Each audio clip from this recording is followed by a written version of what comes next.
Hello, and welcome to another episode of the Ultimate Decades Challenge. The year is 1320, and we are kicking off a brand new decade in a brand new house. Last year, Brayden was informed of a piece of land the landlord was trying to find a tenant for, and Quentin managed to secure that land for Brayden and Fatima. Or Fatima. I've heard it said both ways. Rosemary, Kaylin, and the three youngest kids are going to be staying at the old farm, while Brayden, Fatima, Frederick, and Adriana have moved to the new holding. I know that's not strictly permitted by the rules, but the autonomy in my game has just not been working right with all these Sims in the household, so this is the best way I found to split them up, and also to give me an opportunity to use this amazing build by one of my very good friends. Do check her out on the gallery. Her ID is Dwalius2, and I'm going to be taking you on a tour in just a moment. I had to reuse the same lot in Windenburg because I needed the 64 by 64 size. So I've actually reconstructed the Barrow Farm in Hentford, so that's where the rest of the family is living now.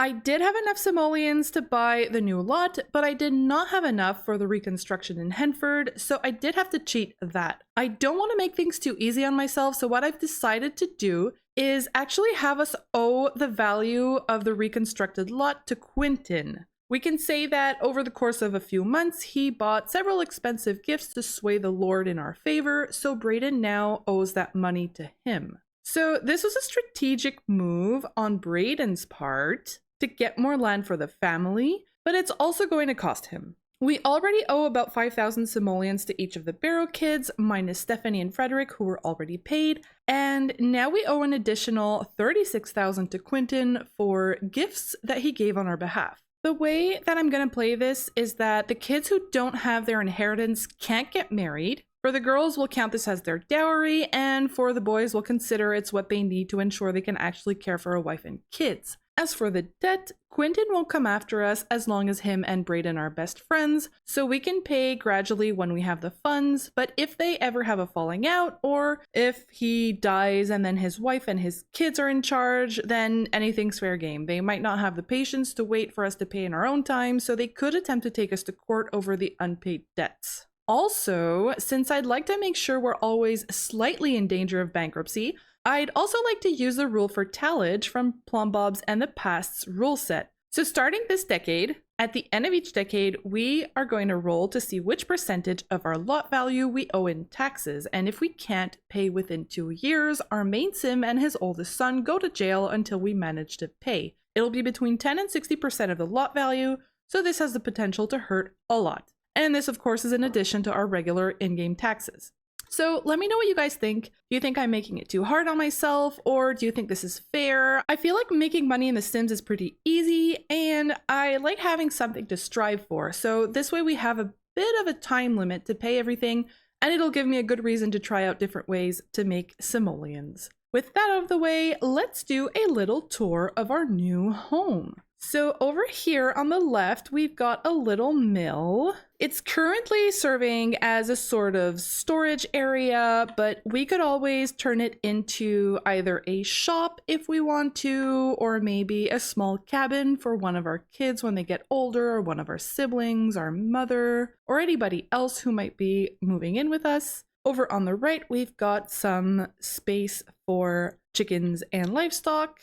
And we've got a first plot of land here. I already started doing a little bit of planting with what was left in the inventory. We've got our archery targets, and back here we have another plot for farming with a little flower arranging bench here. And then we have the main house over here. So we've got our kitchen right at the entrance here, and in the back over there is the pantry with the fridge, and we've got some space for our bottles of nectar. On the right over here is the dining room, and we've got a separate little room here for, well, originally this was going to be for Rosemary, but since she stayed at the other farm, we can either give this room to somebody else who's going to be staying with us, so maybe Frederick or Adriana. And then down here, we've got a small hallway where the loom is. This is actually a computer to allow me to use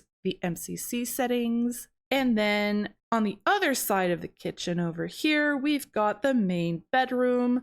So this is going to be Brayden and Fatima's bedroom with some space for the little kiddos. And then if we keep walking, if we keep walking through here, this was originally another small room with a bed, but since we don't have any kids yet, I have made this into a sort of makeshift bathroom. I probably should put a curtain in front of that, but we can do that later.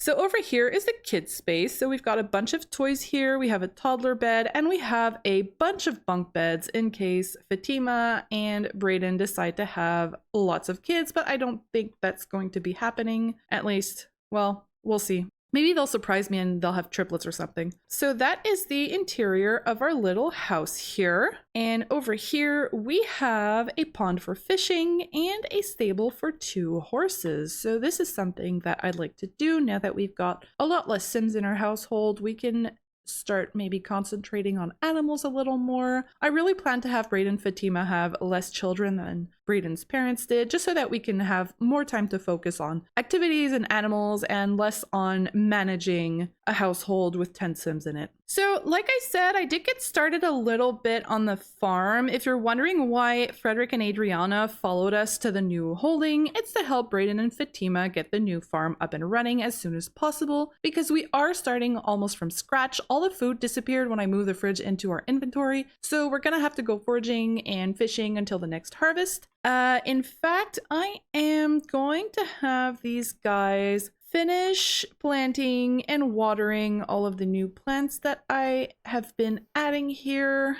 And then I am going to be going to the market to buy some things to plant for the summer. Would you say that Fatima likes flirtation? Well, I think I would say that, and she better be flirting with her husband and not with Frederick. Okay, good. So I'm actually gonna have these two have a little woohoo before we start the day to try and get these babies coming.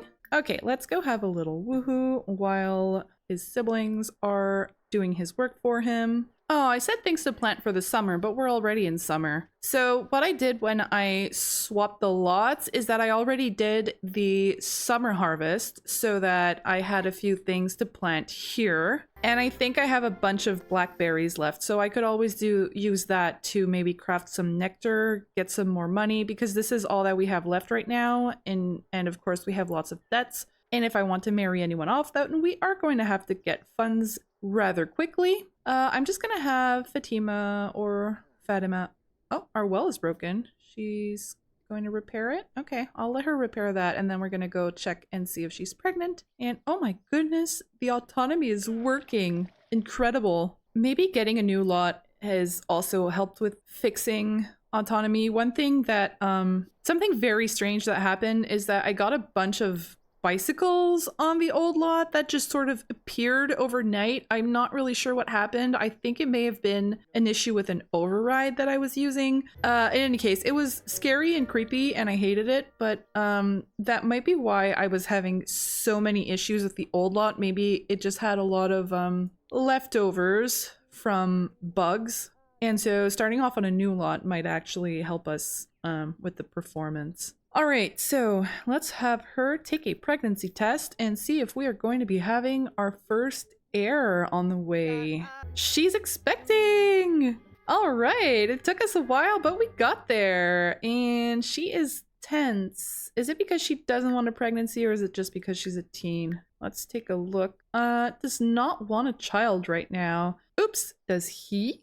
He also doesn't want to have a child. Well, I think it's because they're teens. I mean, they are young. Maybe she's having some apprehensions, you know, she didn't really know her mom much. She didn't have any good female figures in her life, so maybe she's a little bit tense about becoming a mom. And Brayden, well, I don't know why Brayden wouldn't want children. Maybe he's just a little bit overwhelmed with everything that's been happening in these past few years. Can I have these two maybe help each other through it?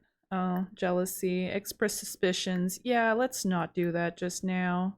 Ask if pregnant. Actually, I'll ask to marry due to having a child together. I didn't realize that this was an interaction. I should have had Eleonora do this. Announce unwanted pregnancy. I hate using that interaction. It shouldn't be unwanted. I'm still gonna do it. Maybe she's just feeling really stressed out and that's why she's going. Oh, that's a really well-placed curtain. Oh, I hate when they're all unhappy.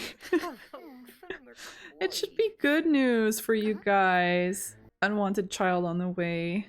They're offered to go to counseling. Maybe we can say that he's offering that they should go to church, you know, and just ask around in the community to, oh, they're going to counseling. Oh, okay. Well, I guess maybe they're going to church and going to ask for some tips. All right, well then. Meanwhile, Frederick is not having a fun conversation with some birds. We're gonna need some food, so I think I'm actually gonna have him go fishing for now. All right, so what we can do is we can start buying a few animals. So I think we're gonna get a cow and we are also going to purchase a few chickens. So starting over is actually a lot easier now that we actually have a little bit of funds. All right, so I have a mod that gives us some extra options. There, let's get a duck, a goose, a rooster, and 2 hens. Start with that.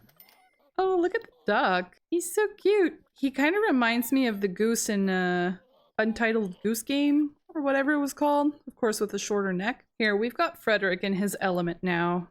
He's actually got animals to take care of. This is the life that he was meant to live. Oh, it's just going everywhere. All right, Brayden and Fatima are back from counseling and have returned merged together. So is there anything that he can say now to improve how he feels about this? So he needs to engage in more activities and conversations that may help him accept the situation better. Okay, so let's organize to provide for the baby, maybe? You know, reassure each other that everything's under control. We're gonna be great parents, even though we just moved out to be on our own. Oh, I think we've got a welcome wagon over there. Yeah, welcome wagon. Well, I mean, it's the same old lot, but technically we're supposed to be at a new lot, so we'll take it. And free food, so I'll have Frederick come and greet them. I'm in my first trimester. I wasn't really wishing for a child right now. Pregnancy has its good days and bad days. Overall, it's a beautiful experience. That's true. I'm in my first trimester myself, and it's not currently a beautiful experience, but you know, second trimester is better. Looking forward to it. Alright, so I'll have these guys come and introduce themselves. So, of course, we've got Lionel here, who was Shanna's brother. We've got Cersei, who is the second wife of Gemma's first husband. We've got our witch here. And we've got Eleonora's mom, that I don't think she would be very happy to come see Frederick. Excuse me? Why is Brayden always the one being flirted with by all sorts of people? No, stop that. You're married. Your girlfriend is pregnant. Come on, man. All right, well, Adriana and Frederick have a difficult family dynamic. All right, then. Yeah, she's right to complain. I need to get Brayden out of this conversation. Let's go make some food. Huh, we apparently have eggs. I don't remember where we got these eggs from, but, great. Oh, the food did appear back in our inventory. Oh, I was sure it disappeared. It wasn't there the first time I checked. Oh, well, that makes things a lot simpler. I guess Rosemary sent them off with a big bundle of food just to make sure that they wouldn't be needing it. Those two are flirting now. Poor Stuart. He has no luck with his wives. Oh, great. And now Brayden has a romance bar with him. This guy would have been your uncle, man. All right, I'm gonna have everybody have a little bite to eat, and then we are going to be sending them out to the market. She's stealing our milk. Excuse me? That's our milk. Get out of here. Put that milk down. She's gonna leave with it, isn't she? Oh no, is he flirting again? He is. No.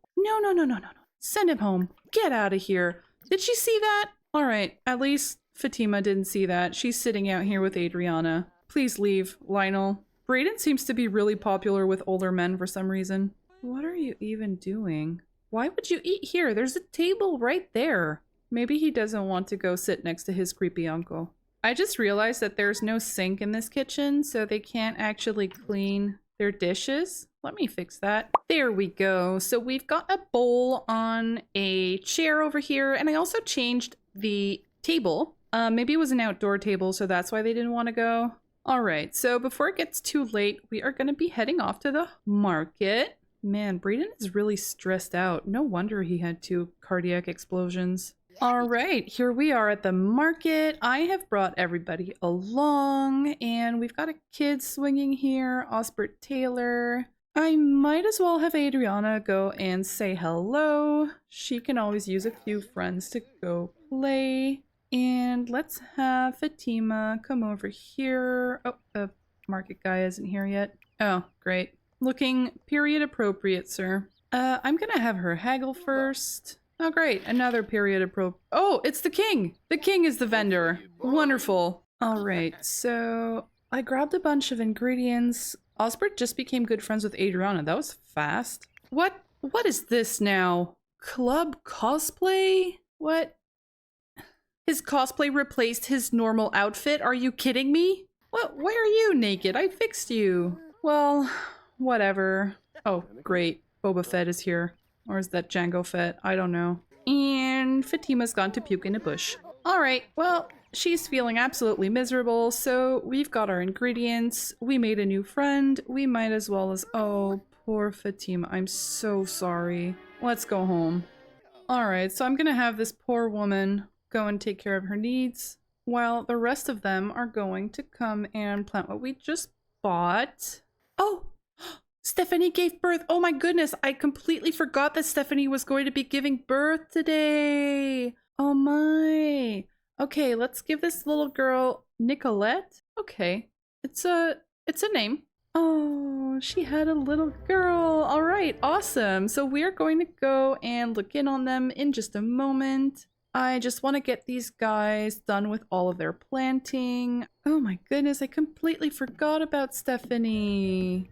Okay, so here we are in the Townsend house with Stephanie, who has just given birth to her first little baby, Nicolette. I am gonna have her come and kiss her little baby's forehead. Let's take a little shot of this, our first Gen 3 baby. All right, so we are going to have to roll for these girls. We are gonna roll for Stephanie first. She just needs to avoid number 1. 19, she is fine, and baby needs to avoid 5, 10, 15, 20. 1. Okay, good thing that's the order we did those rolls in. While we're at it, we are gonna do the infant roll as well. 8. 8 is good. Perfect. Okay, so Gen 3 is starting off lucky. We have got, why is she so tense? It's hideous. Revolting. She hates island decor. Sorry, Sheila. This isn't your house anymore. All right, so that's wonderful. Little baby Nicolette and Stephanie are both healthy. Yeah. All right, well, it is the end of the day, so I think I'm going to hang out a little with them. I'm going to send them to bed, and in the morning, we are going to have little baby Nicolette age up into an infant, and then we are going to go look in on the Verveer's household, where baby Ghislain is going to be having his toddler role. Oh. She only has 3 baby tries, so with only 2 baby tries left, I don't think I'm gonna have them be in a rush to have another baby just yet. I will not have them try for a baby, because we also have Brandon's mother, Sheila, who is going to be giving birth in a few days. Now, I don't normally roll for townies, and she isn't even a spouse or anything, so I wouldn't normally roll for her, but since they are living together and Stephanie is going to be the one basically probably trying to pass off this child as her own somehow, like, that baby's going to be a lot smaller since they're going to be like 3 months apart, but maybe she can try and pass them off as twins or something and just have one be really smaller than the other. I don't know. I don't know how they're gonna make this work, but I kind of want to roll for them just to be fair. I don't know. Let me know what you guys think. And the bicycles! What the This is so creepy. Why? And the worst part is that they aren't even on our lot. So, oh, look at Lionel stuck in this horde of bicycles. They're not even on our lot, so I can't like mass delete them. I have to like individually come and destroy them. So I'm going to be doing this while our Sims go to bed and we wait for the next day to come around. All right, we are now the next morning and I don't know what technology she's complaining about. We are gonna have this little baby aged up into an infant. Yeah, I know, your house is trash. All right, Nicolette, you are a sensitive little infant. Oh, and it looks like she got Stephanie's hair and little brown eyes. I think that's from her daddy. All right, so everybody is healthy in this household. I am going to go look in on the Verveers now. All right, so here we are with the Verveers. We are going to go look in on little baby Ghislain, who for some reason is in the servants' quarters. All right, so one thing that happened in this household behind the scenes is that our young Gamal here, who is our servant, has gotten married to Sophronia, who is over here, and oh, her baby is in the main house instead of being in the servants' quarters. But yeah, so they recently got married and she has just given birth to little baby Serafina. And so she is meant to be living in the servants' quarters, but you know, it's The Sims and The Sims just do whatever they want when they want, apparently. So we are going to come take a little look at baby Ghislain, Gemma's last child, because it is his toddler birthday. He cannot roll 4, 8, or 12. And he's fine. Gemma did die giving birth to him, and we kind of went through a lot of work to get Gemma resurrected, so I wonder if we should give him immunity to death for, I don't know, let's say until he reaches a young adulthood, or should he have maybe, let's say 3 get out of death free cards, so to speak? I don't know. Let me know what you guys think. Is that too cheaty, giving him 3 ways to cheat death? I mean, there's also going to be the war and there's going to be the plague by the time that this guy is an adult. So he's got quite a few deadly opportunities waiting for him. So it might not be too cheaty to give him a few chances to cheat death. I don't know. Let me know what you guys think or if you have any other ideas. All right, so Ghislain was calm and he is now, he has a thinking developmental delay and he's imaginative. Okay, I can live with these. That's fine. Oh, and he's kind of cute just as he is, and he actually looks like Lucan. Oh, and Serafina also aged up, and she is a wiggly infant. Aww. Yeah, he actually looks a lot like Lucan, I feel like. So, no questionable parentage for this kid. I can hear someone crying. Oh, he's crying over Julien, the child who is not your child. Okay, so that was it for this household. We are going to go back to the Barrow house. All right, so we are back with the Barrows and Fatima is still feeling quite sad. So you know what? I think I'm going to have Brayden come and talk to her again, and they are going to go to counseling again, or how about early parenthood class there? We're going to try and get these guys at least a little excited to have their first child. Oh, she's so cute. She has such a tiny baby bump there. All right, so these two are going to go out to, I guess it's going to be the church again, or maybe the midwife. They're going to go and meet the midwife and have her talk them through how everything is going to be working.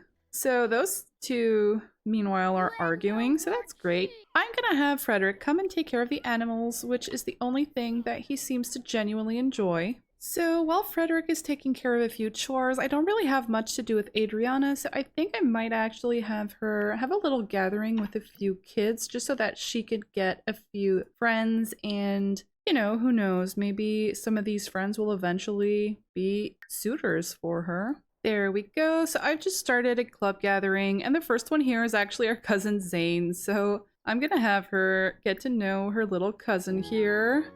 Alright, so we've got a bunch of kids arriving. So I'm just gonna let these guys interact a little and have fun until Fatima and Brayden come back from their class. Oh, and they're back. Oh, that was quick. one other thing I'd like to get going. Brayden has been asking around to try and find a wife for his brother Frederick, and he did get a chance to meet a widow who is in the market for a husband to help with managing her farm because her children are still quite young. So I am going to have Brayden invite her over so that she and Frederick can meet. Okay, so Fatima is feeling a little focused from having gone to the class, but she's still pretty sad about her pregnancy. Is there anything else that I can do to make her feel a little better? I guess I'll have her go buy something for the upcoming baby. I swear, all of her money is going into this counseling. It's fine. It's for a good cause. All right, so here she is. This here is Adelaide.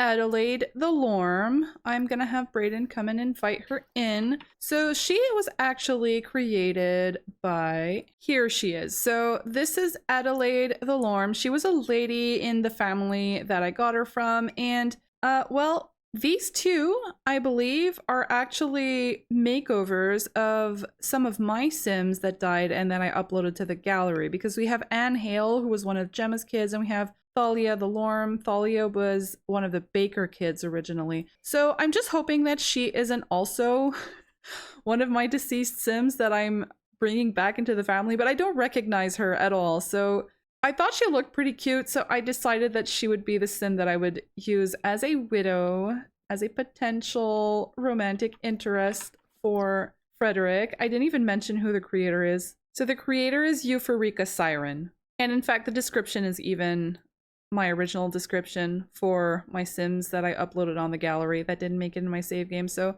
that's scary, but you know, she doesn't look like our family, so we might be fine. We are inviting her in, and he is going to call over Frederick to come and meet her. So we are going to have him do a friendly introduction. Fatima bought something for the baby. It was added to her inventory. Oh, she bought a little toy. Okay. Buying something for baby. She doesn't want this child, but is trying to act like someone who would want it, hoping it may help. Okay, we're getting there. We're getting there. Might as well send her to a birth class while we're here. Okay, so let's have these two meet. Okay, a good first impression. That's promising. Independent and capable. That's what they think of each other. Okay, so let's have a conversation here. Maybe he can get to know her a little. Oh, and she's complaining. Always a good way to start a relationship. She's conservative. Okay. No, he might ask her about her life. How many children has she had? You know, what happened to her husband? Her husband actually passed away in the famine. And she has 3 children, but they are all quite young and too young to help on the farm. And she has quite a lot to manage on her own. And so she has been searching for someone to come help her out. I guess I might as well ask about her day. Maybe he'll ask her about her farm, how big it is, does she have any animals? Fatima's phone is ringing. I've heard you're pregnant. Aren't you ashamed at your age, the worry you're putting on your parents? You're too irresponsible. Cough, Noah. It sounds more like a prank call than anything else. Actually, one thing we could ask her is if she wants more children, because that's something that could really scare him away, you know? Oh, I can't actually ask about that. I think I saw talk about fertility somewhere, so we can always talk about that. Yeah, we're gonna talk about fertility in the sense that he's just gonna ask, you know, are you interested in having more children? How do you see your future? And I don't think she is interested in having more children. I keep having them get to know each other, and she's unflirty as well. And I'm not sure why it's not coming up. Mention selfless generosity. Sure, why not? Ask due date. She's pregnant? Who? Huh? What? Oh, it's a prank. Oh, it's a prank. Sarah, maybe ask about romantic interests. So their relationship is going up really slowly. And she just walked out on him as soon as he asked. So maybe she isn't the one for him. I thought it would be a pretty good way to fix things, you know, that she's a widow, she's got her own land, he can move in and take care of the farm and not worry about having kids or having to flirt with anyone. You know, he is unflirty, and He did also proposition Brandon, so maybe he isn't into women as much as he thought, you know? Eleonora is the one who propositioned him, so maybe he just sort of said yes and wasn't really sure about where his interests were, and that sort of cemented that maybe he's not into women at all. Ask what happened? Okay. So being with a widow who doesn't want more children, I thought would be pretty perfect for him, but they're not really getting along. I mean, all she does is complain so far. Oh, that was kind of dramatic. Oh, she's fine. But they've got all these really positive sentiments, you know? Independent and capable, happy memories, adoring. He wants the best for Adelaide and thinks she is so wonderful. It's like she walked in here and he's like, wow, she's really got her shit together. She's a really wonderful woman. And meanwhile, she's just complaining. There, give props. Why not? Maybe he's really, you know, impressed that she's managed to keep her farm up and running alone all this time with 3 children to take care of as well. What? Are you kidding me? They are both unflirty. And I deactivated No Strings Woohoo, and I did restart my computer this time. And look at these two. My game is out of control with the woohoo. In the shower, in front of all of these kids playing. Are you guys kidding me? There's no getting out of this. It's just, my Sims are like woohoo obsessed. Okay, well, we're gonna let them have their moment, and then I think we're just gonna go ahead and arrange a marriage because apparently they're getting along better than I expected. Brayden, maybe you can also go out. What is it with Frederick and all these bad decisions that he keeps making? It's like, I thought he would be the responsible twin, but no, apparently not. There, let's have Brayden go buy something for the baby. I mean, he's done all the classes already. I'm not sure what else I can do to get him to accept this pregnancy. Even poor Fatima, I don't know what I can do to get her to make peace with it either. I mean, she's done pretty much everything she can. All ready for this. Oh man. I feel so bad for her though. Alright, so these guys are done. And I think we're going to arrange a little marriage between these two. There we go. These two are now engaged. So, after having a little woohoo, they're both unflirty. What? How? Anyways, so I guess these two had a serious conversation and they agreed that it would be a good idea for them to... Oh, bills. Right, so they probably had a conversation and realized that they're a pretty good match.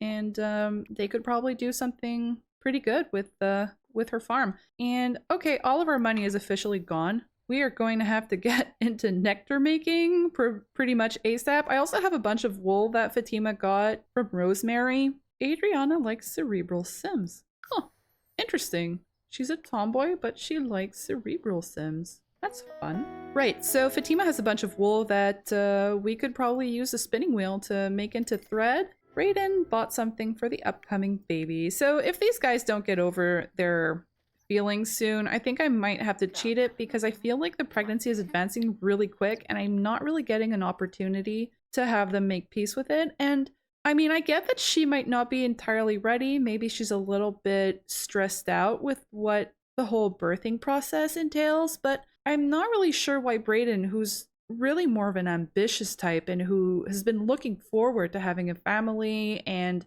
you know, being really man of the house, I'm not sure why he would feel so stressed out and kind of sad about it, you know? Oh, he's so in love with her. I mean, we can always have them have a little conversation about it. Or here, let's have them go to counseling again. Okay, so Adelaide is on her way home. Hopefully she is not pregnant because Frederick is not supposed to have any pregnancy tries. So we're gonna have to send those two to get married and then move in and then never go into their household again to make sure that they don't have any accidental babies. And her phone is ringing again. I've heard you're pregnant. Kaylin, you are not the best person to judge that.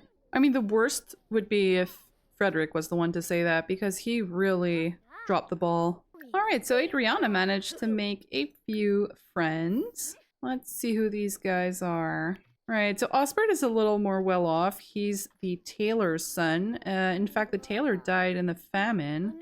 And then we've got one of the fisherman's kids. We've got, I think he's a Blackmore. Yeah, he's Lionel's son. And of course our cousin. So I'm not sure yet what kind of guy Adriana's gonna go for. She likes cerebral sims, so that is interesting. I was kind of thinking she might go for her old friend who's now a teen, Corey. Oh, and apparently she's forgotten his existence.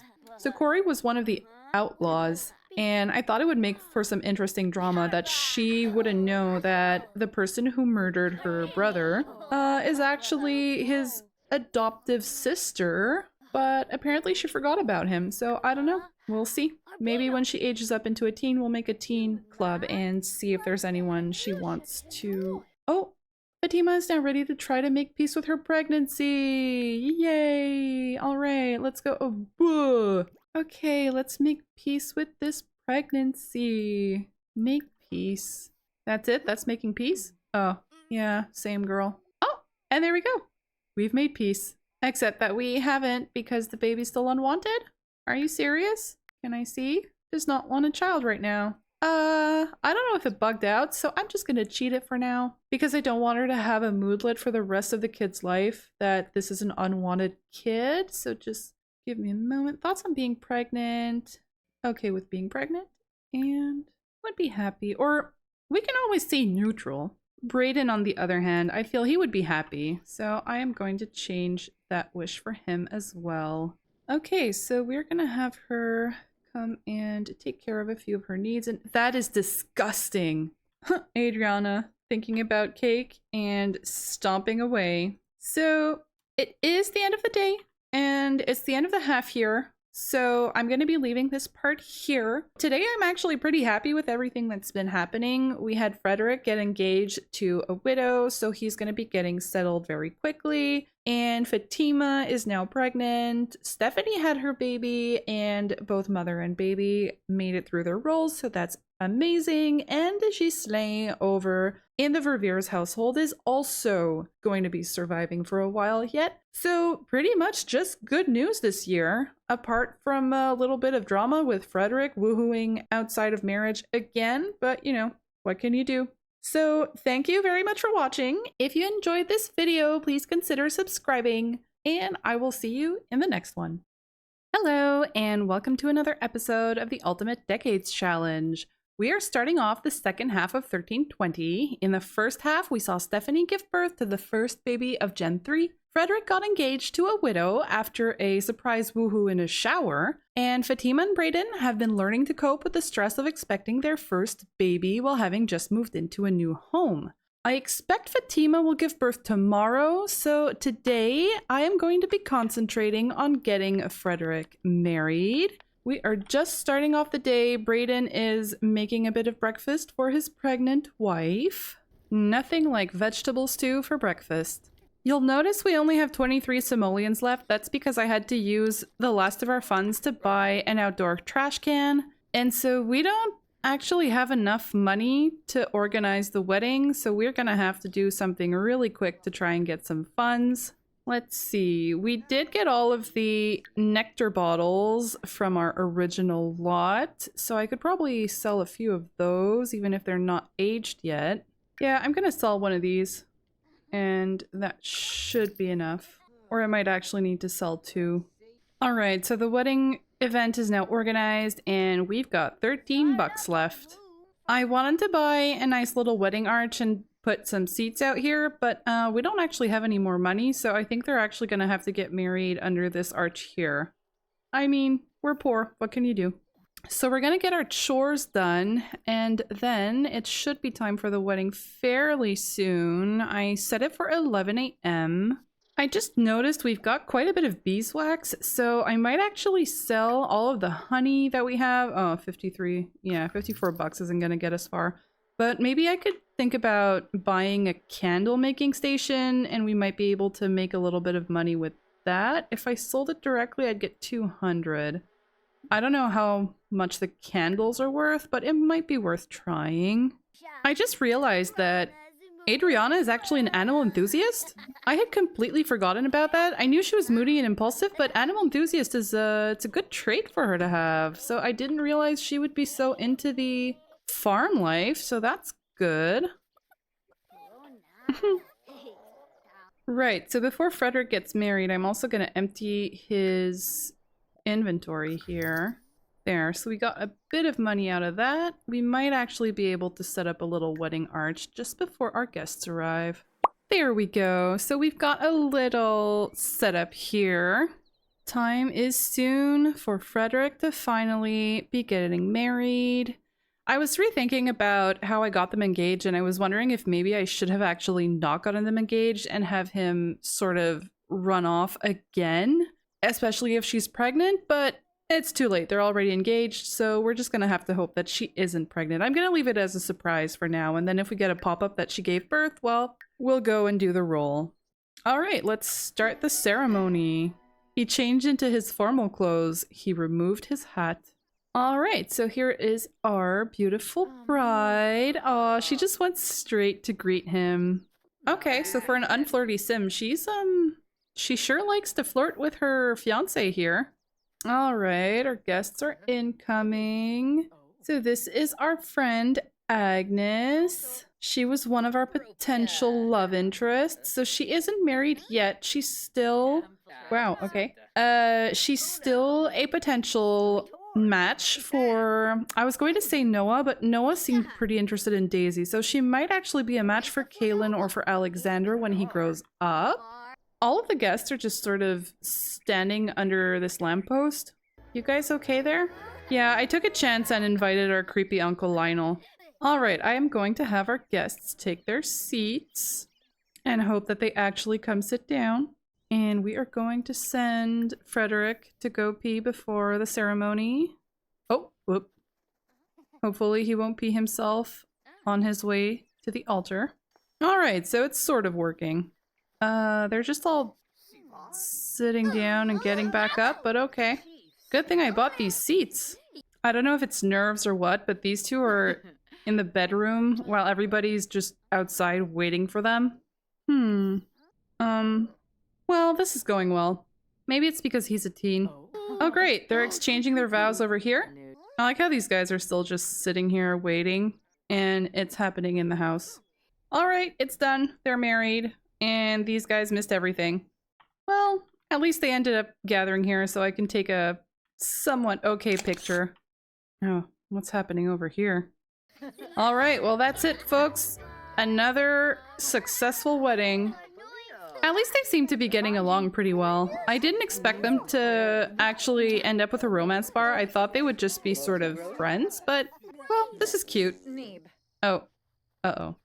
I was gonna say Frederick does get his happy ending after all, but only if she initiates the flirting. Alright, I am going to end the wedding ceremony, and I am going to send Frederick to go live with his new wife. I am not going to send him with any money since we already gave him money to pay off Eleonora. These guys seem pretty rich already, so I don't think they need his money. And that's it. It's a goodbye to Frederick.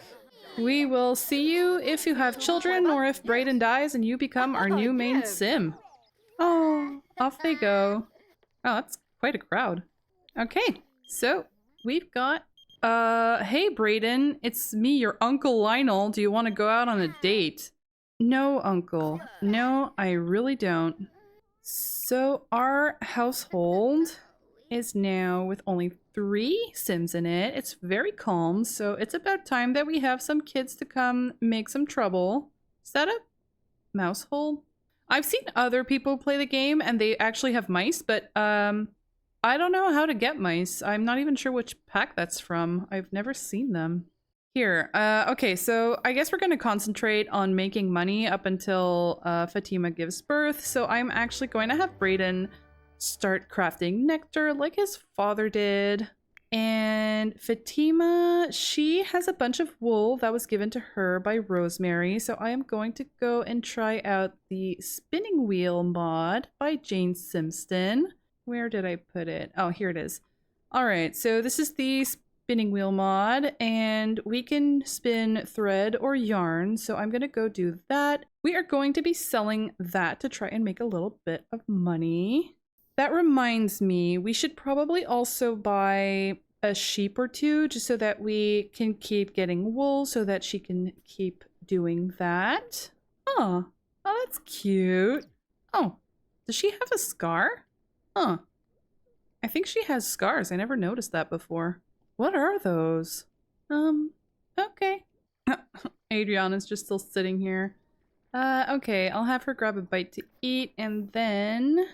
Is there anything to do out on the farm? It doesn't look like it. Oh! I missed it! There was a mouse! Please trap. Oh, she's bored from needing a drink. You're pregnant! You can't have a drink!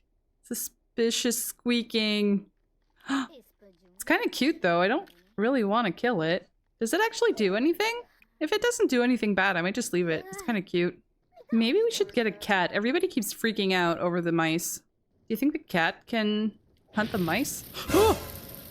Oh! Well. Brayden's got everything under control.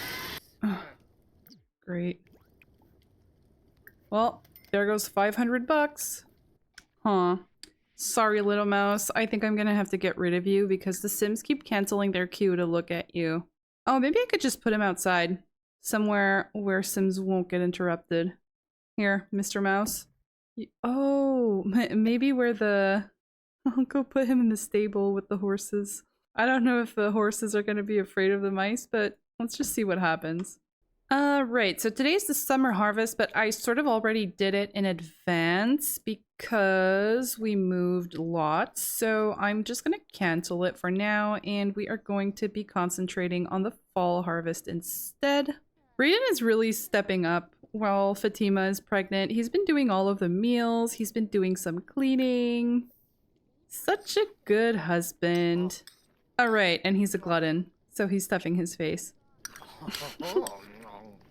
Alright, so I was looking for some ways for Brayden to make money while we're waiting for our plants to grow and everything. So I'm gonna let Adriana take care of the animals, and I got this medieval candle making station, and we are going to try to make some candles and see how much it's worth. Oops, that's not what I wanted to do. So the original beeswax is worth 16 bucks each. So let's see. One candle is a wax block, so let's see how much one candle is worth. Oh! Oh, Fatima's giving birth! Fatima! She was just going to eat! Okay, I'm gonna let you have a nice meal before you give birth. I was told not to eat when I gave birth, and I was so freaking hungry because it took me 33 hours and I was starving by the end. Clean something from pregnancy. Really? Okay. Oh, and... the candle is done, and the candle is 25 bucks. So we get 6 simoleons from making candles instead of just selling the wax block. All right, Fatima, it is time to have this baby. Is she all sweaty or something? It seems like she constantly... Anyways, here it is! Our first baby for our main household in Gen 3. You can do it, girl. And it's a girl! Margarita. Maybe not Margarita, but maybe Marjorie? What's the name of the princess in Game of Thrones? Yeah, okay, we're gonna go for Marjorie. I love that character in Game of Thrones. Twin girls! What does the... Cassie. Cassandra Barrow? Cassie Barrow? Jocelyn. Oh, I like Jocelyn. Okay, Jocelyn Barrow. Jocelyn and Marjorie. Twins! Oh, 2 baby girls! That makes sense since Brayden is a twin himself. Where's the other one? Oh, she's over here. Oh, and she got a royal crib. Alright, oh, so we have to roll for these little girls. Oh, that's so cute. Okay, so we're gonna do the roll for Fatima and Marjorie first. Let me pull up the dice roller. Alright, so we're gonna roll for Fatima first. Ooh, Fatima just makes it. Marjorie next. Oh, Marjorie does not make it. Okay, so we're gonna roll for Fatima again for baby number 2. She's fine, and we're gonna roll for baby Jocelyn. Oh, both the twins die? Oh, that's so sad. Although I guess it makes sense. I guess maybe it was a really difficult labor and both of the little girls didn't make it. That's so sad. Oh man. Okay, so man, Brayden didn't even get to meet them. Hang on, I'm gonna have him at least go rock one of them. Should I age them up in plead, or would that be kind of cheaty? I mean, they've got infinite baby tries. I don't know. Let me know what you guys think. Should I be pleading for them? I can always come back and get them out of this save if you guys think I should be doing that. They could always have other children. I just feel really bad every time I have to take away the babies. Oh, one's gone. And here goes the other one. So yeah, so let me know what you guys think. Should I be aging up the babies and then giving them a chance to plead for their children? Oh, poor Fatima. She worked so hard to get those two little baby girls, and neither of them survived. Why is she like constantly wet? What is this? All right, well, she's finding Cass, so I don't know what that was about. Okay, so the overlay is gone now. It was just a little bug. Oh, poor Fatima. It's okay, Fatima. You can have other babies. I know it won't be the same, though. I would be absolutely devastated. He's feeling very focused for some reason, so I think I'm going to have him come and try to comfort her. Soothing snuggle. That's so cute. There, come try that, Brayden. Your wife needs you. Aww. Aww. Well, that's one way to speak to each other. Oh, what was that? It's okay to take some time for yourself. If you need to cry, that's okay too. Just know that I'm here to support you. Aww. So I'm gonna let Brayden try and make her feel better. Adriana's coming to argue about school. Adriana, it's not a good time. Go take care of the animals.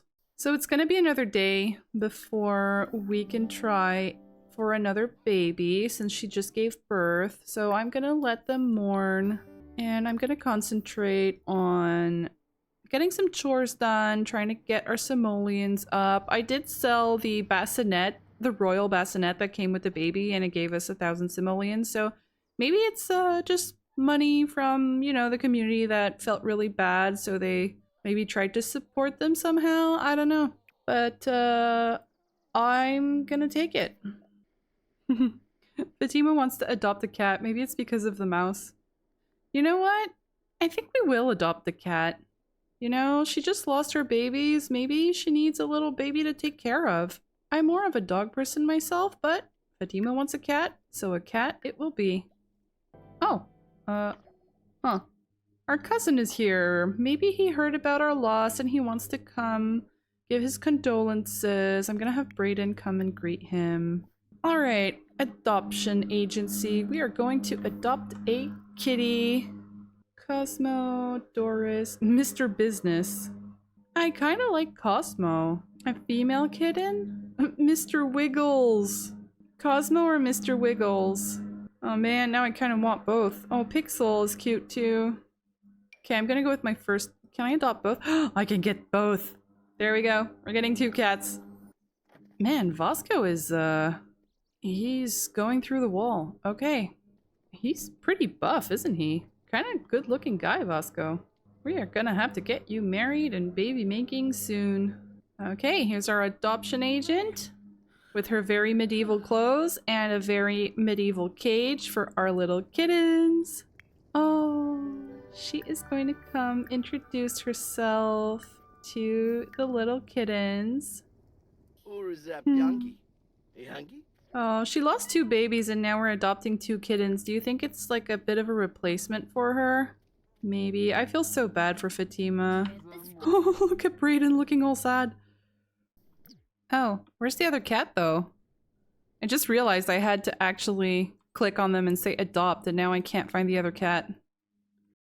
Oh, I thought Fatima was here staring at the baby toys like, oh no, I lost my baby. It would be just so sad.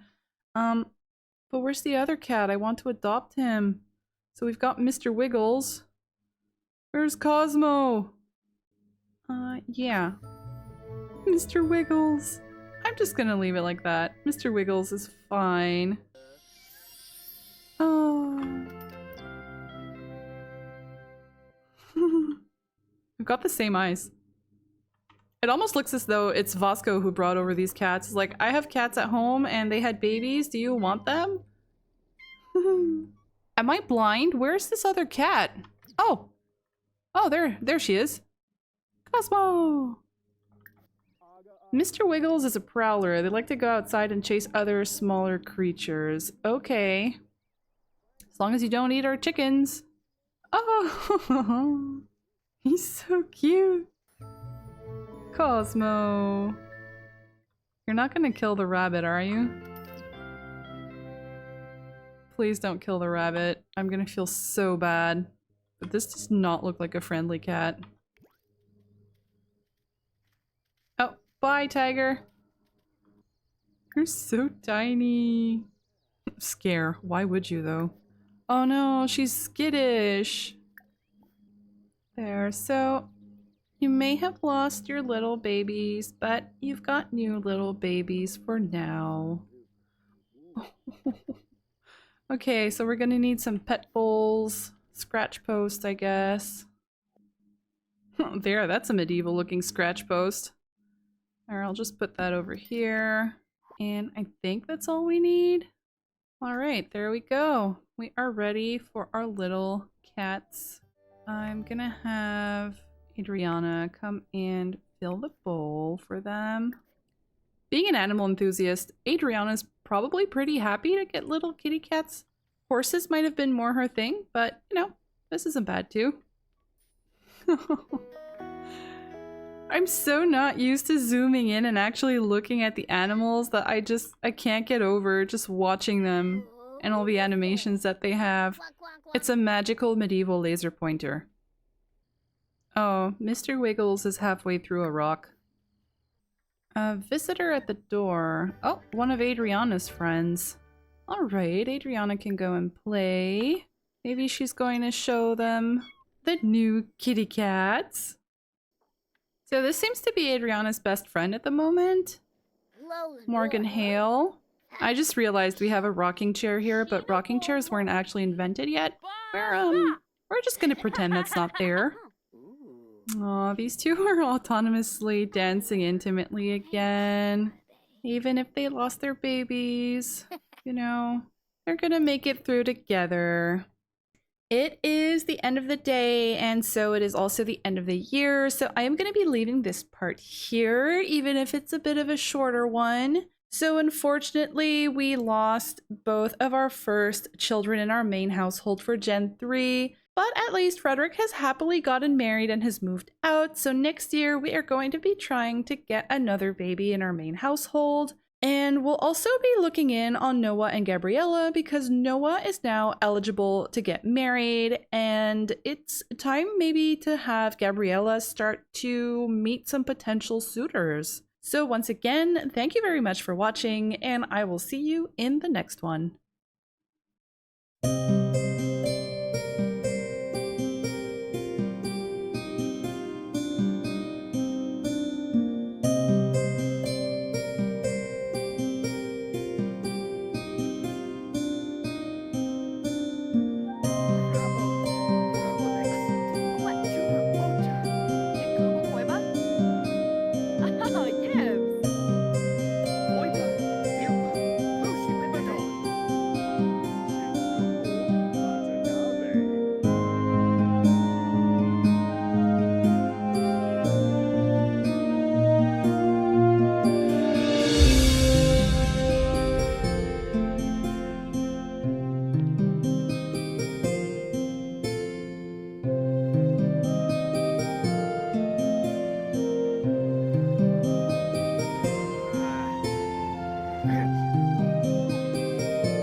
welcome to another episode of the Ultimate Decades Challenge. The year is now 1321. Last year we saw the birth of the first child of Gen 3, Nicolette, in the Townsend household, but our main Sims, Fatima and Brayden, lost their first children, a set of twin girls. We also had Brayden's twin brother, Frederick Jr., get married, and he moved in with his new wife, a widow who owns her own farm and already has 3 children of her own. This year, we are going to try again to have a baby in our main household, and although I wanted to spend some time with Noah and Gabriella to put them on the path to getting married, we don't actually have enough funds for that. Brayden owes each of them 5,132 simoleons as their inheritance before they can get married, so we're actually going to be spending a bit more time in our main household for now until we can actually afford to get our side household started. We do have 2 birthdays to do in the Townsend home this year, so we'll be looking in on them a little later. And we also need to do the teen role for one of the surviving Baker orphans, Zane, who is currently living at the local keep. I was planning to do the roles for the Baker orphans off camera and manage them behind the scenes until something of note happens, but the last time I did that, it ended in death, so just in case the same thing happens again, we're gonna go do the role together for this one. So Adriana is the first sim that we have up, and as you can see, she has started a delightful phase as a pineapple bear, which is very medieval. So it's early morning. What I'm going to start off by doing is we are going to have to concentrate on getting some more household funds. So I was thinking that I would spend more money, and I am going to buy some goats and no, maybe not goats. I'll just buy some sheep, so that we can have some wool so that we can spin it into thread or yarn. So I'm gonna just grab the 3 cheapest ones and call it a day. Oh, that was a fun little tune. And we are going to place these guys into the world. Aww. Oh. This would probably be a lot sweeter if she wasn't dressed as a bear. There you go. Isn't this cute with the chamber pot in the background? There. Oh no! Wait, no! I bought goats! I bought goats instead of sheep. Darn it! Oh no. Okay, well we're gonna have to buy some more. Alright, okay, another white sheep. And what's the other cheapest sheep I can get? Man, the black mini sheep is expensive. Is the black wool more profitable? I don't know. Okay, I'll just get a second cream one. Doesn't matter. Alright, so I've spent even more money. And now we're gonna have to take care of these critters too. Look at Adriana. Just surrounded by all of these goats and sheep. Huh. The shadows on her face are a bit scary though. Okay, so I'm gonna go and wake these 2 guys up because we have to try and make some babies. So I am going to have these 2 have a little morning woohoo. And then Brayden is going to go work on the farm with Adriana while Fatima is going to take care of the animals and try to spin some yarn. And I'm spending even more money to buy some seeds. But, you know, you have to spend money to make money. So while Fatima and Brayden are having a little morning woohoo, his little sister is going to be working on the farm for them. Alright, so I am sending Fatima to take a pregnancy test. Let's see. And she's not pregnant. Maybe next time. Okay. I know she must not be very excited at being pregnant again, but these 2 do have their birthdays in about 2 years. In the same year, so I'd like to have at least 1 or 2 kids by then, if we have time. If they had another set of twins, that would be absolutely perfect. So I did consider going back and pleading for them, but since I've never done that before and they do have infinite baby tries, I feel like it would be a little cheaty, so I decided not to do that. However, if it takes her a while to get pregnant, I don't know if I might actually go for a witchy trade based on the rule set by Plumbobs and the past. So that is always something that we could try. And it seems like a very Brayden thing to do. Oh, Fatima, you okay there? This is milking the goat. Aw, Adriana wants to hug her brother Brayden. Even though she can also insult his existence. I am going to have them hug. Yarba! Aww. Oop. Sorry, Brayden. Go ahead. Alright, so I am just going to have Adriana keep working on the chores, take care of all of the animals. It really is a good thing that she followed her brother here, because if it wasn't for her, this farm, there would be nothing happening here. Is that how chickens sleep? Oh, good morning. Hello, anyone home? Okay, who's this at the door? Osa Blackmore. Okay, so she's Lionel's daughter. Remember our creepy Uncle Lionel who kept flirting with Brayden? She's a little bit more of a tomboy like Adriana. Not sure what she could be doing here though. Just coming to visit her, well, cousin, but not really her cousin. I wonder if maybe she's looking for work and she heard that Brayden just had a new farm and that he might need some help managing it. You know, her dad told her, I heard you have a lot of work to do here and you just lost your 2 children, so if you need any help, I am available. What? Someone else is at the door. Why, it's our cousin Zane, whose birthday we actually skipped. His real birthday was last year, so he is due for a role, so this is good. So instead of visiting the keep, we'll actually do his role while he's here. Okay, I thought she was flirting there. That would have been scary. Okay, well, cousin Zane, since you're here, why not do a death roll? So, to become a teen, he just needs to avoid a 7.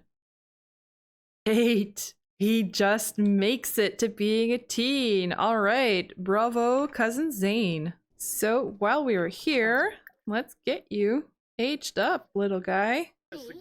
Oh.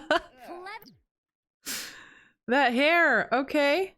That's pretty wild. And some white eyelashes. Oh, and some scars. The scars actually make sense because since he's been working at the keep, maybe he's tried to train with the station guards a little and that maybe he got wounded a few times, you know? I am going to take him into Cass because I just don't think that this is the hair that a future soldier would be sporting. All right, so here is our teen Zane. I didn't get a chance to choose his new trait since he aged up and he wasn't currently being controlled, and he aged up with the elegant trait. These Sims build romance slightly faster because they look elegant. They look their best in formal wear. So I didn't actually do any of his other outfits yet. I'm gonna keep him in his everyday outfit just because since he's going to be a side household, I'm not sure how much we're going to be seeing him. And I actually noticed that he aged up with heterochromia, so I also left him with different colored eyes, and of course he's got his little scars there. All right. Huh, so he's here at the same time as Osa. I wonder if maybe we should introduce these two. Oh, I apparently switched to his household, so I might as well introduce myself. You know, he's elegant. I kind of want to have him do a flirty introduction. Can I? I can't. Okay then. We'll just go for a friendly introduction. Oh, he thinks she's dramatic, but he perceives her as attractive, so it's not entirely negative. I am going to switch over back to Brayden. So one thing I noticed is that Fatima is very good friends with Daisy. And so I was thinking I might have a little dinner where I'm going to invite Daisy and Noah and maybe try to set these two up. I mean, we're still a little while away from having enough funds to get him married, but, you know, they could at least start dating. Zane dislikes emotional decision makers and he likes pranks. Ugh. I might as well have her meet. Oh, what's this? Oh no. No. Is this because of the prom? Of course it's the prom. Goodbye. Oh. Oh no. Love at first sight? When Fatima met Zayn, a wave of longing washed over her? Fatima, no! Oh no! I thought this mod wasn't working anymore, and I tried it in another save and nothing happened, and of course this would happen. Oh, and he even has a bad first impression of her. That's great. Oh, flirt? Should I leave it? I mean, she did flirt in front of her husband with his own brother. And she wants to embrace Brayden. Of course she does. Oh god, this is so awkward. This is his cousin. So she likes his brother and his cousin. Oh man. So she thinks he's responsible and he thinks she's in dreamland. Oh god. I'm gonna let it go. And he's just gonna be upset with her again. Yeah, you're right to be angry. Okay, that's enough. That's you know, I think Brayden is going to ask him wait, where are you guys going? Okay. Yeah, I'm gonna say just go away. Brayden is going to be fairly angry and say, get out. How dare you come over here and flirt with my wife. Their romance bar. It's completely empty. Oh my, oh no. Oh no. What can I do? Threaten to break up, refuse to forgive. I think I'm just gonna have him confront her. Can she apologize? Okay, she's gonna apologize. The romance bar is in the red. And she's gonna promise not to flirt again. He's clapping. Oh, she got a good sentiment. Yeah, you better apologize. Can you imagine? Brayden got himself into some serious debt trying to impress her and, you know, get her a bigger and nicer home so that she feels comfortable, you know, because she used to live in a high-class home. And now she just goes and flirts in front of him. This is absolutely tragic. Should he? No, he's angry. He is not gonna flirt with her. I think she might attempt to flirt with him though. There, she's gonna blow him a kiss, you know, just let him know. You have got nothing to worry about, you know, even though in the back of her mind, she might in fact have realized, you know, that guy, his cousin, is her soulmate. Okay, he's flirting back. So, I see Brayden as being very naive, and he might just, you know, believe her when she says, I'm never gonna flirt with anyone else. And now she's been doing it repeatedly. Hey sweetie, we're coming over to see the little one and help out however we can. Well, have I got a surprise for you? The little ones are gone. Oh man, she's tense. Something's not right from flirting with someone who's not her soulmate. Careful now from promising not to flirt. Oh boy.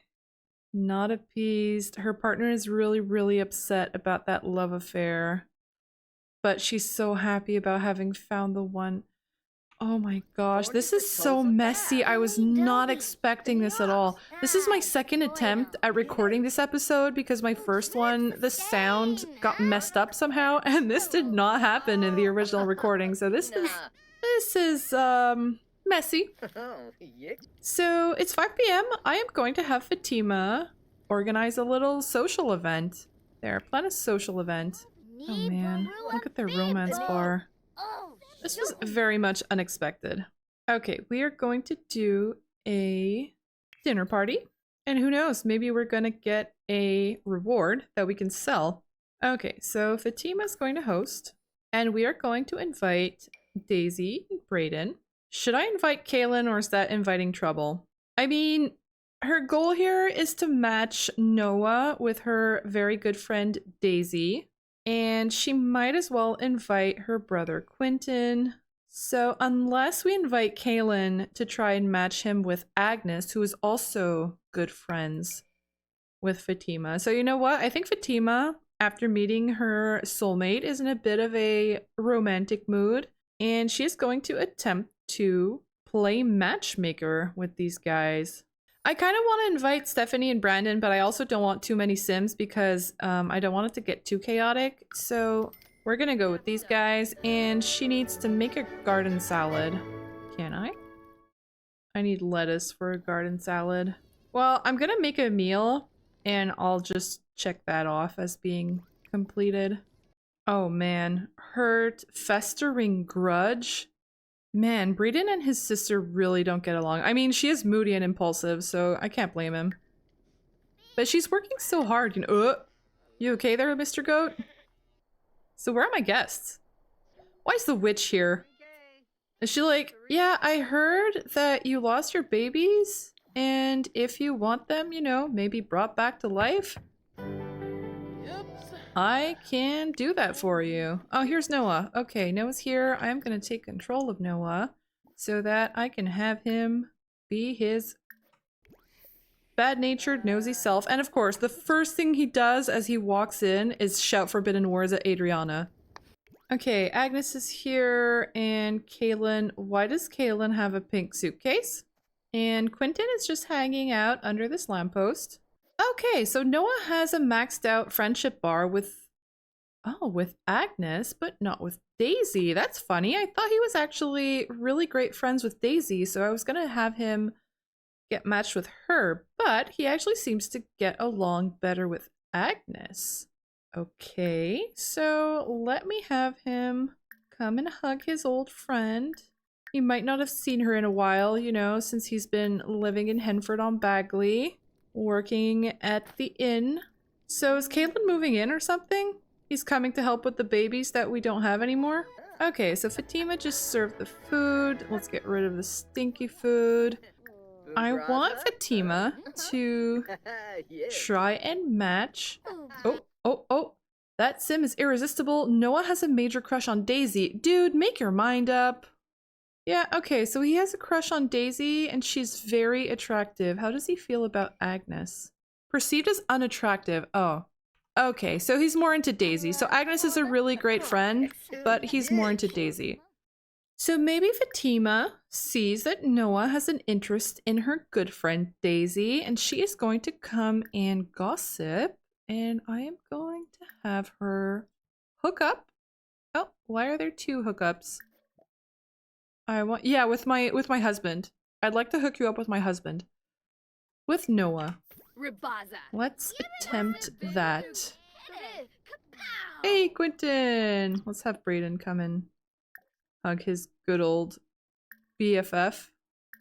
I bet Braden is gonna go talk to Quentin outside like, yeah man, your sister, she's been flirting with my cousin. Stay over guest, Alexander Barrow? Okay, so Rosemary, Kaylin, and Alexander. Wait, does that mean all of the siblings are coming over? Oh no, this is gonna become a very crowded house very soon. Okay, let's concentrate on these guys first before we start looking at what's going on with our stay-over guests here. Right in front of him. How subtle. He sounds like a catch. I'll introduce myself when I see him. Girl, you already know him. Flirt? Oh! I didn't even need to do anything. He's flirting? Wait, she's flirting with him? What happened?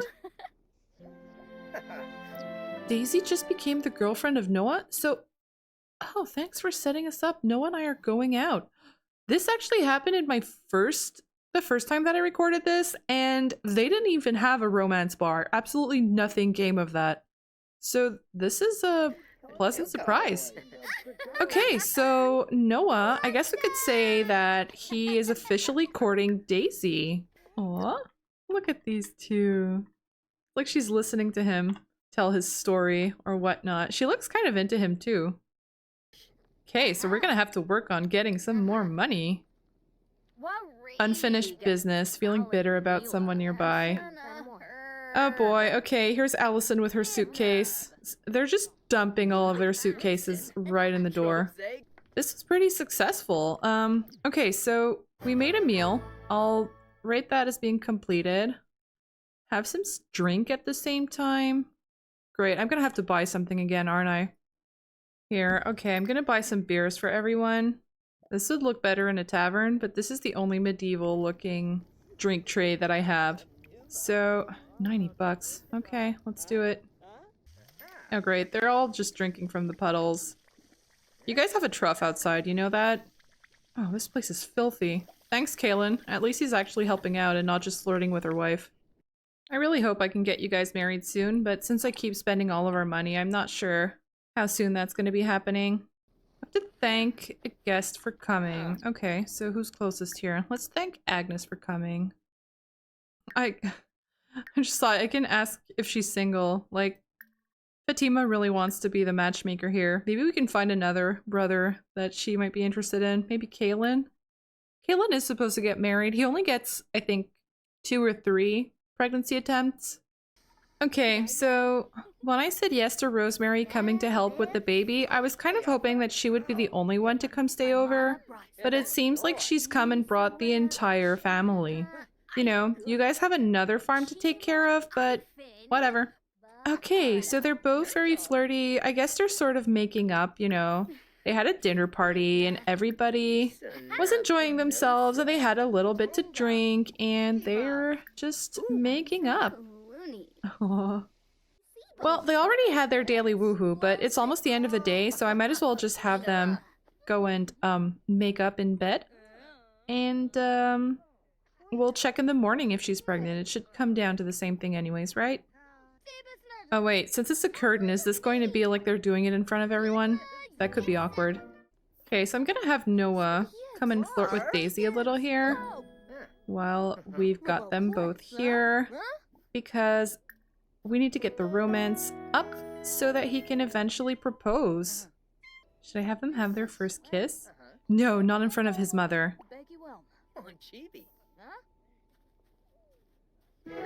Oh, too late. They're doing it. I think you guys missed. Well, in front of his mom. That's not awkward at all. Yeah, very awkward encounter. There we go.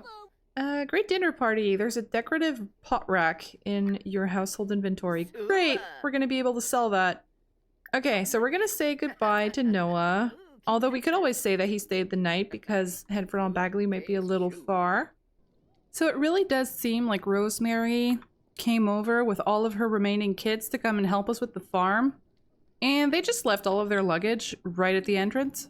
I guess she probably feels bad that Brayden and Fatima lost their first 2 children, so she's just here to get their mind off things, take care of the farm so that they can concentrate on just sort of mending their relationship and maybe trying for a second baby. Brayden, my dude, what are you doing outside at 2:30 in the morning? Well, at least they're cleaning up the house. Or not. Yeah, Kaylin is kind of devilishly handsome. If I were Brayden, I don't think I'd want him around my wife either. I'm not really sure how to read how Fatima feels at the moment. She just met her soulmate, who happens to be her husband's cousin, and this is after flirting with his younger brother once. So, I don't know, maybe she's just realizing that she may have gotten married too early because she is the one who initially had a crush on Brayden and then she invited him out on May Day to go have a little woohoo in a hot spring. So Fatima is kind of the one who started things with Brayden, but now maybe she's getting a little bit older and realizing that the peasant life might not be for her after all. Wow, the lag just stopped, so that's great. And, you know, she's almost 20 now? Yeah, she's 19 right now, so maybe she's growing older and realizing that she should have waited before getting married, especially now that she met his cousin and is deeply in love with him. Our stayover guests are just sort of standing around at 4 in the morning. Really, Rosemary? You can't put trash on the ground and then complain about it. So what's interesting is that Fatima still has a crush on Brayden. So Maybe she's just really confused right now. Alright, so it looks like these guys are all just waiting for breakfast, so I'm gonna have Fatima come and prepare some breakfast for everybody. So it looks like Rosemary is here helping Fatima prepare breakfast. They just got a positive sentiment, so even if things aren't going great between Brayden and Fatima, she still gets along super well with her in-laws. Oh, great. Bills have just been delivered. It's $3,000. I can't even afford the bills. How am I ever going to afford to get our family married? Fatima's really gonna have to start spinning more yarn here. Alright, so Brayden is just up. I am going to have these two have their morning little woohoo. I think Fatima is still trying to mend things with him after flirting with his cousin. And like I said, she still has a crush on him. So I think she does want to give this marriage a chance, even though in the back of her mind, she is having some doubts. And of course, Brayden would say yes. Meanwhile, Adriana is always taking care of the farm. Okay, so I actually made a club to have our Sims autonomously take care of the farm, and I added OSHA. Should it be Osa or OSHA? I'm assuming it's OSHA. Let me know if you know how I'm supposed to pronounce that. But yeah, I added her to the club, assuming that she was looking for work, and so we have hired her on. But it looks like the cow does not want to be friends with her. Alright, so these two are done with their little woohoo, and Fatima even wants to hold hands with Brayden. She really does still feel for him, so I think she's just questioning things after losing her children and then meeting this super hot cousin of his. There, okay, so we're gonna hold his hand, and then we are going to go take a pregnancy test. If she isn't pregnant by the end of the year, I think I might actually try to go do a witchy trade. It seems like Brayden's type, especially now that she flirted with someone else. He's going to try doubly hard to try and, you know, get her to be happy, mess around. Like, you already had your daily woohoo. Oh, it's okay. It canceled on its own. I probably would have left it. Just because if it's autonomous, I always let them do whatever. Alright, is she pregnant? She's asking the cat to get out of the way. Right in front of Rosemary. Why not? And she is not pregnant. Okay, so I wonder if maybe her difficult labor is making it a lot harder for her to get pregnant. So I don't think that I'm gonna go look in on our side households just yet. We have a lot of stuff to do in this household, and we really need to work on getting more funds. So I am just going to concentrate on that today and speed through the day. And if anything interesting happens, then I'll let you know. So I've got Caitlin here talking to OSHA and getting to know her a little. I thought,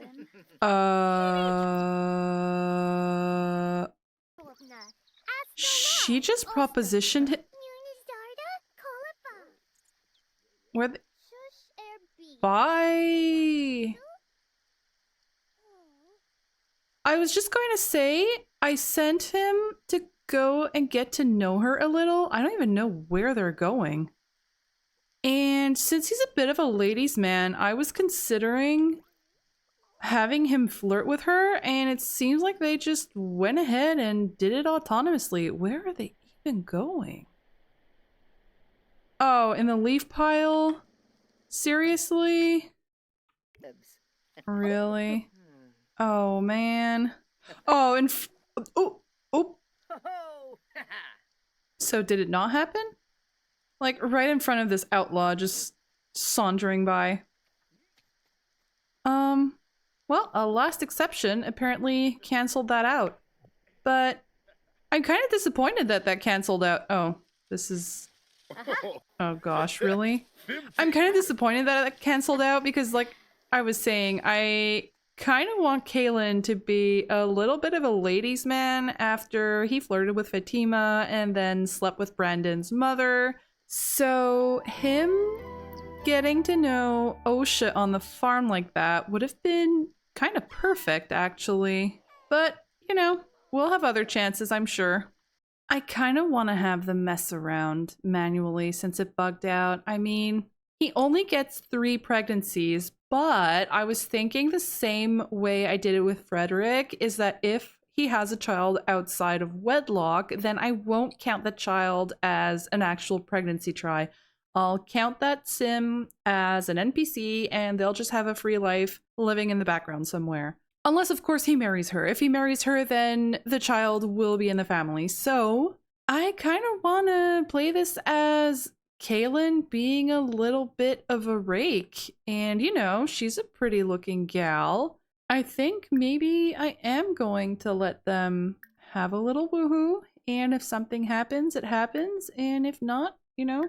Although this is technically sort of his cousin, not by blood, but Lionel is Shanna's brother, and Shanna married Kaylin's grandfather, but it was his second wife, and the only child that they had together is Gabriella. So Gabriella is the only sim that's actually related to Osha, and everybody else is just, you know, they don't even really count as cousins. But I wonder if that would sort of be a no-no anyways. I mean, he doesn't necessarily need to marry her, you know, they could just have a little woohoo, and if she isn't pregnant, well, no harm, no foul. The money situation is getting better entirely thanks to Fatima and her spinning wheel. So we now have enough to pay off our taxes, and we almost have enough to get Noah married. Okay, so our taxes have been paid, and I am happy to say that we do have just enough money to get Noah married. I wish there was an easy way to find all of our goats and sheep. I mean, if there is an easy way, do let me know, because I'm finding it a little bit tedious. No, Trader Jacques, you can't come work on our farm. I'm finding it just a little bit tedious trying to find them so that I can shear them and milk them. I'm having Brayden make candles. He isn't making lots of profit, but I'm kind of hopeful that as his skill gets higher, he'll be able to make better candles and sell them. Otherwise, I could always have him do like his dad and get into woodworking a bit. That is also an option. So I know it's easy to make money in The Sims, but I may have overestimated just how easy it is, because I am now realizing that paying off all our debts is going to take us years. Right now, Fatima is really the one who's the most profitable, and I don't want to go down the painting path because I think that's going to be a little too easy, but making money with the nectar is not as easy as I thought it would be. And so I'm trying the candle making for now. I'm also going to keep making nectar as soon as we get our next harvest, but especially with only 2 adult Sims in the household, it is kind of difficult to make enough money, you know? If I had more Sims to do more hobbies, it might be a little bit easier, but not to say that I bit off more than I can chew, but maybe? Huh. This seems a bit odd to me. I was trying to figure out if Kaylin woohooed with Osha or not, and the only thing I'm seeing here is stat title and 888, which must be a bug. I don't actually know how to check if they did woohoo.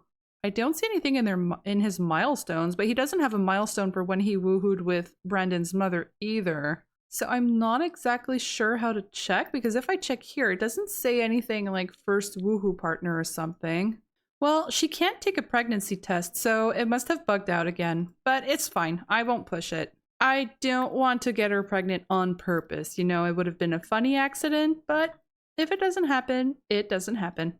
All right, so it is the end of the day and the end of the half year, so I'm going to be leaving this part here. Unfortunately, Fatima still has not gotten pregnant. However, we did get some fun surprises, such as Fatima being soulmates with Brayden's cousin, Zane. And we now have Noah and Daisy who are dating. And so in the next episode, we are going to go look in on Noah and Gabriella to try and get Noah at least engaged, perhaps already married. And we are also going to go look in on the Townsends because it is Brandon and Nicolette's birthday. So once again, thank you very much for watching. If you enjoyed this video, please feel free to subscribe, and I will see you in the next one. Hello, and welcome to another episode of the Ultimate Decades Challenge. We are starting the second half of 1321. In the first half, we discovered that Fatima's soulmate is not her husband Brayden, but his cousin, Zane, which makes things slightly complicated. We also match Noah with Fatima's friend Daisy, and they are now courting. And Rosemary decided to bring the whole family to come help on the farm for a few days, which in this challenge is really a few months, so that Brayden and Fatima can have some quality time together instead of worrying about work. We are starting off in our main household this morning so that we can have these two try for a baby when they're going to wake up, and then we are going to go and look in on our side households because we do have birthdays to do in the Townsend household, and we have enough funds now to go and get Noah married. Alexander, what are you doing in your sister's bedroom? Oh, that's awkward. Alright, so I'm gonna have these two have a little woohoo.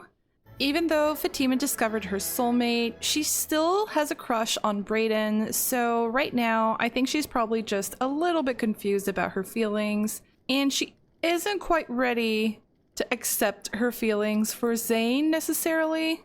I think she feels a lot of pressure to get pregnant again, which probably isn't helping things. Here, let's take a look at all of our animals while Fatima and Brayden are busy making a baby. Alright, so let's go do a pregnancy test. I'm getting a bit nervous that she might not get pregnant this year, because I did say that if she isn't pregnant within the year, Brayden might go and visit the witch that came to see us the other day. Something's not right from being romantic, not with soulmate. Oh, poor Fatima. She's not pregnant. Okay, so we're gonna have one last chance this year to try and get her pregnant, and if that doesn't work, Brayden might just go and do a witchy trade because he probably sees that she's upset about losing her babies, and he probably doesn't suspect that she feels uneasy because she may have met her true love. And so he's going to try and fix things in any way he can, which would probably be to go see the witch and try to get their twins back. Alright, so I'm going to leave these guys here for today, and we are going to go and look in on the Townsends. Alright, here we are with the Townsends, and Brandon's mother Sheila has given birth to a little girl named Kara. I believe she gave birth at least a year ago, so we are going to be aging her up. And it is also Nicolette, why are you out in the bushes over here? Poor kiddo. Here, I'll have Stephanie come and get her. Right, so it's Nicolette's. We're gonna roll for Nicolette and for Brandon because Brandon needs to do his young adult role, but I don't think I'm gonna be rolling for Kara after all because she isn't really part of our bloodline, and I was kind of curious to see what a kid would look like with the genetics from the outlaw, so I'm just gonna give her a free pass. Hopefully Sheila won't have any other children though. We have an archery competition tomorrow. We might go back to our main household for that. Alright, so first things first, we are going to come and age up baby Kara. What? What? Wait, what? What the f- She's woohooing with her mother-in-law in the shower in front of her. What the f is wrong with you? This isn't canon. I don't want this to be canon. Is he upset? First betrayal from life event. Has been cheated on for the very first time. Hopefully the very last. No. I don't want this. No. Why? This is so random. Why couldn't she have just wooed with her husband? He was right there. And now the romance bar just tanked. Of course it did. I'm just gonna ignore this ever happened, okay? Because it just doesn't make any sense to me. Like, what is Sheila's game here? She just messes around with everyone she meets? First woohoo, girl, you had 3 kids. And Kara is cautious. Okay, so here is baby Kara that we won't be rolling for. And I am going to have Brandon and Stephanie try for a baby to try and get her pregnant right away, just in case Brandon fails his young adult role.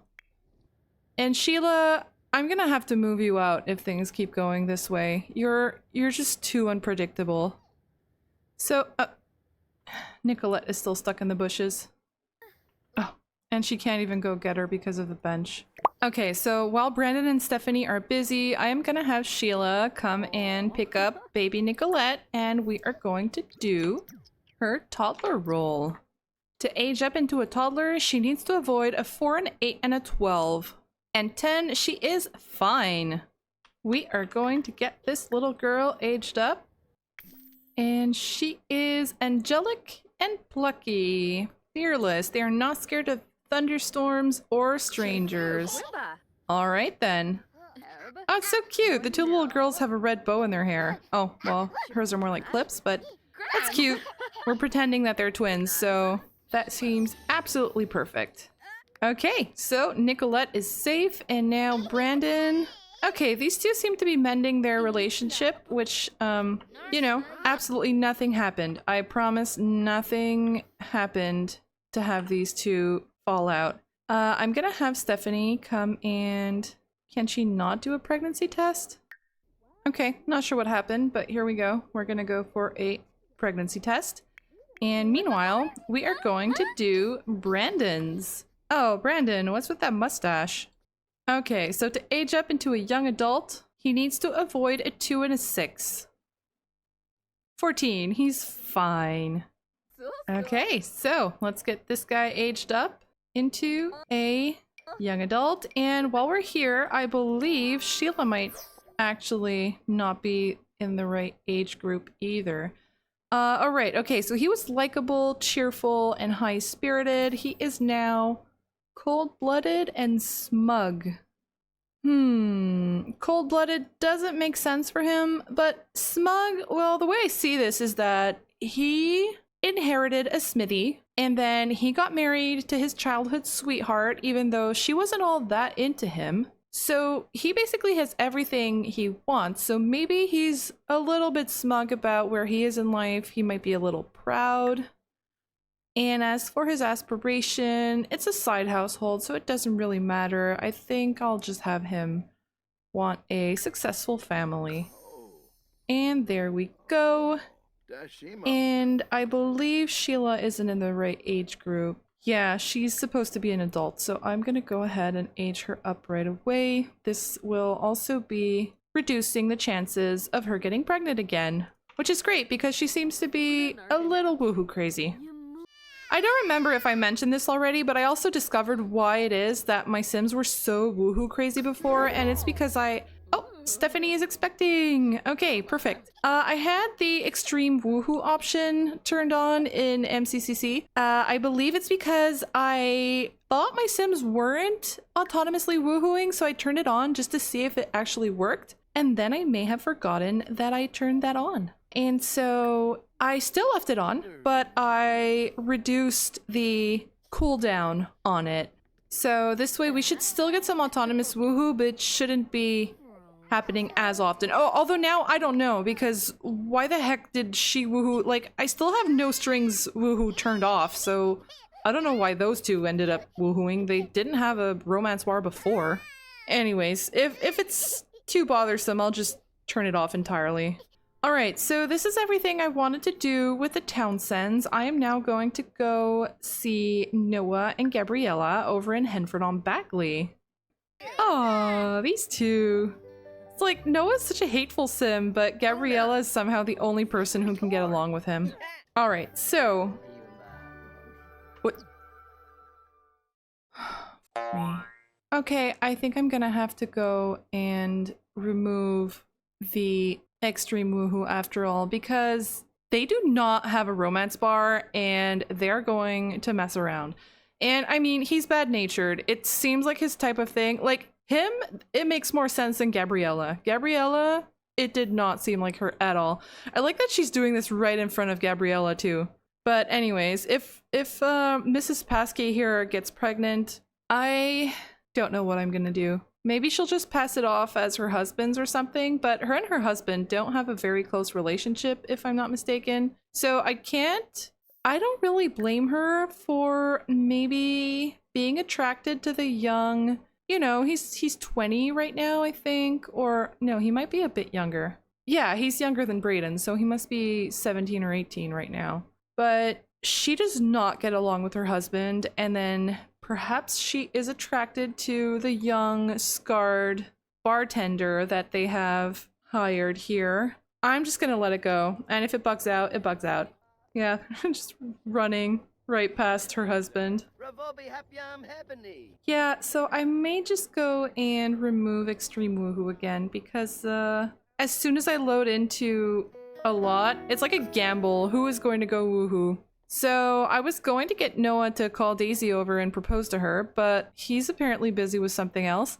Maybe she's showing him the ropes, you know, what to expect on his wedding night, and how to go about it with his new wife. We're just going to say that she's trying to be helpful. These two are done sneaking around. I'm not going to do a pregnancy test for her. I will leave it as a surprise, and hopefully she is not pregnant. We are gonna go and invite Daisy over. Why is he feeling flirty? Ready for some action? Oh god, you better not go and proposition Gabriella. That could ruin things. Oh, she's knocking on the door of his room. Okay then. Oh, talk about marriage. Why not? So this is a rental lot, and I set it up as a live-in bar. However, I don't seem to be able to open the bar, so maybe that mod does not work for rentals. I don't know. Do you guys use that mod? Have you tried it on a rental? Let me know if you managed to get it to work, because I have not been able to. Oh, set as front door. Okay, I guess.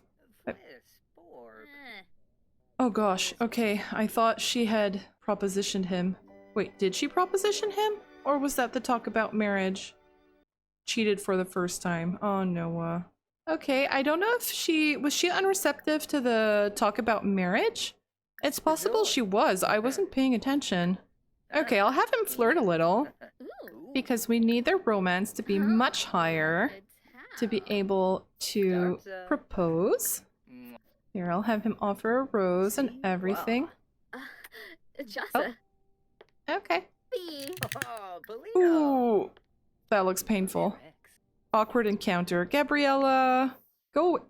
What? Wait, what? Something's broken. He's your nephew. You can't mess around with your... Something is broken. Okay, I need a computer ASAP. Oh god, I can't believe I had family activated. I think I activated it thinking, well, what if we have some really distant cousins, like 7 generations down the line? Is this going to prevent them from woohooing? So I turned it off, but Jesus, I didn't think that the extreme woohoo would go and do this. Okay, so I turned everything off. I turned off family, I turned off extreme woohoo. So we should be safe for now.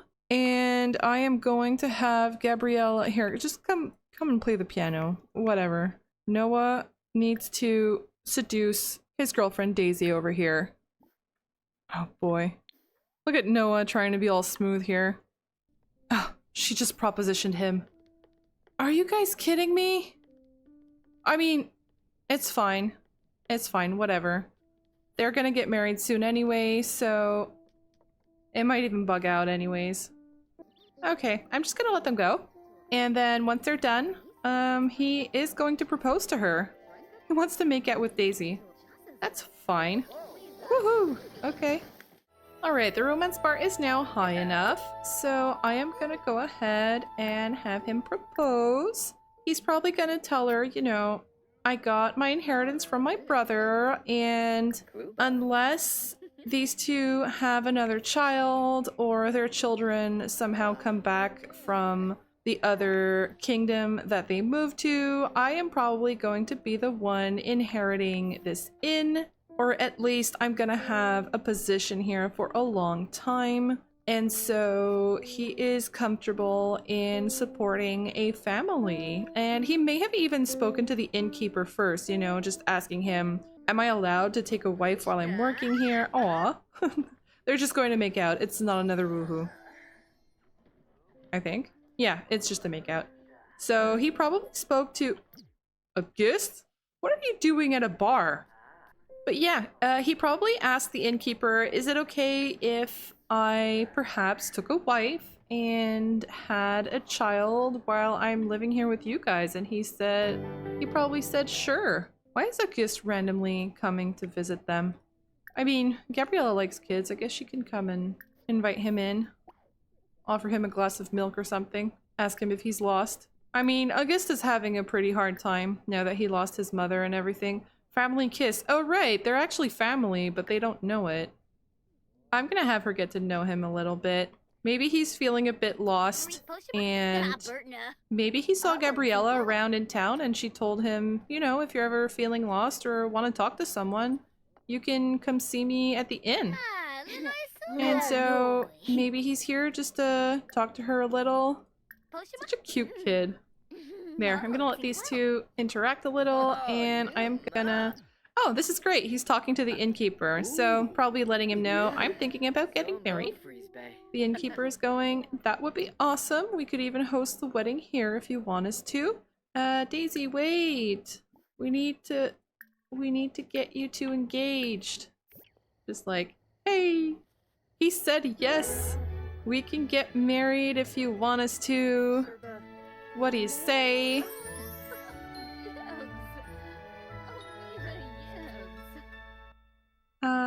Oh, sure. Thanks for ruining the moment, Gabriella. Aww. There we go. This is what we like to see. A happy couple. At least happy for now, until one of them discovers that their soulmate is someone else or something. Noah just got engaged. There we go. So I guess the innkeeper might actually move Noah to a larger room. So that, because right now he's sharing a room with Gabriella. So he might move him to another room with a bigger bed and with some room for a crib. And I think... No. Nope. Nope, I'm canceling it. Nope. I don't usually cancel them, but now this is too much. I am gonna have to restart my game. But what I was going to say is that Nivard and Cataline might actually be a little excited to have children in the house again. Unless they hate children. Let me check their traits. Chatty, jealous, music lover, unconventional, unflirty, grumpy. She's unflirty and she keeps sleeping with everyone. Anyways. Peaceful, self-absorbed. Yeah, so they don't hate children, so maybe they're going to be excited to see another generation being raised in their inn after their children left, you know? They might be sad that they're not getting to know their grandchildren since their children moved away or passed away during the famine, so they might be really attached to Noah and happy to have him raise a family here. They're going to woohoo again. This is even more extreme. I reduced the options to make it, you know, more rare to increase the cooldown between the woohoos, and now they're just like woohoo obsessed even more than before. They're like doing it so often. Okay, I'm gonna let them have another woohoo. They're gonna get married like tomorrow anyways, so I might as well have him organize the event, and then I'm gonna restart my game so that we don't have our wedding guests woohooing all over the place. Although it would be kind of funny too. But yeah, I don't want all of my Sims having illegitimate children everywhere. I don't know how realistic that would be. I could see Kaylin doing that, but not necessarily everybody else, you know? Shout forbidden words at Gabriella? Why? You just got engaged. Don't you? Yeah, I'm gonna have him apologize because Gabriella is the only Sim who actually likes him. And now his conflict resolution is in the range to learn the mediator trait. Okay. So I want him to tell her about the engagement. Oh, become best friends forever first. There. I don't know, I just really like these two. They're like the unexpected BFFs. I'll have him enthuse about upcoming wedding. I don't think I can ask her to be the Sim of Honor because they're teens, so we're just gonna have to pretend.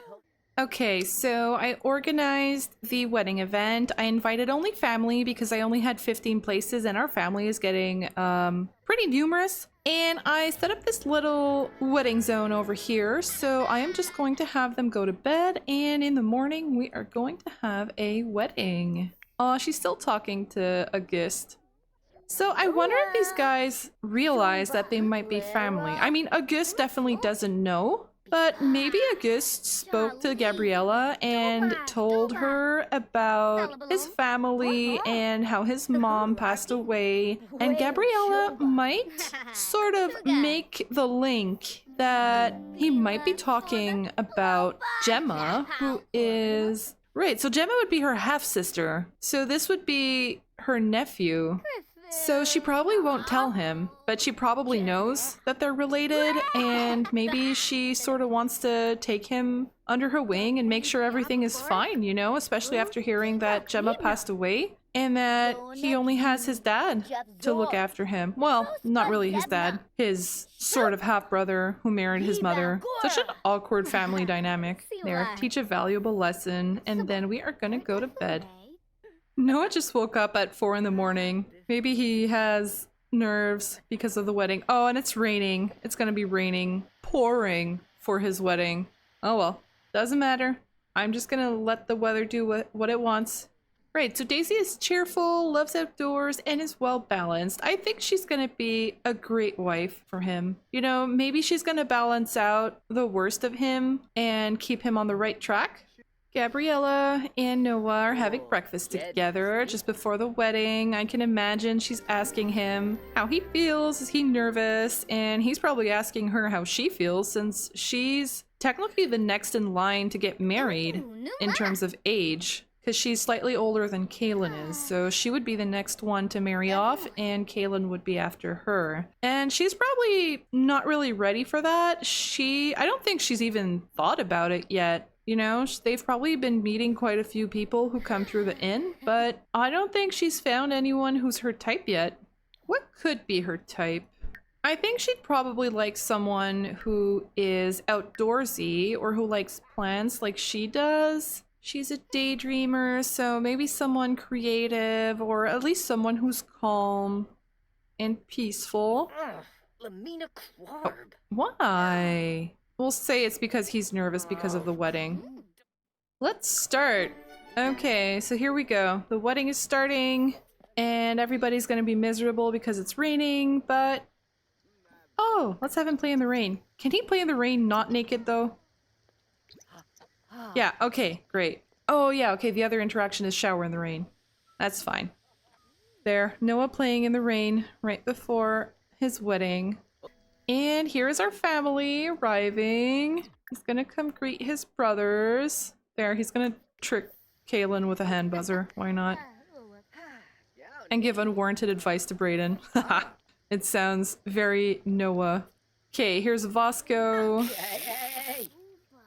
He didn't mind it. He was fine. Cold-blooded Kaylin is very patient with his nosy brother. And Brayden is not receptive to the unwarranted advice. The team is here and all of the younger siblings. And of course Esther is there with the flowers in her hair. And Frederick is here. How's the married life been treating you, bro? Tell outrageous story? Sure, why not? So I'm just gonna have Noah greet all of his siblings and then we can get started. Well, I mean, we have to wait for the bride to get here and his mom isn't here either. Oh, they're even hugging. So maybe as Noah's getting a bit older, he's getting along slightly better with his siblings. Oh, and there's his mom. There, we're gonna go give mom a hug. She must be so happy to see all of her sons getting married. Just settling down with lovely young women who are all pretty responsible, you know, all of the wives. Well, maybe except Fatima, but she doesn't know about that yet. But I just feel like all of the wives that we've been finding... Oh, Rosemary, no. They're all, you know, pretty... Lucan? What are you doing here?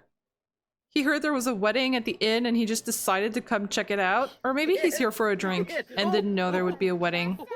Is Brayden talking to him? So Brayden just randomly started talking to Lucan. I guess Brayden probably saw, this guy looks rich. I should be friends with him. Of course, without knowing that this is sort of his uncle. So where's the bride? Oh, she's over here. Okay, our bride is here. So he wants to hold her hands. So I'm gonna come and do that just before they exchange their vows. Okay, this is good. The Baker siblings are chatting at the bar over here. So he's not outside talking to Fatima. It's probably for the best. Ooh. So I guess that was holding hands. And oh, he wants to kiss Daisy. He wants to be friendly with Daisy. Okay, and the sun came out just in time for the ceremony. Okay, hang on. Just so that it doesn't bug out, let's have everybody take their seats. And I am going to control Daisy to bring her over here. And I am going to have them exchange vows and kiss. So that was it. They exchanged their vows already. I'll just have them do a spousal kiss while everybody's gathered there. Yep. Oh, there we go. Another successful wedding. Amazing. I'm really looking forward to having at least one sim get married when they're an adult so that it's not half as weird. Oh, Fatima and Brayden. This is the only couple that keeps doing this intimate dance. I don't know why they specifically. Oh, look. With Zane in the background. It's like he knows she's his soulmate and he sees her with his cousin, so of course he can't say anything, but they know. And she doesn't want to believe it. I think she's trying to convince herself that Brayden is the one. But then we've got Zane over here with his different colored eyes and his scars, just sort of watching on. Okay, so this is kind of fun having everybody gathered here. So I'm gonna have our newlyweds. Oh, actually she might already be pregnant. So I'm just gonna have her go and do a pregnancy test, and if she's not pregnant, then I'm gonna have them go and try for a baby. So regarding family names, I know they weren't much of a thing in the 1300s, so I'm kind of tempted to change Noah's name from Barrow to either his wife's name, so it would be Noah Wright, or he could take the family name of the innkeeper, assuming that the inn would be passing on to him, so it would be Noah Pasquier. I don't know, do you guys have an opinion? Do you think it would make more sense for him to take his wife's name or his boss's name, but he's going to be inheriting the Pasquier Inn, so maybe he'd want to have the same name as the inn. Did she do the pregnancy test? I didn't see the result. Is she not able to go to that bathroom? Oh, Frederick is in the bath. Oh, whatever. Just walk in on him. Oh! And she's pregnant! I'm gonna have Daisy come over here so that she's not next to naked Frederick. Alright, so Daisy is pregnant. And of course she is not going to tell Noah at their wedding because that would mean that she was pregnant. What happened? Right, so she's not gonna announce anything right away because then it would be obvious that they woohooed before getting married. But, this is great. So Noah's... I saw a heart. Oh no. No. No, what did you do? Did you flirt with someone else at your own wedding? No, okay, I think he may have flirted with Daisy. And maybe she's upset. No, he flirted. Who did he flirt with? Slap? Wait, who's slapping who? Who's angry? Who flirted? I missed something. Oh my gosh. Oh man, these two. This marriage really is not working. Okay, I have no clue who flirted with who. But it doesn't seem to be Noah. It seems to be Caitlin who flirted with... I don't know who. Okay, so I'm gonna go ahead and end this wedding. And I am going to move Daisy in. And there we go. So we are down to just Gabriella in this household who is left to get married. But I'm gonna give her a few years. I think Gabriella... she might be content just working on the garden here in the inn with Noah. Why are you bald? And she's gonna wait a while before she meets someone that she really wants to marry. No. I mean, I would say that maybe Gabriella is into women. but she has 9 pregnancy tries. So she's not bad into women. Maybe she's bi. Okay, I'll let it go. I have a feeling Caitlin is just really lonely. Things aren't going well between her and her husband, and maybe she just really wants some company. Oh, she's farting back, and she keeps breaking her arms. So I'll let them. If they want to have a little fling before Gabriella gets married, I'll let it go, you know? Maybe Gabriella is going to make Caitlin feel a bit better in this marriage that she's trapped in. Stress about lost time. Man, Gabriella's sort of stuck in between the two, isn't she? Okay, so that was it. That's all I wanted to do in this family. So I'm gonna head on back to our main household so that we can make a last attempt at getting Fatima pregnant. Okay, so here we are back at the Braden Barrow farm, not to be mistaken for the other Barrow farm, which I'm gonna have to rename eventually. I'm gonna go and have Fatima and Braden have a woohoo, and everybody, let's cross our fingers together, because if this is unsuccessful again, Braden is going to go see the witch. On one hand, because he wants Fatima to feel better, he knows that she misses the babies, but also because he might actually fear that she isn't able to get pregnant again, and he really wants a family. So he may go and beg the witch to bring both of their twins back. Although the other thing that he could go and ask for is just for a new pregnancy. So I don't know, what do you guys think? Should he try and get the twins back? Or should he instead go and ask for a new pregnancy? Or to make sure at least that Fatima doesn't have any fertility issues? Oh, an egg that was incubated is ready to hatch. Okay, I'm gonna go and I'm gonna go and send Gabriella. Right, so I guess since we were in another household, none of our chores got done. So I'm gonna have Gabriella come and do that right away. So did they? They did. Okay, here we go, guys. Okay, fingers crossed. Fingers crossed. She's pregnant! Oh, thank God. Thank God she's pregnant. Oh man, I was so afraid of the witchy trade. Okay. I mean, it would have been kind of exciting at the same time, but... Okay, so no witchy trade next year for Braden.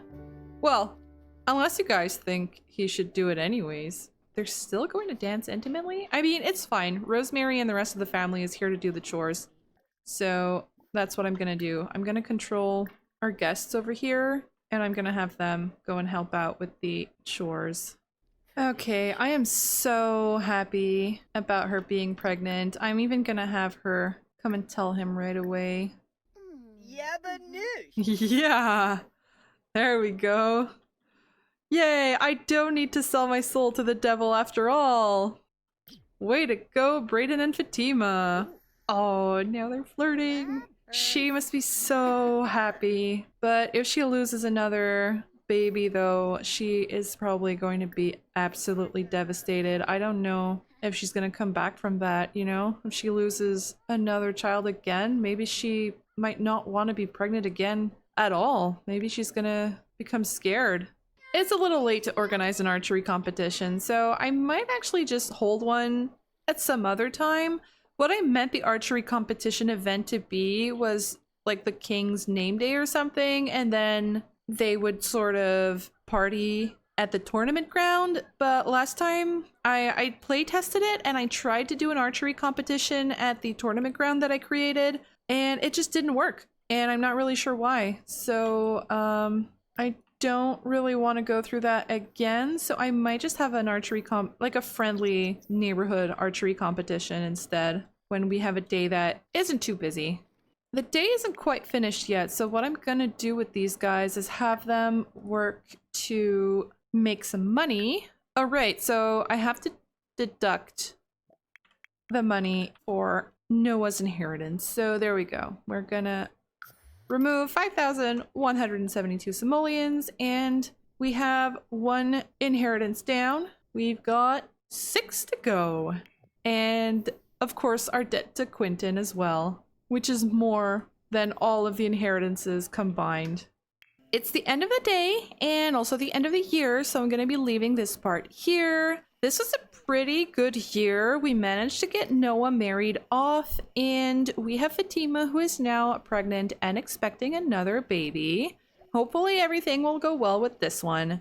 Next year, we have a few birthdays to do. Adriana will be aging up into a teen, and Stephanie will be aging up into a young adult. So once again, thank you very much for watching, and I will see you in the next one. Hello, and welcome to another episode of the Ultimate Decades Challenge. We are now in 1322.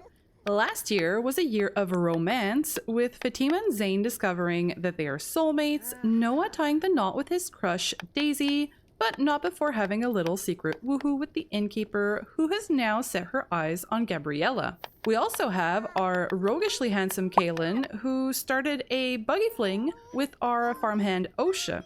This year, we have Daisy, Stephanie, and Fatima, who are all pregnant, but I believe they're going to be giving birth in the second half of the year. So for the first half of the year, we have Adriana's teen role to do, and if all goes well, we are going to start looking at some suitors for her. By the way, I have finally changed my gallery ID to CitrineSimmer, so if you guys would like to download any of my families or builds, you can now easily find them on the gallery. And if you guys have any sims you'd like to see possibly appearing in my game, you can share them using the hashtag citrinedecades. Whenever I'm looking for sims to populate the worlds, I always take a look at that hashtag first, and it just so happens that I'm currently populating Henford and Tartosa with sims under that hashtag. So if you'd like to help me populate the world a little, that would be the best way to do it. So, without delaying further, we are going to do Adriana's teen role over here, because that is really going to set the tone for the rest of the episode. The only number she needs to avoid is a 7. And 2. She is perfectly fine. We are going to get this young lady aged up and take a look at what her new trait is going to be. Okay, so she was previously an animal enthusiast, moody and impulsive, and she is now whimsical. These sims are unusual, playful, and unpredictable, rather than serious or practical. They are dreamers and out of step with the real world. This makes them really good writers and artists. Huh, okay. I've never had that trait before. Does it fit for Adriana? I'm gonna give it a chance. And as for her aspiration, we are gonna go into the teen aspirations. Does she want drama? Yeah, I think she wants to live fast, carefree and rules-free, being impulsive and moody and now whimsical. This seems like it would fit the best. And oh wow, she really grew out her hair, didn't she? That's wow. Adriana. She was a tomboy, but this is really interesting. I kind of like this for her. Let's take her into cast and see what we can do. So here's Adriana before her makeover, and she already looks kind of perfect. She's gorgeous. I'm like so surprised. She was like a moody tomboy for so long that this is like such a cool, unexpected turn of events. I'm gonna change her outfit because this is actually the same as Gabriella's outfit, and I will show you what she looks like after a small makeover. Alright, so here's Adriana after a minimal makeover. I really did not have to do much except change up her eyebrows and give her a bit more skin details. I did decide to leave her in a dress, although I couldn't help giving her several outfits, so she's got also some outfits that are a little more akin to what she was wearing previously. So this is really an interesting surprise to see that Adriana really grew up to be an absolute beauty. So while we're here, we're also going to roll to see if she gets married and how many pregnancies she is allowed to have. So we're going to start by rolling a d20 to see if she gets married. And she does, and now we are going to roll a d12 to see how many pregnancies she can try for. 2? Just 2? That's so disappointing. Well, hopefully she's going to do some autonomous woohooing, and it won't be my fault if she gets more than 2 pregnancies. Oh, she kind of looks like Rosemary. Yeah, she seems happy to be 18. Since it's the morning, I am going to get started on some chores, and when we're a little bit later in the day, we are going to start taking a look at who would be an interesting suitor for her. Now that Adriana is a teen, since we have all of our younger siblings here, I think the family probably figured that Adriana is much more interested in taking care of animals and taking care of the house or taking care of Fatima's future babies. So what I think might happen is that Frederick is going to come and sit down, and he is going to come talk about, you know, maybe needing an extra pair of hands to help with the baby once it comes, to let Fatima rest, while Adriana is probably going to keep up with work on the farm. They may need someone else to help in the house, and so Rosemary is likely going to suggest that his next sister, so that would be Esther over here, could also move in with him and help take care of the children and the household chores and whatever else he might need. Especially because with Adriana becoming a teen, she is going to be probably getting married in the next few years, and so if he needs some extra help, it would be good to have another sim over here. So I'm gonna go ahead and add Esther to our main household. And Adriana, instead of doing the chores, is over here insulting her little brother. Having Esther in the home while she was a stayover guest was a little bit buggy, so I decided to send home our stayover guests. Oh, bye. And that seems to have fixed her autonomy. Brayden over here is probably going to be rather proactive in getting his younger sisters married. Now that Adriana is a teen, he's going to be concentrating his attention on her, but he also knows his sister, and he knows that she probably will not settle for a choice that he is going to make. She is probably going to fight whatever he suggests, and so he is going to take a very easygoing strategy, and he is just going to... I'm going to create a club. So he's going to invite a bunch of potential suitors, and he is going to let her figure out which one she prefers. And hopefully, she is going to like at least one of the sims that he selected, and she's not just going to go out and find some dude at a bar. So let's get a event started, or rather, maybe I should be doing this somewhere else, because if I do this on this gigantic lot, I'm probably going to lose the suitors everywhere. So in fact, what we're going to do is I'm going to create a club with a bunch of potential teen suitors for her, and then we're going to go to a community lot, maybe the park, to have them meet.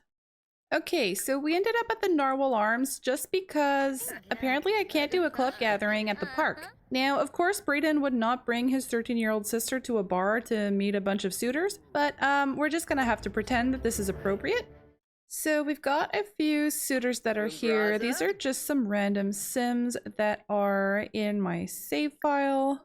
So I'm going to have Adriana meet them. The reason I had Brayden be the one in the club is so that she can actually have a first impression with them, because if I would have added her to the club, then she would already have like a small relationship with them, and we wouldn't get to see what her first impression is of everyone. So let's go and introduce ourselves. This is Orion Hale. He is one of Gemma's first husband's children. And then we've got Jordan. He is the innkeeper's son. And Herbert, like I said, is just a random sim that I created to populate the world. Let's ditch school and go play hooky somewhere. Would she ditch her own suitor gathering to go with this handsome... Oh, I missed it. Damn it, I missed the opportunity. I think she would have ditched it to go with that stranger. Or is he actually one of her childhood friends who grew up? Oh, he is. Oh, yeah, and she's really good friends with him. Oh, we also have Osbert, but he hasn't aged up yet. He was a tailor's kid. Right, so her childhood friends haven't all aged up yet, but we do have Geralt who aged up, so I'm actually going to invite him too. Okay, so I want her to greet everybody. All right, okay, so this here is Jeffrey, who we already knew from Stephanie's suitors, so he is still available. Oh great, she's hysterical. At least the emotional depths are turned off. She likes hardworking sims. Yeah, I do see that for her. So I think she liked, was it intellectual sims? Okay, so she likes cerebral sims, hardworking sims, and pessimistic sims. So she should also almost marry like a scholar or something. A sad scholar, apparently. Oh, and she's already friends with Jeffrey. And didn't she just meet Orion? Their relationship just like went straight to friends. And I just want to give us an opportunity to see Gerald. Okay, here's Gerald. Oh, yeah, I didn't do his cold outfit. Hang on a second. Okay, there we go. So this is his actual outfit that I gave him. He actually joined the guards. He aged up with this hair, and why did you just change again? Okay, here we go. So this is Gerald.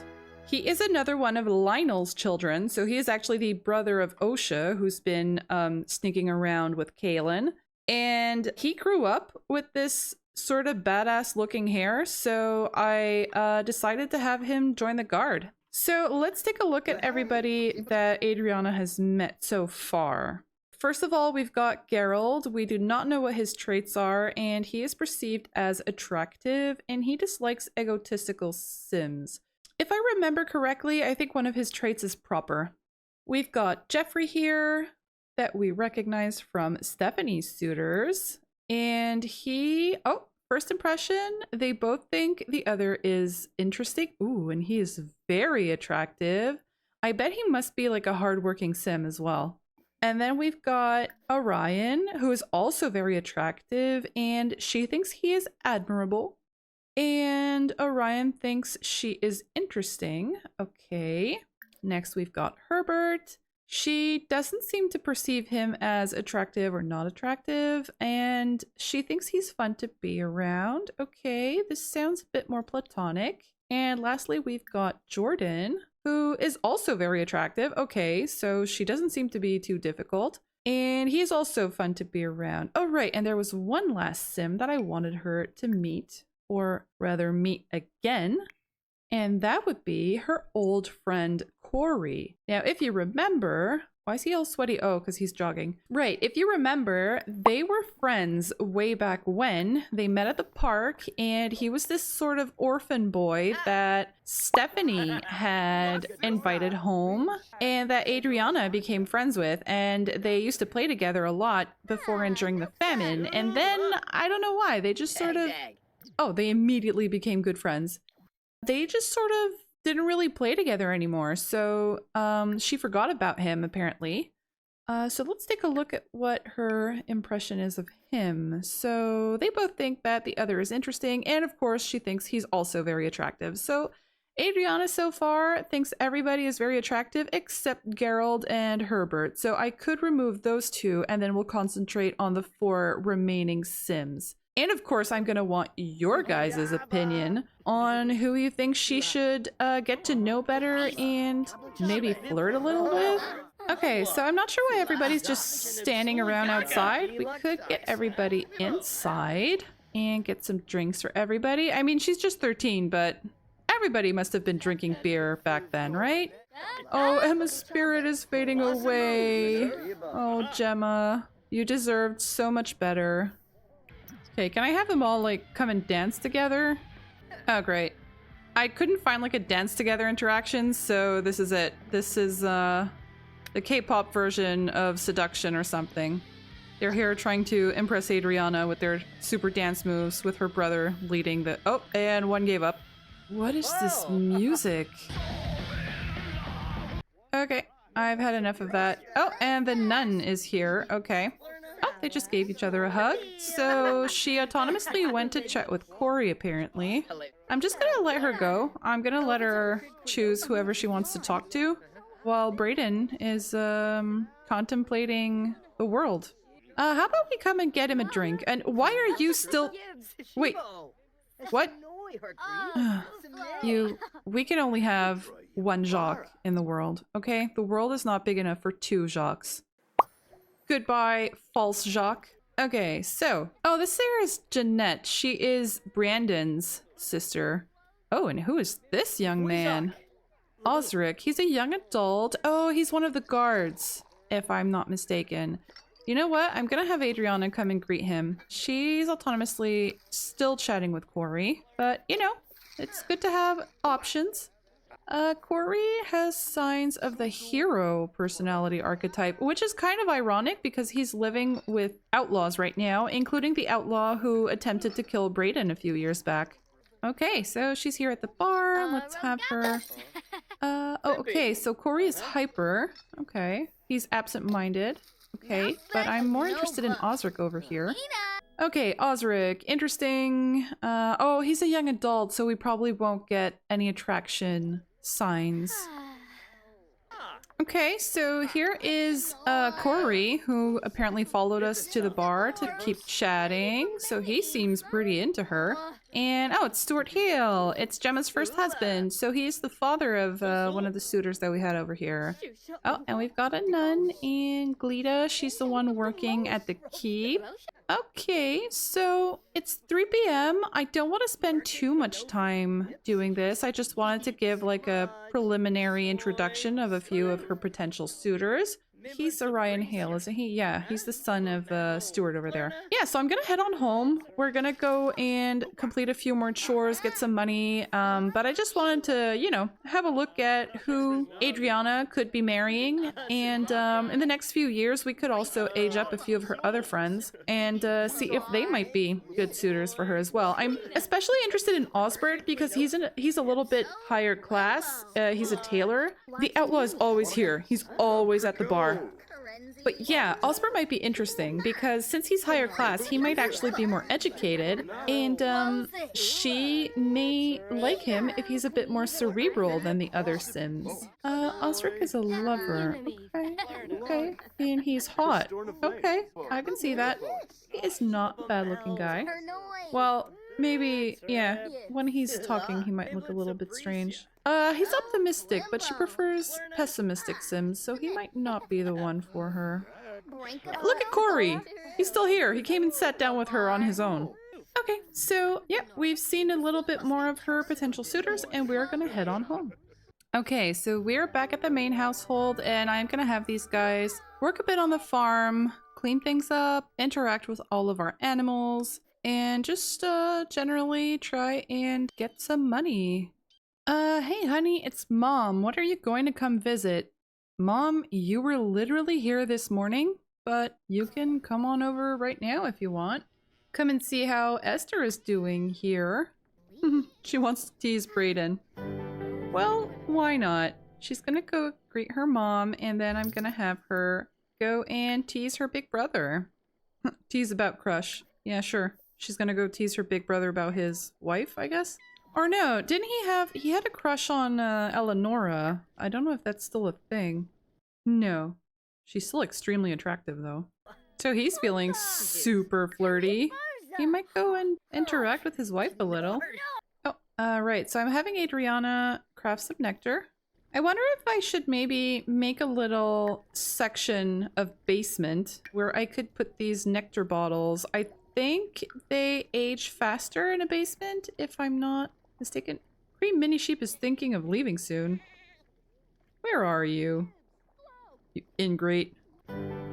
Another visitor who is, oh, it's Fosco, the baker. He is also at an age where he can get married, but I already have plans for who he is going to marry. I'll still have Esther come and here, she's going to introduce herself to her cousin and she's going to invite him in. Okay, not bad. We're at 4,000 simoleons. We're close to having enough money for our next marriage, who would technically be Gabriella, but I'm not sure she's quite ready for that yet. So we could always wait a little bit. Okay, she's happy to see her son.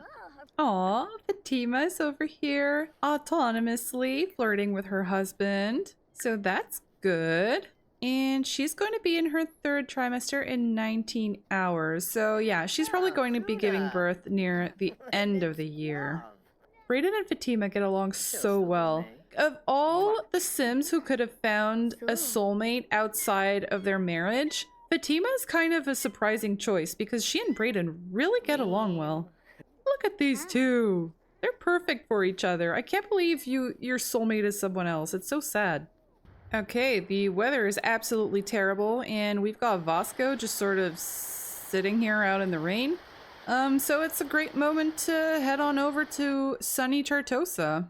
Here we are over in Tartosa, and we are at an inn where Lucia and Endrio have been living. So they escaped the ship that they were stowed away on, and they spent several days begging on the streets, trying to find work, trying to find food, stealing it when they could, until they met Miss Hélène Rochefort over here, who is originally from Willow Creek and who moved to Tartosa to open her inn. And so she offered them work in her inn, cooking and cleaning after the guests, and also looking after her other employees. Now, you might notice that the other employees are young ladies, and that is because this isn't any kind of inn. It's a brothel. Our two little kids here could not really choose since they didn't really have any other choice, so they just sort of ended up here. And they are thankful for the work, and they might actually be a little bit too young to understand what exactly is happening here. Like, they must see that most of the clients are men, but, you know, it's not a seedy brothel. It's meant to be okay. You know, it's not high class, but it's not really a rundown, shady sort of place. And so far, everything has been going pretty well for them. They've been cleaning, cooking, and generally running errands for Madame Hélène. And Lucia over here, sure, Andrea likes small talk. And so Lucia over here, she is due to age up into a teen, which is a little dangerous given that she is currently living in a brothel, but the madame won't ask her to do anything that's against her wishes. So I'm going to let her age up here, and she is going to be kept on as a servant. Of course, before we can age her up, we need to roll. She cannot roll a 7. 13, and she is absolutely fine. We are going to roll right away to see if she gets married. Oh no, hang on a second. I already did the roll to see if she gets married. That's right, that's why she's in a brothel. Okay, so we're going to age her up to a teen. And there we go. So she is open-minded and mean. She is now hedonistic, which is pretty good for someone living in a brothel, and a slob. Okay, why not? I don't mind. And as a teen, I'm going to have her... So we could either go for admired icon. Since she's in a brothel, maybe she is going to be interested in joining the ladies and trying to get some wealthy clients. Or otherwise, she might just be interested in the drama, and she could stay as a servant and just enjoy hearing about all the stories that happen here. Although, yeah, she's hedonistic. I think she's going to end up getting some clients of her own.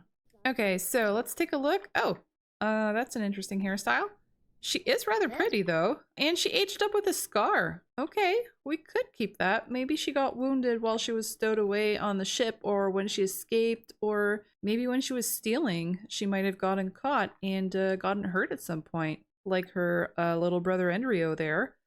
So when the Baker orphans were orphaned, I did the marriage and pregnancy rolls right away because I wanted to see where I should send them based on their roles. And so she ended up rolling not to marry, but she does have 5 baby tries. So what I'm thinking is that she might join the ladies in this inn, or let's say join their profession, and she might get some clients of her own and maybe strive to be the mistress of a rich lord in Tartosa or something. So I'm gonna see what happens. I'm gonna play a little bit with the household and we'll see what she's interested in doing. But having her be a hedonistic sim, I do see her maybe enjoying the life at the brothel. Okay, so I'm gonna go ahead and give her a makeover, and I will see you on the other side.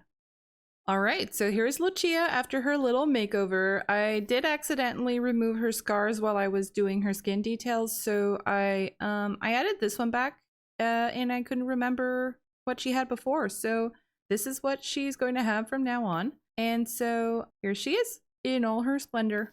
I think she looks quite cute, and I think Madame Hélène is going to have her eye on her as a potential employee.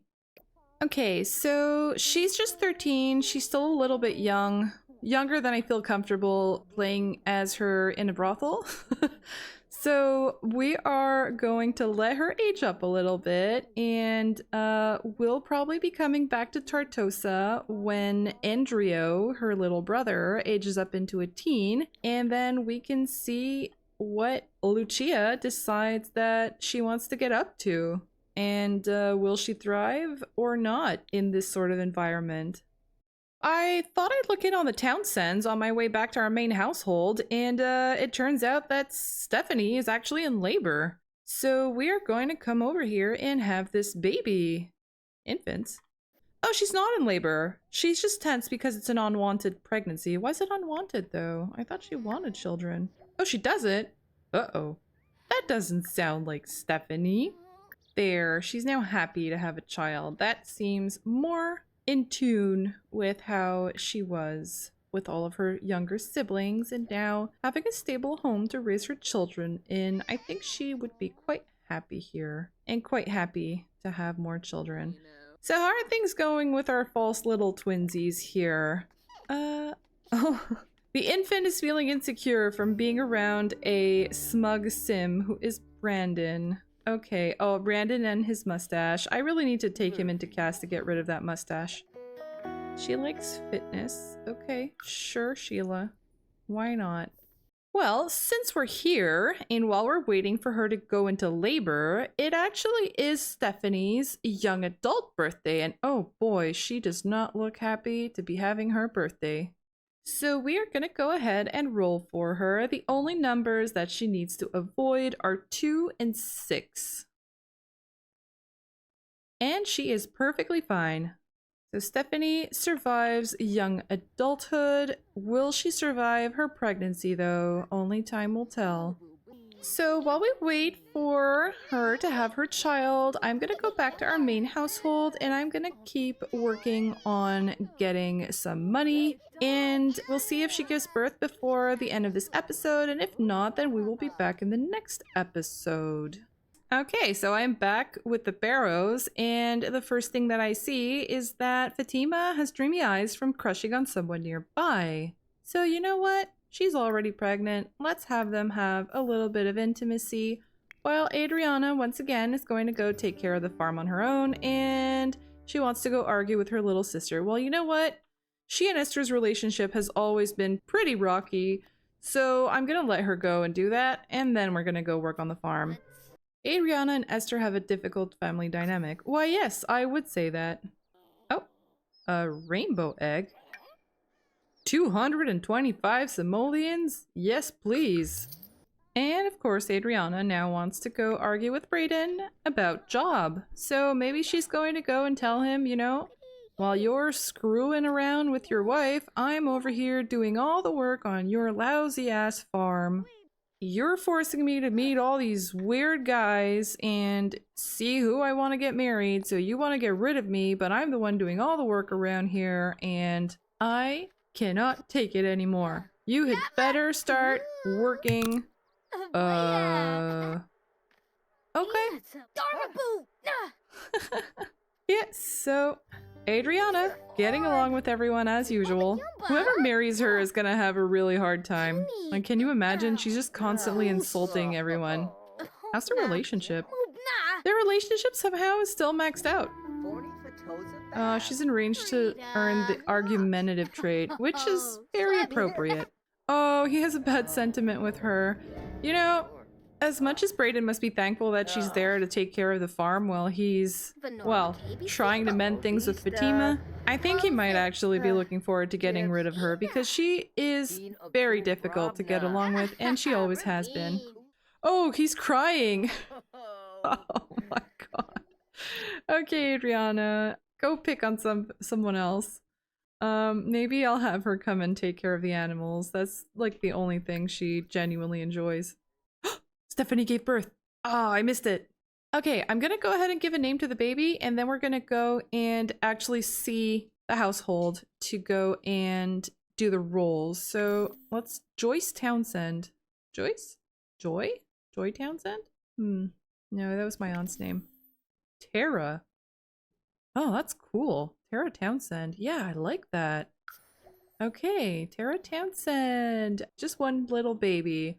Okay, so I'm gonna finish things up over here, get a few chores done, and before we end the day, we're gonna go and look in on Stephanie, and hopefully she and little baby Tara survive. I mean, you can't not survive with a name like that, right? Our sheep and goats keep complaining that they're dirty, and I'm not happy, and I want to leave, but I have such a hard time finding them to actually clean them. Oh, at least they're all chilling around here this time.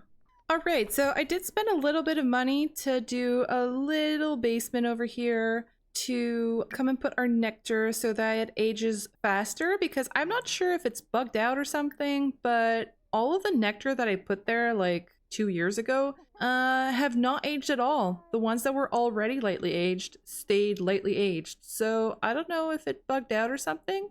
Have you guys been experiencing any issues with this? This is like the first time that I really use it. Like I used it on our last household and everything was fine. But I don't know. Did I maybe do something that I shouldn't have? I'm not sure. We now have that used up a bit of our funds, but well, Fatima's going to keep spinning some thread and she's probably gonna make all that money back pretty fast. Brayden is over here enraged. Oh, I thought he was angry because he got into a fight with Adriana, but no, he's just having a mood swing. Jeez, Vasco is here again? He's here like every day. Oh, great. Vasco is talking to Fatima. Better not start flirting. Fatima got into enough trouble with Brayden's family members. Alright, so before the day ends, we are going to go and look in on the Townsends to do the death rolls. Here we are in the Townsend household, so we are going to go straight upstairs to come see our new little baby Tara. I am going to have Stephanie come on over here. All right, so we are going to roll for Stephanie first. And she's fine, and we are gonna roll for baby. Baby survives, and does baby survive infancy? She does! Great! Well, Stephanie's having all the luck that we could have used in our main household, but that's okay. We are going to have another chance in the next episode for Fatima to have a surviving baby. Oh, I feel like Stephanie was just meant for this. You know, she took such good care of her younger siblings when she was younger, and now she has kids of her own. It just seems like it was meant to be. It is the end of the day and also the end of the half year, and so I'm going to be leaving this part here. We had incredible luck on the dice today, and I hope the trend is going to continue into the second half of the year because Fatima and Daisy are both going to be giving birth. I would like to have your input on if you have any suitors in mind for Adriana. Did you think anybody looked more interesting, or do you think there is a potential love match in the cards for her? I'm wondering if maybe I'm looking in the wrong place. I mean, she's very attracted to everyone, but they're all sort of farmhands or peasants, and I wonder, since she prefers cerebral sims, if I should be looking somewhere else, or maybe she should be looking into somebody who's a little bit older. So let me know if you guys have any thoughts, and once again, thank you very much for watching, and I will see you in the next one. Hello, and welcome to another episode of the Ultimate Decades Challenge. We are in the second half of 1322. In the first half, Adriana aged up into a gorgeous young lady and got to meet a bunch of potential suitors suggested by her brother Brayden. We also caught up with the Lost Baker orphans, who are now working as servants in a brothel in Tartosa, and Stephanie successfully aged up into a young adult and then gave birth to healthy baby girl Tara. In this half of the year, we are starting off at the Pasquet Inn with Noah, Daisy, and Gabriella because Daisy will be giving birth at any moment. Fatima will likely be giving birth before the end of the year as well, so we're going to be heading back to our main household once Daisy has had her baby. It's the early morning right now. I am just having everybody get started on some chores. I'm gonna have Gabriella come and take care of the garden, since that's probably what she likes best. So since we're here, I thought this might be a good opportunity to try the live-in bar option again, because I'd like to have some customers come over and see if anyone catches Gabriella's eye. I created a club with a bunch of Sims who would be likely to hang out at a bar, so I'm going to be opening our live-in bar and inviting the club over at the same time to try and get as many eligible men here as we can. Oh, I can hear the woohoo music. Oh, it's okay. It's a self-woohoo. No danger. It's fine. I'll be honest, I did reactivate the extreme woohoo just because I really feel like Sims don't autonomously woohoo if it's not turned on. So I tried again turning off the no strings woohoo, and I also increased the cooldown even more than what it was before. So hopefully things won't be too crazy. I'm not really sure why I kept having Sims who were woohooing without any romantic interest, though. That's the biggest issue for me. Like, I don't mind Sims woohooing autonomously, and I wish they did it more often, but I just don't want it happening between Sims who have no relationship whatsoever. Okay, so you see, I changed this from a rental lot to a regular residential lot, and now the open live-in bar is working. So I'm gonna go ahead and invite our club here, which I called Noah's Bros. I think these are probably his most common clients, or at least the ones who come and hang out with him. You know, these are probably going to be some of his best friends. We've got a guard, we've got the main outlaw, we've got the younger outlaw, Corey, who Adriana. You know, I got a lot of comments on the last video that Adriana and him seem pretty cute together, so you know what? I kind of want to invite Adriana over as well. We can say the inn is buying some produce from our farm, so she's been sent over with a delivery and she's going to stay and hang out with her brother and her Aunt Gabriella. Where is she? Oh, here she is. I don't even recognize her anymore. She's so different. Here, okay. Oh, Lucan is here. Of course.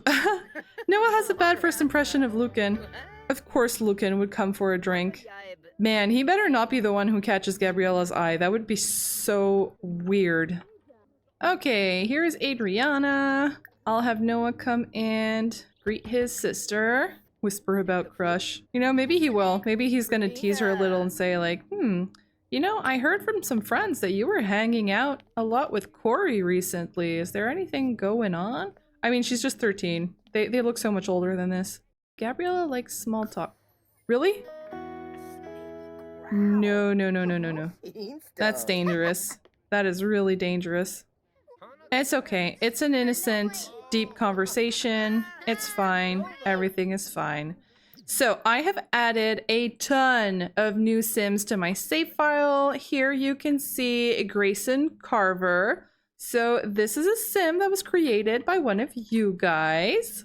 So these are two brothers, and we've got Mason and Grayson, who are now living in Henford, and that I intended to be some potential bachelors for Gabriella, or maybe for Esther and Allison when they grow up, or otherwise, if they don't become related to our main family, I might just keep them as young adults for a while, and they might even be bachelors for the next generation. Miriam is here, so maybe she's here with Lucan. She's here to pick up his groceries, I guess. Lug around whatever he buys. Daisy wants to try for a baby with Noah. You're already pregnant. That's so cute, though. Okay, so here everyone is, just awkwardly standing around, waiting for drinks. I want him as part of our family, but it absolutely would not make sense for Adriana to be interested in this guy. Oh boy. Adriana is over here antagonizing poor Miriam.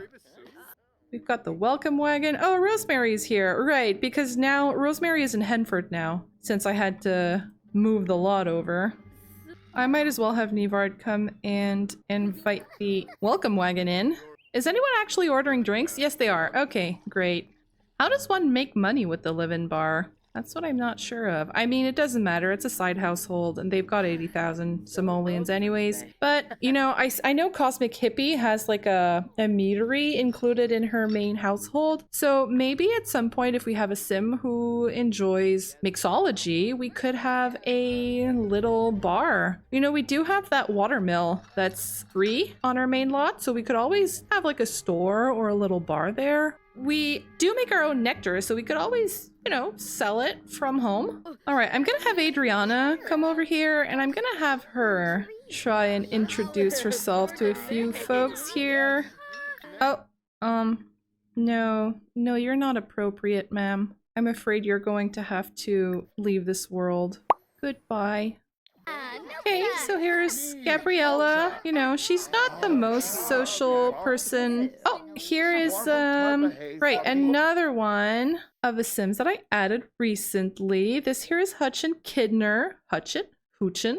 He is a single father of 4 children. And he's a little bit older, so he could be an interesting candidate if we want a different bachelor from what we're used to seeing.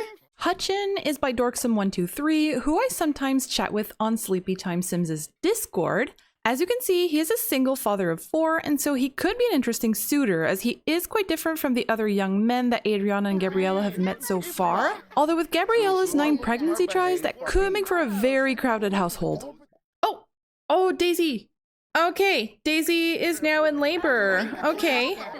All right, so I'm going to have Daisy come up here. I prepared a small little nursery here for her.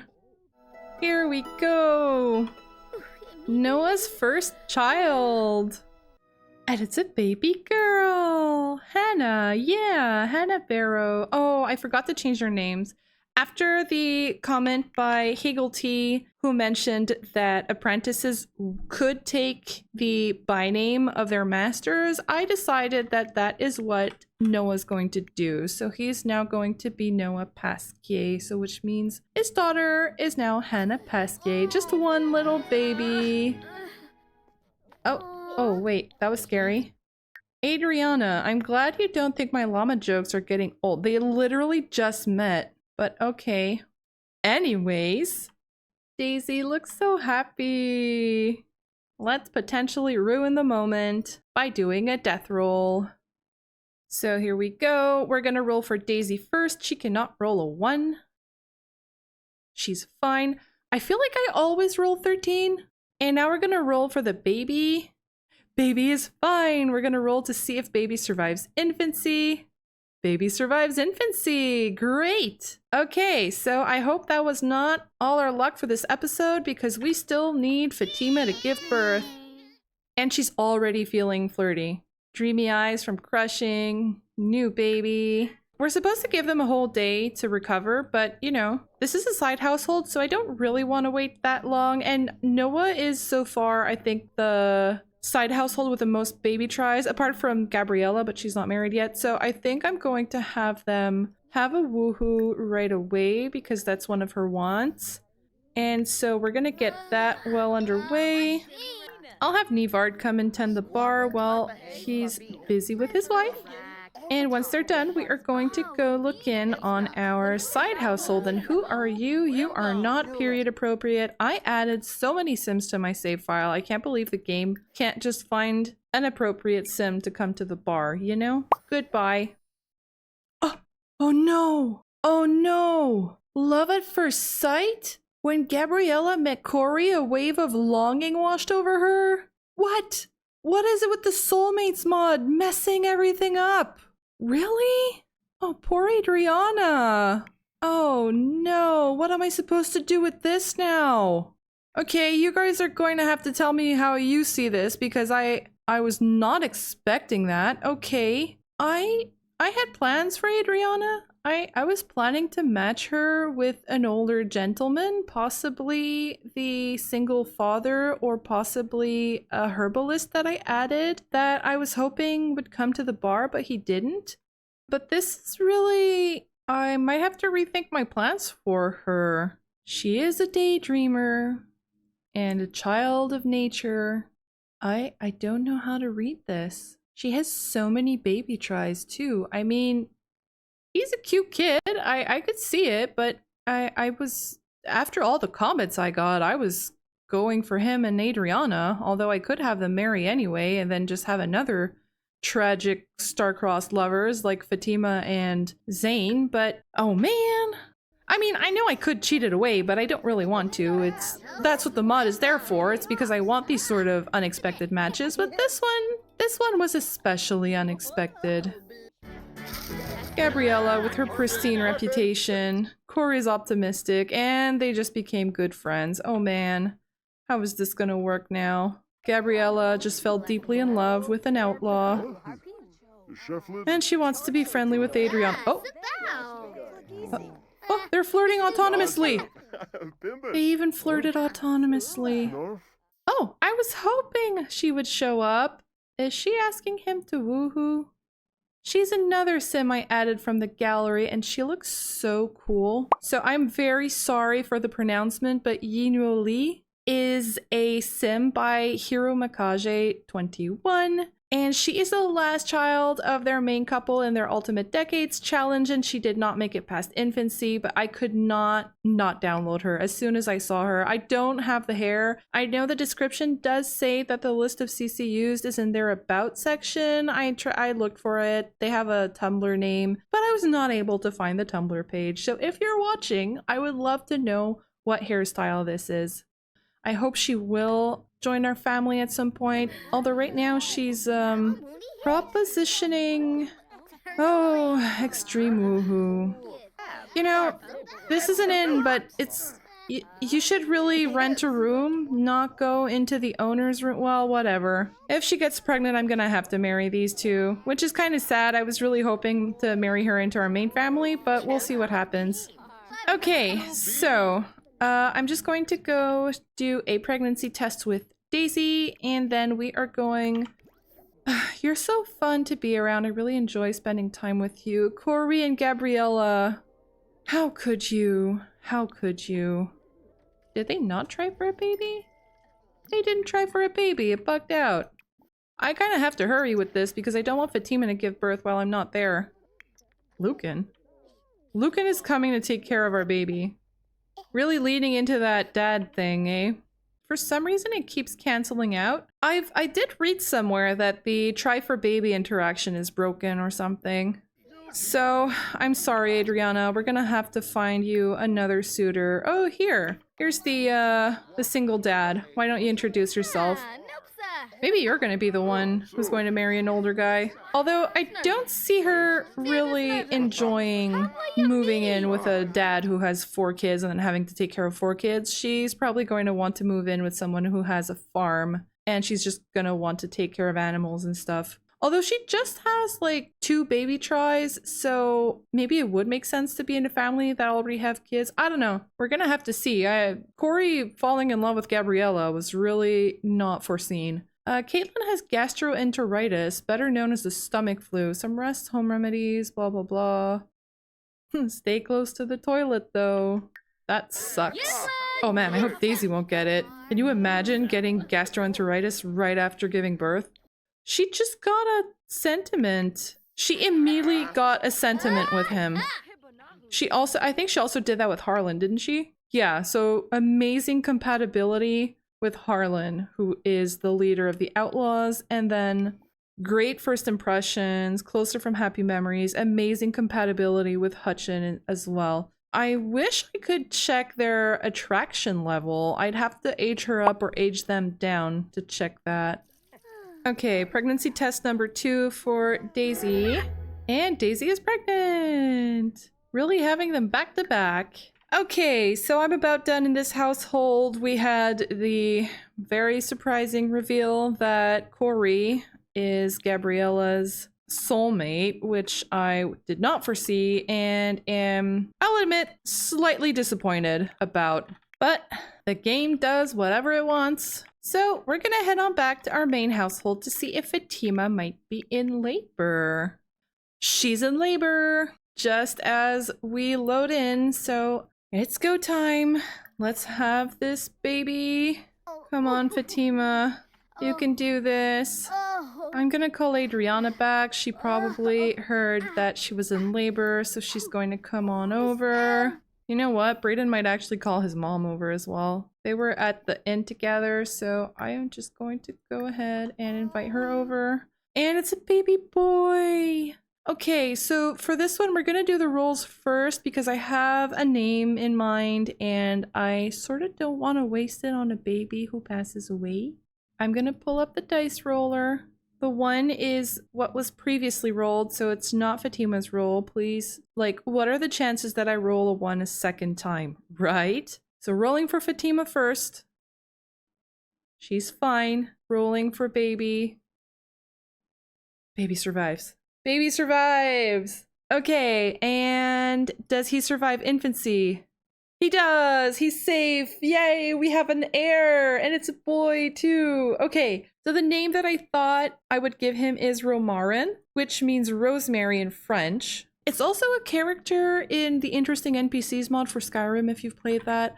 But I thought it would be a nice reference to Brayden's mother, Rosemary. And so our first son is named Romarin. Here we go! Our heir, Romarin. A perfect birth. Everything went just fine. They must be so relieved. I'm gonna have Brayden come and he is going to come and embrace his wife. He already called over his mom to come see the new baby. Pre-parental panic. He's panicking after the baby is already born. Okay, and Adriana just arrived. She's still very uncomfortable. Oh no, she's fine now. She's fine, feeling very confident. There you go. These two are so relieved that everything went well this time. Whisper seductively and kiss. Aww, now these two are celebrating the birth while the baby cries next to them. Does he like physical intimacy? Yeah, I could see that for him. So I'll have Adriana. Is she coming to? Yeah, she's coming to pick on her little sister. Of course she is. Like, these two had a really shitty relationship when they were kids, and it's just continuing now that she's a teen. And you know, like, I imagine Esther to be more of a cutesy, girly type of kid, and she might be a little jealous that Adriana grew up to be such a beautiful sim. I think Adriana might sort of tease her about that, while also teasing her for being so girly, while Adriana is a lot tougher and does a lot more work. Okay, so I'm gonna have her come and say hi to her mom. Oh, and Brayden just ran outside. They're going to woohoo. Well, you guys aren't really supposed to woohoo right after she gave birth, but it's autonomous, so I'm gonna let it go. Rosemary just left. Okay, so I guess no one's taking care of the crying baby. So Adriana's gonna have to go, even if I don't think she really cares. And it's prom! Let's go to prom! You know what? Why not? Because I don't know if you remember this, but I said a long time ago that I was going to make a venue for prom, and I did, and it is ugly. But we have one. We're not gonna go with Fatima, who just gave birth. Oh, this is gonna cancel their woohoo. Well, it's fine. They're not supposed to woohoo anyway, so we're gonna let it cancel. We're gonna go to prom with Adriana. Or not. Did it just bug out? Seems like it did. It must be because I have a custom lot for the prom. Oh, that's disappointing. I really wanted to show you guys my ugly ass lot, but okay. Oh, are you hungry? Oh, Adriana can't really breastfeed you though. They're still woohooing? Last exception, of course. Okay, so their woohoo just bugged out. I'm having a lot of issues with the woohooing. Like, I have extreme woohoo on, but half of the time the autonomous woohoos cancel out. You know, like Kaylin and our farmhand that I tried to have them woohoo like twice and it never worked. Okay, so Fatima is going to come and breastfeed. I'd bet it would be Esther who would come and take care of the baby though. And she's angry from losing an argument. Poor Adriana. Your childhood friend, who was perfect for you, ended up falling in love with your aunt. We're gonna have to find you another boyfriend, Adriana. Or not. Like I said, we could have her marry Corey anyways. But since they aren't married yet, and Corey sort of already fell in love with Gabriella and they kept interacting together, I feel like it's kind of set in stone now. Oh, Fatima, a successful pregnancy and labor and delivery. I am so relieved because if this baby had died, I probably would have had Brayden go and do a witchy trade. I don't think he would have been able to deal with a third baby being lost, you know? And I also don't think his relationship with Fatima would have recovered from it. So he probably would have gone and asked a witch to help. And oh, I'm gonna have to age up these kittens. I have aging off for animals. Well, I have aging off in general. So I'm gonna have to do that manually. Oh, poor baby. I hope you don't have colic. Yeah, don't be a colicky baby. It's a nightmare. Okay, so we don't have any other birthdays this year. We don't have any other births either.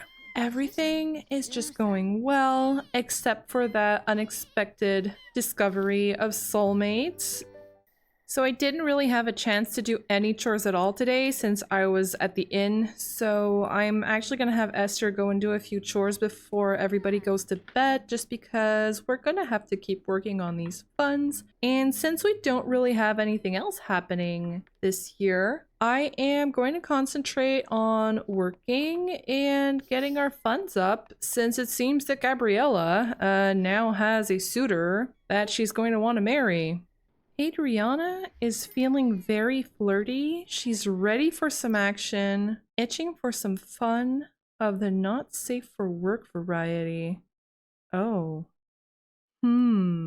Desiring from being impulsive. Okay. It's 11 p.m. Everybody's going to bed. And she was supposed to go to prom. I'm not sure what happened. That bugged out. But what we are going to do is we are going to go get into trouble somewhere. Okay, so we have snuck out and we are now at the bathhouse. Right, it's nighttime, so we don't really see much, but this is a lot that I made myself because I couldn't really find one on the gallery that fit the style that I was looking for. And so it is not great. I am not a builder, but it's going to do what I need it to do. So the bathhouse is where Sims go to socialize and sometimes have a little fling. So I thought Adriana might be curious and she might sneak off. You know, like the boy that she was sort of interested in suddenly fell in love with her aunt, and she's living with her brother who just had a new baby who keeps crying. She might need to let off some steam, you know? I'm just gonna wait for some more clients to show up because this is looking kind of empty right now.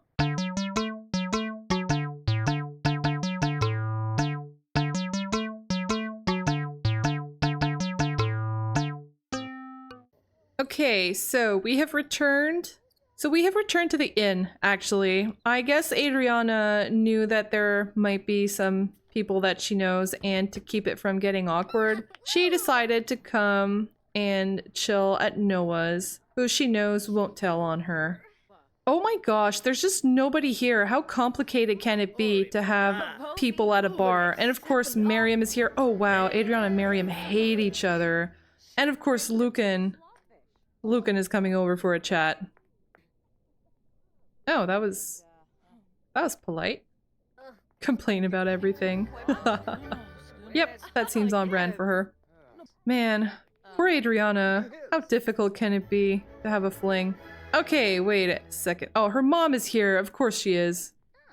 Okay, so Mason Carver's here. Mason is the one who had a fling in the innkeeper's bed. But, you know.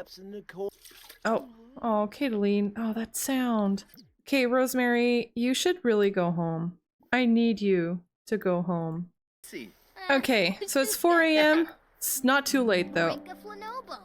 Should she have a fling with Lucan? That would be so bizarre. Okay, I'm gonna have her do a friendly introduction to Carver over here. Oh, we also have Grayson, and she already knows Grayson. Lucan just propositioned him.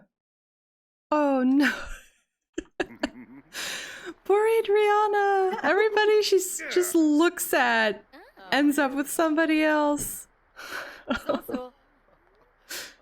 Oh, it bugged out. Lucan's like, I'll just go ask someone else then. Is he going to proposition the innkeeper's wife now? I don't trust anyone anymore. Okay, so I might as well have her go and talk to Grayson. She seems to already be friends with him. Compliment appearance? Sure. He's scared. Oh, I think there's a thunderstorm outside.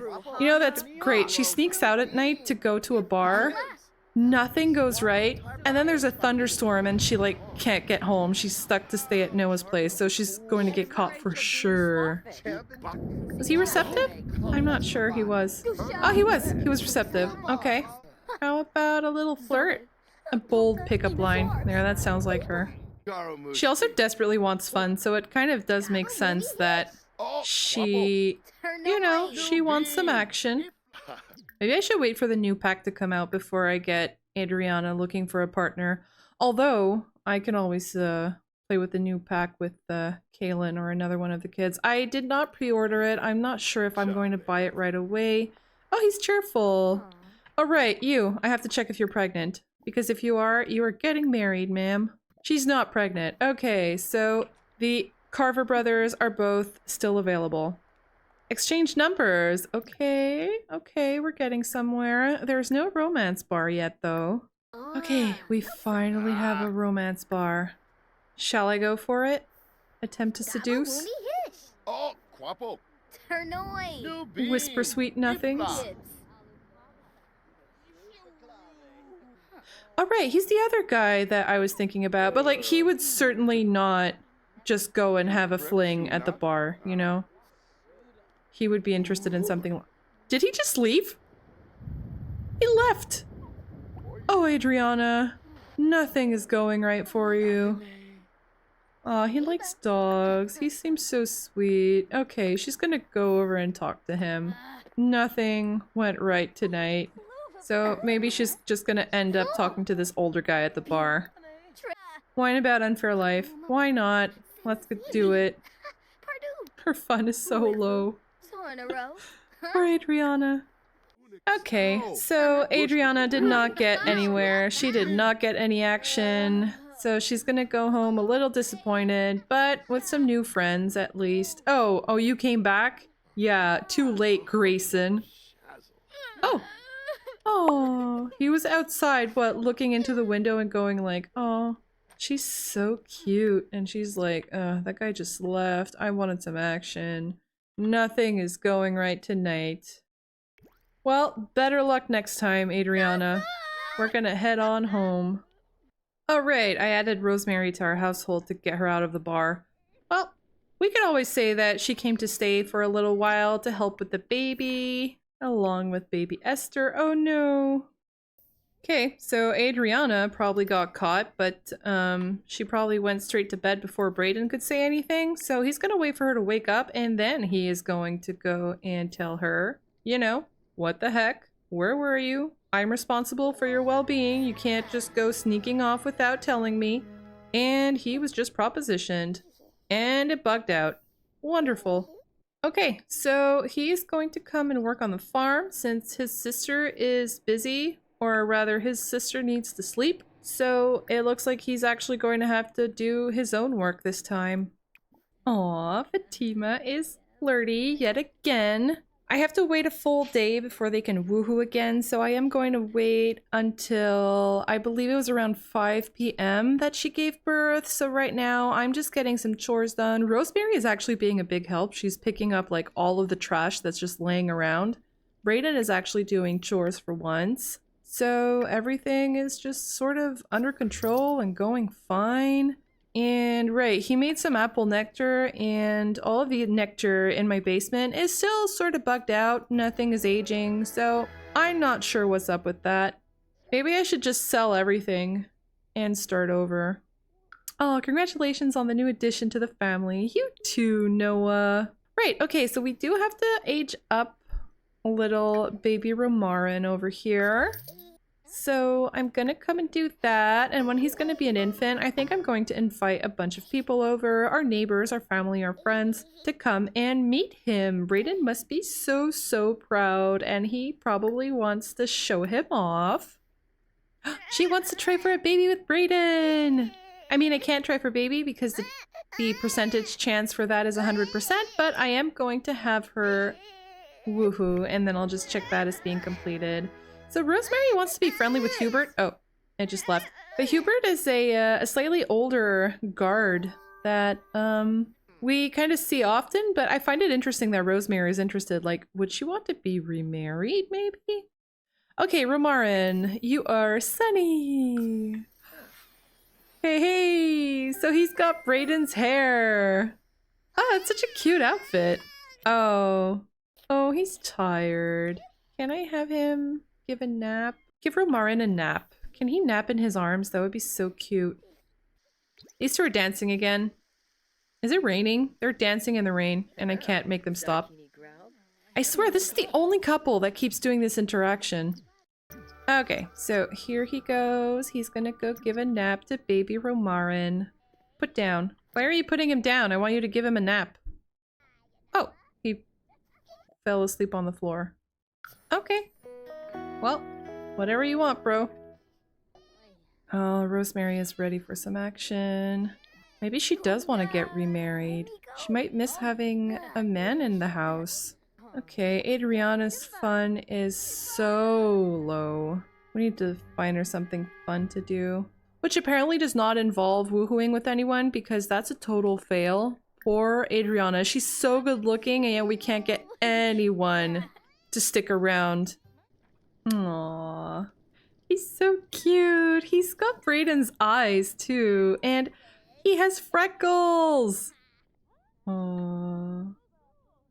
Well, having a baby probably took Fatima's mind off her soulmate situation. So that's good for Brayden. Esther is now wearing a bear costume. Of course she is. Okay, so it's almost time for dinner. So what I'm gonna do is I'm going to actually organize a social event. Okay, so I've got a social gathering going. I'm gonna have Rosemary come and make some stew for everybody. So I thought this bug had been repaired, but apparently it's not. None of our guests showed up. Not a single one. Oh, I lied. Vasco is here. Great. Like, I invited everybody. The only people I didn't invite were Noah and Daisy because they just had a baby, but I invited Gabriella, I invited Corey, I invited Frederick and his wife Adelaide. Everybody was supposed to come and meet the new baby, and somehow nobody showed up. Brayden is going to take this very personally. And Rosemary here is cooking for everybody, and nobody bothered to show up. I guess it's raining and people were just like, I don't want to go out. Oh, great. Adriana's very flirty again. Impulsive Sims feel the desires in the air. Okay. Adriana. Okay, so Brayden called everybody one by one and we got 2 people who showed up. Oh, 3. Kaylin's coming too. It's so disappointing. I thought the social events were working now, but they really aren't. Right, so I did invite Zane over. You might say, that's a little dangerous. Yes, it is. But, you know, Brayden really wants to show off his baby, and if he thinks there might be something between Fatima and Zane, what better way to make sure that he knows things are impossible between them than by showing him the brand new baby. Oh, they're wearing matching outfits. Okay. I'm gonna have Brayden introduce little Romarin to Zane. Oh, Stephanie's here, chatting with Gabriella. That's great. And our handsome, cold-blooded Kaylin over here. He's also there. Oh, poor Adriana, still feeling flirty, but there's nobody for you to flirt with. These are all family members. Well, I guess you could always flirt with Quentin.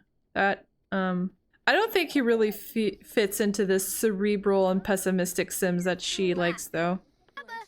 Does she know him? She doesn't. Should I go for a flirty introduction?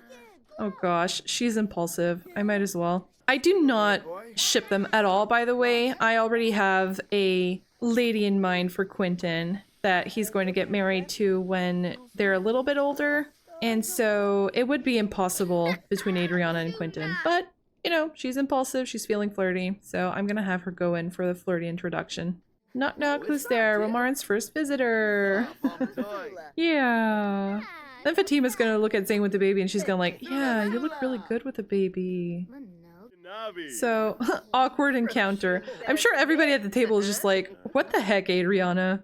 Like, why would you flirt with Quentin in front of everybody? That's so awkward.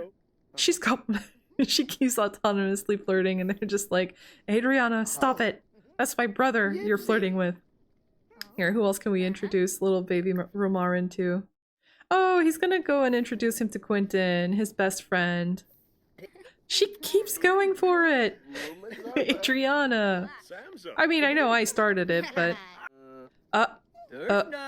Wait. I saw some illegal hearts over here.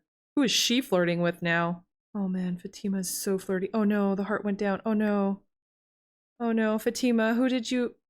Did you flirt with Kaylin again? Who did you flirt with? I mean... what was I thinking? Having Fatima be flirty and then having Braden's... Oh no! I just saw he got a bad sentiment with her. Not again. Hurt by Fatima flirting with another. No. I think she flirted with Bosco. Okay, so this is just a thing now. I think Fatima is just really flirtatious and she just flirts with... Again? Oh no, he's so angry! Oh no. I don't even know who she flirted with. Oh no. It keeps going down, but she's not even interacting with anyone anymore.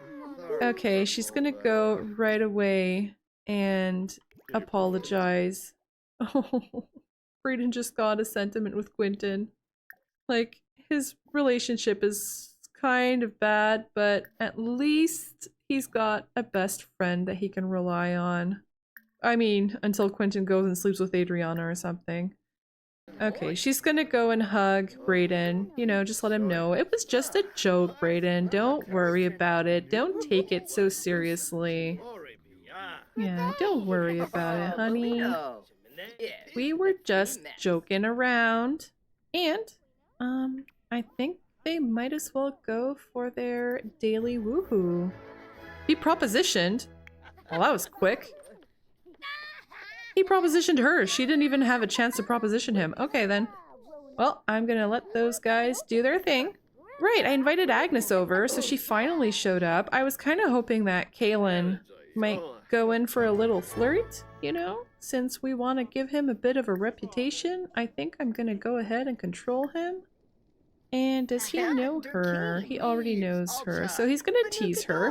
You know, he's gonna do his, be his charming self. And he is going to come and compliment her. Why not?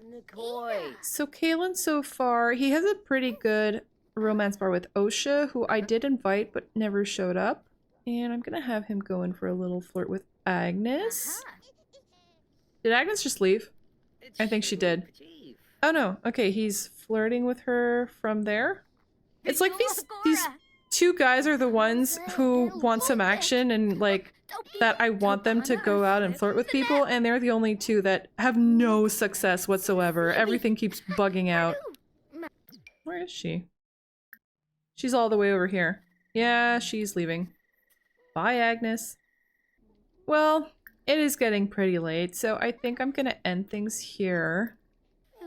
Alright, so it's the end of the year. I'm gonna be leaving this part here. We had some great luck with the dice once again. Daisy and her little baby girl made it, and Fatima and her baby boy made it. Everything went so great, except for Adriana, whose planned partner, Corey, ended up being soulmates with Gabriella, and so Adriana is now free. So let me know what you guys think about this. Should she go for Corey anyways and end up with this sort of star-crossed lovers love triangle, or should Adriana just accept defeat and try for some other guy? I mean, she is pretty good looking. She could probably try for any other guy and have quite a bit of luck. So we're gonna see where Adriana ends up in the next episode, or at least next year. We've got many birthdays to do. Next year, we have a total of 7 birthdays to do, including Braden, his twin brother Frederick, and Fatima. They are all aging up to young adults, so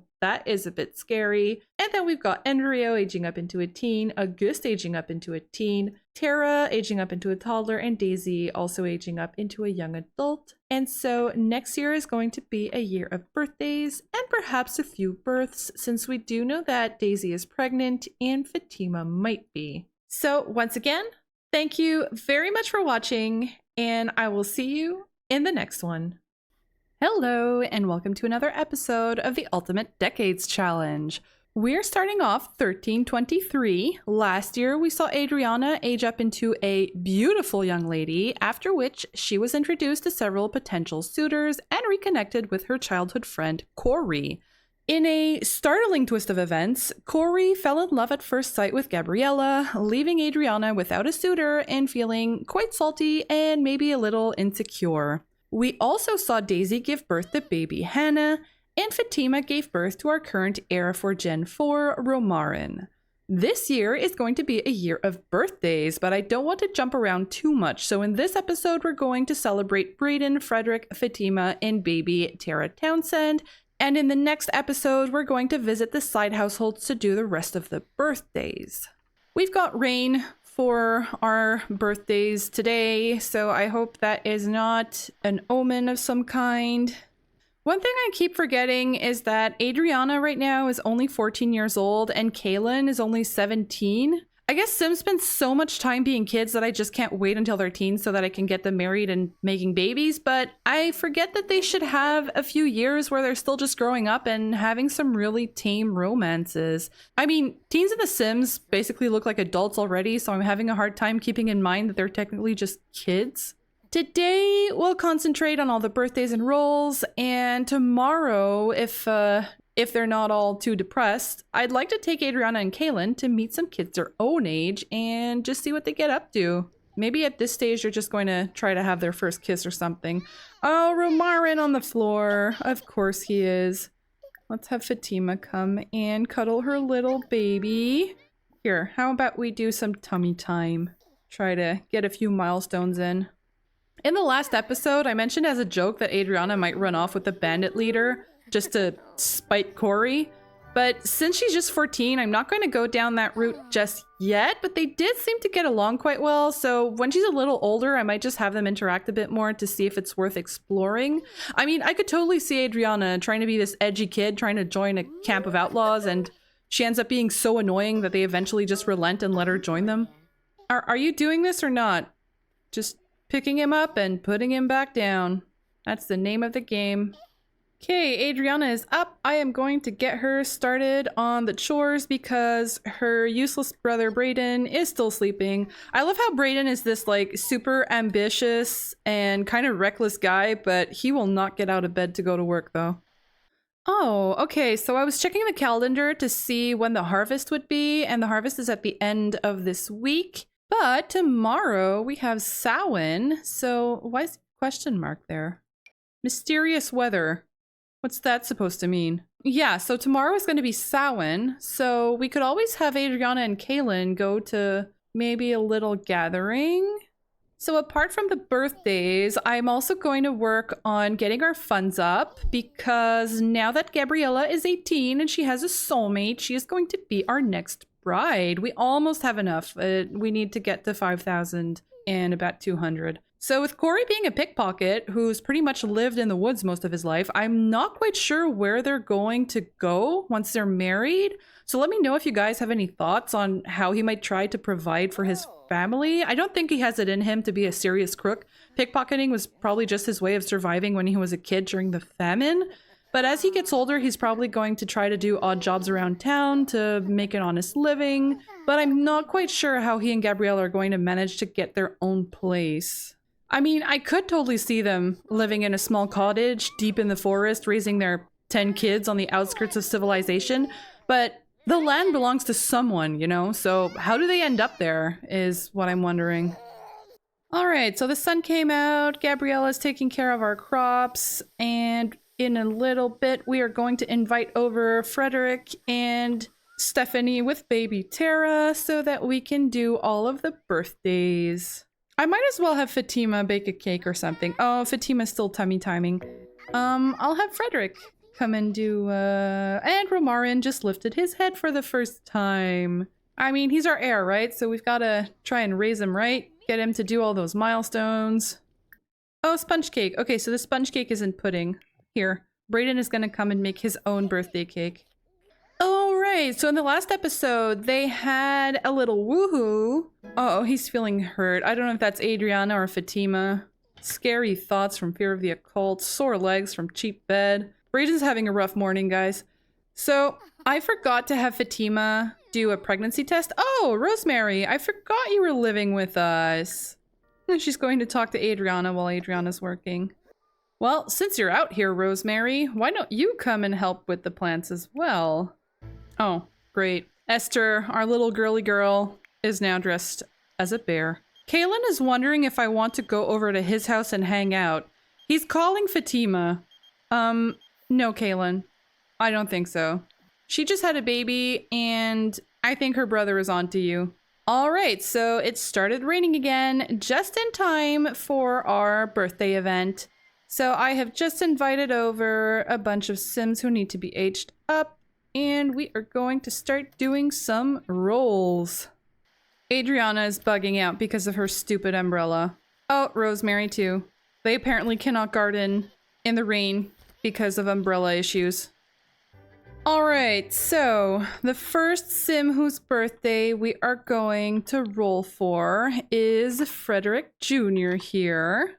To age up into a young adult, he needs to avoid a 2 and a 6. Fred is fine. Moving on to Fatima. She also needs to avoid a 2 and a 6. 3. Okay, why is everybody cutting it so close? And now, our main Sim, Brayden. 19. And he's fine. And I just realized that I couldn't actually invite an infant to a party, so I'm gonna have to roll without having the infant here. But this is a roll for baby Tara to see if she makes it to being a toddler. And 13, she is absolutely fine. Great, so we're going to have Brayden come and blow out these candles. All right. And let's see what his new trait is. Absent-minded. I feel like we get this trait a lot. So he's a glutton, cheerful, high maintenance, self-assured, absent-minded. These Sims get lost in their thoughts and occasionally forget what they're doing or where they're going. They become dazed when they're supposed to be inspired, tense, or focused. I'm not sure. I don't see Brayden as being dazed all that often. Oh, and I lost a slot. Well, if I ever go into cast with him, I will try and find a more appropriate trait for him. Now, what should his aspiration be? We could just roll, but I have a feeling Brayden wants a successful family. This Sim wants to have a family that succeeds in life. I think this, since he was a kid, this has been his aspiration. So I'm going to go ahead with that instead of rolling for him. All right, so 4 out of 4. Everybody is just fine. A bunch of people sent him gifts, which is great. We're going to be able to sell all that to make more money. And so that's it. Birthday is already done. We've already got gold on the event. That's going to give us another gift that we can sell. So for now, the next thing I wanted to do is have Fatima come and do a pregnancy test. And what? Miriam was asked on a date by the priest. I mean, I don't know which religion we're really following. So maybe priests in our Sims religion can get married. And it might be interesting for Miriam to have a relationship. So sure, why not? Who knows? Maybe Miriam is going to move out of the Revere's household and start her own family with a priest. In fact, that could be interesting because the priest probably knows how to read and write. So he could actually write a letter to Tobias over in Willow Creek and let him know that his father passed away and Fatima's not pregnant. Oh, too bad. Okay. Well, maybe tomorrow. So let's get these other guys aged up as well, see what their new traits are. And she's getting another call. Hi, Rosemary. We've heard stellar things. Do you want to become an astronaut? Who even is this? No, thanks. Oh, he wants to go blow a kiss to Fatima. Okay, so he aged up and automatically got a new trait. Let's see what it is. He got peaceful. Doesn't get angry easily. Well, yeah, I see that for him. Especially now that everything's going pretty well in his life. I can see that. All right, Fatima's turn. Okay, so, oh, I forgot Fatima's a barfly. She's serious and creative. Gentle? Yeah, okay, I can see that. Stone-hearted? No, I don't think so. But I will keep gentle. I think that's fine. And, well, Fatima, she does like to flirt quite a bit, doesn't she? Should I go for serial romantic? Because soulmate is clearly going to be Zane, which isn't really a possibility, although she could be a cheater and go for Zane. But so far she's been flirting with different people as well, so serial romantic might actually be more her thing. I'm not sure. Do you guys have an opinion?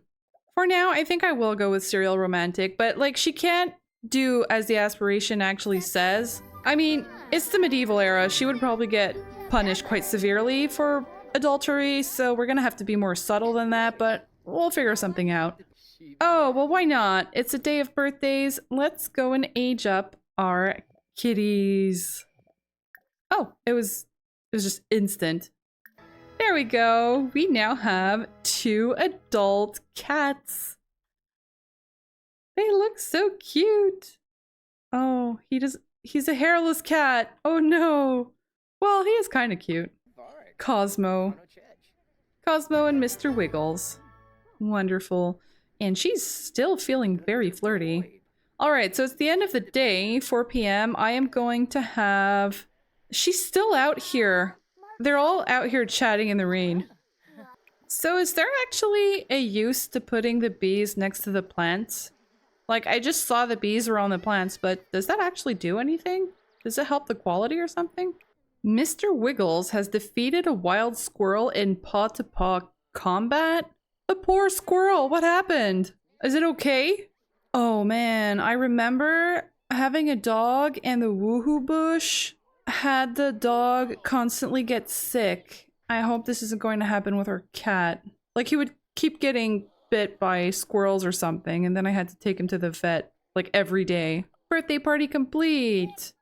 So we got a reward that we're going to be able to sell and we're already pretty close to what we need to get Gabriella married. So that's something that we might be able to go do tomorrow because as you might remember, Daisy is currently pregnant.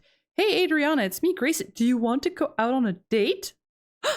Adriana got asked out on a date. Yes, of course she's going to go.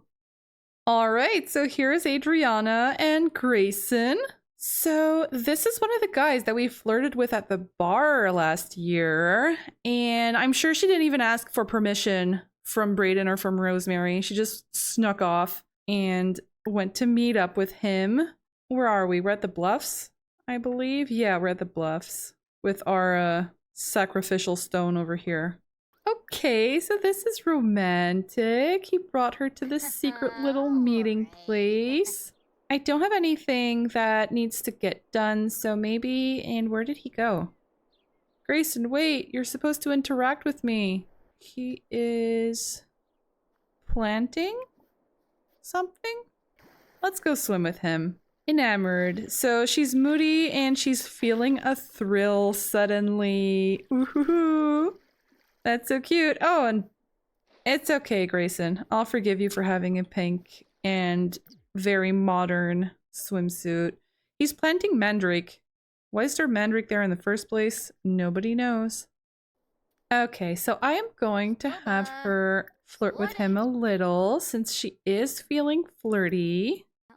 Oh, so they can just sit here together. That's great. Man, I wish there wasn't graffiti in the back. This would have made a really cute picture. Okay, okay. He's receptive. And he's flirting back. That's great. I don't remember if this is the brother who had a tryst at the inn while we were there.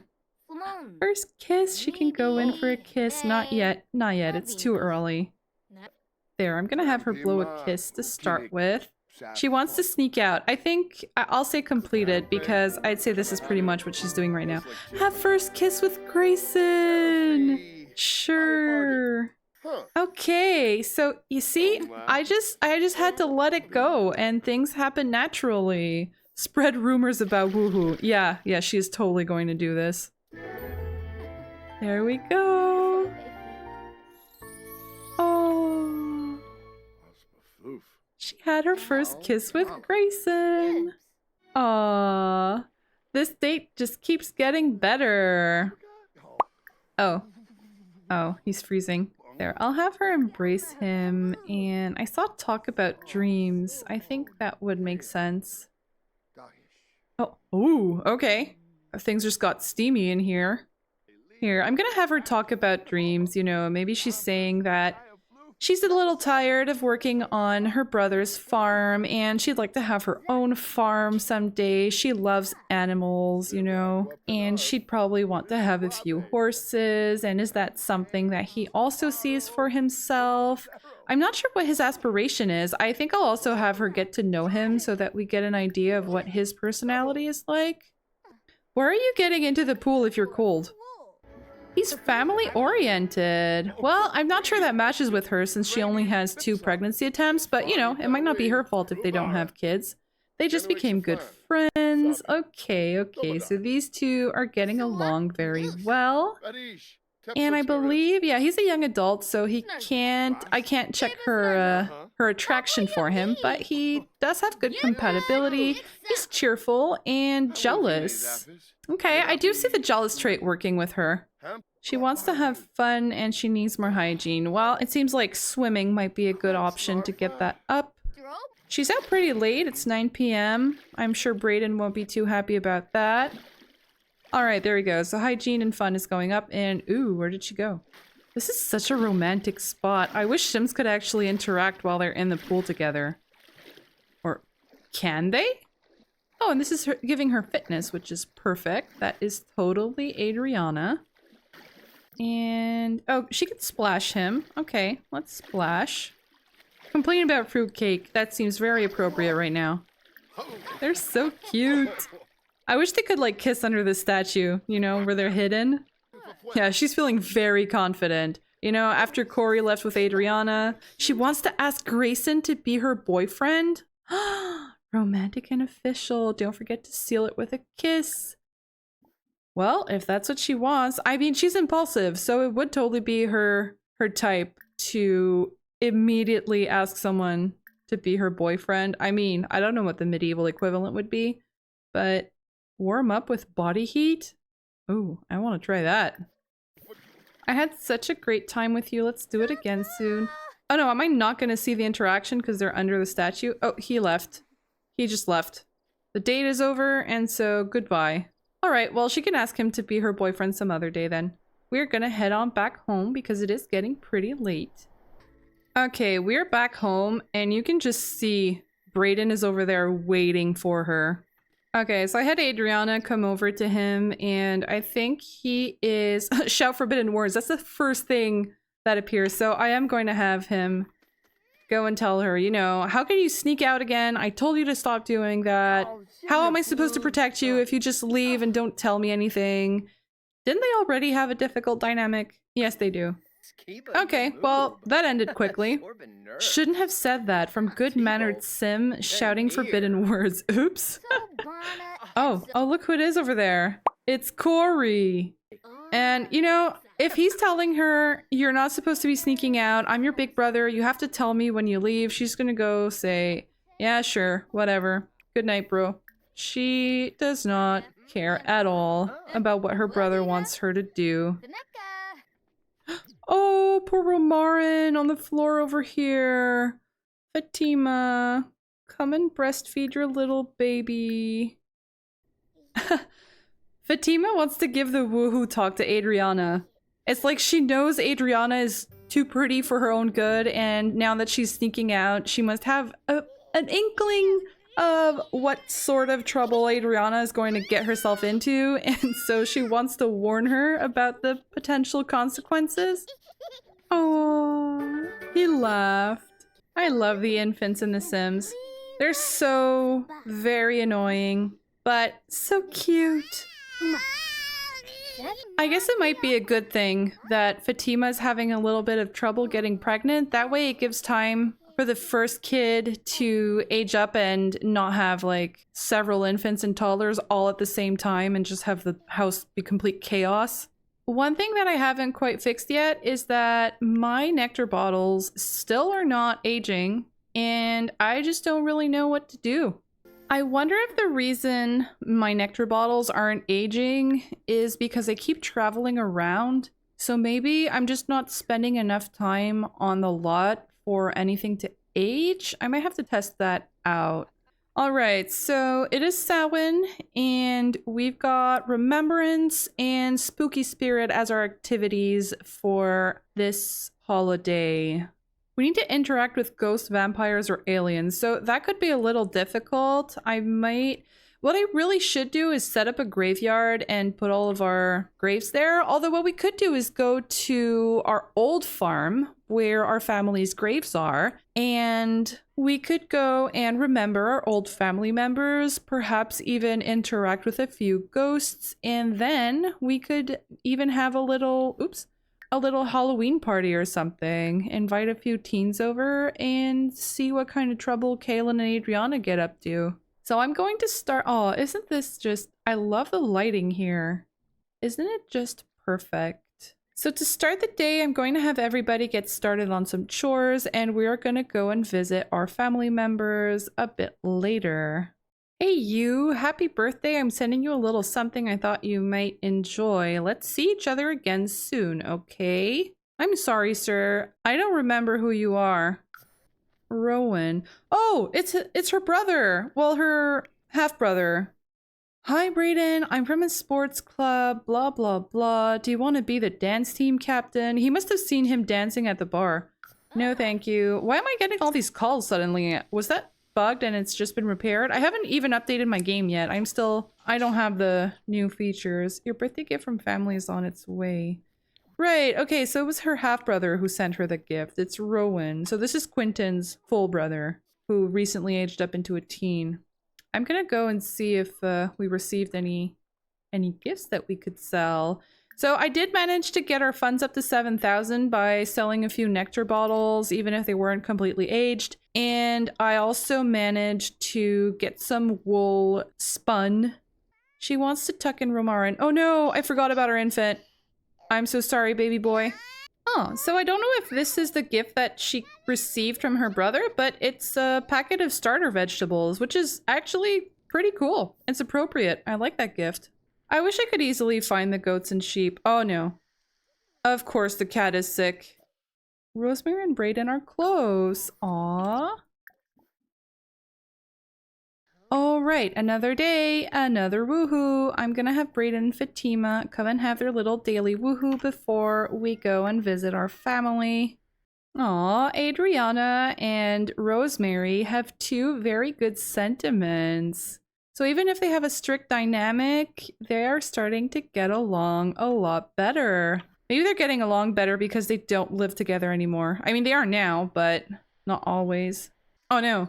Even Rosemary is very flirty. Rosemary wants to get engaged to the ghost of Frederick, and Fatima is not pregnant again. Alright, maybe next time. Oh, that's so cute. Esther is feeling inspired by a strong parental presence. Esther probably does want to resemble her mother Rosemary, you know? I think Esther is going to be the one who wants to have a big family and take care of them. More than her other sisters, who are a bit less interested in that sort of life. Hey Adriana, do you want to hang out tonight? It's her brother Kaylin. This is what I wanted to happen in the last episode, and now it's all happening autonomously in this one instead. Alright Kaylin, I was gonna go see you at your house to celebrate Samhain, but I guess that's not on the cards for today. Alright, so here we are at the Narwhal Arms, and can we maybe have a bunch of teens show up? I guess he just left. Kaylin just immediately disappeared. It's like he said, oh, do you want us to meet up at the Narwhal Arms? And we were like, oh yeah, sure. And she got here and he never showed up. Alright, so since Kaylin never showed up, I brought the entire family to him. Wow, he is happy to see us. let's go and knock on his door. The only person... I didn't bring spouses, and I didn't bring Fatima because Fatima is probably taking care of the new baby. Wow, I forgot this is what our house used to look like. Here, let's go and light the fireplace. Okay, so I brought everybody here so that they could go and remember their lost family members together. So I didn't place them exactly the way they were before, but this is the best I could do. So, oh, right. So we've got Aunt Gemma, Frederick. Here, I'm going to have our teens come and mourn their lost father. And I will actually have Rosemary come and do that as well. This is so sad. What a great holiday. Look at the poor brothers crying together. I tried calling for the ghosts, but it didn't work. Because of course it didn't. So that's too bad. Aw, Noah and Gabrielle are in here joking around. It's kind of nice to just have our family reunited here. I invited a bunch of Sims to come and hang out for Samhain, and everybody's just sort of chilling on Rosemary's bed. Rosemary's here listening to Corey whining while being very flirty. You know what? I think I'm going to invite the guard that she's been befriending. Yeah, there he is, Hubert. I'm going to invite him to this little party that they're having. And... Daisy! Daisy gave birth? She was supposed to give birth tomorrow! Or at least that's what I thought. One male and one female baby! We're gonna finish the party before I go and see her. Either we're going to end the episode with Daisy's rolls, or we're going to start the next episode with that. We're going to see what happens here first. Oh man, I missed the birth. I can't believe it. I was sure she wouldn't be giving birth until tomorrow. Wow, what a crowd, eh? Alright, I'm gonna have Rosemary go and tell a few jokes to her friend Hubert over here. Kiss hands. Oh, she thinks he's very attractive? Extremely attractive. Oh my. Well, you know, he does kind of look like Frederick, doesn't he? So Rosemary might just go for a second marriage. I mean, unless he's married. I don't remember if he's already married. Let's ask him. He's single. Great. Should I have her do a little flirt? Make a flirtatious joke. There, that sounds perfect. You know, maybe a undying adoration. Wait. Well, tell that to Brayden. He found the sim of his dreams and by some miracle got to marry her too. Oh no. How lucky they are to be married to a ravishing goddess like Fatima Barrow. This is so sad. The attraction they have for their beloved partner still endures like an undying blaze even now. You guys! And is that Zane? That's Zane. Zane is here. And while Brayden is like so in love with his wife, Zane is there just causing trouble in the background. Oh, he was receptive. We now have a romance bar between Rosemary and Hubert. That's interesting. Okay, they're telling jokes to each other. This doesn't need to be a quick thing, you know. So I did invite the two Carver brothers, but only one showed up and it wasn't her potential boyfriend. Oh look, Grayson just showed up and Adriana sat down with him. That's perfect. Quentin, this would be such a beautiful little scene if it wasn't for the stupid bear costume. There, fixed it.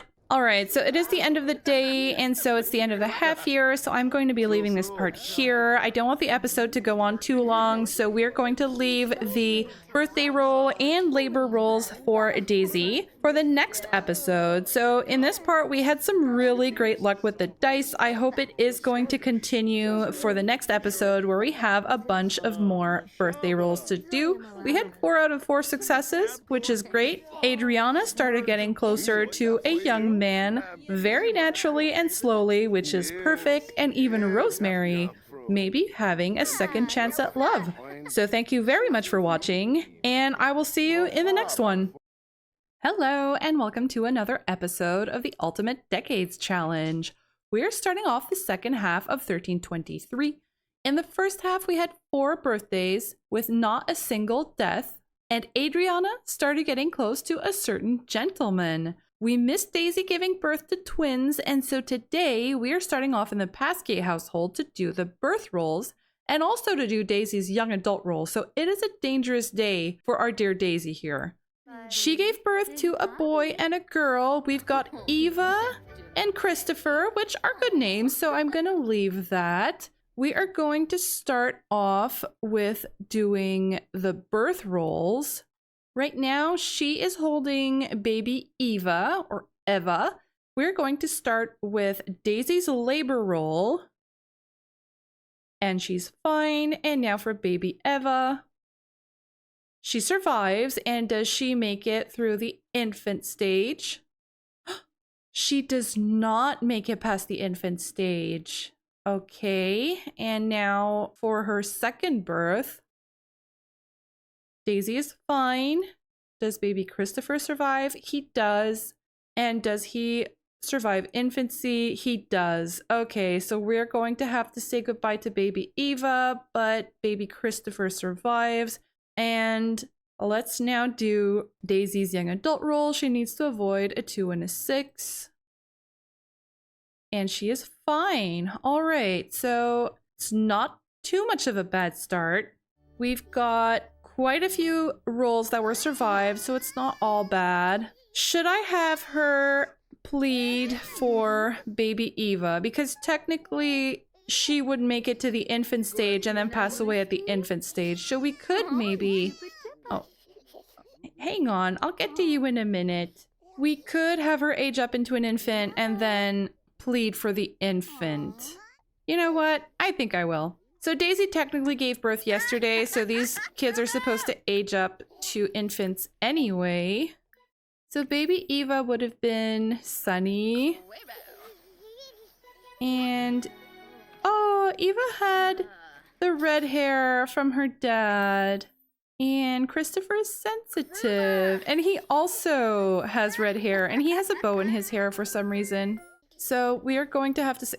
Miriam, what are you doing here? She's at the bar pretty often. You have issues, ma'am? I should probably lock this door.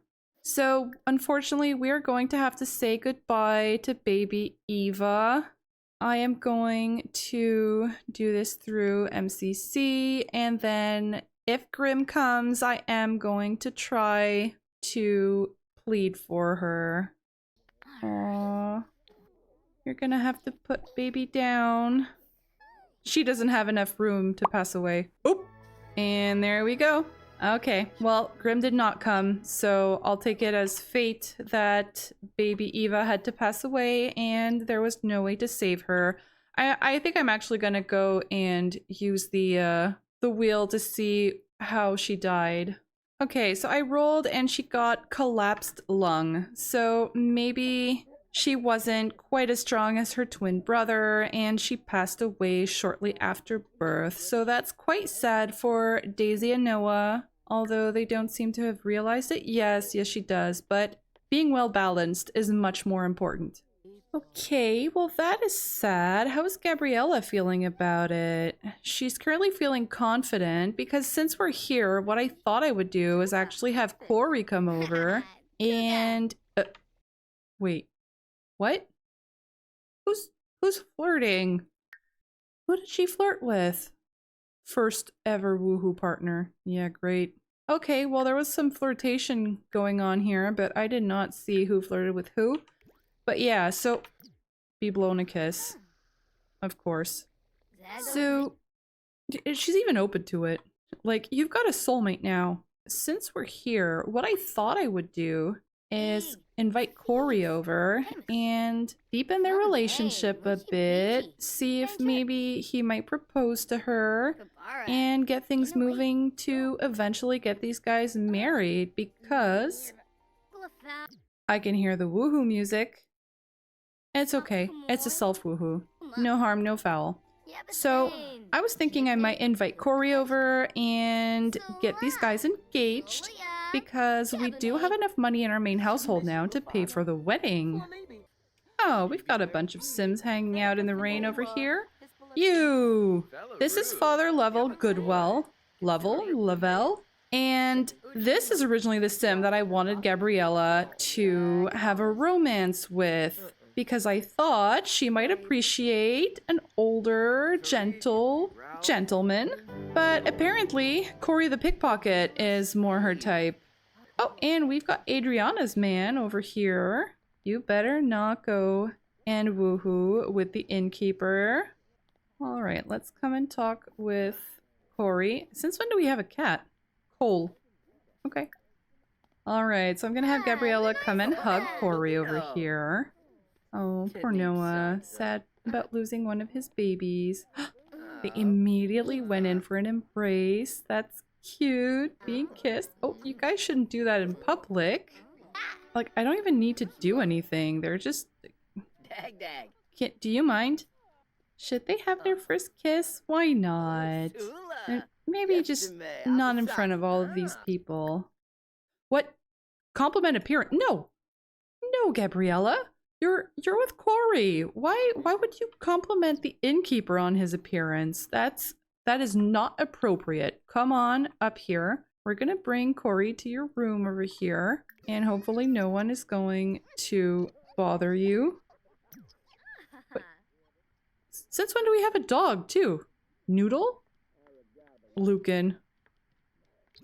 He's always at the bar too. And that's kind of awkward. We've got these two finally alone and having their first kiss. Aww. But did he just propositioned her. Okay, I'm gonna let it go. These two are soulmates and they're gonna be getting married soon-ish anyways, so I might as well let them go. And while those two are at it, I might need to get Daisy out of there just in case this conversation becomes dangerous. Should I have her try for a baby with Noah? No. They're still grieving their baby that they just lost, so I'm gonna give them...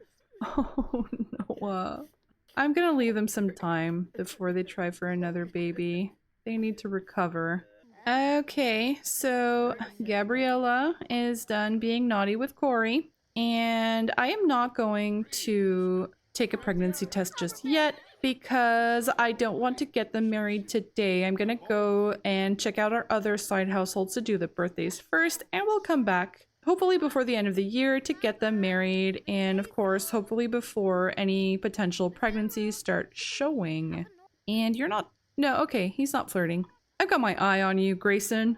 Alright, so we're about done here, and we are going to move on to the Verveers family since we are currently in Henford. Here we are at the Verveers Manor. It has been a while since we last saw these guys, so in case anyone has forgotten, this here is Lucan. He was the husband of our deceased Gemma, who was an aunt of Brayden's. And he currently lives with his servants. There is Miriam here, who we saw was asked out on a date by a priest. And we have Gamal, her brother here, who is also a servant, and he is married to Sophronia. And they have a young daughter, Seraphina, who is, of course, chilling on the floor. The two children that we have in this household who are part of our family are little baby Ghislain here that Gemma died giving birth to.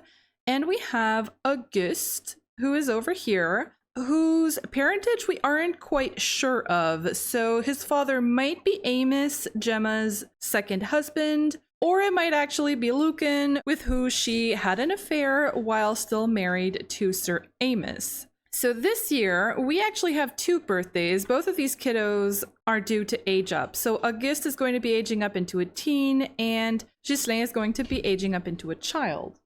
We may as well do the rolls right away. Hopefully they're going to be okay because Gemma was in fact my favorite sim ever, and I really hope that her children are going to survive the challenge. I'd like to see her line eventually maybe merge back into our main line. To become a teen, the only number he needs to avoid is a 7. No. No. How can this family be so unlucky? She lost all of her children except Ghislain. What were the chances? Oh man. Okay, before I do anything, I'm gonna go and roll for Ghislain as well. So to age up into a child, Ghislain needs to avoid a 9 and a 19. A second 7. It was just fated. No matter the order in which we would have done those rolls, Auguste was fated to die. I can't believe it. Okay, so I'm gonna age Ghislain up first. We're gonna take a look at what his trait is going to be. All right, so he used to be imaginative. He is now likable, a loner, and a fairy tale fanatic. Okay, I kind of like this for him. I can see him being a loner. You know, he was raised alone with his father. He probably doesn't really remember his mom at all.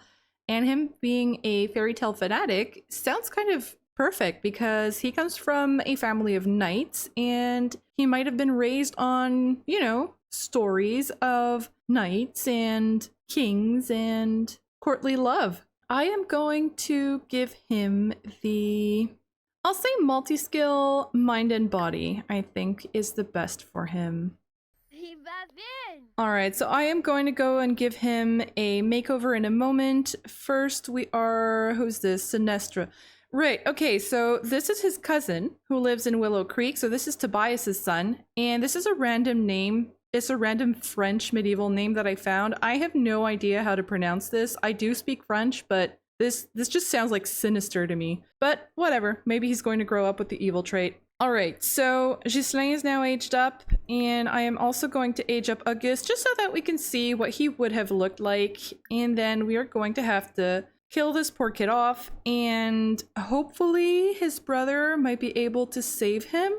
So he was perky, which is always happy, maybe a little too much, and heroic. He was also, you know, his father died, murdered during the famine, and so I imagined him as wanting to be very protective of other people and try to be a bit of a hero. Detached.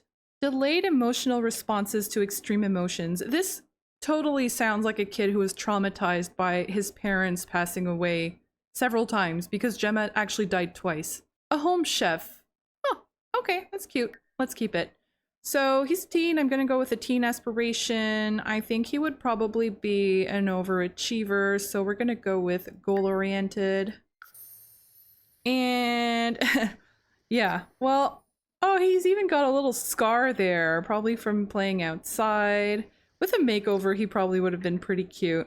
Okay, so I wish I could get Ghislain confident somehow, but since we don't have any mirrors, I'm not really sure how to get a kid confident. I don't know if I could have him. He wants to make a new friend, fulfill an aspirational goal. He wants to become confident. G. Have effort praised, catch a fish, complete homework, or win a game. Have effort praised. Is this something Lucan can do? Oh, Lucan is mourning Julien, who he thought was his son, but actually turned out to be his brother. I wonder if it's going to be the same thing for Auguste. All this time I've been going with the assumption that Auguste is actually Lucan's son, and then we're going to discover that he isn't. So I have no idea how to praise his efforts, so I'm just going to do a bunch of random positive interactions and hope it helps. Oh, he's happy. Great. Well, I tried. Of course, Auguste is excuse me? Mess around in bush with Miriam? Oh, you just aged up. You're 12 years old. I'm sorry, but no. You're 13 years old. It's not appropriate. Okay, so Auguste, I'm very sad about this, but you're gonna have to go. And we're going to pray that somebody is going to be able to save you. I might as well spin a wheel to see what killed this poor kid. Okay, he died from dysentery. So that is an infection in your intestines that causes bloody diarrhea. It can be caused by a parasite or bacteria. That is a wonderful way to die. I am going to have him die of overexertion. going to the bathroom. This poor family. Can you imagine how protective Lucan is going to be of Ghislain now that all of Gemma's children have passed away except Ghislain? Like, this is even more reason to give Ghislain immunity. He hasn't failed a single roll yet, but if he does, I'm still hesitating between, like, 3 free passes or... No, don't go witness the death. Please don't. Lost another sibling. This poor kid. He probably doesn't even remember any of his siblings. Oh, there's Death. He's chilling around next to the barn. Oh, Lucan. Well, at least he made a new good friend. Lost another sibling. So, Auguste was Amos's son. So all of Gemma's children, while she was married to Amos, were actually Amos's sons. She had an affair with both Lucan and his brother Tobias, and yet all of her children were actually her husbands. That's kind of surprising. Okay, let's have Ghislain come and plead. He's feeling happy. I don't know if that helps at all. Come on, kiddo. Thank goodness. You literally just saved my life. Words can't even begin to describe how grateful I am. Amazing. Yes. Yes.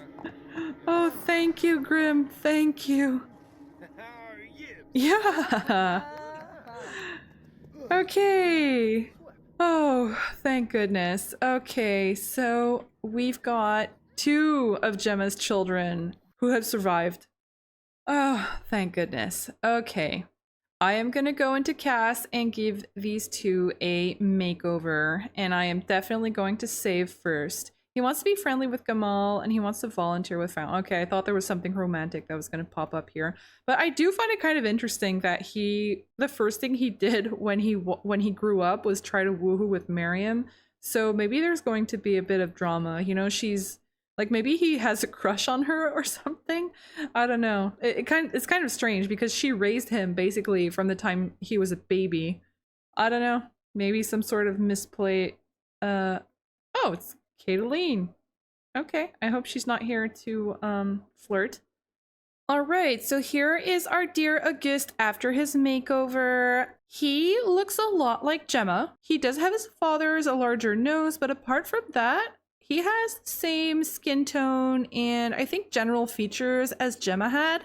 And I did give him a little mole here because his mom Gemma did have a few moles, and I thought that was just a nice reminder of his mom, who I miss dearly.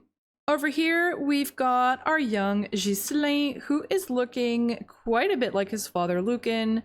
The only thing I think he got from his mom is maybe the darker eyes.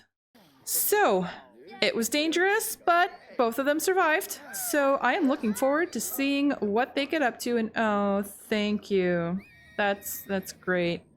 Hang on, I was gonna get Lucan to clean it up. No.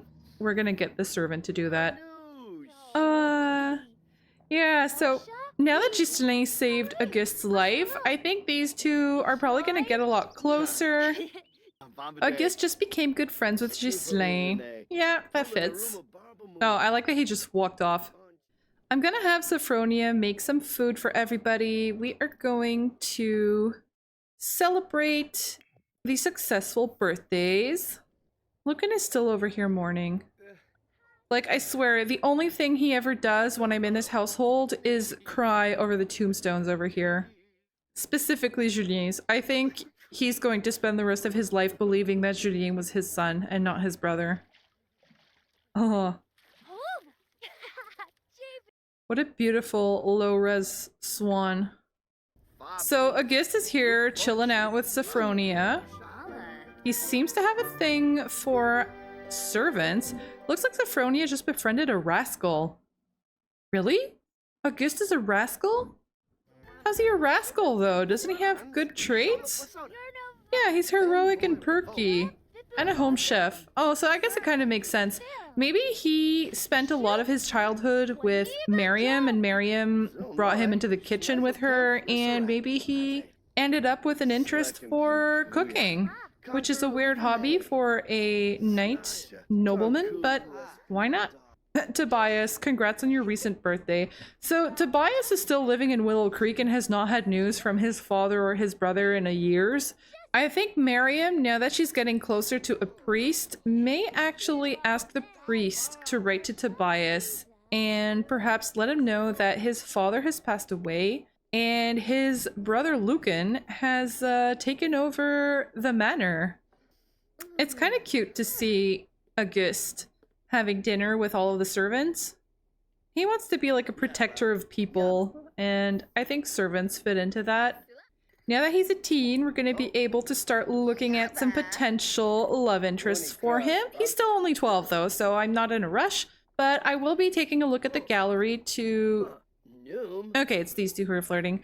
I'm going to take a look at the gallery to maybe find a cute little noble lady that he could eventually marry. Recount near-death experience. I was on the brink of death, and then my brother, he came and spoke to Grim. I saw the light at the end of the tunnel, but I heard my brother's voice and I just had to come back. Alright, so all of these guys are settled, everyone is alive. We are going to head on to the next side household that has a birthday, and that would be the Baker Orphans over in Tartosa.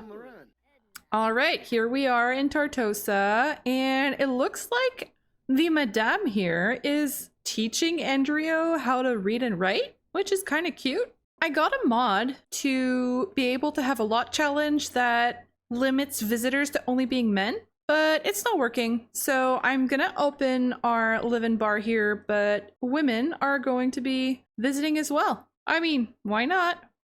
Okay, so today is Andrio's birthday, so while he is here bettering himself, learning how to read and write in his PJs, we are going to do his death roll.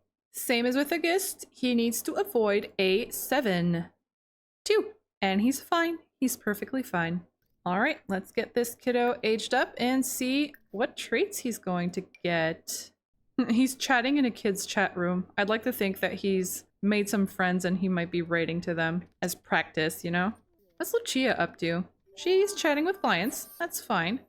Alright, so he was a kleptomaniac, optimistic, and creepy, and he is now gentle? A gentle kleptomaniac creep. Well, okay. I don't really see anything wrong with that. Does he want to live fast? That was sort of how he lived as a kid, that's for sure. Or does he want to be a drama llama? No, I think we're going to stay with a live fast sort of lifestyle. He is a kleptomaniac. Oh, that hair, that's unfortunate. He's got even more scars. He's not bad looking though. Let's take him into cast and see what we can do with him. Oh man, he aged up with like blush and lipstick or something? That's, yeah, he certainly does look a little creepy. I'll give him that much. Oh geez, okay, so he aged up with a bunch of scars on his body as well. I mean, why not? He had a bit of a difficult life before making it to Tartosa, so I'm just gonna leave it. I'm gonna see what I can do about the rest of his face. I do want him to keep looking a bit creepy, so let's see what I can come up with. Okay, so here is our boy Andrio, who I didn't really manage to make creepy because he's just sort of good looking. And that's it. I gave him his old hair back so that we keep recognizing him, is something I tend to do with all of my Sims. And yeah, I should really take before pictures so that I have a reference. And geez, he is ripped. Although not that much according to these sliders, must be the outfit. So yeah, so this is our little kiddo Andrio. I previously rolled for him when he was orphaned to have an idea of where I would send him. And he actually did roll to get married and have 10 children. So I don't know who is going to marry this creep, but the poor, poor woman. Here we are, our little creepster Andrio, and all of our birthdays for this year are done. So we got 2 deaths, one who got pleaded for and survived. And ma'am, you are not period appropriate. You are going to have to be deleted from this world. Goodbye. Alright, so he's feeling energized from being creepy, and he loves fitness, and he is optimistic. So I think Andrio is just generally a really happy guy, and maybe he's just so happy that he kind of comes across as being pretty weird. You probably shouldn't be here in front of guests in your underwear. There we go. Okay, so we've got a bit of flirtation going on here, which is great for a brothel. Oh, we have a gentleman, but he's not dressed appropriately. Why? You know what? I am just going to copy Andreo's outfit, and I am going to paste it onto this guy. There you go. So everyone in Tortosa is going to be following the Andrio fashion if they show up to the brothel with the wrong clothing. In love with someone's partner. These Sims enjoy flirting with someone's partner from being a homewrecker. Uh-oh. Whoop. Hey, where are you going? Oh, so is she not single? That might be my bad. There, I'm gonna ask if they're single. I don't have the latest update yet. I'm still waiting because I'm a little bit stressed out. Okay, he is single. That's great. She is single. So I don't have the latest update. I'm also still hesitating on whether or not I should buy the latest expansion pack. I don't know if you guys have you guys bought the latest expansion? I'm still kind of on the fence. You know what? I think I'm gonna have Lucia come and try a little flirt. Like, I know she's still only 13. No, she's 14 by now, but I think she's going to just see, does she have any chance of maybe being popular with the guys? You know? Maybe she's going to try and show the madame that she could be one of her potential employees, you know? Be propositioned? She likes physical intimacy. Well, she is hedonistic. I think she was propositioned by the madame, but wow, she's got like almost a full romance bar. Maybe she was going to take her for a practice run? Teach her how to do things? She wants to have her first kiss with Helene.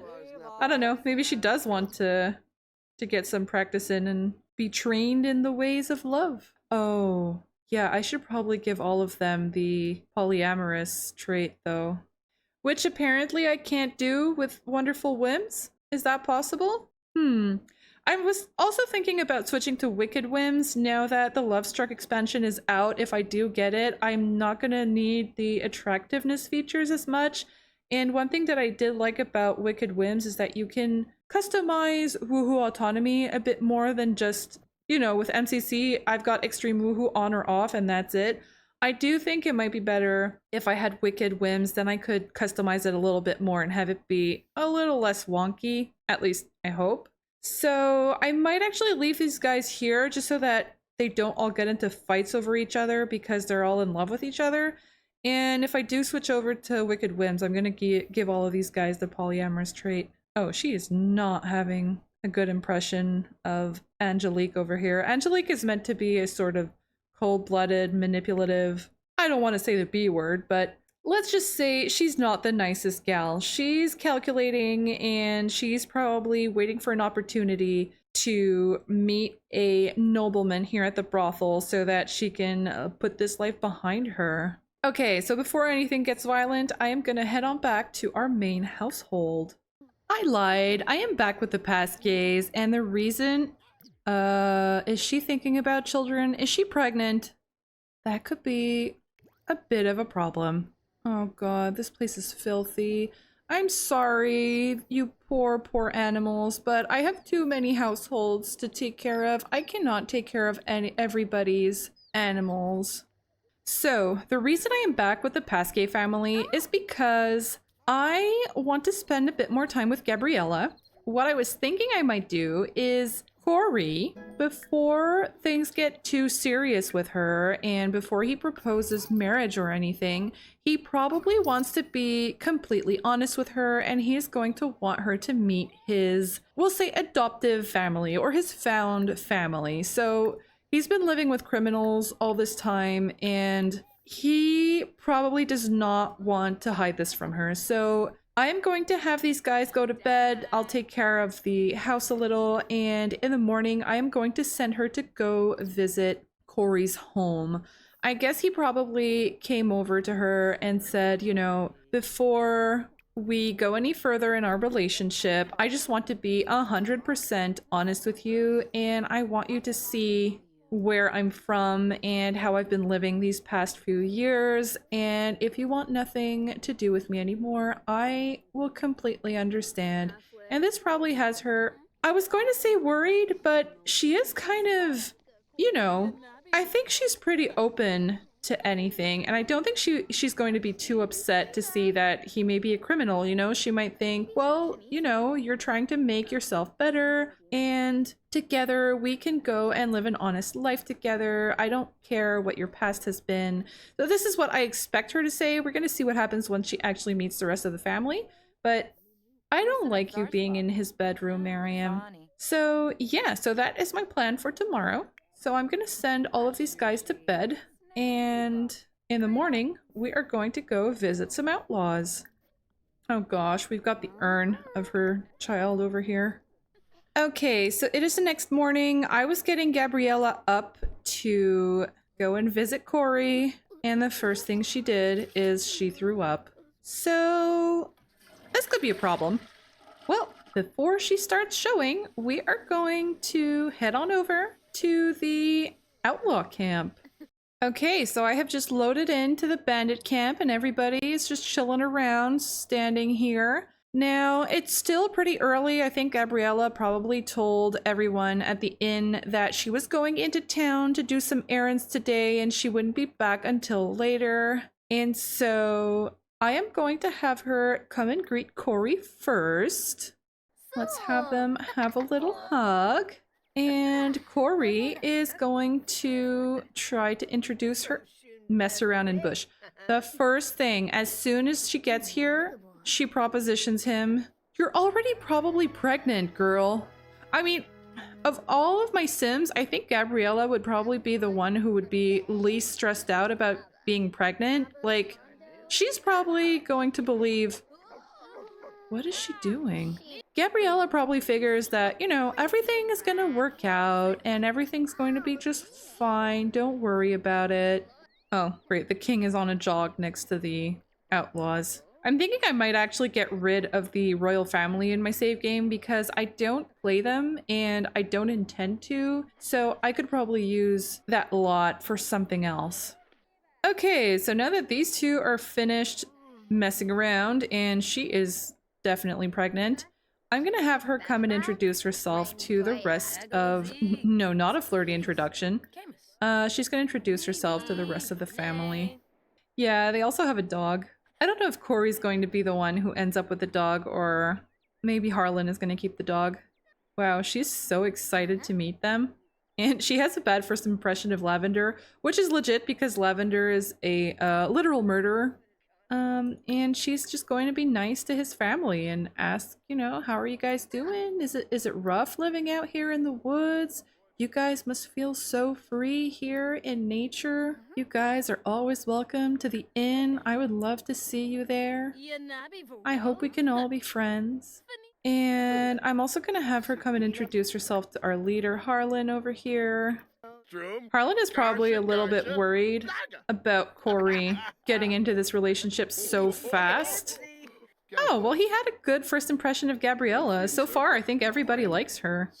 Yeah, she thinks Lavender is weird. She thinks Harlan is rude. And at least Cassiel, everything is fine with her. So Cassiel is another teen. She's basically Harlan's adopted daughter. He found her out in the woods. She was abandoned. That's why she has so many scars. It's because she was abandoned in the woods by her parents during the famine. And she was attacked by wild animals. Flirt? No, Gabriella. No. Down, girl. I like that the local fisherman is just here chilling with the outlaws. Like, the fisherman's hut is right over there. So I guess she probably knows that they're living there, and maybe she even trades with them, you know? Since the famine, these guys probably don't have as many reasons to be stealing and killing, so maybe they're slowly trying to turn their lives around and want to settle down into honest lives. At least that's what I'm hoping for Harlan. You know, Harlan is getting a bit older. Maybe he wants to put this life of crime behind him, and maybe he's going to meet a young, spirited lady like Adriana, who could inspire him. I know Adriana is getting along really well with Grayson, but ever since it was suggested that Harlan and Adriana could get together, it has been on my mind. I can't get it out of my mind. I mean, look at this man. Just look at him. Okay, so where'd Corey go? What are you doing all the way over here? What? Tell me he's going fishing. Another sacrificial stone. He going fishing? No, he's just jogging. He's just jogging. Well, it's okay. At least Gabriella's getting to know his family. So she wants to ask Corey to be her boyfriend, and she wants to cloud gaze with him. That's very Gabriella. So I actually am going to do that. Aww. Here these two are cloud gazing. Maybe they're going to talk about plans for the future. You know, maybe she's going to tell him there's always a risk that I'm pregnant. You know, is that something that would bother you? I don't want to put any pressure on you.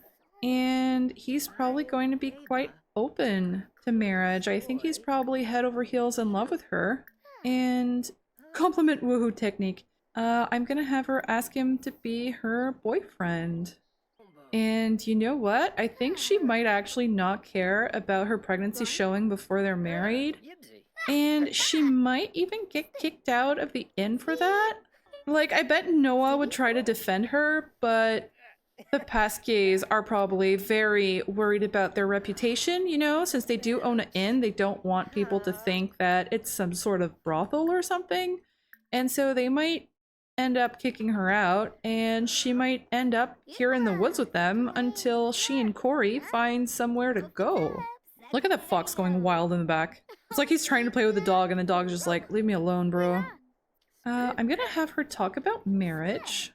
She wants to get engaged. Okay, I'm just following what she wants to do, and she wants to propose. Oh yeah, she's thinking about babies. I think she knows.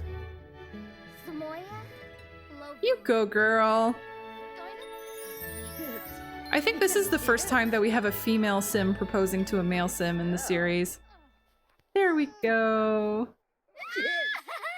Oh, that's not true. I think Stephanie proposed. Oh, yeah, he's like, okay, let's get married and now let's party. And it bugged out. Elope immediately. I don't know. I don't know. Would Gabriella be the type to elope, or wouldn't she? I think she would definitely be the type to have a very small wedding out in the woods, out in nature, without many people present. But would she do it without really inviting her family? She might. I think she's just so in love with him that she might decide to marry him immediately. I don't know. Let me know what you guys think. Should I do a wedding event, or should I just get these guys hitched secretly and have her come out and live in the woods with him, at least until they find a more permanent living space? I did love an idea that was in the comments. This was suggested by Jacqueline Olsen, that maybe the outlaws have a small cottage in the woods that was abandoned years ago, and they just sort of hide out there every now and then. And maybe Corey and Gabriella are going to go move in there, and they're gonna have to fix everything up, which I think would be very much her type. And Corey, you know, he hasn't really had a stable living solution in years, so I'm sure he wouldn't mind that as well. And then we could have the outlaws sort of visit them every now and then and see how they're getting on, you know? Are they really going... They're going off to woohoo? You guys, they can't keep their hands off each other. Alright, so everything is going great for them. I'm just not sure when I'm going to get these guys married, so let me know what you guys think. Should I just do a quiet little secret wedding in the woods, or should we have an event with our family? I'm not sure how Brayden would feel about her being pregnant before getting married. He might not want to host a wedding at the farm because of that, you know? He probably thinks it's quite shameful, especially after what happened with Frederick and Eleonora. And what's happening over there? Oh, she's taking a shower. Yeah, I have a shower hidden in the bushes over there.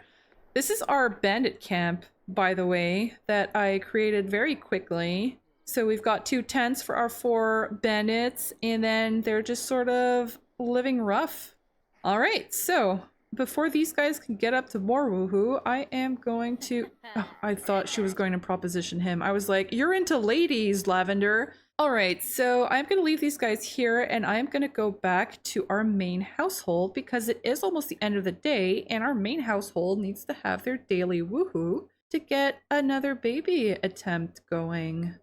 Okay, here we are back at our main farm, and as I load in, Fatima is already feeling flirty, and they're right next to the bed, so we are going to get these two. Why is he very sad? Oh, because his niece passed away. Oh, well, he's still saying yes. With all his might, Romarin managed to pick up and grab onto something for the first time. Continue to play with toys to strengthen fine motor development. Where is Romarin? What are you doing over here? Where even is this? What? Isn't this the witch's house? What is he doing outside the witch's house? That's weird. All right, I teleported him back home and get into a relationship. I just happened to click on Rosemary because I wanted her to take care of Romarin, and she has a want to get into a relationship, which is perfect because she has just... What is this? Can someone please explain this to me? Romantic interest? How? What? When? No. Just no. I refuse. Where's Hubert? What? Why did Hubert disappear from her relationship panel? Things were going so great. It's like the game replaced Hubert with Kaylin? What sort of a bug is that? Alright, here we go. The Sim Gods have summoned Hubert to the Barrow home, and I am going to have her redo their relationship because I don't know what happened. There we go. At least they're still extremely attracted to each other. So I'm going to have her flirt and I'm going to have her compliment appearance. And oh, those two aren't done yet. And why is it Romarin's icon? Who's there? I hate it. Okay, so I'm just going to have them have a few little flirts just to get the relationship back to where it was. And weren't they becoming friends too? That's so weird. It's like their relationship was culled or something. Okay, so Fatima is done with the little woohoo. I am going to send her to take a pregnancy test. Oh man, this is so awkward. Like, she's looking at her mother-in-law flirting with this dude. Awkward encounter. Yeah, I bet. She was just propositioned by Hubert. What happened? Everything was fine. Oh, Fatima's not pregnant. Everything was fine and under control in the last episode. People were flirting, nobody was woohooing suddenly, and then in this episode, it's just woohoo everywhere all the time. Okay, Miriam went on a date with the priest and everything went well. That's great. I'm gonna let Rosemary go. I mean, she's an adult now. There isn't much chance of her becoming pregnant. I am kind of worried about Fatima not becoming pregnant. I just think it's a bit strange that she's having this much trouble with it, you know? It's like one of my options must be off or something. Or maybe she's just not all that fertile. Okay, so I'm gonna have Brayden come and take care of his son over here. And Adriana wants to spread rumors about woohoo. So I think Kaylin is probably the closest brother that she has. She's gonna invite him over. I think just to, you know, talk to him about romance and tell him, you know, I had a great date with Grayson and, you know, we got up to a bit of mischief. Hey, no cat. That's a no. All right, here is Kaylin. I'm going to have Adriana come and talk to him. So I don't know where spread rumors about woohoo is. I'm assuming it's under mischief. Yeah, there we go. Spread rumors. Rosemary having a romance bar with Kaylin is just so strange to me. Get a pedicure, nice outdoor walk. Okay, so she wants to get into a relationship, so I'm gonna have to get her close enough to Hubert to at least have them be boyfriend and girlfriend. Oh, I can already do it. Let's do it. So they're probably not going to be committing to getting married or anything right away. She's probably just saying, you know, I like to spend time with you. Would you like us to keep spending time together? You know, do you want to court me officially? Okay, and they're just flirting. Yeah, she likes rotation. I think she does. Okay. So, where's Adriana at? Okay, so she spread rumors. She probably told Kaylin that she did the naughty with Grayson, even if she didn't. And Kaylin, on the other hand, does not have anything to say. He did not manage to go on a date yet, but now that Gabriella is going to be settling down soon, Kaylin is going to be the next one that I'm going to be concentrating on. So I think I am going to have him go on a few dates, maybe be a bit naughty and date several girls at the same time. He is cold-blooded, and I think he wouldn't pay much mind to the girls' feelings, and it might just be a bit of fun, you know, getting him into trouble. I've been thinking about this a lot and wanted to ask if you'd like to live together. What? I kind of want to say yes, but I mean, it's the medieval era. It is not appropriate. I'm gonna say I don't think it's the right time. It's just unfortunate that they're going to get a bad sentiment, but I can cheat that away. Alright, so it's almost the end of the day. I'm having everybody finish up their chores. Oh great, what is Mr. Wiggles obsessed with? Oh, he's still sick. I do not want to take him to the vet. There must be a way to cheat it away. I just didn't find it yet. That was so weird. I just saw that Brayden had a whim to be friendly with Lavender. It said it was from being near a friendly relationship, which I'm not sure she's a friendly relationship.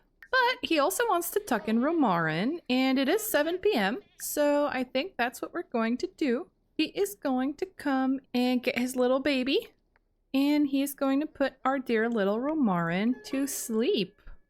It is the end of the day and also the end of the year, so I'm going to be leaving this part here.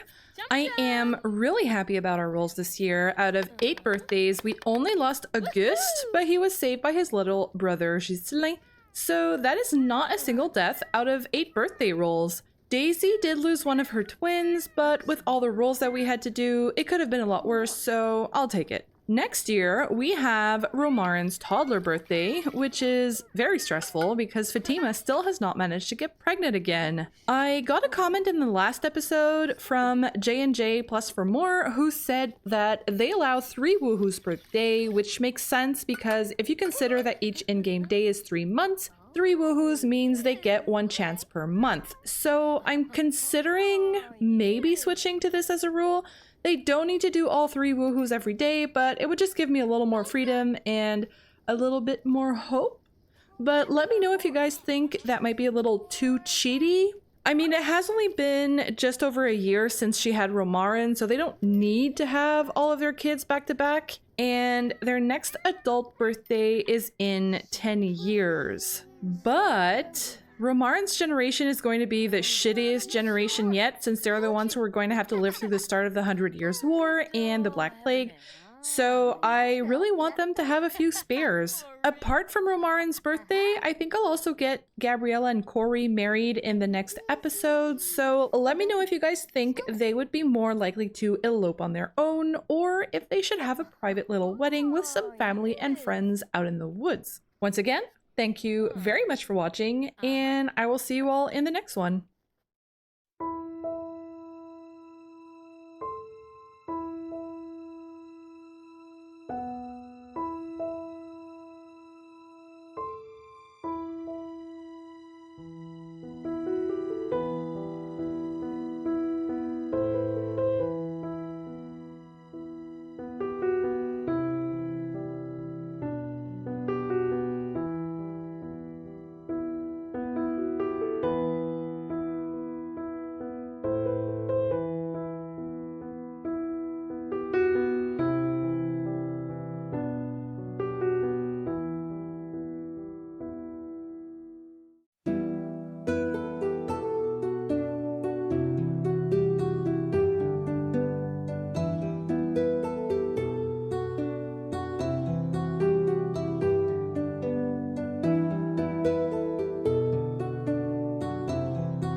and welcome to another episode of the Ultimate Decades Challenge. The year is now 1324. Last year we had a string of good luck with 8 birthday sims surviving out of 8. Daisy gave birth to twins, but we unfortunately lost one of them. Rosemary has begun a new relationship, and so has Adriana. This year, we have Romarin's toddler role to do, so we are going to be heading off to our main household in just a moment. Today, I wanted to start off in the Revere's household because, as you saw in the intro, Tobias is back from Willow Creek after having received a letter from Miriam informing him of his father's death and of her suspicions regarding Lucan's role in his death. Upon arriving in Henford, Tobias asked around, and everything indeed seems to be pointing toward his brother, who attempted to brush everything off and lie his way out. Tobias is no longer the naive young man he once was, and he no longer believes anything coming out of his evil brother's mouth. And so, Lucan has just lost a duel against his brother. I was not able to find the animations I need to show the rest of the story, so I am just going to have to tell you. Tobias is a good sim, and he simply wanted to defeat his brother and force him to admit what he's done. He had no intention of physically harming him, he just wants him to come clean and repent, and he might just want to embarrass him a little. And so, after winning, Tobias foolishly turned his back on Lucan, and Lucan took advantage of that to attempt to kill his brother. Unfortunately for Lucan, Tobias is now the better swordsman, and as he tries to defend himself, he mortally wounds his brother. You might ask me, but why? Why would you kill Gemma's soulmate like this? And that, my friends, is because I did his birthday roll off screen and he actually failed it. I rolled off screen because I'd like to start doing side household rolls off screen from now on, but of course this happened. So here we are with Lucan, who has just been wounded. This is absolutely not what Tobias had intended, and so I am going to get Auguste and Ghislain over here. Oh, even the horse came to see what happened. And I am going to get Ghislain to plead for him just because I think that's what he would do. Although I feel like Lucan's time is up story-wise. What's he up to? Witness death, yes. Come on over. Oh, he's dazed. Dazed from losing another parent. Ghislain mourns the death of one more parent, feeling much more alone in the world. Whether one loves or hates one's parents, they are a life constant and undeniable truth until they are gone, redefining the world by their absence. That's so sad and well written. I feel like Lucan keeps going to mourn Gemma and Julien, and he even got the gloomy trait from everything that happened. So it just seems to me like he's ready to give up and move on now that Auguste is grown and he can take care of himself and his brother. But, well, does Whale have a better chance than just pleading? I'll try it. So stop witnessing and go plead for your papa. So I won't be too upset if it doesn't work. This is really entirely for Ghislain's benefit. Really? I'm still alive? Oh, I am. I guess you saved me, huh? Thank you so much. Seriously, yikes, that was close. I owe you big time. Oh, man. Okay.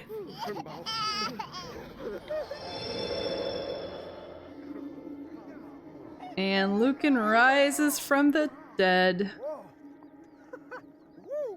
All right, well, Tobias must be the really relieved one here because he was not intending to become a murderer today. So I don't know, does this mean the two brothers might actually find some common ground after this? I mean, Lucan might be upset that his brother almost killed him, but he's the one who...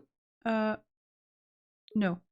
But yeah, Lucan is the one who tried to kill Tobias first, so it's kind of Lucan's bad in this situation, and...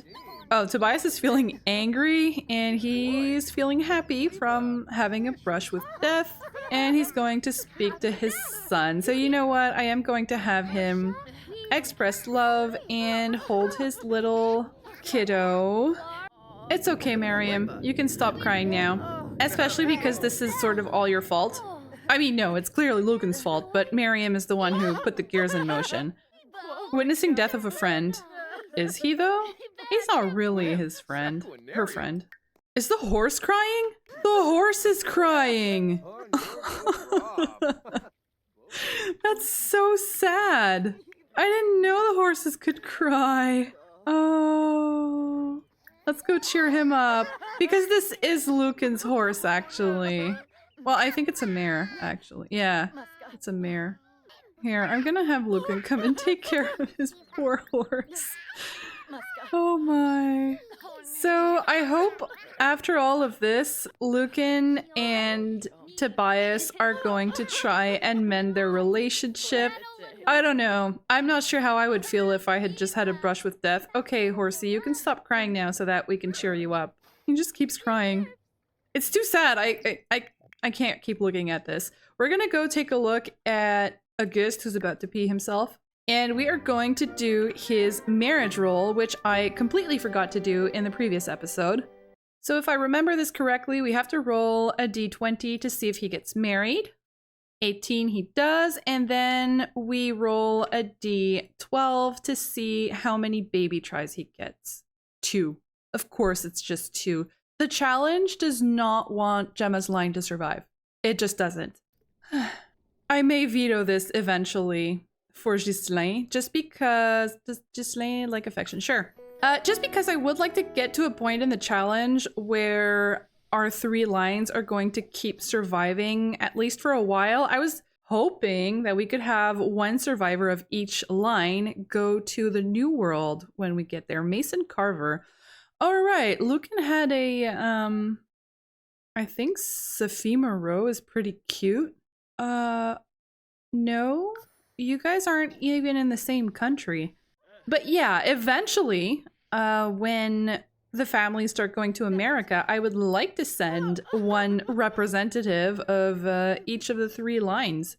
Okay, you guys can really just get over it. I think I might have to reset the horse. There we go. Oh no, he's still crying. Tobias is still pretty sad as well. Marie Moreau, leave us alone. Can't you see we're busy with our own drama here? He's feeling pretty sad. I think he feels terrible about what happened. He is hot-headed, but he's also proper, so I think maybe the situation just got away from him. I mean, Lucan did cause his father's death, right? But I think as a good sim, Tobias did not want things to escalate this badly, and so he is probably going to be the one who's going to try to mend things, even though technically Lucan is the one who's mostly in the wrong. If you guys are wondering who this little girl here is, she is Gamal's daughter. She's the servant's daughter, so she's just sort of chilling around with them while they're eating, and of course Lucan came to eat pudding with them. Alright, so that was all I wanted to do in this household, so I'm pretty surprised that Lucan survived, but, well, at least... Why is he flirty? Ready for some action. Okay, it's fine. So before any odd woohoo starts happening, I am going to head on to our main household. Alright, we are back with our main household, and of course Fatima is still feeling flirty. Most of the people in the comments in the last episode mentioned that they agreed that 3 woohoos a day did make sense. So I am going to have them have a little woohoo right away. And then we are going to do Romarin's roll. The other thing that I'd like to get done this year is Gabriella's wedding. So we are going to be heading off to see her in just a moment. I'm gonna get a few chores done so that we can keep making some money, and then we're gonna do the roll. Oh goodness, I almost forgot. Tomorrow is actually harvest day, so should we do the harvest first or should we do Gabriella's wedding first? I think I'm gonna go ahead and harvest right away just so that I don't forget about it. Alright, so these 2 are done. I am going to have Brayden come and take care of his little baby.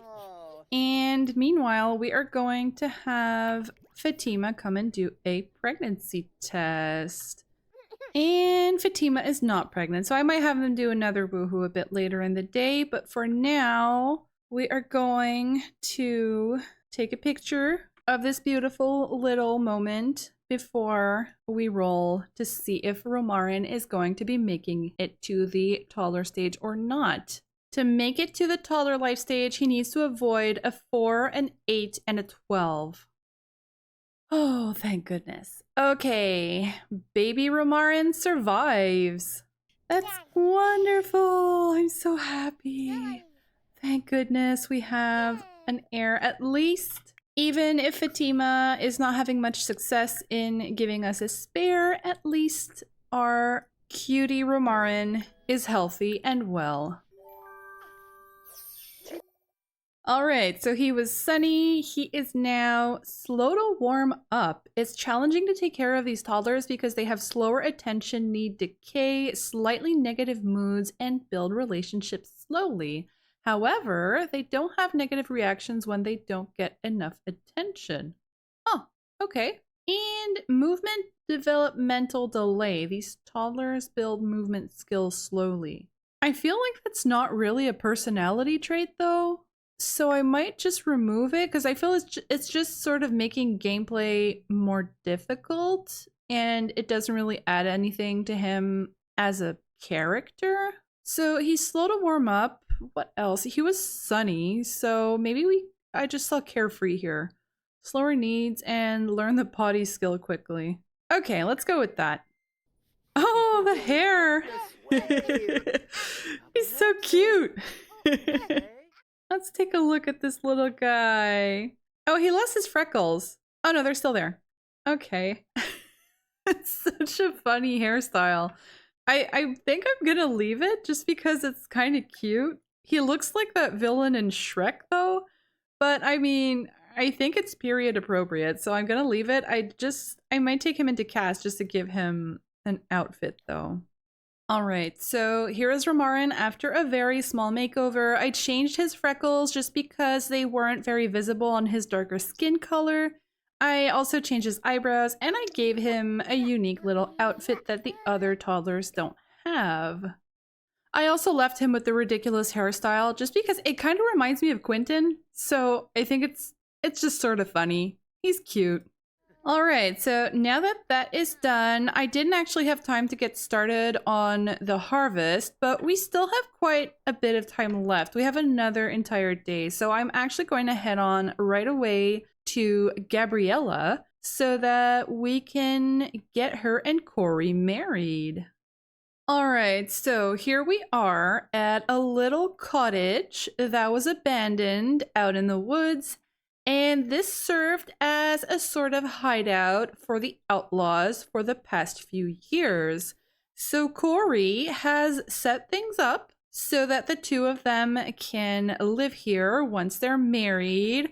They even have this makeshift baby furniture that Corey probably made. They've got mismatched dining chairs, and basically everything is very homemade, you know?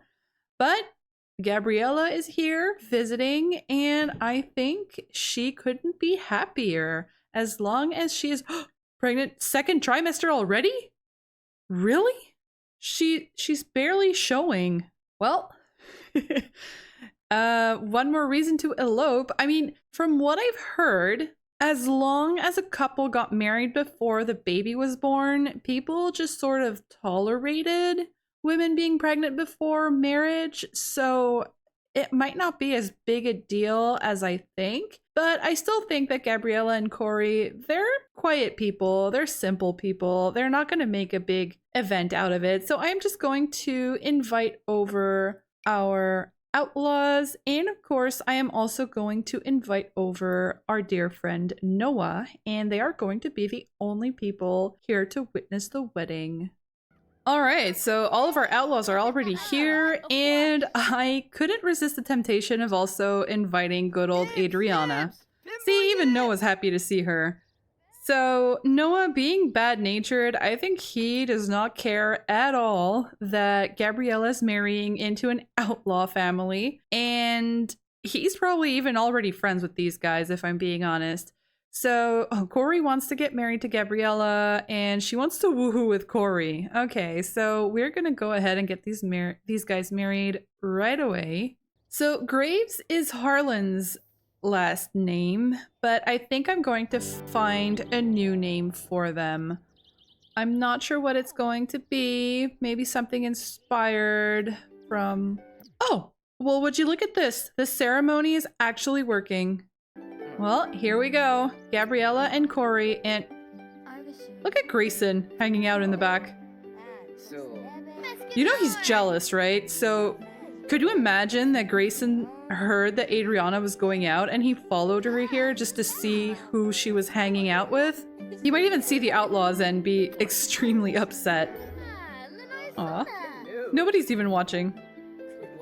There we go. This is just too cute. There we go. They're now married. Oh, and they just had their very first kiss. They woohooed like 70 times already, but first kiss. And now they both want to woohoo, so...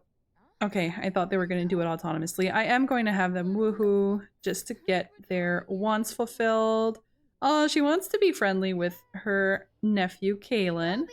Alright, so Adriana is here. I'm actually going to control her while these two are off consummating their marriage. And I'm gonna have her introduce herself to the outlaws. And why is Tobias here? I've got a special gift for you because you're such a good neighbor and I appreciate your kind... What is this? It's like Tobias heard that there was a wedding, like a secret wedding out in the woods, and he decided to go and say like, oh, congratulations, here's a gift for you guys to settle in.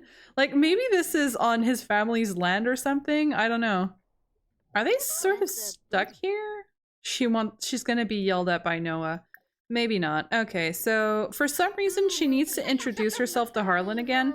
Oh, Lavender. I forgot Adriana knows that she's the one who attacked her brother. Uh-oh. Well, it has been years and she probably doesn't want to ruin Gabriella's wedding day, so she might not actually do anything now. Could you guys maybe move somewhere else? Gabriella got a special gift from Tobias. Uncommon plants. Really? Oh. Oh, well, that's one way of doing it. You guys are absolutely ridiculous. Would you please just move from the door? She got black beans. Okay. I don't know if black beans were a thing in medieval England. I have a feeling they probably weren't. Ready to fight their enemies or any sims they dislike. Oh man. Oh, seeing a scary sim. That's actually Harlan.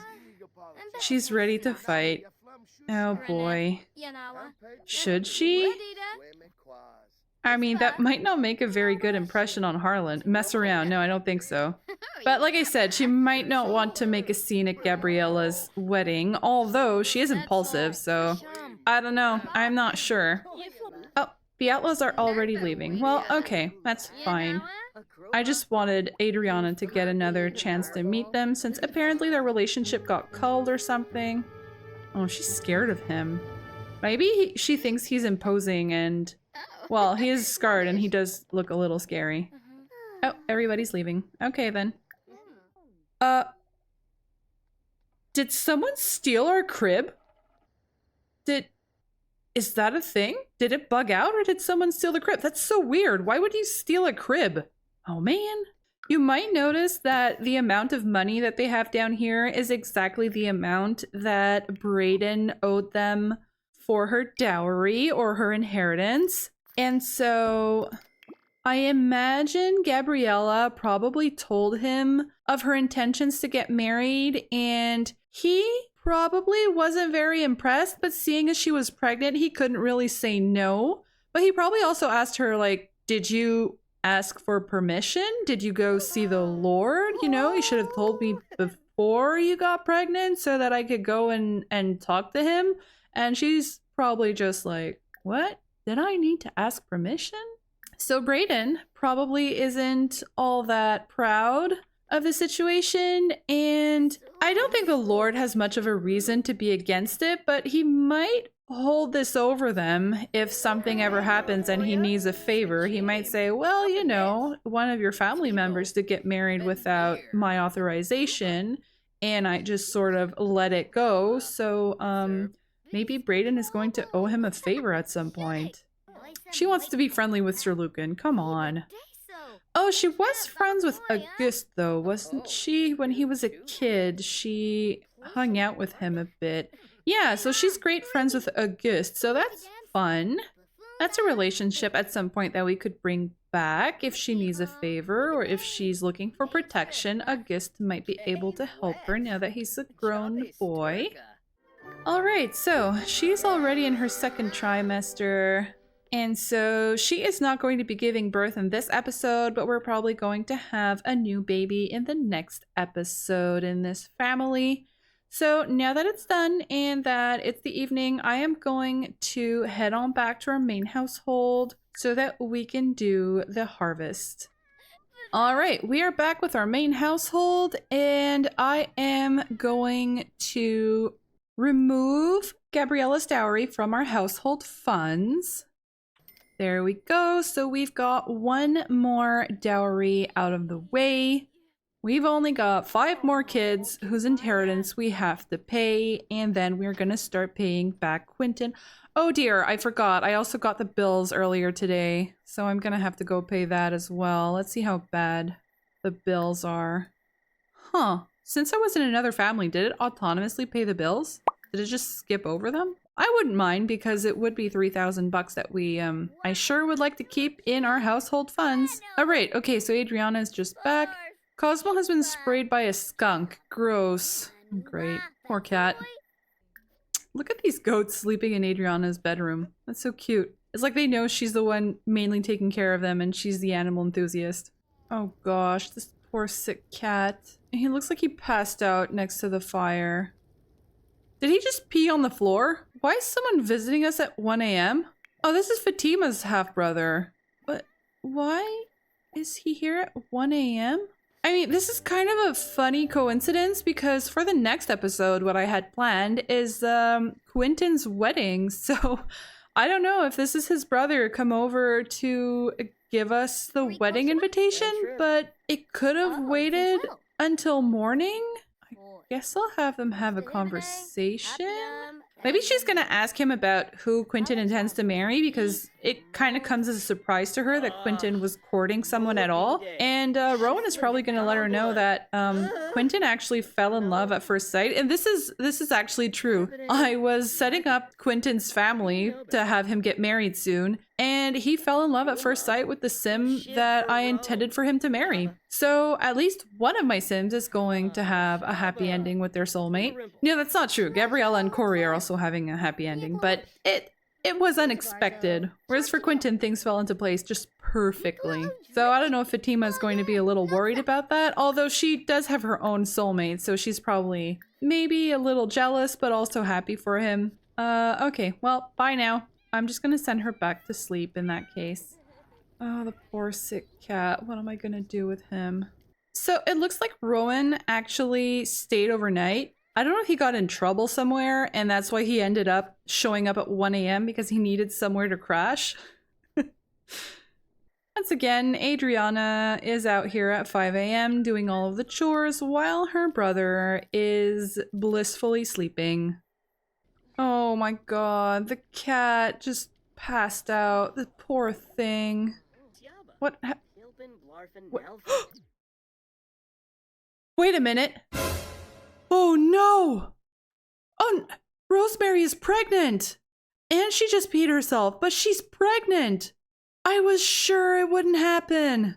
Oh no, now we have to get her married. Oh, she wants to get engaged to the ghost of her husband. Oh no. All right, Rowan, I should really get going now. Yeah, you just saw the poor woman pee herself. Okay, so I just took a look at my spreadsheet and it turns out that Rosemary is actually still a young adult. She is 40 right now and she only swaps into the next category. Sure. She only changes into the next category, so that's to say adult, where the pregnancy percentage chance is lower. So right now, she actually has just as much chance as Fatima of getting pregnant. So of course, she got pregnant with 1 woohoo, but Fatima can't manage to get pregnant with like 10 of them. I've got Adriana out here harvesting all of our crops, and meanwhile, I've got Fatima working on spinning some thread. I am going to have our young Esther come and take care of the animals. And then I think we're going to invite a few people over because to celebrate the harvest, we do have a goal of inviting guests and party spirit. Oh man, I really can't believe Rosemary is pregnant. You better be embarrassed, Rosemary. I guess during the harvest party, we're going to have Hubert show up and propose to her. And we are going, I don't know if we're going to move her into a household with him or if he should just move into the household with her over in Kaylin's house. I'm happy to say that our money situation is sort of under control. So it's not going to... Oh, he's coming to get one of the chickens, isn't he? Oh, goodbye, little chicken. It was nice knowing you. Oh. Esther was coming to go and put a hatchable egg in the coop, and I guess she just saw death and ran away. By the way, I also want to say a big thank you to Plumbobs in the Past, who mentioned in the comments of the last episode that I can get treats to heal our pets in the apothecary cabinet by Nanok, which I had completely forgotten about. And so we are going to have Adriana come and get a treat for our poor Mr. Wiggles. Okay, they just need a lot of space to be able to use it. Wonderful. So we are going to take, I guess it's a wellness treat? Poop randomizer. I almost want to try it. Oh no, our bills. So I guess the Lord didn't forget about our bills after all. Oh, hey Harlan. Maybe I should get Adriana to come say hello. I know she was supposed to go heal the cat, but priorities, right? Maybe she just saw him walking past the house and recognized him from Gabriella's wedding and went over to ask him if he has any news from Gabriella, you know, about the pregnancy. Is everything going well? We are the next day, so it could have been a few months since Gabriella got married. So she's just going to ask him how everything is. I'm gonna have her ask him to... Oh, he is practical. Okay. I think I'm gonna ask him to hang out. Maybe they're gonna have a little harvest party and she's gonna ask if he wants to join them. She's still afraid of him. I mean, maybe she thinks it's a little bit thrilling. Adriana doesn't enjoy interacting with a barely known individual that spikes up her weirdo meter. Who are you and why are you dressed as Rosemary? And oh, look who's here. It's Hubert, Rosemary's baby daddy. A child on the way. Second trimester in 7 hours. Great. All right, well, we're gonna have Rosemary come and ask him to hang out. All right, okay, so these guys are having a good conversation after all. So I'm gonna let them interact a little and I'm going to go back to managing the rest of the family. Look at Sheila, who just showed up here out of nowhere. Right, okay, so while we have Hubert here, let's talk about marriage. And we are going to have to get them engaged, and we don't know each other enough. I like how the goats keep congregating around Adriana. So these two are chatting. Everything seems to be going just fine. So she is getting along with this outlaw leader here. I'm sure Adriana would love that this would make her brother very angry. Oh, look at him. He's over there watching them. I've got my eye on you. Okay, so these two have enough relationship now. Oh, great, he's tense. Watch him refuse her. I don't know what I'm gonna do if he says no. Why is the witch visiting us? I'm gonna have her share the big news, and let's take a look at what his reaction is.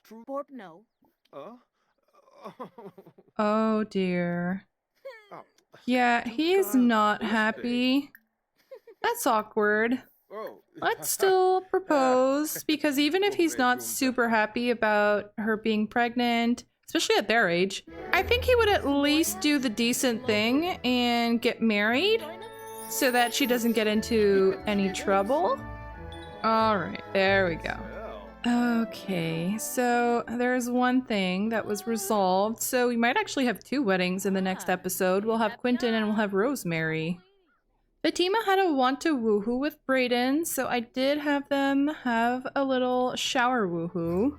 So I am going to have her take a pregnancy test, and then we're gonna go and spin some more thread to get our money up. All right, I still have to go pay the bills. Man, Brayden does not look happy to be paying the bills. Goodbye, sweet money. Adriana's phone? Hey Adriana, we're having a little get-together before prom. Want to join? Well, why not? I can very much see Adriana ditching her family at the Harvest Festival to go and chill with some fellow teens. So, who do we have here? Okay, this is Mariana Branson over here. She is the person that I have planned to marry Adriana's cousin Vasco, who is going to inherit the bakery. And this is Sigurd Kidner. So this is a sim from the gallery made by Dorksome123, like a few of the Kidner characters that we have. And, oh, Eleonora. Jeez.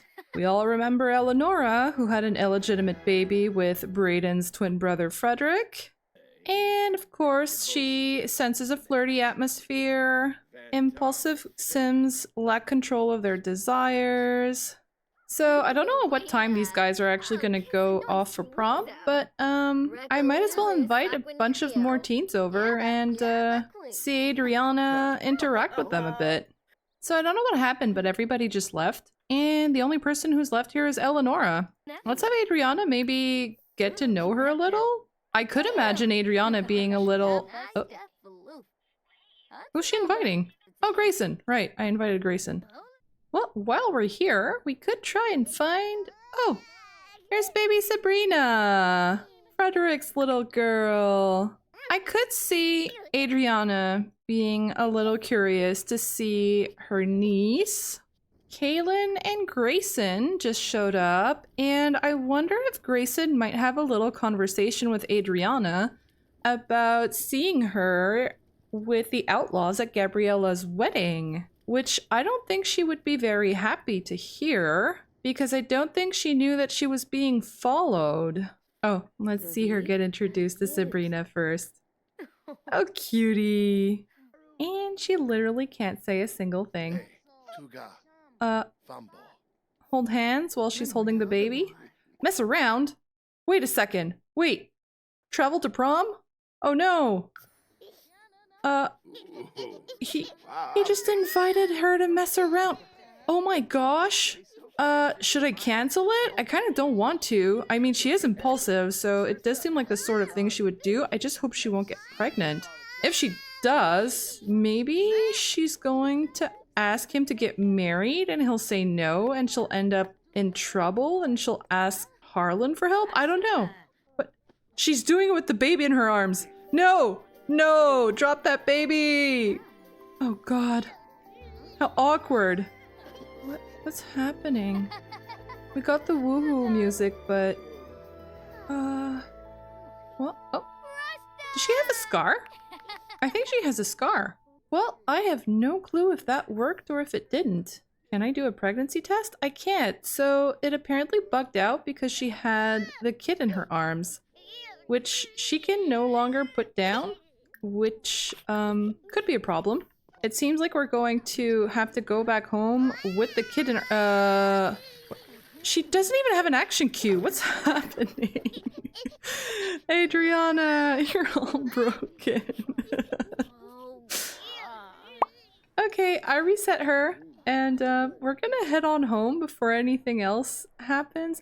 Oh, and I just realized Osbert is here. He was her great friend when they were kids, and he grew up, and now he's become a tailor, and he's a teen. Anyways, we're gonna go home, and she's gonna go join her family's gathering instead. Alright, so I invited a bunch of Sims over to celebrate the harvest, including Grayson, who... Well, let's just say that was a really chaotic encounter that we had over at Eleonora's place. So I am still going to have her and Grayson have a little argument, just to say that she didn't like him following her to Gabriella's wedding, and that she is old enough to know what she's doing, and she doesn't need him looking out for her. There you go, in front of everyone. That's not embarrassing at all. And that's it. I'm not gonna have them get into a much bigger argument, just a little argument. Oh, everybody just celebrating together. I love that Eleonora followed them here. That's not awkward at all. It is the end of the day, so I am going to leave this part here. We had a bit of a rocky start with Lucan being killed, but he managed to survive thanks to Ghislain pleading with the Grim Reaper. We also had a successful wedding between Gabriella and Corey, and we now have Rosemary, who is pregnant and engaged, although I could have done without the pregnancy. In the next part, we are going to have 2 weddings. Rosemary will be marrying Hubert, and we are going to attend the wedding of Brayden's best friend, Quentin. I expect we'll also have 2 births since Rosemary and Gabriella are both pregnant, but unfortunately Fatima still is not, so we are not going to be having any babies in our main household for now. So once again, thank you very much for watching, and I will see you in the next one. Hello, and welcome to another episode of the Ultimate Decades Challenge. We are in the second half of 1324. In the first half, Lucan was mortally wounded in a duel against his brother Tobias. However, he was saved by his son Ghislain, who successfully pleaded with the Grim Reaper. Gabriella and Corey got married and moved into a small abandoned cabin in the woods where they are now expecting their first child. And Rosemary surprised us all by being pregnant, and so she is now engaged to her lover, Hubert. In this episode, we're going to have 2 weddings. We need to get Rosemary married ASAP since I think she'll be giving birth momentarily. And then I'd like to head over to the church where Brayden's best friend Quentin will be getting married. We'll also visit newlyweds Gabriella and Corey, as I believe Gabriella will also be giving birth very soon.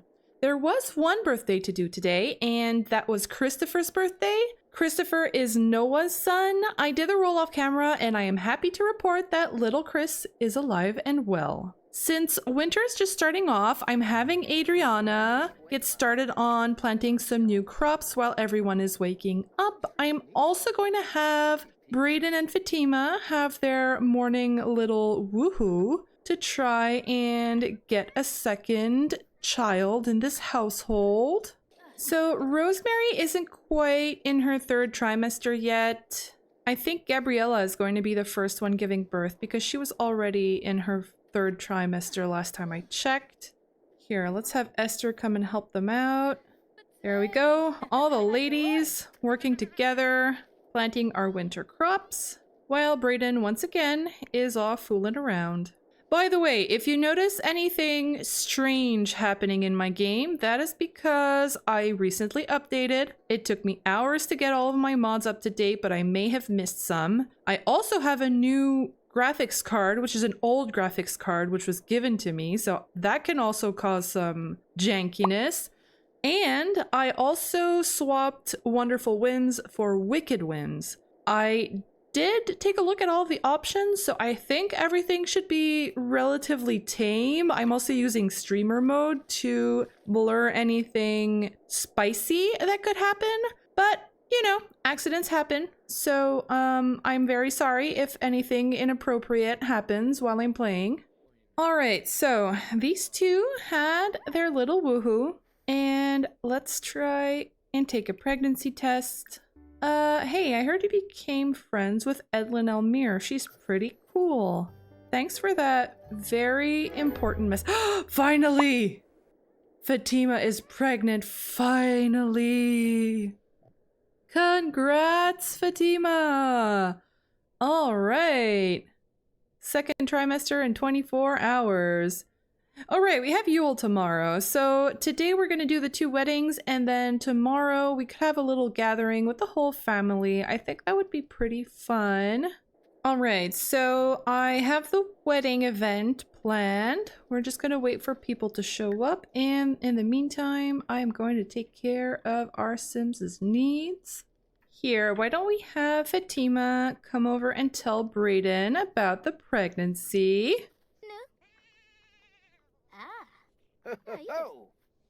All right, he's glad. Are you ready? Let's start the ceremony. Rosemary is over here preparing the cat for a feast. Oh my gosh, Rosemary, you're so big. You look like me. Well, not yet, but this is what I looked like at my first pregnancy. Everybody kept asking me if I had two. People love asking that, don't they? I don't know what I was thinking of having this wedding in winter. I'm afraid half of our guests are going to freeze. Look at Brayden, he's all excited. All right, everyone's gathering and just sort of standing in the way.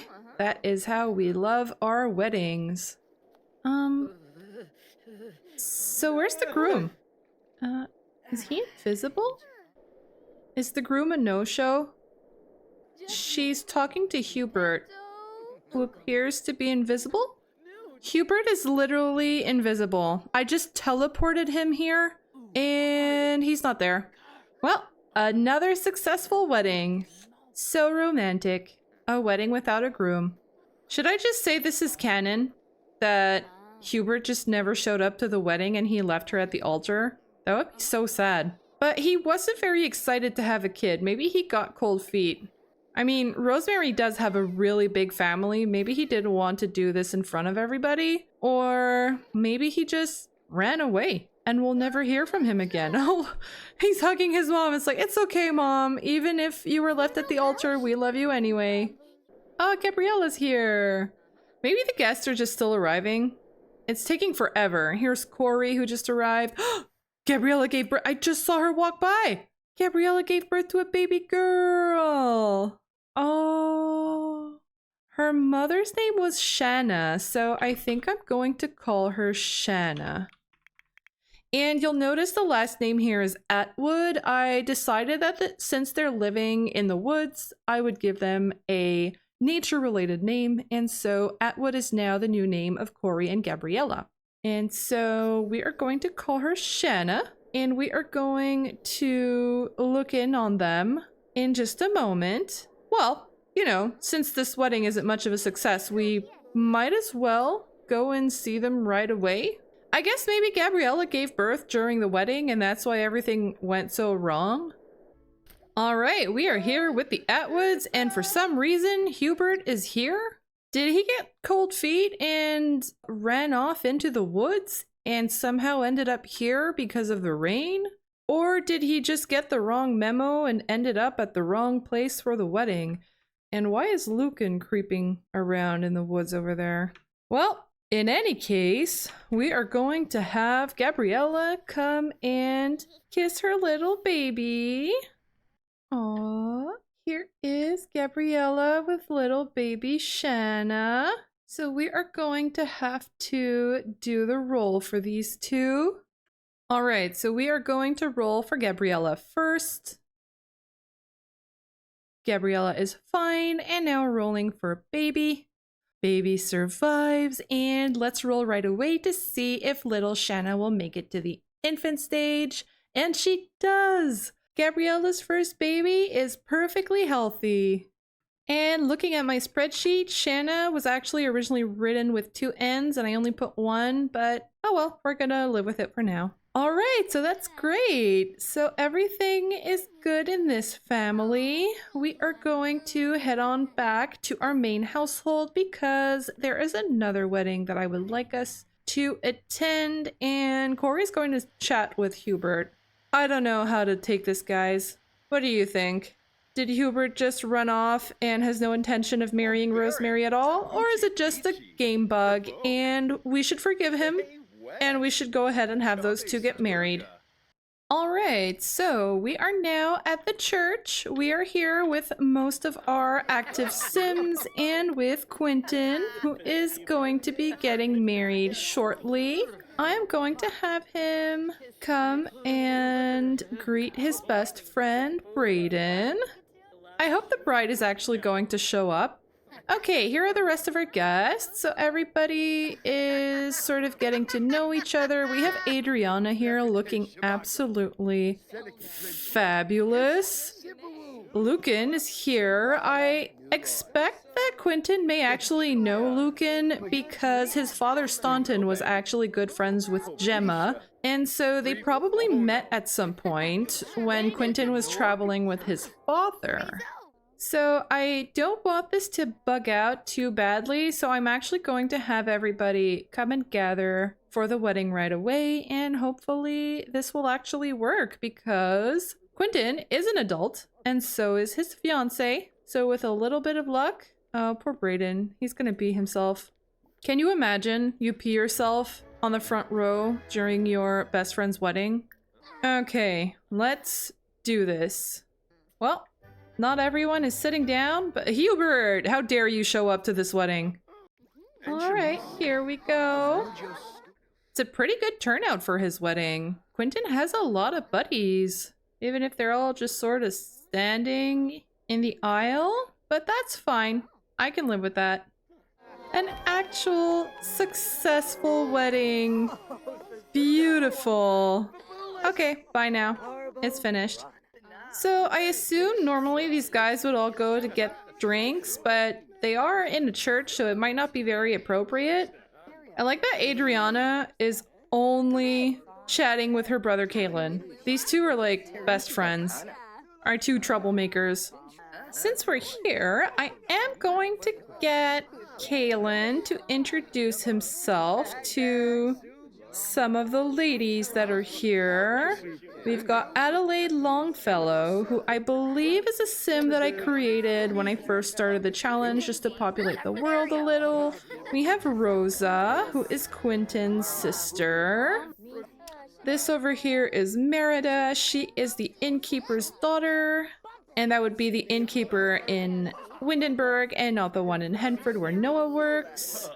And oh, of course we have Yinwo Lee who is here. So he skipped over everyone and just went directly for her. I've been thinking about this a lot, and would you like to live together? Well, we are married now. Alright, so what does our dear Kaylin think of Yinwo Lee here? Oh, he thinks she's annoying. But she thinks that he's sophisticated. Oh, by the way, I was taking a look at Kaylin's romance panel here, and he happens to have a romance bar with Grayson, Adriana's boyfriend. So I don't know what that's about. That could be a source of some friction eventually. I also find it quite interesting that he has such a high romance bar with Eleonora. Eleonora already has an illegitimate daughter with his brother Frederick. So I don't know if Kaylin might go down the same route and might have a little fling with her. Okay, well these two decided to sit together. So, oh, he's not, yeah, they're not really getting along. It's okay, you do you. Do your push-ups. Okay, what about Adelaide over here? Basic looking. And he thinks she's annoying as well. Well, okay. What about Rosa? Proper and polite and very attractive. Oh, there we go. Kayla might get into a little bit of trouble if he tries to flirt with Rosa over here, who is... Well, let's just say she has better prospects than a farmer's son. Oh wow, his relationship with Rosa went up really fast. Well, it might be interesting to maybe have a little relationship with her, even if it doesn't grow into anything serious, you know. Kaylin, I think, may just want to have a little bit of fun and get to know several ladies before committing to anyone. You know what? I think these two might go and take a little walk together while everybody is socializing. And I might actually have Kaylin try a little flirt before we head on home. It is getting pretty late. Alright, so, you know, maybe these two just came out for a little bit of air and he might go in for an innocent little flirt. Bold pickup line. Well, he is feeling very confident. Why not? Let's try it. Let's see what happens. Okay, okay. She seems open to it. Oh, and she's suddenly very flirty. Okay. Once Rosemary has her baby, I was thinking I would probably concentrate on Kaylin because he is going to be 19 very soon. What are those two doing hanging out in the graveyard? That's Fatima and her half-brother Rowan, by the way. Oh, so she's flirting back. All right. Like I said, I don't think that she would be very interested in marrying a farmer because... What are they? Oh. That's not really where I wanted this conversation to go.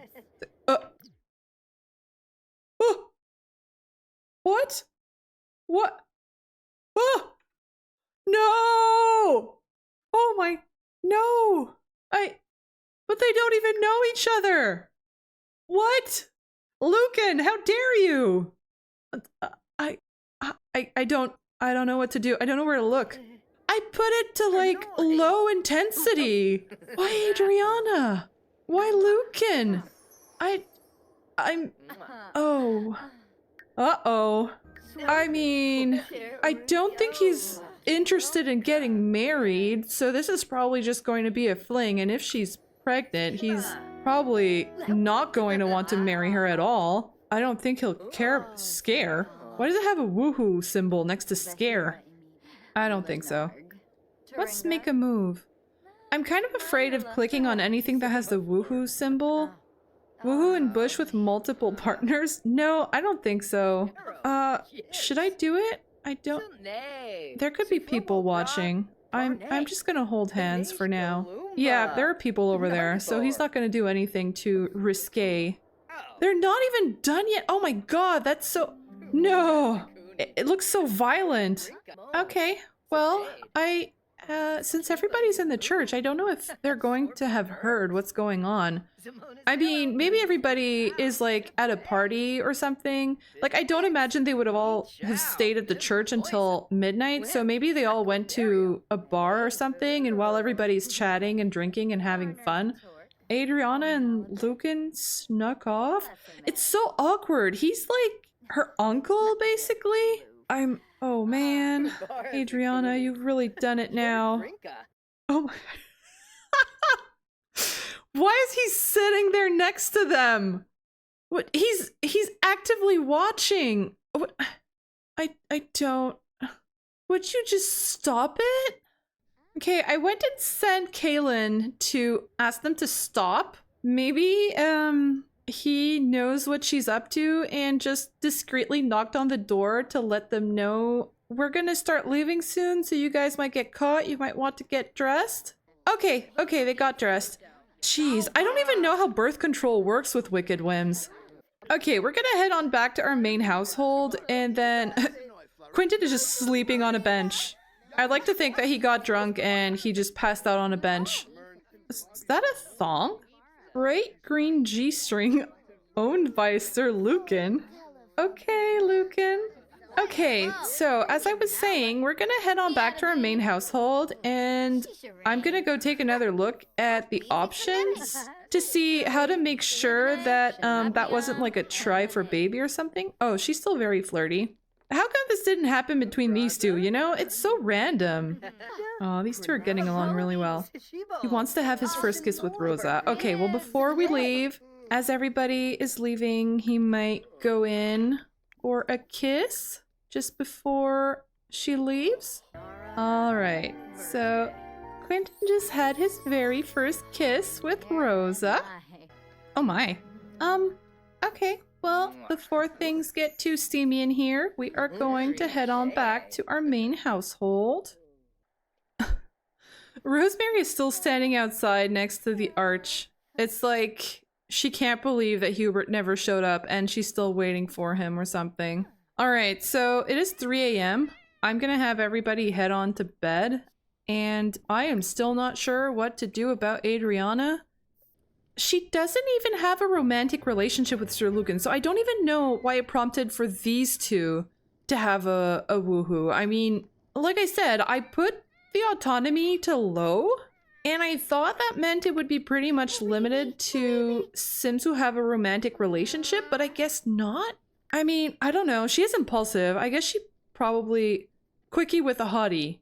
Oh my gosh. Not only is Adriana's latest partner a breathtakingly beautiful sim, but they also appear to be a woohoo aficionado, leaving Adriana aching for more.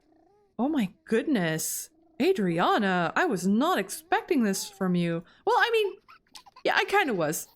Yeah, but with Lucan, that was unexpected. So, okay, what do we do if she's pregnant though? Maybe she'll go to Grayson and tell him about it and ask if he wants to be with her anyways? Like, I'm sure Lucan would not want to marry her, for sure. So maybe she'll go to Grayson, and if Grayson says no, being a jealous sim, he probably will say no. So maybe she'll go for help to Harlan? and Harlan will offer to take her away somewhere. I really have no clue. I was not expecting this at all. Should I do a pregnancy test? No, I'm just going to let it happen naturally and we'll see if a little baby bump appears or not. And if she gets away with it, well, good for you, Adriana. Oh my gosh, these poor animals. I was so busy with all of the social shenanigans that I have not been taking care of them. I'm so sorry. I'm gonna have Esther come and take care of them right away. Rosemary is gloomy, and so she is feeling sad. I wonder if she's also feeling sad from her groom not showing up at their own wedding. I am not sure what I am going to do with you, Rosemary, if your husband does not come back. I can't help just watching Adriana to see if there's going to be any sign that she might be pregnant. But so far she does seem to be okay. So I'm not sure what our options are for natural birth control. Alright, I literally spent the entire day just doing chores, so we've got everything planted for winter in our 2 fields, and none of our animals are stinky anymore, and they're all now happy and well fed. And so I am going to start inviting a few people over for a little Yule celebration. Oh no! As I was inviting everyone over for Yule, Rosemary just went into labor. Well, okay. She has a want to flirt with Hubert. Well, maybe after you've had your little baby here. Okay, well, as everybody is arriving, they are probably, going to hear Rosemary giving birth, which is not awkward at all. Okay, Rosemary, I think this would be baby number 11.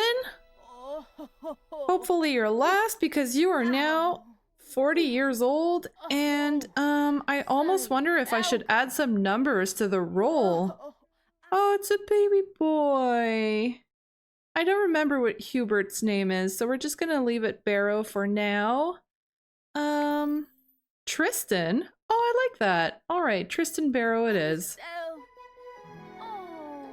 Oh, little baby. Rosemary has had so many children in her life. This is pretty impressive. All right, so we're gonna go ahead and do the rolls. We are going to roll for Rosemary first. Rosemary is fine, rolling for baby. Baby is fine, rolling for infancy. Uh-oh, I think that's a no. It's a no. Oh, baby Tristan does not make it past infancy. All right, well, that is a shame. He's also not really part of our dynasty, so if we really wanted to, we could just treat him as an NPC and not roll for him. I don't know. Let me know what you guys think. Should I let Rosemary have a happy ending with Hubert and let their baby live? Or should I consider that Hubert really did leave her at the altar and have this baby be part of our family, but unfortunately not have him make it past infancy? Let me know what you guys think. I'm not really sure. I kind of want to have her have a happy ending, but at the same time, I like to go with whatever the game gives me, and Hubert really just bugged out and was invisible, so I don't know.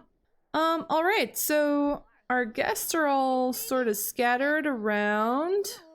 I'm gonna have everybody gather around for a meal.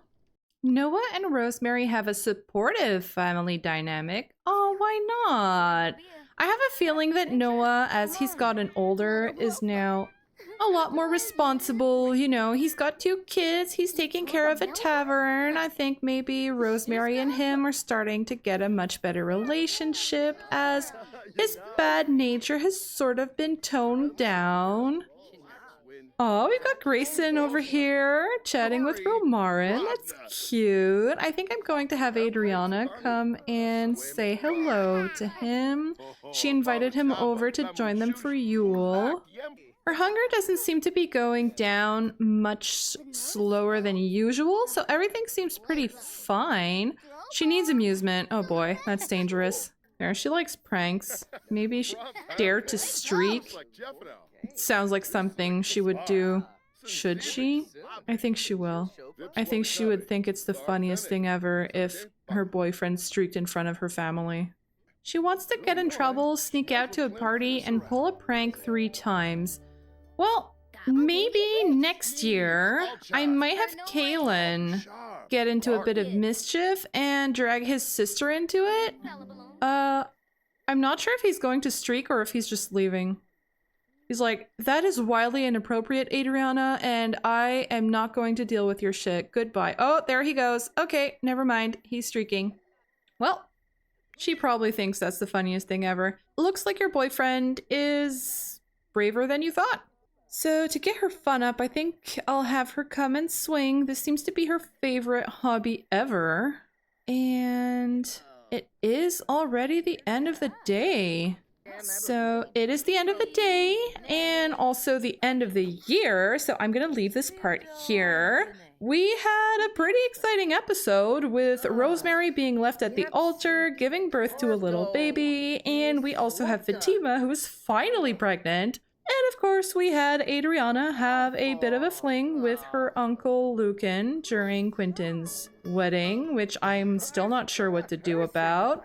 I would like to have your input on what I should do with Rosemary. Should I consider that she really was left at the altar and she shouldn't get married? Or should I just write it off as a bug and let her have a happy ending? And also let me know what you guys think I should do with baby Tristan. Should I treat him as a dynasty member and roll for him? Or should I not roll for him and just let him be a townie with a peaceful, role-less life? So once again, thank you very much for watching. And I will see you in the next one. Hello, and welcome to another episode of the Ultimate Decades Challenge. The year is now 1325. Last year we had several weddings, including Gabriella and Corey, who have since welcomed their baby Shanna into the world. We also attended Quentin's wedding, during which Kaylin met Quentin's beautiful sister Rosa, and Adriana had an unexpected fling with Sir Lucan. We also tried to get Rosemary married to her lover Hubert, but he never actually showed up, and she has since given birth to baby Tristan while being unmarried.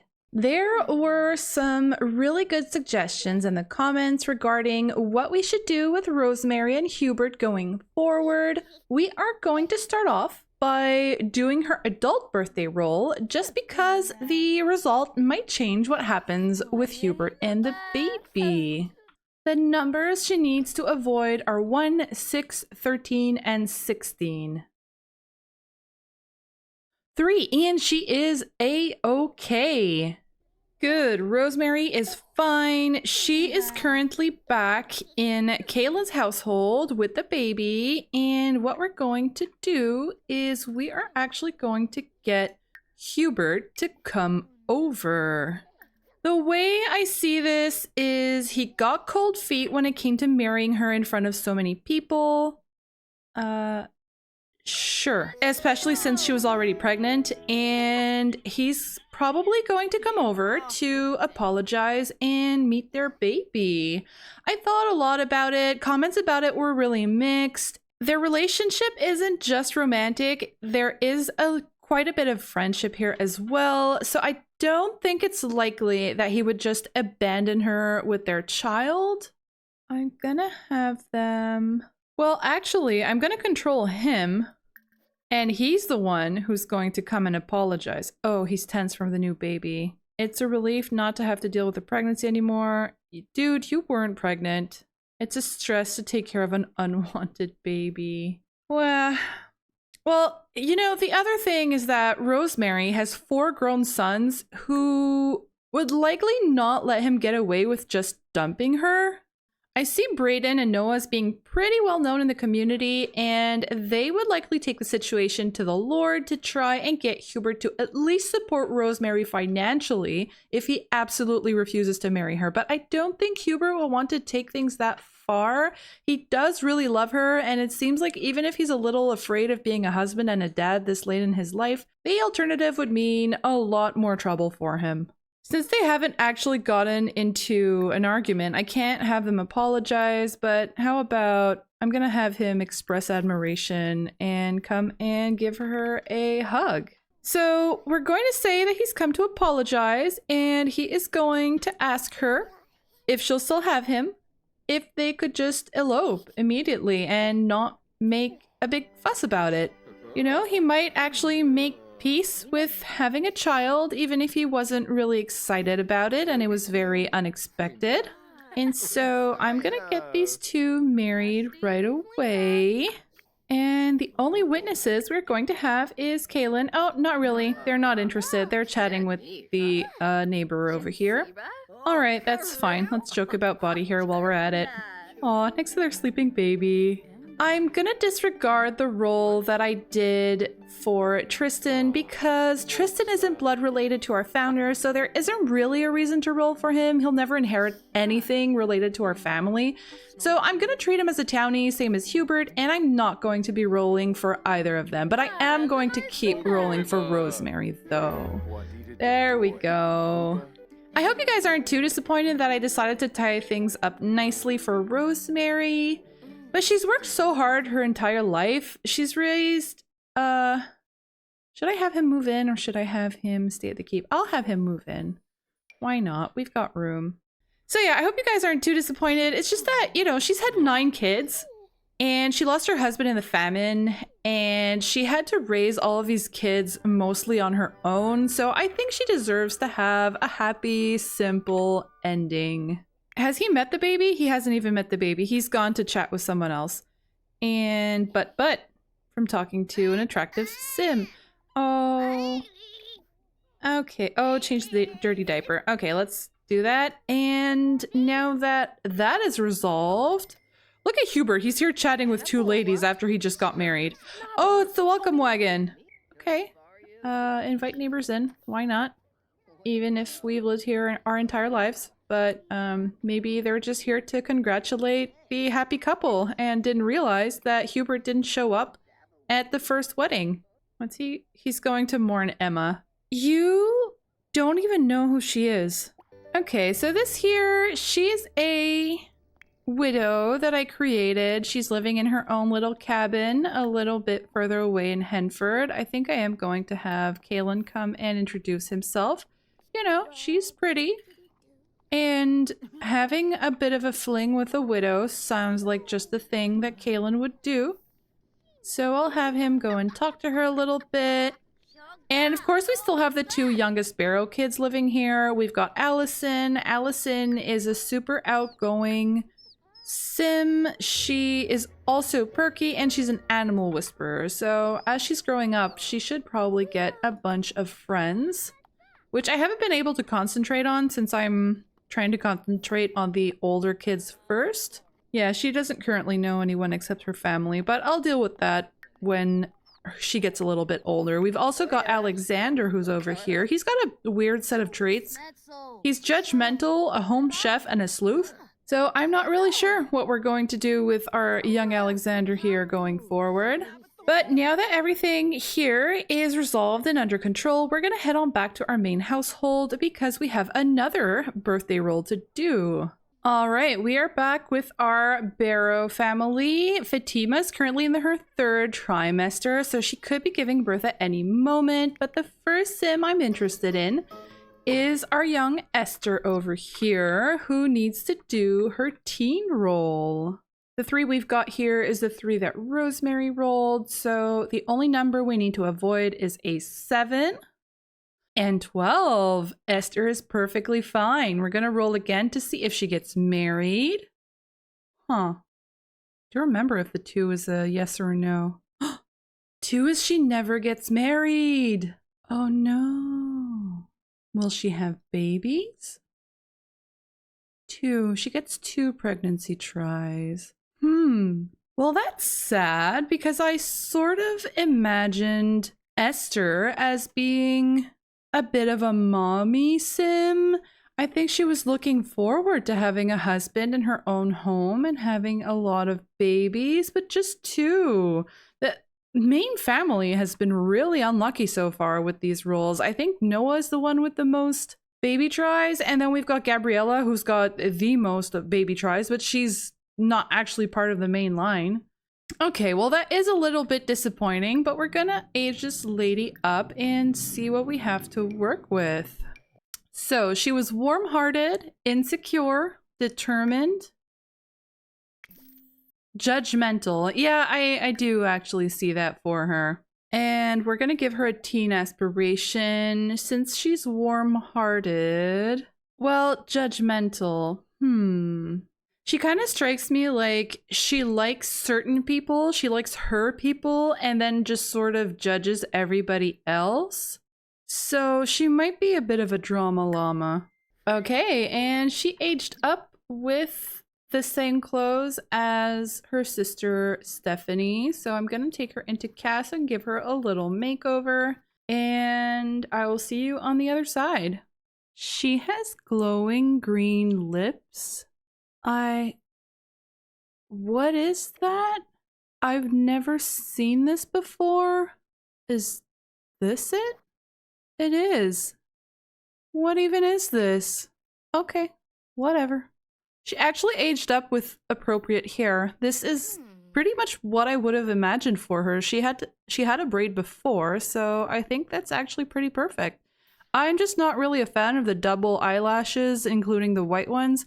She also has a scar. I don't know if that's very Esther. I think she was very proper, so I'm not sure. You know, she probably didn't do much running around outside and didn't really enjoy taking care of animals, so I don't know. I'm not sure. It seems more like Adriana's type to have a scar.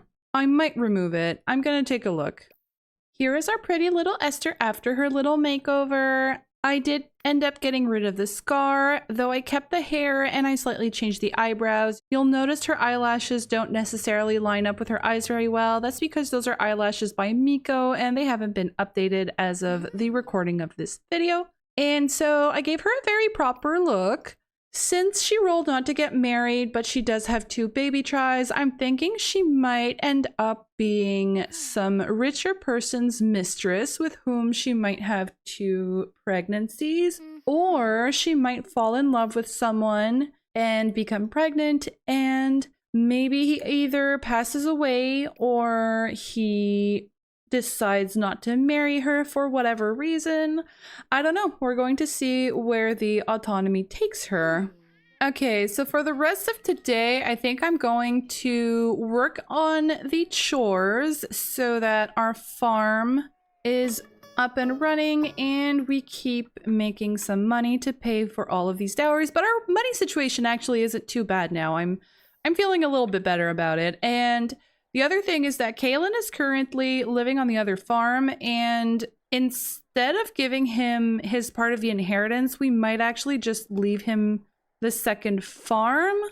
And the reason I'm thinking that is because what would we do? Let's say Brayden has 2 sons, and so when his sons are old enough, he wants his second son to take over the second farm and basically throws Kaylin and his family out. I don't know. I just feel like it doesn't make sense. So I think Kaylin maybe... Adriana's conflict resolution fell out of the range to earn the argumentative trait. Oh, that's too bad. I kind of wanted her to get that trait. It felt very her. But yeah, so I think Kaylin, instead of getting his part of the inheritance, might inherit the second farm. And then we'll just skip over to Adriana, who would be the next dowry that we need to pay, after which is Esther. So these 2 are the girls that we're going to try to get married soon-ish. Esther, of course, is only 13, but we could still have her meet a few young men. I'm gonna hang out with our main household for today just so that we can see when Fatima goes into labor. And then I think we're going to go out with Kaylin and Adriana. And I don't think that their proper sister Esther is going to be following them. Although Brayden could do the same thing that he did for Adriana, which is to just sort of invite a bunch of potential suitors over, and then we can just see who she sort of clicks with. Oh, these poor sheep. Esther and Brayden are jokesters. Okay, why not?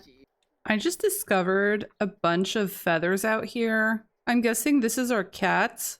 Bits of bird, feather, and fluff found by a venturesome pet. Okay, I think our cats might be psychos. Okay, so Adriana found a bunch of feathers. I'm not sure what we can do with those.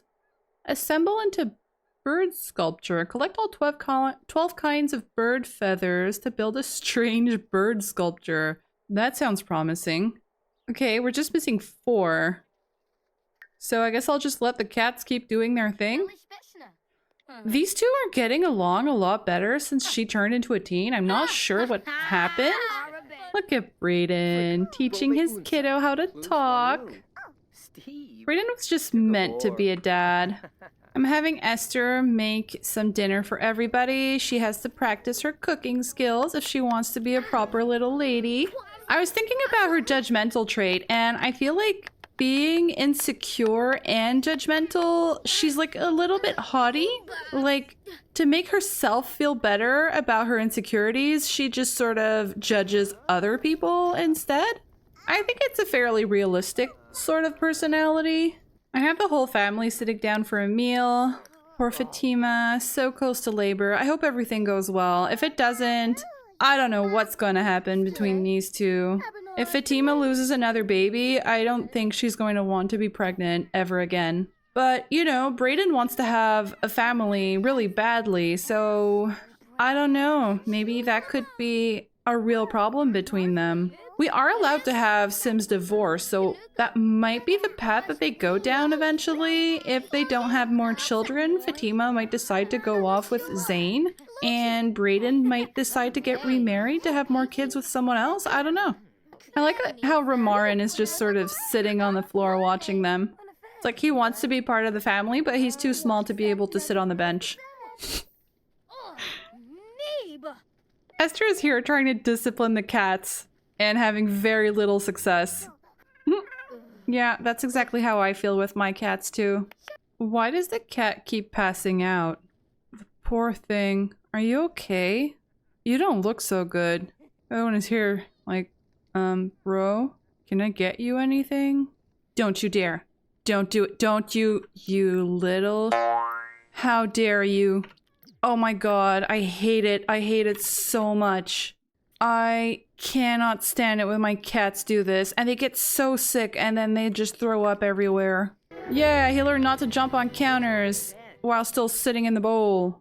Great, okay. Well, at least one of our... Cosmo has learned not to eat people food. Thank you, Cosmo. Good kitty. My cats never learn.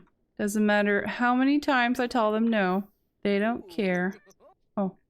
Well. Okay. That's one way to sleep. Okay, it is now the next morning, and Adriana is waking up ready for some action. Maybe she dreamt about Sir Lucan. I even double-checked my Wicked Whims options after that happened, and the autonomy is really set to low. And it even says that Sims shouldn't autonomously initiate woohoo unless they're already in a romantic conversation, which maybe they were, but she doesn't even have a romance bar with him, so it mustn't have been a very long conversation. Oh, and she wants some fun. Yeah, this sounds like Adriana wants to go out on the town and, find someone to have fun with, or maybe she's hoping she'll see Sir Lucan again. A few people commented that if Adriana had been pregnant, she should have gone to Grayson and made him believe that the baby was his, which is a very practical option, but I'm not sure Adriana is devious enough to be able to pull that off. She just sort of strikes me as someone who's a little bit too direct and honest to a fault, and she would probably get mixed up in her lies by talking too impulsively. So I don't know if that's something that Adriana would be able to do. She might try it, but even then, I feel like she doesn't care about what people think, and so she might just say, well, I'm pregnant, whatever, deal with it. I'm not gonna get married just because you say I have to. which is, you know, an Adriana thing. Even if it puts her in trouble or her family in trouble, she just does not care. No, don't eat the trash. What is it with the animals today? Yeah, he's in the way. Oh, he literally ate the trash. Well, a walking garbage can. Why not?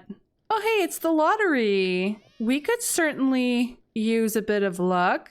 Purchase a lottery ticket via the computer or phone. And I bet you it's going to tell me that I can't buy it because I'm off the grid. Oh no, the bills are due. Purchase lottery ticket. I'm going to have both of them purchase a lottery ticket first thing in the morning. Esther has a few wants about Fatima. She wants to talk to her and she wants to be friendly with her. She wants to gossip.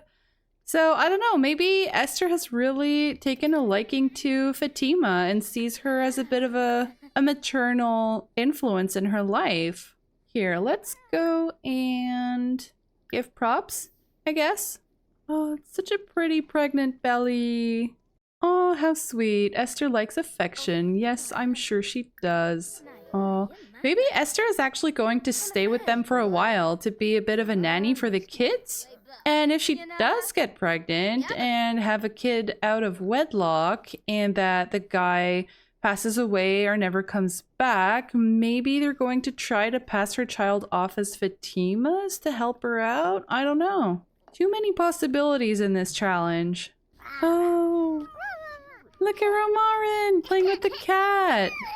That's so cute. I never saw that before. Brayden is warming himself by the fire. You know, you could also get dressed. Oh, Fatima! Fatima's in labor. And why did it sound sad? Oh, she's neutral about having kids. That's fine. All right, let's go and have this baby. You think it'll be twins again? That would actually be kind of great. Oh, even Esther is feeling almost flirty. The only reason she's feeling fine is because she's been doing creative things. Fatima! You go, girl! Everything is going to be just fine. Don't worry about it. You got this, girl. See, you've got your cheerleader down here. It's a baby boy! Okay, I've wanted to use this name for so long. His name is going to be Felix. Someone suggested this name like at the very beginning of the challenge, and I have loved it ever since, and I keep forgetting to use it. So we're using it now. Felix Barrow. Just one baby. Okay. Cutie pie. We've got our spare. If he survives the roll, of course. Let's not get ahead of ourselves.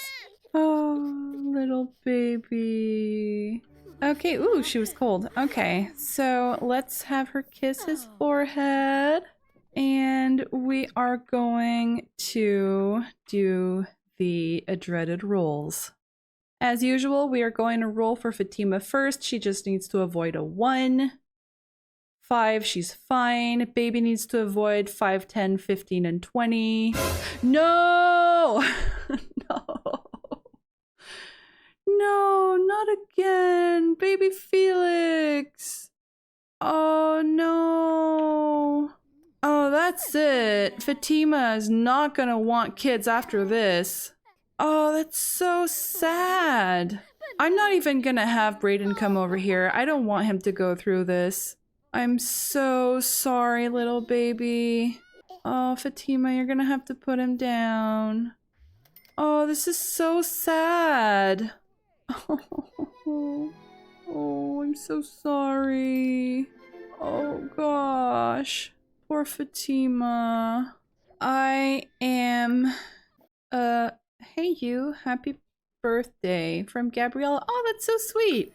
Yeah, I'm gonna have to change Fatima's preferences for pregnancies again. She is not okay with being pregnant, and I'm just going to say this because I think she's going to be so afraid of losing another baby. Oh, Romarin's crying. Oh, he's crying because the baby was whisked away. Does not want a child right now. This is perfect timing. Yes, definitely. So I don't think it's because she doesn't want kids in general. I think it's because she's afraid of losing them. is why she doesn't want to be pregnant. I'm going to have Brayden come and hug his baby. I think he needs comfort. You know, I think comforting others is sort of his way of taking the pain away from himself and focusing on something else. And look at Esther being extra flirty over here. Maybe I should invite a bunch of suitors over. Okay, so what I'm going to do is I am going to stop enforcing the at least one woohoo per day for them. And what I'm going to do is I'm only going to have them woohoo when they're actually flirty or they have the want to woohoo. Then I'll do it. And if they have other children, then they'll have their children. And if they don't, I guess that's that. I mean, this could put a pretty serious strain on their relationship, though. If Brayden wants to keep trying for kids and Fatima doesn't, they might end up having to get a divorce if they really want different things. I don't know, because I of course I understand Fatima, but at the same time, Brayden wants a family so bad, he might just think he might have better success with someone else. I don't think he would be the one to leave her, though. I think she would have to go over to Zane, and then he might start considering finding another wife. Well, okay, that's disappointing and very sad, but that's the challenge. So it's 1 p.m. I'm gonna have Adriana have a bit of a bite to eat, and I think to get away from the sad atmosphere— oh great, she's feeling flirty again. To get away from the sad atmosphere at home, she is going to go over and visit her brother Noah along with her brother Kaylin, and let's see who they meet while they're there. Oh, we've got a visitor. You know what? I think I'm going to have Esther come and introduce herself. Seeing as she's feeling flirty, maybe she's going to see this handsome young man. Maybe he's looking for work on a farm and he decided to visit to see if they might need any help. This is Jeffrey Barlow, who was one of Stephanie's suitors back in the day. This chair, I really have to get rid of it. I'm just gonna let her introduce herself first. What? Flirt? Already? She just went in for a flirt immediately. You haven't even introduced yourself yet. Reveal crush? Girl, you're going too fast. You're 13. Slow down. Both think the other is interesting, but she perceives him as basic looking. Reveal crush? Okay, well, you know, if that's what you want to do, I'm gonna let you go, but you guys are not woohooing. You're just 13. It's time for Adriana to get up to trouble, not you. I've heard that you're quite the brainiac. Brayden a brainiac? No, I don't see it. Okay, so Adriana is going to go out with her brother now. Okay, so I've just loaded into the lot and it is pouring out here. We're gonna go and knock on the door. I imagine that while Esther had— oh, their poor farm. It shows that Gabriella isn't here to take care of it anymore. Yeah, so while everybody was busy with their guest, I feel like Adriana took advantage of that and snuck off. Daisy's pregnant! Right, so in between episodes, I went and got a few of the side households pregnant, so we might be getting a few pop-ups of some new babies being born. Oh, she's so excited to be at the bar. Oh, great. And look who shows up as soon as I open the bar. Grayson, our jealous man.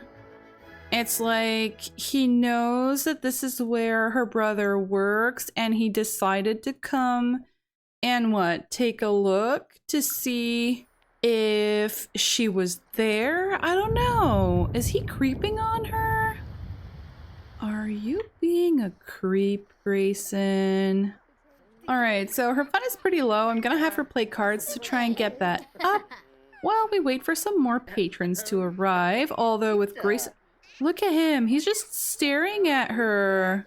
And he's like sad because he's like, won't you come talk to me? And she's like, I'm here with my brothers. I came to play cards and socialize, not just to be with you, Grayson. And he seems a little bit upset about that.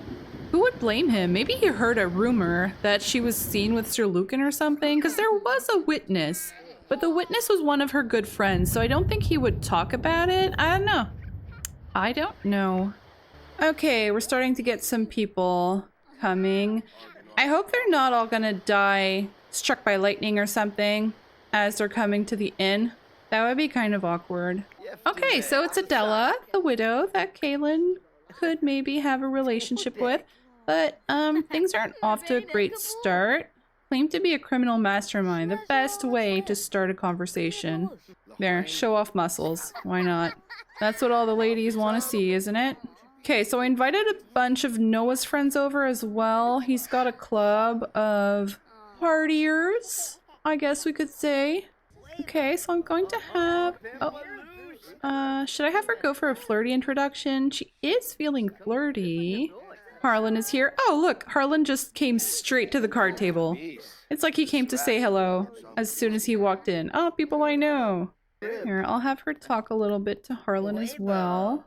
Just have her ask about Day. Okay, so does she have a first impression of Abel? She thinks he's immature and basic looking. That's great. What happened to finding everybody attractive, Adriana?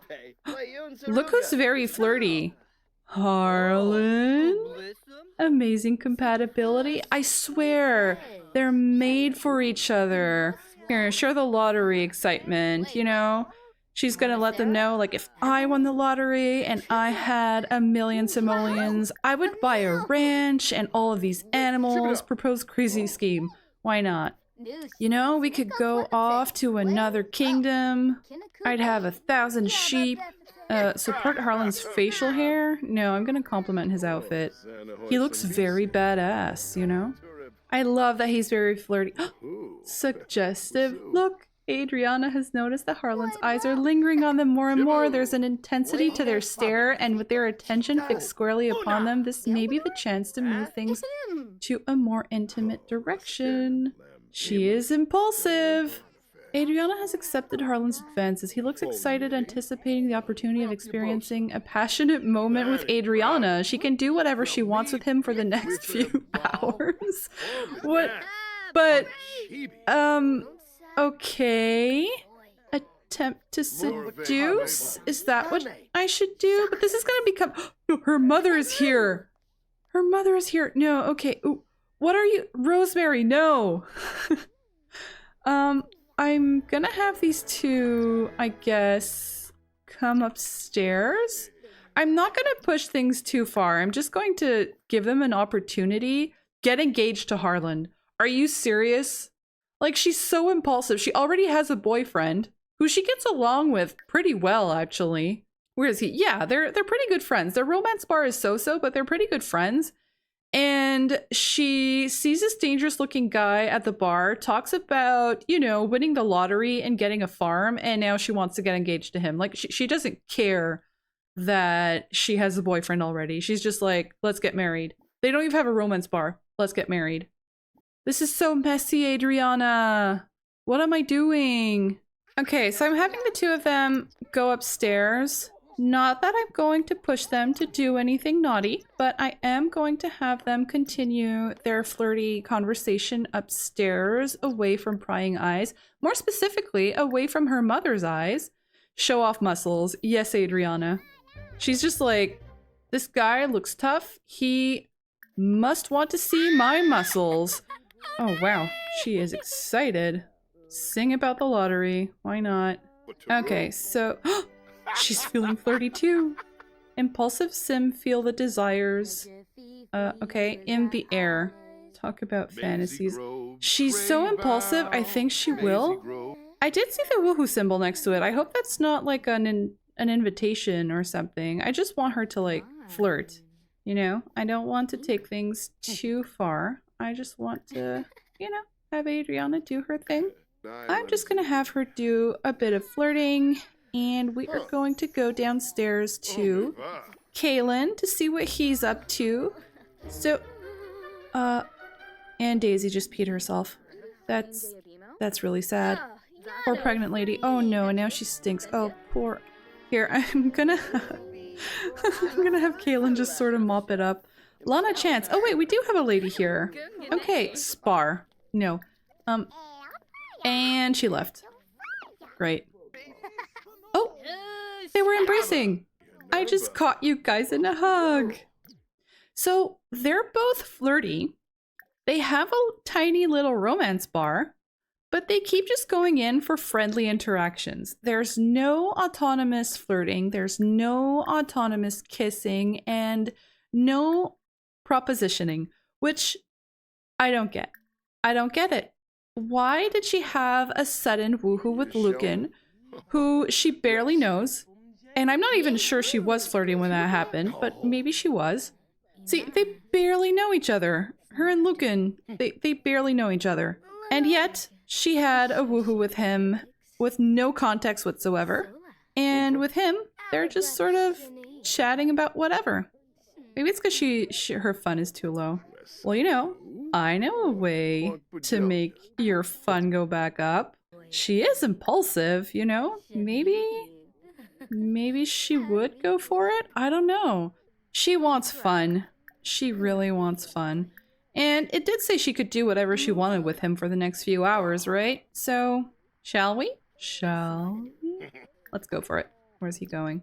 Would you say that Harlan likes flirtation? Okay, sure, why not? Wowee, that sim is irresistible. Adriana has a major crush on Harlan. No, Rosemary is coming to talk to them. No, I refuse. Alright, there they go. I'm having them have a woohoo, and that's it. You can't stop me. I am tired of seeing her complain about being bored and not having enough fun, so there you go. She is going to have some fun right now. Alright, so where's Kaylin with all of this? Kaylin is awkwardly standing alone, feeling flirty.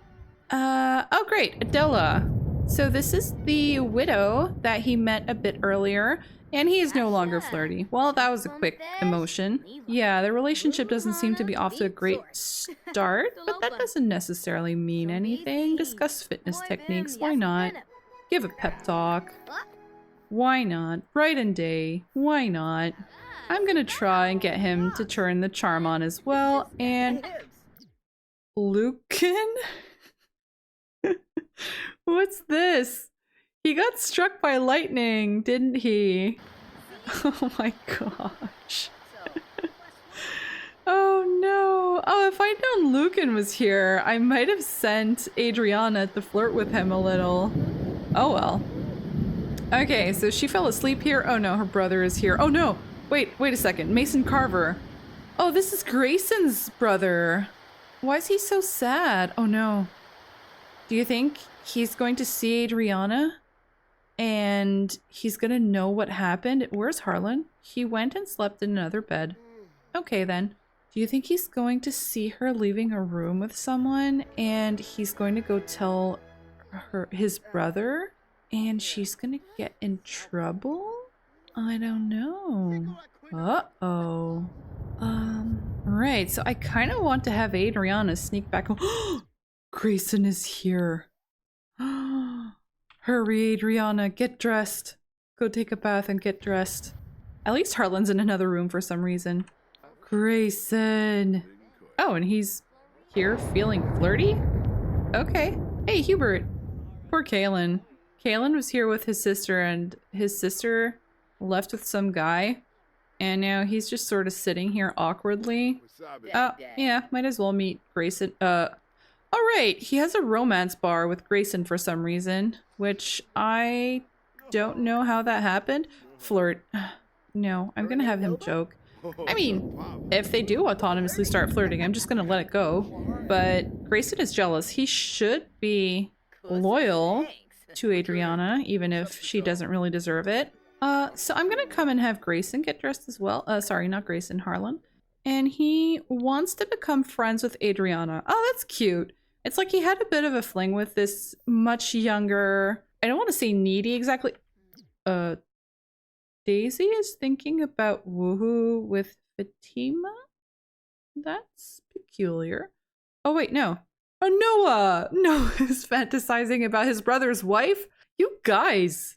All the brothers are like lusting after Brayden's wife. But yeah, so I wonder if what happened with Adriana was just sort of an impulse thing that they just hit it off and he thought she was really pretty and she invited him over to one of the rooms, but maybe he is starting to think that he might like her as friends, not just as a romantic partner. So Maybe he wants to get to know her better, you know? Maybe she's not just the impulsive, superficial little young woman that he thought she was.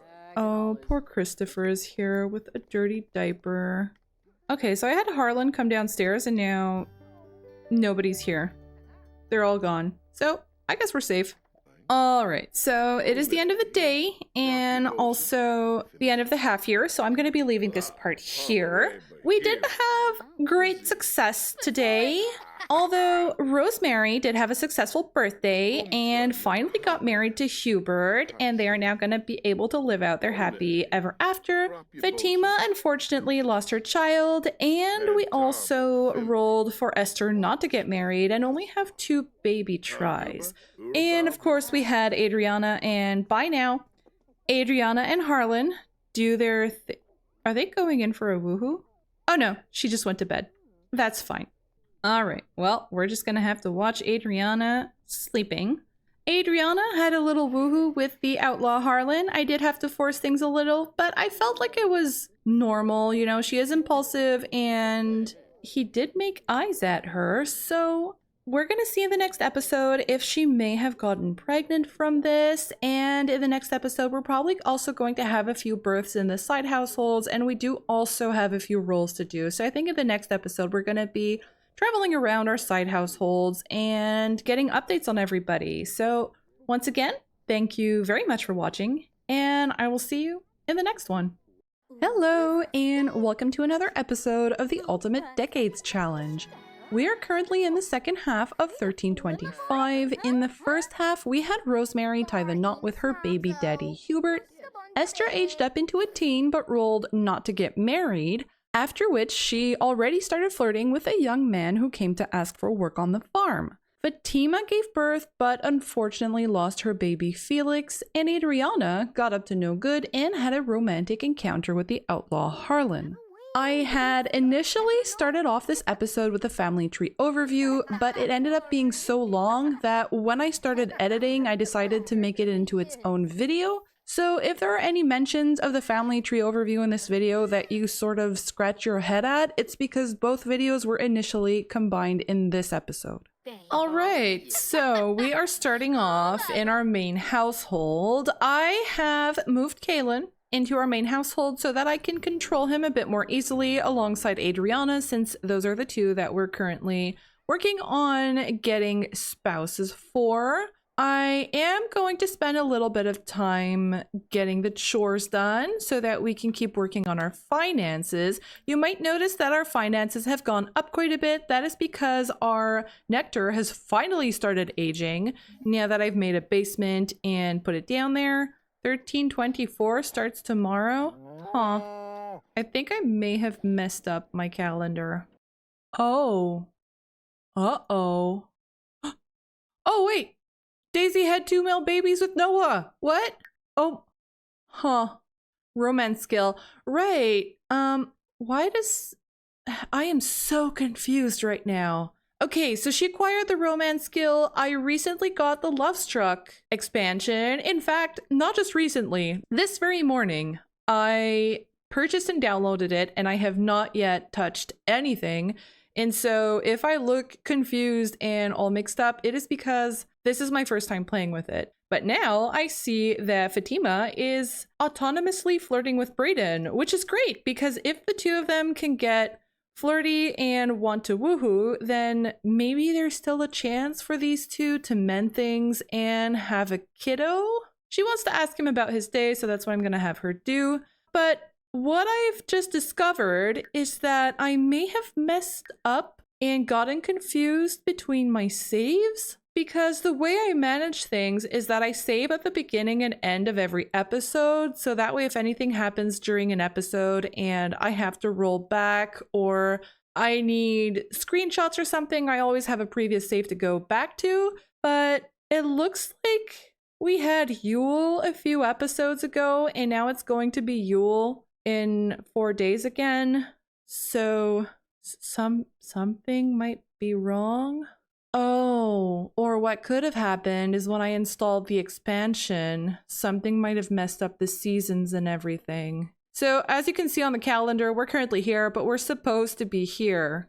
Okay, well, it's fine. I am just going to have to smudge things on my spreadsheet a little, and I may play a few days off camera just to get things rolling, which I'm not too upset about because I do have a lot of management to do in my townie households. I was actually thinking of getting some townies married so that Romarin and any other potential kids that we have will have a few friends to play with, and so it's fine. It's all fine. I'll fix it. I promise. Everything is under control. Now that Daisy has given birth, I kind of want to go and see her to do her roles, and also because it happens to be Noah's young adult birthday. So I am going to spend just a little bit of time here to get the chores done, and then we're going to head on over to the tavern. I'm thinking I might take Kaylin and maybe Adriana along so that they can go and socialize a little bit while we're doing the roles.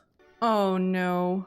Wow, what a sim. Kaylin just stopped what they were thinking about for a moment and found themselves staring at Fatima Barrow. Oh no.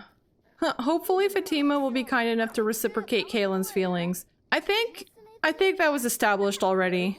That's dangerous. Okay, well he's feeling flirty, but she doesn't seem to have noticed him. I'm just going to send her to spin some thread and hope the feeling passes. I was feeling off today, but you definitely turned me on. I'm definitely off myself. No. They're making an effort, so I am going to let them go. I'm going to pan away just because I'm not entirely confident that streamer mode is going to censor things appropriately. One thing I should mention is that I did increase the autonomy on Wicked Whims just because I wasn't sure if the low autonomy was really doing it for me. Like in the last episode, yes, thank you. Yeah, in the last episode, I tried to have Adriana and Harlan flirt and there was just nothing happening. Like no autonomous flirting, no autonomous woohoo, nothing. So I decided to increase the autonomy a little just to see what it would do. So if you see anything going wild again, that is entirely my fault again. Okay, so Fatima Barrow might now be pregnant, performing a pregnancy test. Should I do a pregnancy test? I could, but I don't know if I might want to leave it as a surprise, especially because I now have to fix our calendar situation. So if she is pregnant, the kid is going to end up being born in a sort of gray area. So I might actually just wait a little to do any pregnancy tests to give the game a chance to give an extra day to the pregnancy, and maybe it'll make a little more sense. Or I could just pause the pregnancy as well. Okay, so it is now the evening. I am going to let Brayden and Fatima finish doing their thing, and then we are going to go and visit Noah's Tavern. Alright, so we are here at the Pasquet Inn. I am going to go and knock on the door. And since I was having issues having any Sims show up to the bar, where did Kaylin go? Where are you? Play in the leaf pile. How about don't and go to the bar? Yeah, so since I was having issues getting pretty much anyone to show up at the bar, I created a club for Adriana with a bunch of single ladies that she can invite over so they can chill at the bar, and we are going to have Kaylin come and introduce himself to a few of them. Okay, so I have managed to start a club gathering, and Adriana is out here speaking to Mason Carver, who is Grayson's brother. So I don't know, maybe he's here saying, oh, fancy seeing you here.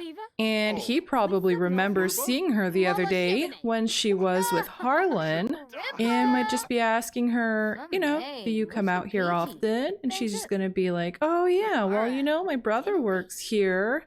Okay, so finally, we've got some ladies showing up. This here is Becca Burton. She is one of the Sims that I got off the gallery. Becca Burton is by one Julie Villa, also called BB.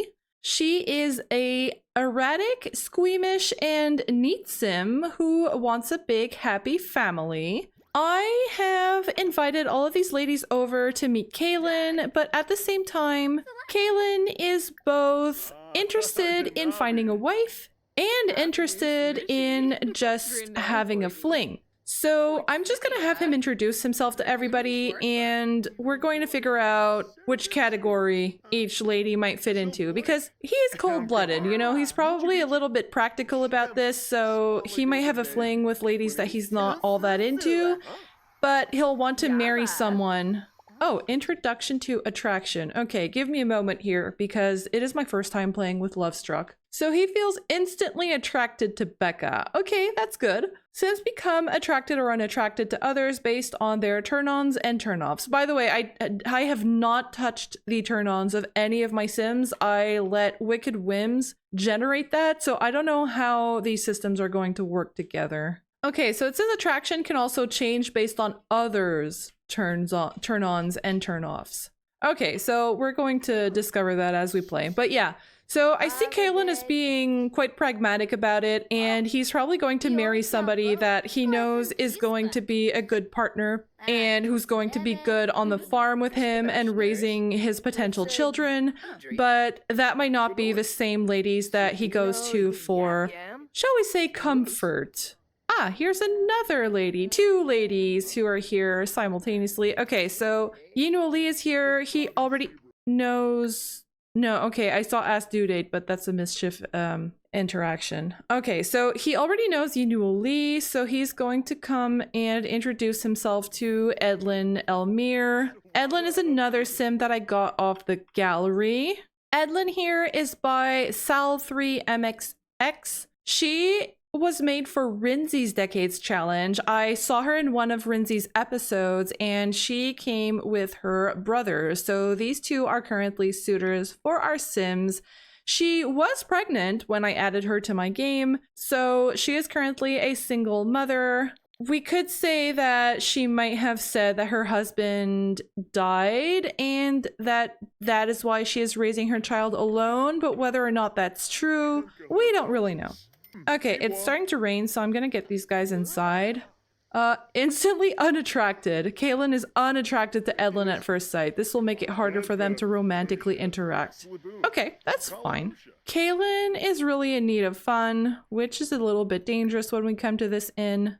I'll have him play cards. Oh, Osha's here. Okay. Oh, Eleonora too. So how about all of these ladies that he's attracted to? He is not attracted to Yinwo Lee. He is attracted to Caitlin, but they have a really bad relationship for some reason. I'm not sure why. Can Noah play? Okay, we can only play with 2 Sims for some reason, so I'm gonna have him do that.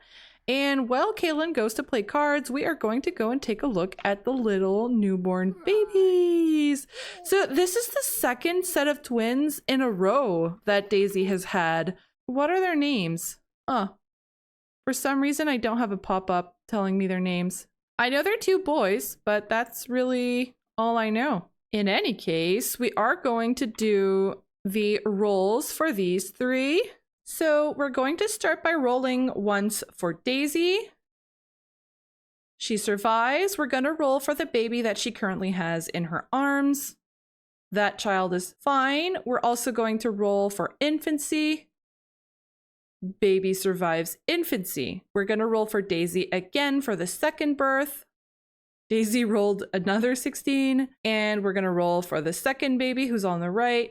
Second baby does not make it. All right, so same as the first time around, she has 1 out of 2 twins that survives. I'm going to have this little guy go. So his name was Alicia or Elisha, and I'm not really sure who this little one is, so I'm gonna go and age him up with Adriana. Meanwhile, she can meet Daisy. I think she doesn't know Daisy, does she? Oh yes, she does. Okay. Well, Adriana is going to come and meet her nephew by aging him up. So meanwhile, we've got Kaylin here playing cards with 2 pretty ladies, Eleonora and Osha, that he has a romantic relationship with. So he doesn't seem to be attracted or unattracted to Osha, but he is attracted to Eleonora, which is a little dangerous. I mean, she could be a potential spouse for him, and he could adopt his brother's daughter. Ask to create a hangout. I'm not sure what that does. I'll just have him ask about her day, and why not express admiration? Maybe he's going to tell her that he thinks that it was a really brave thing that she did to stay in town, even though she was pregnant with Frederick's baby, and she's been bringing up baby up all on her own. She hasn't even married since then, you know? Wowee, that sim is irresistible. Kaylin has a major crush on Eleonora. All right. Things are going good for Kaylin for once. So coming up to these guys, Dante Pasquier, is already crawling around apparently. And he's a little blonde guy like his mom. Okay, I'm not sure Dante is quite the style of name that we're going for, so I might change that, but for now, it's perfectly fine. And there's a stinky diaper somewhere. That's to be expected. This house is starting to have quite a few Sims in it. Kaylin is a shining beacon of positivity for the community. How strange? I'm not sure that's a good way to describe Kaylin, although he is cold-blooded, which is considered to be a bit like psychopathy, so maybe he's just pretending and people think he's a good guy, but he isn't. Romantic satisfaction begins. Kaylin and Osha have a strong romantic relationship and will now each have independent romantic satisfaction. Oh boy, can you imagine? Kaylin is going to have to try and keep all of these women happy. What have you gotten yourself into? Okay, so where did Becca go? Can I invite her to the card table? She's not here anymore. I don't know why. Since Kaylin has a crush on Eleonora, I kind of want to invite her to go upstairs for a little bit of alone time, if you know what I mean. They don't necessarily need to get married if anything happens, but I'd say Eleonora is a maybe because she does also have some interesting traits. Right, so he doesn't know her traits, but I know that she's good and she's creative. So since she's good, she could be a good option. Can I get to know her? Yeah, I'll get to know her a little bit so that we discover her traits. Okay, we've got Liberty Huddleston, who is here. I'm gonna have him introduce himself to her as well. And, that's a popular dress. And she's gone. Okay, another sim, Valentine Hagen. Let's go and introduce ourselves to her as well. Why is everybody so sad? Okay, so Valentine happened to be upstairs, so maybe we can say that she was going back to her room, and Kaylin has instant attraction to her. So maybe he saw her going upstairs. Oh, she's melancholic and she's an old soul and she's also a dog lover. So maybe he just thought she was so pretty and had to go talk to her. And, you know, she's feeling sad. Maybe he's going to come and comfort her with maybe some intentions behind it. But, you know, it's all in his appearance of being a good and kind sim. And, you know, I think I'm also going to compliment her appearance. Although she's very sad, I don't know how well she's going to take it. Kaylin is under the impression that another sim has their gaze fixed directly upon him. If Kaylin tries to push things to a more intimate level, they may have a good chance at success. Oh, and it's Valentine. Well, of course he's going to accept her advances. She looks excited. All right, awesome. She is suddenly very flirty. Okay, well, doesn't look like anyone's around here. Noah's over there inside, and Adriana is going downstairs, so I might actually have Kaylin try for a little woohoo. She looks sort of shy about it.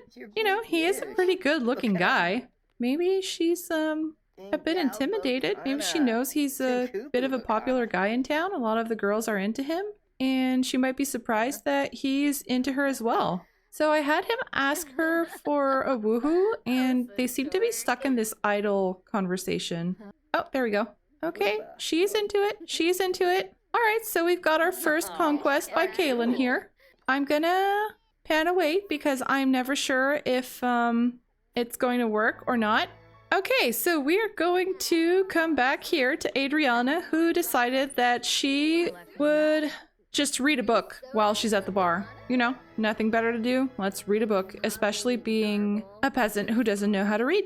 Okay, so these two ladies are some more suitors for Kaylin. On the left, we've got Alyssa Fisher. She is one of the Townie children that grew up. And over here is Camilla Halton. She is also by one Julie Vila, and she is from the gallery. Oh my gosh, one thing that I was completely forgetting about is that we also have to do Noah's birthday. I am going to bring back the dice roller, and he needs to avoid a 2 and a 6.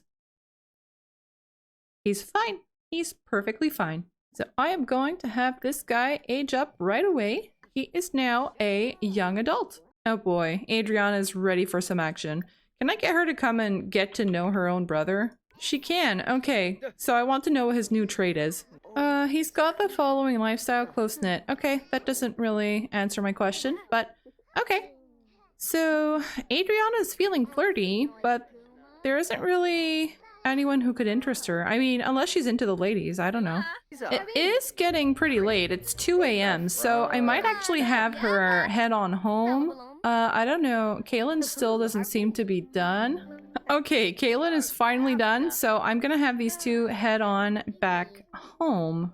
Alright, we're back at our main household, and I'm just gonna send everybody to bed since it is 3 a.m. And I'd like to think that Brayden has just given up on telling Adriana not to go out so late, but then he probably figured, oh, Kaylin's a responsible guy. He probably kept an eye on her and kept her out of trouble. Right, Kaylin?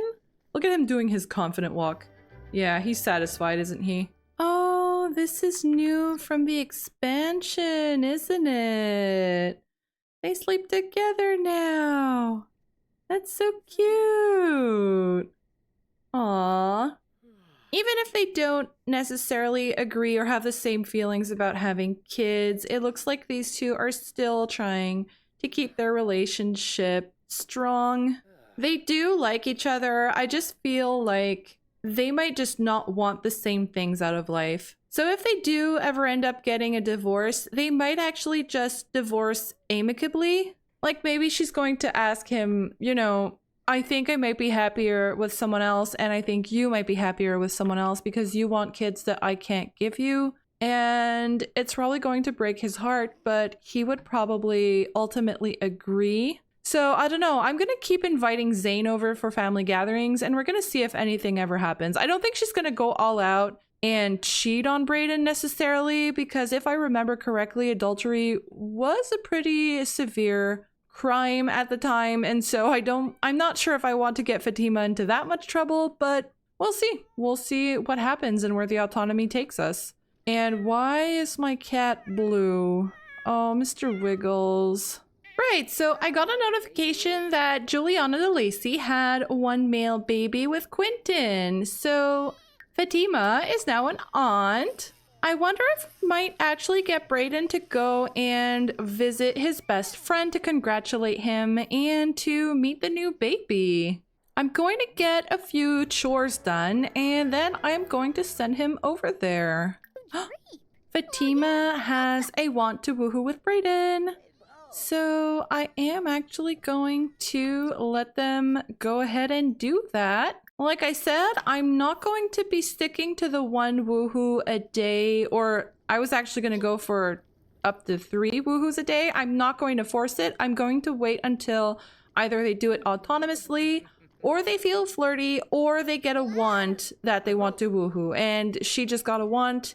So I am going to go ahead. He wants to go on a date. You guys are already going to woohoo. How about one thing at a time, eh guys?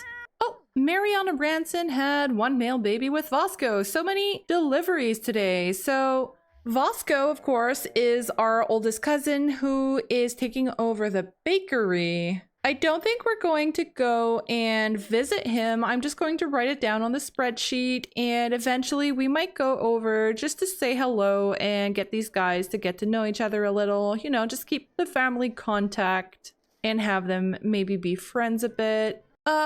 It's been a good day so far. How about we make it even again? Okay, we set up to 3. This might actually be a bit easier than I expected it to be. I might have to turn the autonomy down again. Although, I mean, if their marriage is going well, apart from the fact that she doesn't want children, I feel like it might just be a natural thing as well, even if they're not really doing it on purpose. I mean, you know, if she's attracted to her husband, it might just happen by accident, and it's just a consequence of them loving each other. Hello? Anyone home? Cedric Fisher. Well, Esther is out here. Wow, lots going on. Esther was out here just chilling, so I'm gonna have her come and introduce herself and invite him in. You and Fatima are just so cute together. Just thought I'd let you know.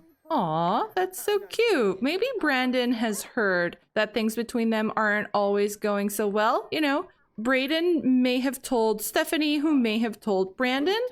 Where are you going? So yeah, maybe Stephanie told Brandon that Brayden is having some marital troubles, and maybe Brandon just wanted to let Brayden know they look like they're pretty good for each other and they make a great couple, and that he wishes them the best. Instant attraction. Esther Barrow has instant attraction to Cedric Fisher. Okay, so Cedric is just one of the teens in my townie household. He is the fisherman's son, so I might as well have Esther get to know him a little. Wowee, that sim is irresistible. Esther has a major crush on Cedric. Okay, so this is cute. So maybe Esther ends up, you know, falling in love with this guy or something, and maybe she'll get pregnant and maybe he'll pass away before they get a chance to get married. It's just an idea. We never know. All right, so Brayden and Fatima are finally done. So now that it's been a few woohoos, I think I am going to have her go for a pregnancy test just so that we know what to expect. I'm wealthy, very wealthy. Just last month, I bought Social Bunny in Cupid's Corner. Just straight up bottom. You caught my eye and I was hoping to get the chance to meet you in person. I have gifts for you. No thanks, weirdo. Okay. Was that like a joke about Elon Musk or something? Fatima's pregnant! It took her so long to get pregnant when they were trying, and now they're not actively trying, and she's pregnant. She wants to know if we want to hang out at the hot springs. Okay. I wanted Brayden to go and meet Quentin and Quentin's baby, but we do have some extra time because it's almost already the end of the day. So normally I would be ending the episode here, but since we've got a bunch of extra days that I'm going to have to play through, I might actually just extend and play an extra day so that we can go and see Quentin. So I'm going to accept, and I am going to take Kaylin with us. And I'd also like to take a few of our lady friends. Morgan Hale. I don't remember this person. I might as well bring him. Would she invite Grayson? You know what? I think she won't because Adriana did sneak around with Harlan and she might not be ready to face him. That's true. And I guess she mustn't be pregnant. I completely forgot to check for symptoms, but if we haven't had a notification yet, she might be safe. I don't know. I'm going to keep an eye on her hunger bar. There, I'm just going to bring a bunch of Sims and we're going to see what our guys get up to. Oh, right. Fatima's pregnant. I cannot believe this. Oh, and this place. This is actually where Fatima and Brayden woohooed for the first time when they snuck off after Mayday. Oh, Kaylin broke out his loot and everybody's just sort of running around everywhere. What is happening? Attractiveness alert. Adriana is attracted to Osbert. Osbert is her good friend who saw her woohooing with Lucan. That's funny. Oh my, Adriana is also attracted to Cedric. Okay. I might stop the rain. I'm not sure if that's why everybody's just sort of weirdly running around. So just in case that is, I'm going to stop the rain and I'm going to have these guys go and interact with all their friends who are here. Everybody's running off. Where are they going? Hey, look who's here. It's Eleonora. It almost looks as though he's trying to charm her. And bye. Here, can I get everybody to come and relax? I'm also going to have him introduce himself to these ladies. Oh boy. Okay, so she's feeling flirty because she is attracted to someone. Kaylin has instant attraction to Morgan Hale. Morgan Hale is the lady who's here. She is actually the daughter of Stuart Hale, who was Gemma's first husband. So he learned that she's active, she's a bookworm, and she's charming. And he also met Glita, who's a perfectionist, homebody, and calm. See, Galita seems to have a set of traits that might be interesting for a wife, even if he might not be attracted to her. Oh, and we've got Cassiel here. Cassiel is one of the outlaws, and he has instant attraction to her too. Jeez, okay. She's loyal, humble, and good, which is an interesting set of traits for a wife, but we already have quite a few outlaws who are coming into our family, so I'm not sure if I want another one. So Adriana was attracted to her good friend Osbert here, so I could have her maybe do a little flirt with him. Does she have anyone else who's interesting? Right, I think it said that she was attracted to Cedric. You may have noticed that I gave Zane a bit of a makeover. He looks a little more mature now, and I'm not sure why, but his eyes are now the same color, which is an accident. He was supposed to have heterochromia, which is what he aged up with, but I'll fix that later. So she's feeling flirty. I'm going to have her go in for a flirt.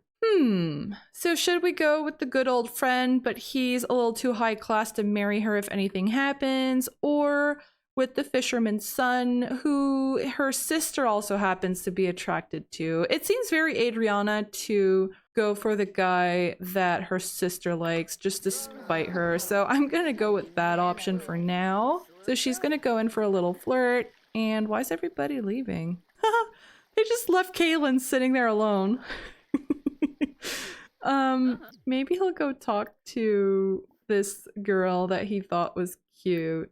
Here, can I just flatter her and see how things go? Oh, love in unexpected places. Kaylin has known Morgan for a while. He recognizes his soulmate. It turns out that love was right under Kaylin's nose all along. Kaylin found his soulmate. Just sort of talking to her while he's in this hot spring and she's looking down at him. But that is so interesting. Okay, I forgot what her traits were. Charming, bookworm, and active. So I don't know. I'm not sure these are traits that are very attractive as a wife. At least not the wife that he has in mind. You know, I think he might have someone who wants to work on the farm with him. Although she is active and she has one more trait. Okay, well, I'm not sure what her last trait is, but it's very interesting that he met his soulmate.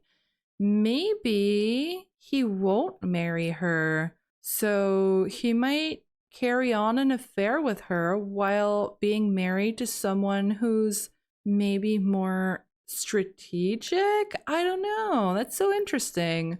Okay, I'll have him maybe go have a deep conversation with her. Does Adriana like potty humor? That certainly sounds like her.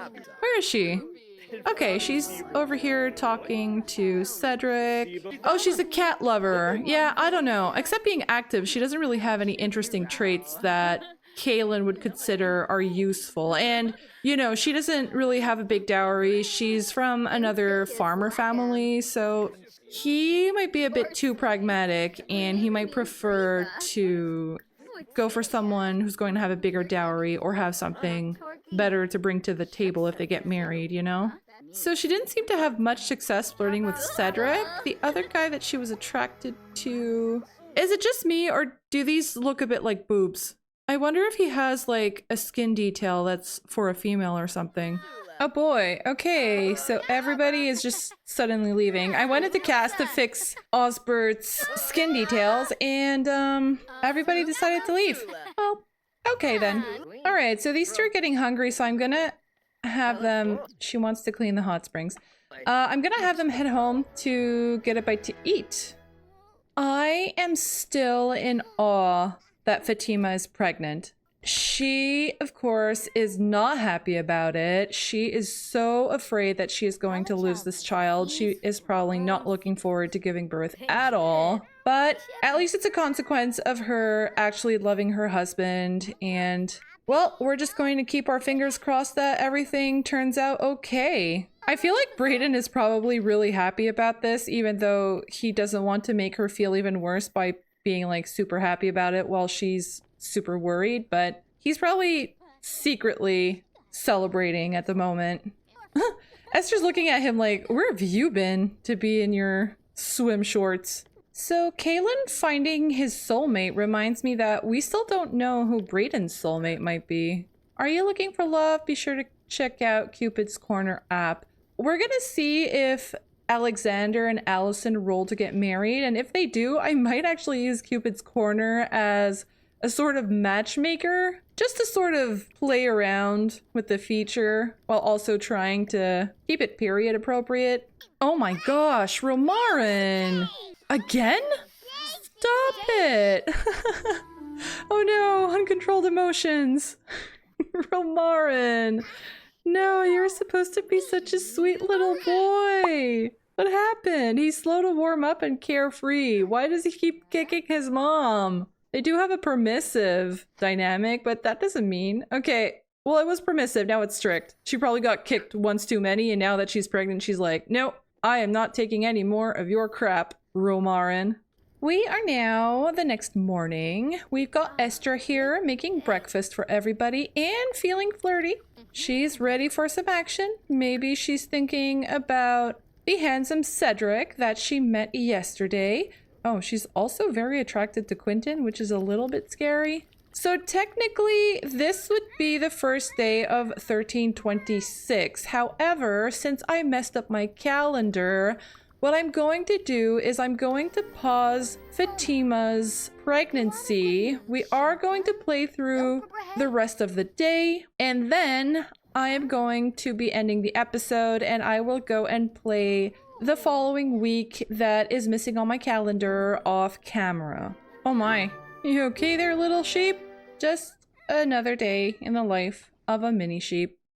Gabriella gave birth to a baby girl. Baby girl needs a name. What would you like to call her? I feel like Gabriella might go with like flowers or plants. So I think I'm gonna go with Violet. Violet Atwood. And just one baby. Okay, well, since we're going to have Brayden and Fatima go out anyways, I might actually just bring everybody. I'll leave behind Esther. Esther is going to take care of Romarin, and I'm going to bring our 4 oldest ones here to visit Gabriella, and then we're going to go and visit our good friend Quentin. All right, so here we are at Gabriella and Corey's little shack here, and oh my gosh, Stephanie just gave birth to a baby boy. Everything's happening all at once. Okay, so Stephanie Dusty Townsend? No, I don't think so.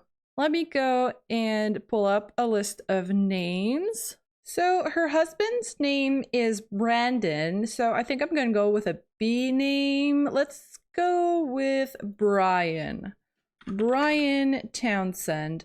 Okay, so there's another household that we're gonna have to visit. Okay, so we are going to start over here at Gabriella's place, and we're gonna go and knock on the door. Okay, so, you know, Brayden hadn't seen the place since she got married.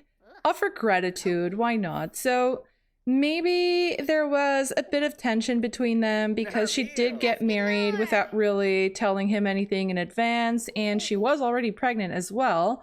But, you know, maybe he heard that she's just had her second child and it was time to reconcile.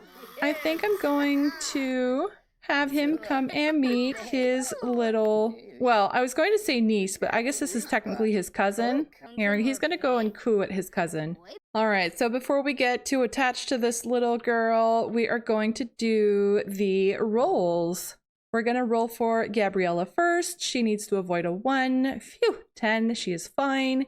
And baby is fine. Does she survive infancy? No, baby Violet does not survive infancy. Oh, that's so sad. Okay. Well, Gabriella is the one with the most baby tries among the Sims that we follow the most, so it's fine. Since we're here, though, it also happens to be baby Shanna's toddler birthday, so I think we're also going to do a roll for this little girl right here. To become a toddler, she needs to avoid a 4, an 8, and a 12. Okay, phew, right in between. She is fine. Baby Shanna does make it. So let's have baby Shanna age up. Aww, baby Violet, who aged up with some major freckles. But unfortunately, baby Violet is not going to make it. So I'm I'm gonna just spin a wheel to see what happened. She died from cancer. Okay, well I guess maybe she was just a really sickly little girl and she didn't make it. So poor Gabriella here and Corey just lost their first kid, but at least they still have baby Shanna, who I'm not having much success aging up into a toddler, so I'm just gonna leave her like that. New family dynamic close between Gabriella and Brayden. Oh, that's cute. So I guess he came to reconcile and he learned that not long after birth, she lost her little baby. So he's just going to let her know, I'm here if you ever need anything. I know this house isn't all that great. You know, she's probably like, what do you mean it's not all that great? And he's just going to say, well, you know, if you ever need help, if you ever need some money, or if you need a place to stay sometime, my door is always open. I am there for you. And she might thank him, but she's also just like, you know, I've got this. Don't worry about me. Oh, Fatima's really not all that happy about being pregnant, is she? Oh, something's not right from being romantic, not with soulmate. Oh boy. It's like this newest pregnancy just brought all of her negative feelings back, you know? Things were going better between her and Brayden, and now all of a sudden, it's just all coming back to her how she might not be all that happy after all. Okay, so that's all I wanted to do here. Look who's here! Grayson! Are you spying on us? It's like he saw the family going out and he's like, is she seeing someone else? And so he decided to follow them? This is so strange. Alright, so anyway, we are going to head on over to Stephanie's house now. Alright, so here we are at the Townsends. I'm just going to have Adriana go and knock on the door so that we can go and greet the new little baby. Right, so as I mentioned earlier when I was doing the overview of the family tree, the Townsends currently have Kara here, who is actually Harlan's daughter, and I dressed her in some pretty shabby clothes just because I figure Stephanie already has her hands pretty full with raising 2 of her own daughters and now having just given birth to another baby, and her mother, Sheila, actually dislikes children, so I feel like she's not taking the best care of her either. You know what? I think I might just have Adriana come and meet her. She probably doesn't know that this is Harlan's daughter, but I'd like her to know that there's a child here and what kind of situation she's in, because if anything ever happens between Adriana and Harlan again and things get more serious, I do want to consider the idea that Adriana and Harlan might come and take Kara away if they figure out that Sheila just isn't really taking the best care of her. Alright, so let's come take a look at little baby here. We're gonna roll for Stephanie first. 11, she's fine. We're gonna roll for baby. Baby makes it. Does he survive infancy? He doesn't! Oh man, we're having really bad luck. Oh, baby boy. Okay, well, I'm gonna come and age this guy up and then we're going to have to say goodbye again. That's so sad. We're losing all of the infants today. We've got Romarin's birthday coming up in about a year or so, so I hope our luck is going to get better. Aww. Goodbye, baby Brian. It was nice knowing you. Oh, we're actually having an animation this time? I spun the wheel and I got accidental homicide? I'm not really sure how to read that. Did Sheila do something? Like, oh, Brayden is feeling confident. I bet Brian's mom is probably devastated. Like, I don't know, maybe they went out for a bit and they left Sheila in charge of the kids, and Sheila just didn't really watch them, and then an accident happened. And I guess Brayden and the family got here and realized what was happening. And I don't know, I think I'm going to have Brayden try and get him to be spared. What do you mean you can't? I know, these are really like cramped spaces. I had to move a lot of stuff out of the way, but Brayden is bleeding. Oh, it doesn't seem to be working. No, it didn't work. Brian is truly gone. Oh, that is so sad. Oh man. And I have a feeling this is Sheila's fault. This might be actually how Sheila ends up leaving the home, and eventually Adriana might go to take care of Kara if she ends up in a relationship with Harlan. I don't know if that's going to happen. So since I am controlling Stephanie, I'm going to have her go get into an argument with Sheila. I feel like things have already been kind of strained, and they might get into a bit of an argument here. Right in front of everybody too. Oh, and she wants to console Brayden, even though she's the one who just lost a child. Stephanie, you're too good. It's like she's the big sister, and she feels like if everybody's sad around her, she's the one who needs to take care of them, even though she's the one who's probably suffering the most. Alright, so I'm not going to stay too long with these guys. We're gonna be leaving them to their grief. It's almost like we visited every family, and then everywhere Brayden goes, death follows. It's just kind of terrible. Alright, well, now that everybody's super sad, I'm not sure they're going to want to go see Quentin. Quentin's probably celebrating a new baby while they're all mourning the death of a child in this household. But anyways, I said I'd go check in on them, so we are. Oh, not so fast though. The real reason I wanted to come here is because it's also Nicolette's birthday, so we also have to roll for her.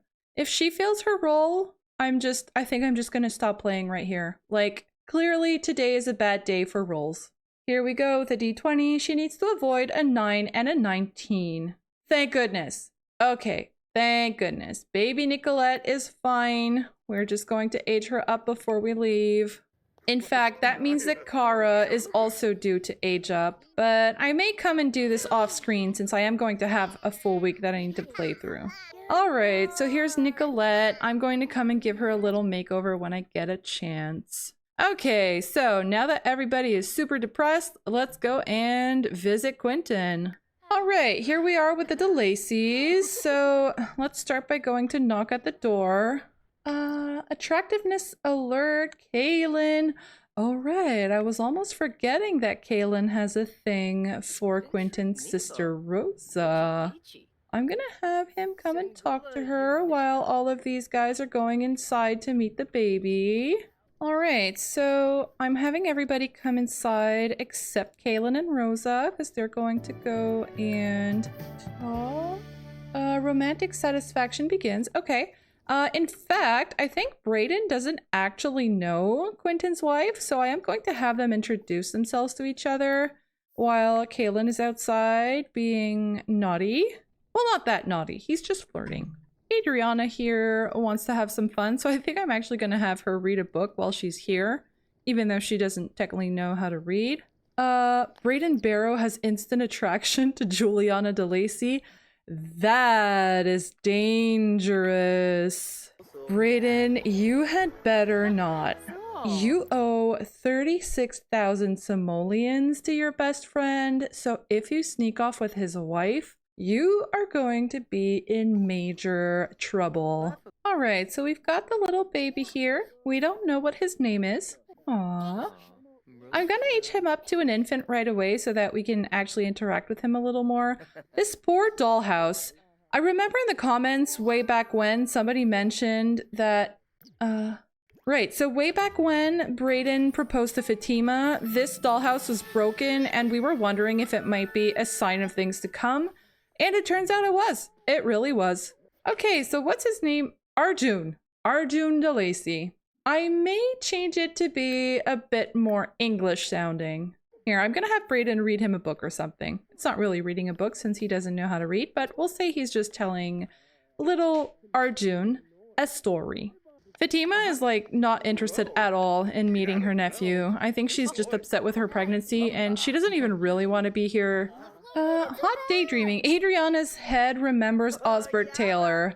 Okay, maybe she remembers how he was watching when she was woohooing with Lucan. We have reached the end of the day and also the end of the year, so I am going to be leaving this part here. I feel like this episode has been really chaotic. I think the whole calendar mix-up at the beginning really put me off my game, so I'm very sorry about that. We still managed to have a bit of fun with Kaylin, getting to know a few ladies, and it did come as a surprise to me that we actually discovered his soulmate.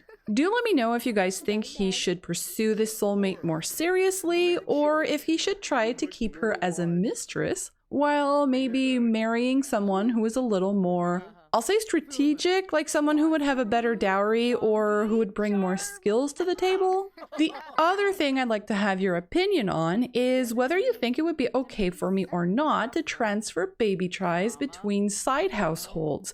I spoke a bit more about this during the family tree overview, but in case you haven't watched that, basically we have some side households that we barely ever see, like 2 of the Baker orphans, who rolled to have 10 baby tries. And then we've got side households that we're much more invested in, like, say, Kaylin, who only rolled 3. So I'd like to allow some baby tries to be transferred to those households that we're more invested in. On the one hand, to balance things out a little, but on the other hand, it's also because I like to follow Sims's wants and also let the autonomy do its thing. So I just feel like it would be more fun to let pregnancies be a risk of letting that go without me having to stop them because they're out of baby tries. So let me know if you guys think that might be too cheaty, or if you think it would be fine, or if you have any other ideas that you think I should implement. Once again, thank you very much for watching, and I will see you in the next one. Hello, and welcome to another episode of the Ultimate Decades Challenge. The year is now 1326. The last episode was a little bit chaotic because I had a mismatch between my spreadsheet and the in-game calendar. I was exactly 1 week late in-game, which I believe may have been just a bug due to installing the new expansion or some new mods. I had planned to play the missing week off camera, but on the very first day I played, there was a bunch of stuff happening and I don't want you guys to miss anything fun. So I figured I'll just keep going even though there's a mismatch, and I'll just gradually catch up by playing 1 extra day per episode. So instead of only playing 2 days per episode, I will be trying to play 3. Now, because of all of the chaos, quite a few things happened in the last episode. Kaylin realized that his soulmate is Morgan Hale, someone he's known since childhood. However, since he is cold-blooded and rather pragmatic, I am still on the fence about having him pursue a relationship with her and marry her, because he might actually prefer to find a partner who can bring a little more to the table, such as a better dowry. There were also several births in the last episode. Unfortunately, Gabriella and Stephanie both lost their babies, but Daisy gave birth to twins and one of them did survive. And last but not least, Fatima and Brayden's relationships started to recover from the loss of baby Felix, and the 2 of them had 2 autonomous woohoos, plus 1 that was player directed because of their in-game wants. And Fatima is now pregnant, although she isn't very happy about it. This new pregnancy has her pretty much questioning everything all over again, so we are going to see what happens next. Fingers crossed that we actually manage to keep this baby. If you're wondering what happened on the date that I played off screen, Fatima got an anonymous message asking her to meet up, and I thought it might be Zane, so I said yes, but it actually ended up just being some rando from Tartosa. So I got Brayden to chase him off, but now Fatima has a romance bar with that mystery guy. And there's also Adriana, who was invited for a hangout. She was once again attracted to everybody. But Harlan happened to be there, so they just spent some time chatting with everybody and getting to know each other better. The one who really got up to no good at that same hangout is actually Kaylin, who had a woohoo in a bush with Rosa, who is Quentin and Fatima's sister. So I have no clue if she might be pregnant right now, which is a fun little mystery because what I had planned for today was to have Auguste Verveers meet some potential marriage candidates and get engaged, and one of the candidates happens to be Rosa. So we're here at the You okay there? We're here at the Verveers family, or Verviers, and I have Lucan here, who has started a hangout with 3 ladies who are potential marriage candidates for Auguste. So our first one here is Rosa, that we already know through Kaylin. So I'm going to have him do a friendly introduction with her.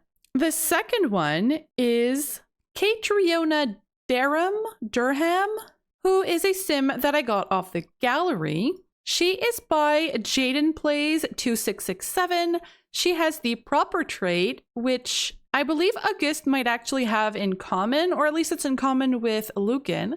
She is also a perfectionist, and she is elegant. The third lady that we have is Kaysen or Kaysen Henford. She is outgoing, a music lover, and a child of the ocean. Due to her name, I have a feeling that she might actually come from a very well-established family within Henford. I don't want to say royalty because I feel like the Verveers family might not be quite powerful enough to marry into royalty, but perhaps she is a branch off from the royalty, or at least the lords in Henford. Meanwhile, Rosa is here because she comes from an extremely rich family, so she probably has an excellent dowry, and that's why she is interesting even for nobility like Lucan and Auguste. And then we have Catriona Durham, I'm very sorry about the pronunciation, who I believe is probably the daughter of another landowner, a bit like Lucan and Auguste. Okay, so let's take a look at how these guys all get along. Okay, instant attraction to Rosa, so there's that. Instant attraction to Kaysen or Kaysen. Is it just me, or is the attraction system in Lovestruck a little bit too easy? I feel like all of my Sims are constantly attracted to everybody. Okay, he didn't get anything special with her, but he did get it with Catriona and Rosa. No, I'm sorry. Rosa and Kaysen, not with Catriona. All right, so since these two are the ones that he's most interested in, I'm going to have him try to socialize a little bit more. The only thing I'm a little disappointed about is how I just can't seem to pronounce this name. So I'm very sorry. I'm gonna go with Kaysen for now, and let me know if there's a better way I should be pronouncing that. Woohoo! That just straight off the bat. Oh, what did I do? What happened? Why are they both hurt? What did he do? He was just chatting. Was I not paying attention? Here, I guess I'll have him apologize, but I'm not really sure what happened. I find it a little bit awkward that Lucan is here chatting with Rosa. I'm going to send Lucan for a ride so that Auguste can get to know all 3 of the ladies.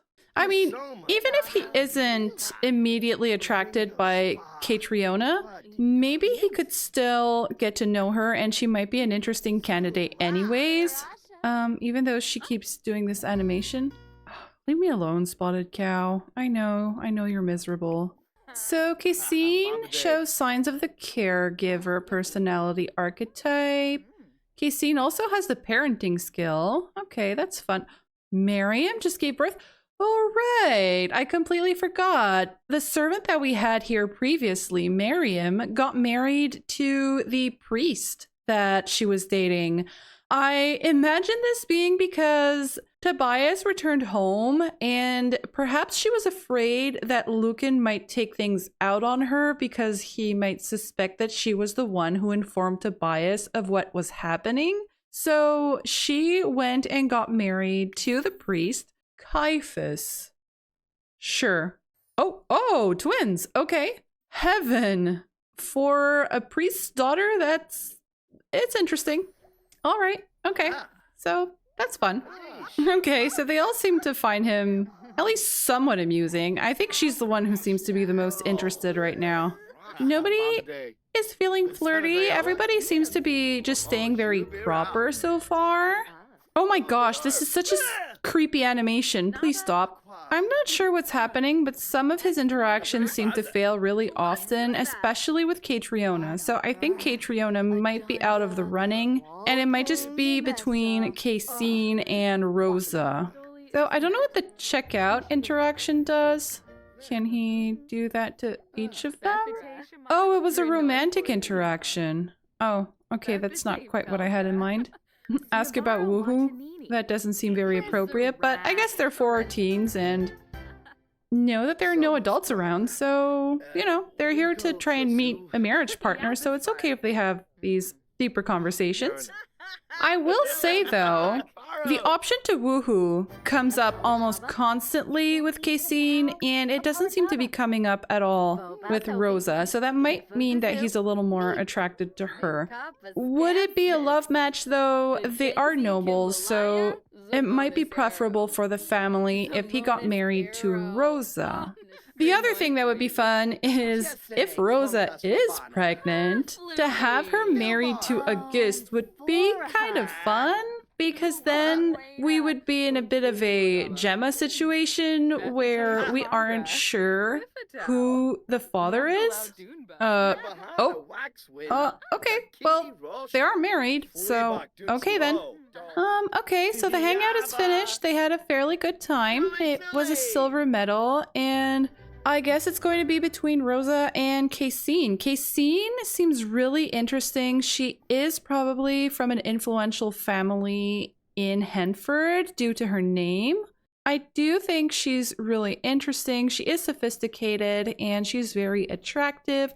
Meanwhile, Rosa is also interesting, although he thinks she might be stuck up. And she's also perceived as very attractive. The interesting thing with Rosa, like I said, is that she is related to her other Sims, and she is potentially pregnant from Kaylin. And so I'll admit I do feel tempted to have him go for Rosa. I guess maybe the idea behind it is that Lucan might want to keep the manor and the lands for his son, for his official son, Ghislain, and then he might just want to have Auguste settled down somewhere, but he'd like him to have at least enough money and really be set up for life, which is something that Rosa's family can absolutely ensure. So I think I am going to invite Rosa back.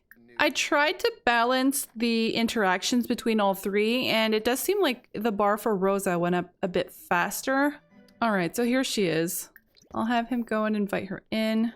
Okay, to attempt and avoid other people getting in on this conversation, I'm going to have the two of them come upstairs. Not that I intend to have them do anything naughty, although his fun is getting pretty low. Anyways, not right away. All right, here she is. So I think I'm going to try and go in for a little flirt. Okay, she is receptive, and I guess I'll have him compliment her. All right, so things are going well between them, I think. Oh, and he now has a crush on her. So, all right, so things seem to be going well. Oh, why is she scared?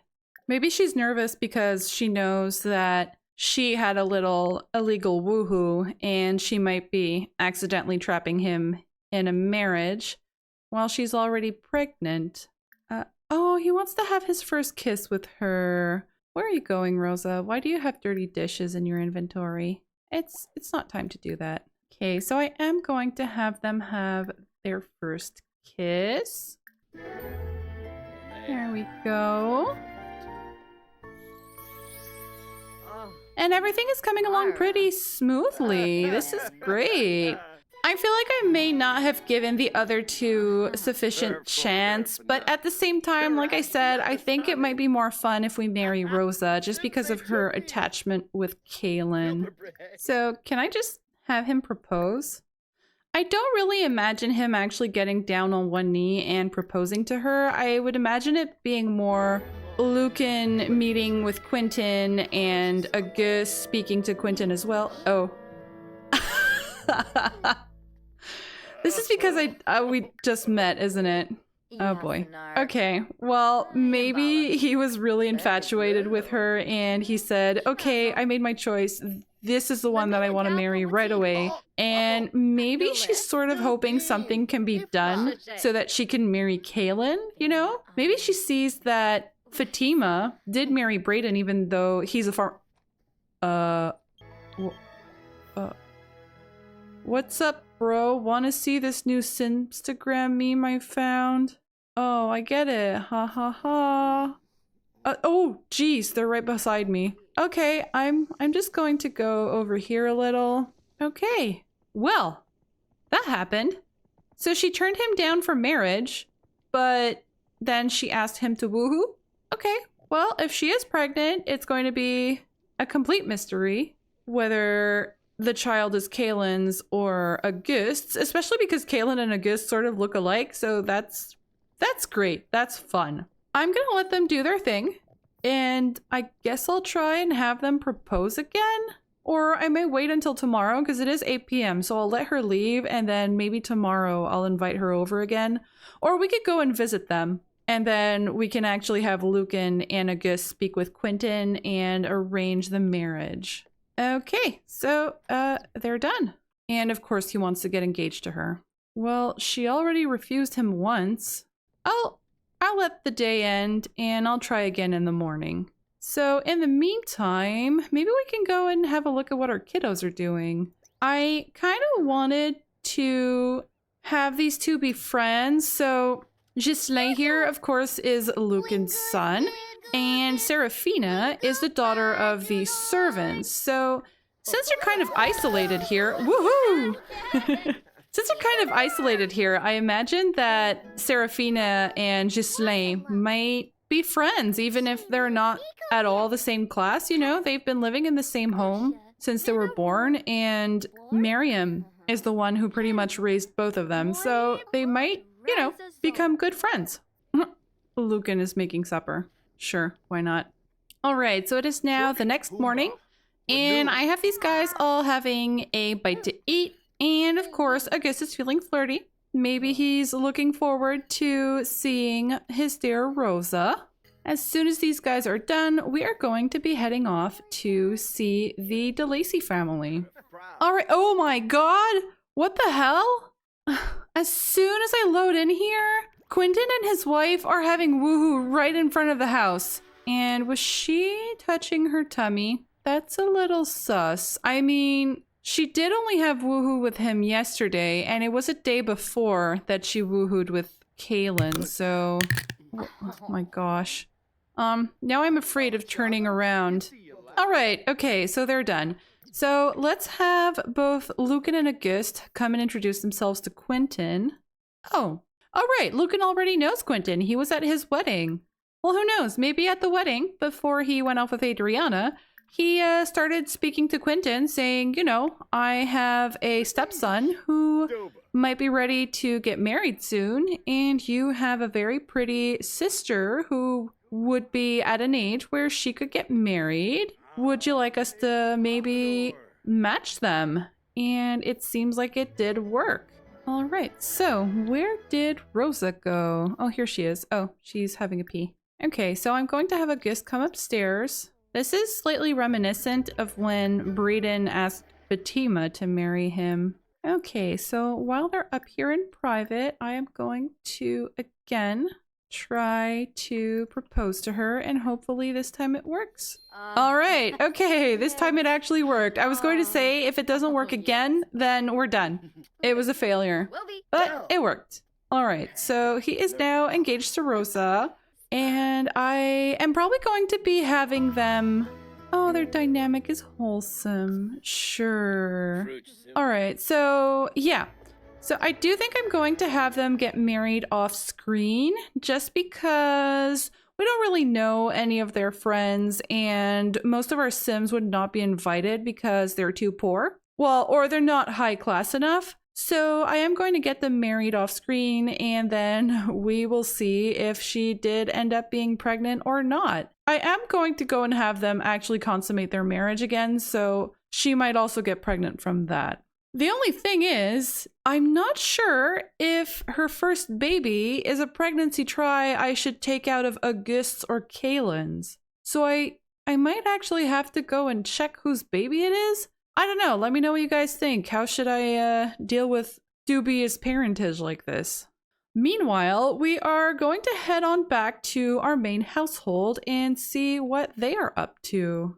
We are back with our main household, and it has been about a week in real life since I recorded the first part of this video and what I'm recording now. So I have now been able to see the comments that you guys left on the family tree overview and on the last episode. So I'm very happy to see that there is a majority of people who agreed that swapping baby tries between households would be fine. So I'm very relieved about that. I'm just having our Sims do a few chores, and what I would like to concentrate on for this last day of the episode is getting our friend Kaylin here married, or at least engaged. So I'm gonna take a look at who we have in the ladies that he knows. Of course, we have his soulmate Morgan.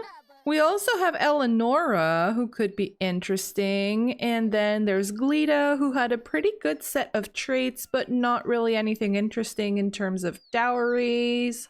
We have Valentine, but Valentine seems more like a fair material based on her being an old soul and melancholic. I'm not sure that's the type of woman he would want to have as a wife.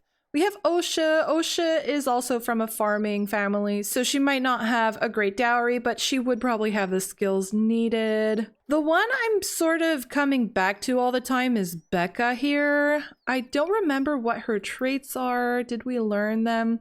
Not really, but they do have good compatibility, and he is very attracted to her. We don't know how she feels about him. He feels that she's stuck up, but she has a good first impression of him. And the story I sort of came up with for Becca is that she is a seamstress currently working in Henford. So she does have some interesting skills that Kaylin might be interested in having in the home. You know, she could potentially bring... Her skills could be an additional source of income, and she could probably also take care of clothing the family. So that is something that could interest him. So I think I'm going to invite her over just to get to know her a little better. I tried putting all of the sheep and the goats inside the fence, but then I went to another lot and came back, and suddenly they were not in the fence anymore.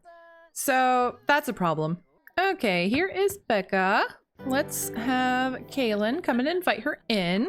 All right, I was almost forgetting that we have Fatima here, who is due to be in her second trimester in 13 hours. I think pausing the pregnancy may have accidentally reset her pregnancy moodlet at some point, so it seems a little off, but it's fine. So she came here and is feeling very playful. How about rave about favorite singers? Why not? Maybe they're going to talk about the bards who have been in town recently. Maybe he's going to say, you know, I quite enjoy going to see the bards at the tavern. Maybe we could go together sometime. She shows signs of the innocent personality archetype, which is probably a good thing, because if he intends to have... Oh, Kaylin has a major crush on Becca. That's great. It's probably good that she's innocent, because if he intends to carry on affairs with other women at the same time, maybe she is going to remain oblivious to it. Or, you know, sort of think the best of him and not really believe that he would do something like that. All right, so I am going to go in for a little flirt and see how she takes it. Well, pickup line. That sounds like Kaylin. Let's go for it. Oh, she's erratic. Oh boy. Okay, that's funny. Okay. I'm not sure if she's feeling uncomfortable. Oh, she's also loyal. Okay, that's good. Is there any way to figure out what her attraction towards him is? Ask about attractiveness preferences. Would that be any help? I need that cat to shut the f up. Oh wow, okay. Looks aren't everything, but truthfully, I do look out for some physical aspects in a partner. Dark blue, white, green, orange, and yellow. Okay, no, wait, sorry. Dark blue hair and white hair. Okay, that's not starting off very well. Green clothes, that's good. And turn-offs, geez, she has a lot. Green hair, pink hair, hipster fashion. Okay, well, we seem to be in the turn-ons, but I kind of prefer the turn-ons from Wicked Whims. I feel like they're a little more permanent. Okay, and here is what she cares about when it comes to personality. She likes broke Sims. Okay. Highly skilled, self-employed, taken. Does it count if he's taken because he's with you? Wealthy. Oh, she likes broke Sims and wealthy Sims. Okay. Well, this seems very random because she doesn't like career-minded Sims and she doesn't like slackers. So that's not really helpful. Well, it's okay. We can work with that. Oh no, what's this? He was going to throw shade at her. No, Kaylin, you're trying to woo her so that she's going to become your wife. You can't throw shade at her. I'm sorry. I think I'll go in for a little hold hands just to get this conversation going in a more flirtatious direction. Oh, poor Romarin in the back there. He's starving. Oh my gosh, he is starving. The food is right there. Romarin is very hungry. Be sure to feed him before he gets taken away. Yeah, well, just grab the food, dude. Becca just became good friends with Kaylin, so I feel like these guys are really vibing. I think we might have found a match for Kaylin. She's squeamish. Oh no. That's a bit unfortunate for living on a farm, but I mean, they can keep the farm pretty clean as much as they can. You know, maybe she'll be the type of person who stays in the house and takes care of the kids and does some seamstress work on the side. And she's gonna leave the farming duties to Kaylin. And Kaylin still has his younger brother, Alexander, and his sister, Allison, living at home. So they can always help out with the farm if Becca won't do it. So I think that's fine. We can live with that. I think loyal is a good trait. Erratic, not so much. And I don't know what the last one is. I don't know how we discover the attraction level, but he does have a crush on her. So I think I'm gonna go for it. I think I'm going to try and have him be with Becca. What is she doing? Oh, she's cleaning up. It's like she's trying to show that she would be a good wife, you know? She's helping out around the house. Can he go in for a first kiss, maybe? And then he'll ask if she wants to be his girlfriend? Let's go for it. Oh, great. She just dumped all of the trash on the floor. Okay. And here is Kaylin going in for a little kiss in front of everybody while his sister is rummaging in the trash behind them. So romantic. Oh, they're hugging. Okay, I think he does like her. I mean, even if he knows she's not his soulmate, I think this is a strategic move, and I think he also figures that if he's going to get married, he might as well get married with someone he at least sort of likes, and Becca seems to be the one. Sorry, I'm clicking through all of these menus trying to find where the frickin' asked to be girlfriend thing is. She just left! Wait, I had to ask you to be my girlfriend! Oh, change relationship. That's where it was. Is it too late? It's too late. She's gone. Well, there's always tomorrow. All right, it is the end of the day and also the end of the half year. And so I'm going to be leaving this part here. I feel like this episode was very efficient. We got Auguste married to Rosa, although we're not sure if Rosa might be pregnant from Kaylin, or she could also be pregnant from the woohoo that she had with her new husband, Auguste. So we're going to go and look in on them in the next episode to see what is happening with them. We're also going to have a few birthdays, including Alexander, who is going to be becoming a teen. And so in the next episode, I'd like to concentrate on getting Kaylin married so that we can then move Alexander into our main household and start looking for marriage candidates for him, while also working on getting Adriana married, since she is going to be the next one in line. So once again, thank you very much for watching, and I will see you in the next one. Hello, and welcome to another episode of the Ultimate Decades Challenge. We are in the second half of 1326. In the first half, we had Auguste Verviers meet a few single ladies, and ultimately he chose Rosa de Lacy to be his wife, without knowing that she had previously had a fling with our friendly neighborhood rake, Kaylin. Kaylin started getting closer to Becca Burton, a seamstress from Henford.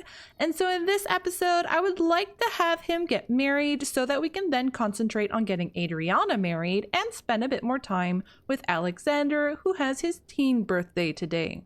It is still quite early in the morning, but I did want to show you guys a notification pop up that I got during the night, which is from Harlan saying, "I'm feeling very unsatisfied in our relationship. If you are mean to me while I feel this way, our romantic relationship will suffer." So I am going to take this as Harlan has been missing Adriana, and I think he might be at a point where he might want to take things a little further, maybe actually get married and sneak off together, so that they can actually be together. Maybe he knows that officially she's with Grayson and he just wants to stop pretending and he wants them to actually get serious in their relationship.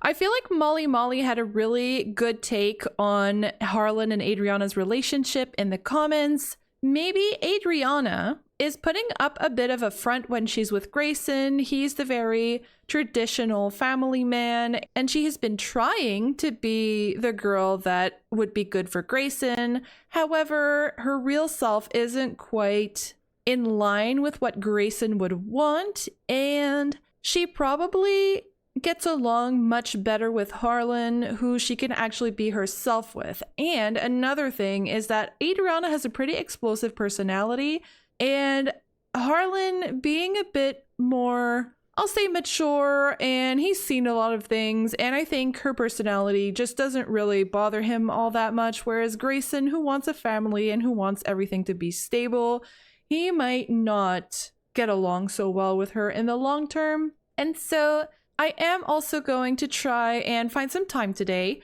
to get Adriana and Harlan to interact a little bit more and maybe finally get engaged and married.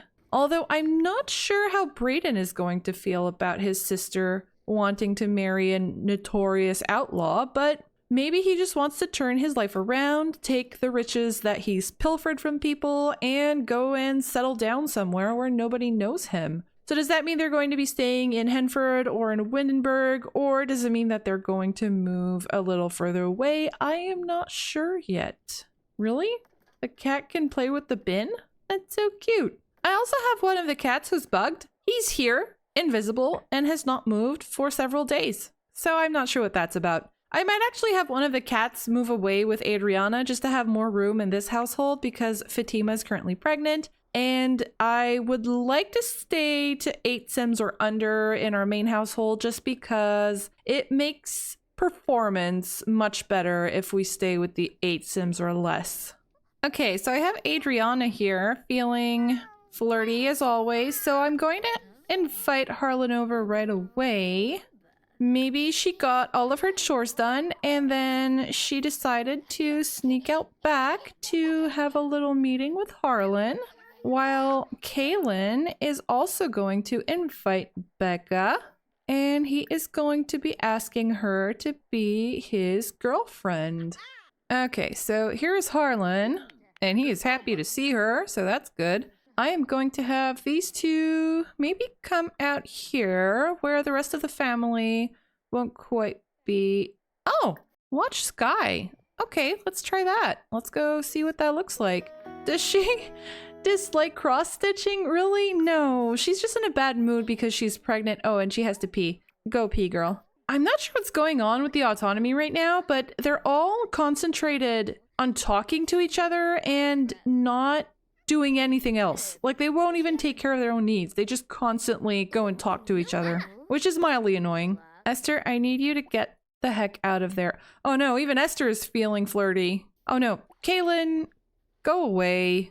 Fatima is going to be in her 3rd trimester in 14 hours, so I'm not sure if we're going to see her give birth in this episode or not. There's always a chance, since I am trying to play an extra day per episode to catch up on my little calendar mix-up that I had. Okay, so Becca is here talking to little Romarin. That's cute. Maybe she's still trying to show, you know, how she would make a pretty good wife. So he's going to come over and tell her that she looks very nice today. And then he is going to ask her if she would like to be his girlfriend. Okay, there we go. Kaylin is making things official with Becca. So I think I'm going to have them try and get into a little flirtatious encounter here. And at the same time, we are going to go and look at what Adriana and Harlan are doing. So they are looking at the sky together. They're so cute. I'm going to have Adriana do a deep conversation with him. What? Why did his satisfaction go down? So I think she might hint that she is also ready to maybe make things official and serious, and that his satisfaction keeps going down. Is it because he doesn't like affection? Okay, I went into Cass and changed up his preferences a little bit because his turn-ons and turn-offs were not at all aligned with what his attraction from Wicked Whims was. So I think things should go a little bit smoother now. All right, so I think things are going a little better now. She is very flirty again, and she's having a breathtaking encounter. And I think he might let her know that he was feeling like she should make up her mind. Does she want to stay with Grayson, or would she be interested in pursuing something with him? To which I think she is probably quite open. You know, she might let him know that she isn't all that interested in a role as a traditional wife, and she probably sees him as a bit of a way out of the traditional life that her family sort of hopes for her. Oh, what's this? Kaylin has learned Rosa's romantic boundaries. Rosa? What's happening? What? Oh, Rosa's here! Uh-oh. What is she doing? Oh, gosh. You just got married, though. Right, I didn't show this on screen, but I did get her married to Auguste, and they did move into a home together. And, oops. Kaylin and Becca are both very satisfied in their relationship. That's great, but Rosa is feeling very unsatisfied. Oh no. The lack of connection is causing dread and solitude. Encourage your sim to nurture their relationships? What's that supposed to mean? You got caught, boy. And Rosa is actually Fatima's half-sister, so she might actually go and get her. And, I don't know, maybe she'll see she's upset and ask her, what's wrong? Do you want to talk about it? Why are you so upset about Kaylin courting another woman? And I don't know if Rosa might actually tell her that she had a little woohoo with him and she thought that he loved her, although she did just get married, so I'm not sure what she expected, but maybe that's what Fatima's going to tell her. You know, it's normal that if you got married, he's also going to get married, and it never could have worked between you because he's just a farmer and you're much richer than that. All right, here we go. Kaylin is proposing to Becca, and she said yes. All right, so while those two are celebrating outside, Rosa here is probably not feeling all that great, so I'm gonna have Fatima come and talk to her and have a deep conversation and say, you know, even if you loved him, you should concentrate on your marriage and your relationship. You know, Fatima knows what she's talking about. The dynamic between Kaylin and Becca is wholesome. Sure. You know, Fatima does know how it feels to be in love with someone, or to know that your soulmate is one person and to be married to another. Give family advice. There you go. Okay, so everything is progressing well for everybody. Oh, she's so cute. Okay, I'm gonna let the autonomy do its thing with these guys, and I'm gonna come back to Adriana and Harlan. So what I'm thinking is that maybe they're going to come up with a plan. You know, maybe they... Oh, I should get going. Okay, that's fine. So maybe they're going to make a little plan that when Kaylin is going to get married and everybody is going to be distracted with the event, maybe she and Harlan are going to sneak off and elope. I don't think Adriana would have any qualms about just sort of abandoning her family. Being impulsive, I think she would just go with the flow and, you know, in the moment, it feels right for her to leave the family and go and live with Harlan. So that's what she's going to do. She's probably not even going to tell anyone about her plan, and she's just going to do it when Kaylin gets married. It is the winter time though, so I think if we're going to do a wedding, we're going to do it at the church. Oh yeah, but it doesn't work. Yeah, for some reason I can't do a marriage at the church. No idea why. So we might have to end up doing it outside here and hope nobody freezes to death. Okay, so I have planned the wedding event for tomorrow morning. Hey Adriana, we're having a little get together before prom. Well, why not? What could go wrong? Last time everything went so smoothly. Oh no, you're gonna freeze, lady. And tell her, you live in Tortosa. Okay, that's better. I figure that Adriana may be having one last get together with some friends before she sneaks off. So who we've got around here is we've got her cousin Zane that she's very good friends with. We've got Ann Teller, who shouldn't be here because she is in another kingdom. We have Emma Brickenden and her brother Nicholas Brickenden, which are Sims that I got off the gallery and that we're actually meeting for the first time. So I'm gonna have her come and introduce herself. We have Camilla Holton, who is currently living with Becca in the seamstress shop, and they just left. They're just leaving. Adriana has instant attraction to Nicholas. That's great. So is that what she's going to get up to before she elopes with Harlan? She is going to have a fling with someone at a party? He's just standing here singing, and it's terrible. Oh god. Could she be telling them about her plan? I don't think so. She's just meeting them for the first time, although they immediately became friends. And she does want to have fun. So I don't know if the prom is actually going to work this time, but I see this as them having a bit of a gathering at a barn, and she was invited. Oh great. Attractiveness alert with Nicholas. Yeah, thanks. Oh great, now she's feeling flirty. Harlan is not going to like this, is he? There might be another murder in the cards here. Oh. Look who's here. Grayson?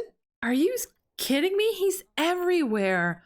This guy is everywhere. And I'm not sure it's very useful for you to be shoveling snow here, but you do you, Rose Thomas.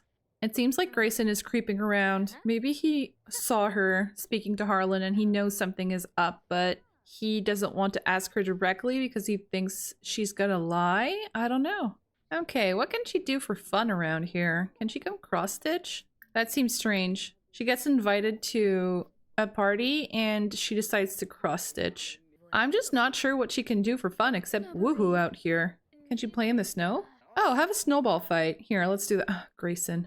Here, let's have them all go for a snowball fight. How exciting. How absolutely exciting. It's kind of bringing her fun up. Prom is starting. Okay, let's try this and see what happens. Oh, we can even take Kaylin and Esther. Let's try it. And it bugged out. Okay, well, proms are just not working at all for my UDC save game, which is a shame because I actually did do a lot for that. She's staring at Grayson Carver. Of course she is. How can you be attracted to everyone? Oh man, look at them looking at each other. Is she gonna go for a last hurrah before leaving? Although, prom may have bugged out, but that doesn't mean that they can't go out to some other place, so I think that's what I'm going to have her do. Okay, so it's not exactly prom, but I got everybody to this tavern here to celebrate Kaylin's recent engagement. So I'm gonna have everybody come inside. Of course, Sheila's here. Are you hoping to pick someone up and have another... What's that music?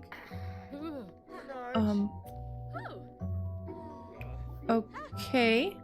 Can we maybe... not have that type of music playing. Okay, so I brought a bunch of teens here along with Esther. I have Noah and I have Kaylin with Adriana, and I'm just gonna have these guys interact a little bit, party, and celebrate Kaylin's engagement, and hope nobody gets into too much trouble. But I already see that Eleanor's here, so that's a bit dangerous for Kaylin. Oh great, Sim's looking for love are in the right place. It's singles night. Oh no. Okay, I'm gonna have Esther come and chat with Cedric. Or actually, can she ask him to dance? I'm gonna have her offer a seductive dance to Cedric. I have no idea what that does. Oh, Adriana just picked up a lute and started playing. At least it's bringing her fun up. Oh. Oh, is that a seductive dance? That's what that... Oh, gosh. Adriana's playing the lute for them. Just look at them dancing. It's so awkward. Okay, Kaylin's here. Kaylin has a bit of a romance bar with Eleonora, so I think I'm also going to have him come and offer a seductive dance to Eleonora. Harlan Graves? Harlan Graves is here? Where? Oh my gosh, he's so far away. What are you doing out in the storm, Harlan? Alright, so we've got a bunch of Sims dancing out here. And I don't know why she's just swearing at the air. I wonder if before she leaves, Adriana is going to try and sort of apologize to Esther for how their relationship has been. You know, maybe she's contemplating that this might be the last time she sees her sister. And maybe she's... It doesn't seem to be going very well, but... Oh, look at them. Look at them in the background. This guy is engaged to be married. Can you tell? Oh my god. Oh man. The romantic relationship between Kaylin and Rosa has fizzled away. Oh, that's a little sad, but I think it's necessary. They both ended up marrying other people, and it was fun while it lasted, but it was just a little fling. Okay, so I think this was a pretty tame little evening, and we have the three siblings just having a conversation here by the fireplace. Maybe they're gonna ask him how he feels about getting married. And he's like, well, you know, it was inevitable. Brayden promised me that I could keep the other farm if I got married, so that's sort of what I had to do to make sure that I could keep working there and managing the farm. So I think Becca's gonna be good for me. We get along pretty well, you know? Oh great, Eleanor just came and sat down. I'm not sure they've ever had a kiss before, so I might just have them have a little kiss before he leaves. I just feel like that would be something he would do, you know? I'm gonna add her to a group with him, and I'm just gonna have him go upstairs for a minute. So maybe it was a little bit loud downstairs, so they decided to come upstairs just to talk a little bit more in private. She is a very good looking little lady. There, why not have them have a little kiss? Oh, he wasn't sure there. I mean, she did have an illegitimate baby with his brother, but there, why's the nun here? But she's like, excuse me, but what you're doing is inappropriate. Just go away. Thank you. Maybe she's like, oh, but aren't you getting married soon? And he's like, yeah, but you know, you gotta have fun before you get hitched, you know? Woohoo, an unconventional object? I don't think so. Alright, so I'm gonna let those two have a little moment together. While Esther is here, she's just sitting down and staring into the abyss or something. Maybe she's like, yeah, my siblings went and talked to other people and just left me here. I'm 14 and I'm not sure what I'm doing in a bar alone with men I don't know. Oh, Adriana just got a bed. She's like, this is taking too long, Kaylin, so I'm just gonna go take a nap and let me know when you want to go home. Alright, well it is getting late, so I'm gonna get these guys home.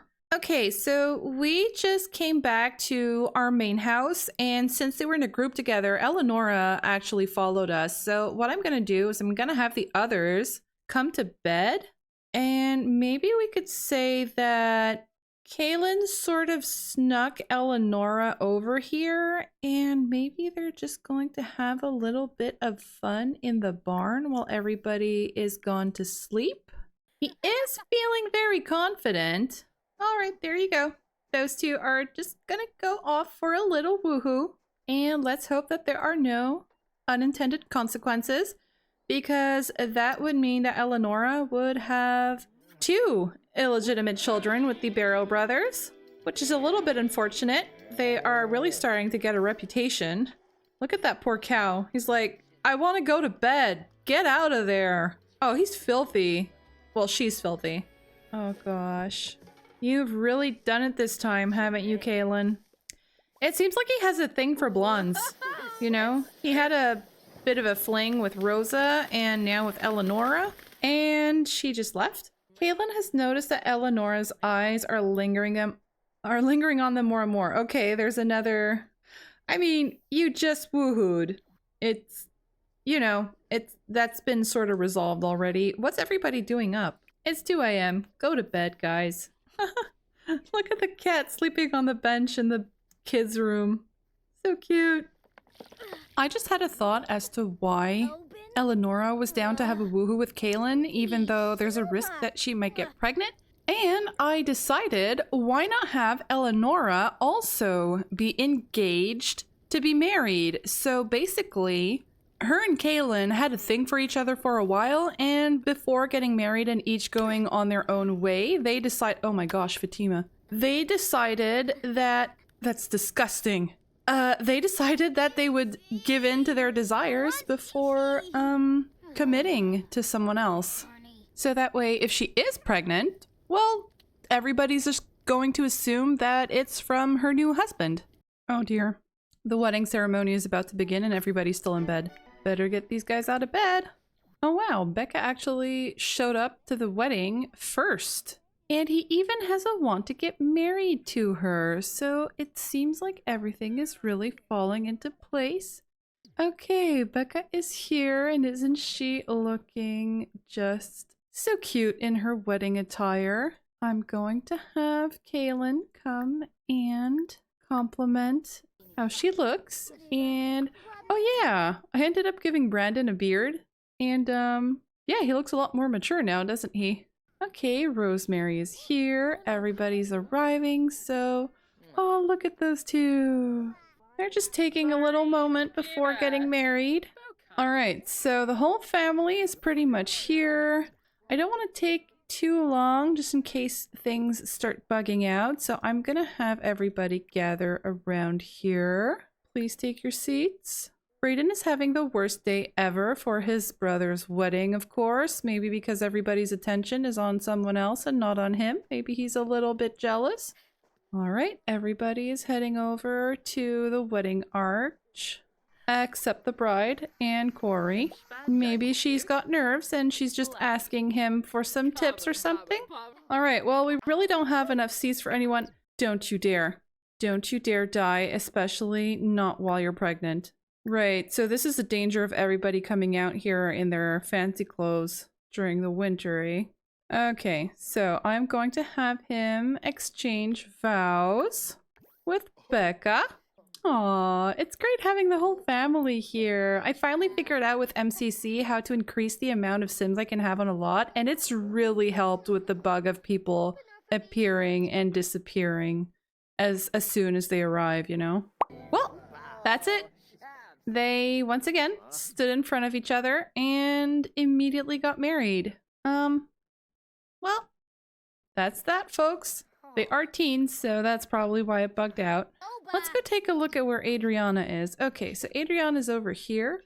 Well, everybody is busy. Or, no, wait, hang on. So I think I'm going to have her talk to her brother, Noah, in private. I'm gonna bring them over here.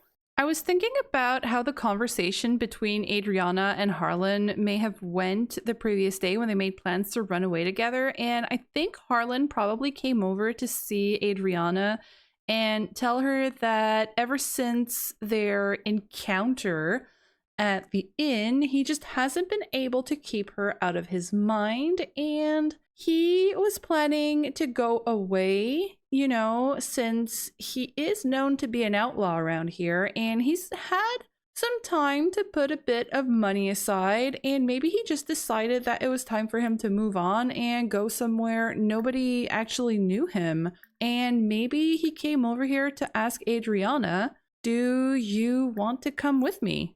And Adriana, being the whimsical, impulsive sim that she is, probably said yes. And they keep going back over there to chat because they want to sit down. Whatever. They're just gonna have to have their deep personal conversation here and hope nobody else hears them. So she probably made plans with Harlan to get on the first ship out of Windenburg, but she is going to tell her brother Noah.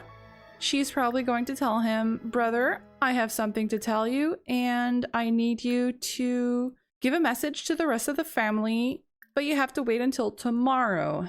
And so she's probably going to tell him about her plans to leave and that she doesn't want anyone to come after her, and she is going to send word to them if she can, letting them know that she's all right. And Noah, you know, he's bad-natured and he's always gotten along, I'll say, relatively well with his sister Adriana, so he might just say, of course I'll keep your secret. Go live your life and have fun. So I am just going to have her and Harlan sneak off together, and we are going to have these two run away and go find a ship together while they can. He's just sort of standing around here. All right, there they go. Okay, so there they go, running off, while the rest of the family is just celebrating the wedding around here together. So I am going to take a moment to move both Kaylin and Adriana out of the house, and I will be back in just a moment. Okay, so I have moved to our old farm with Kaylin and Becca so that we can get her settled in. And now that they're married, she is feeling very flirty, so I'm actually going to send these two off to consummate their marriage. And then we are also going to do Alexander's birthday roll, since this little guy is now going to be 18. Assuming he actually succeeds his role, of course. Okay, so here's our little guy, Alexander, looking ready to grow up, to age up into a teen. The only number he needs to avoid is a 7. 17. And he is fine. We're also going to roll to see if he gets married. He does, and we're going to roll a d12 to see how many baby tries he gets. 5. Okay, so 5 baby tries for little Alexander. That's fair. Let's see what he looks like as he grows up. As you can see in the background, we've got little baby Tristan there. So he was judgmental, a home chef. All right, sleuth was specifically for children, so that means he's rolling 2 new traits. He's materialistic and cruel. Okay, judgmental, cruel, and materialistic. Okay, I did not see that one coming. I don't know why he starts off with 3 in the romance skill, but it's fine. I'll take it. So I'm going to start with the teen aspiration. He's clearly a drama llama if he's cruel and judgmental. Huh, so I don't know how to read this. Oh, he's got some mad eyeliner thing. Oh no, it's just lots of eyelashes. But he looks kind of cute. Let's go take a look at him in Cass and see what's to be done. Okay, so he really did age up with like several sets of eyelashes, so I am going to give him a little makeover. All right, here's Alexander after a little makeover. He actually had 3 sets of eyelashes. So I've now given him only 1, and I've given him some slightly angular eyebrows to lean into that mean trait that he has. I recently watched a video from Plumbobs in the Past where she was talking a little bit about how prisons worked, and I thought it was interesting that keepers were expected to pay for employees out of their own pocket, and I thought it might be interesting, since he is judgmental and mean and materialistic, if somehow Alexander would end up being the keeper of a prison. I'm not sure how that could come about. He is only 13 at the moment, so maybe he's going to marry into a family of keepers, and he is going to get to live out his mean trait as a keeper of prisoners. Kaylin over here is going to be aging up next year, so I initially had them woohoo, but I'm going to have them try for a baby so that we can get started on his baby tries and maybe at least have one child before his time comes if he ends up passing away during his young adult birthday. So here is little Alexander here. Oh boy, being a little mean to his little sister already. I think I am going to have Alexander move in with our main household so that... What the heck is happening over there? So that Brayden is going to have a little bit more help on the farm now that both Adriana and Kaylin are going to be gone. I'm not really sure why Alexander ended up becoming mean. Oh, hi there. Neighbors coming to congratulate Kaylin on the wedding, perhaps?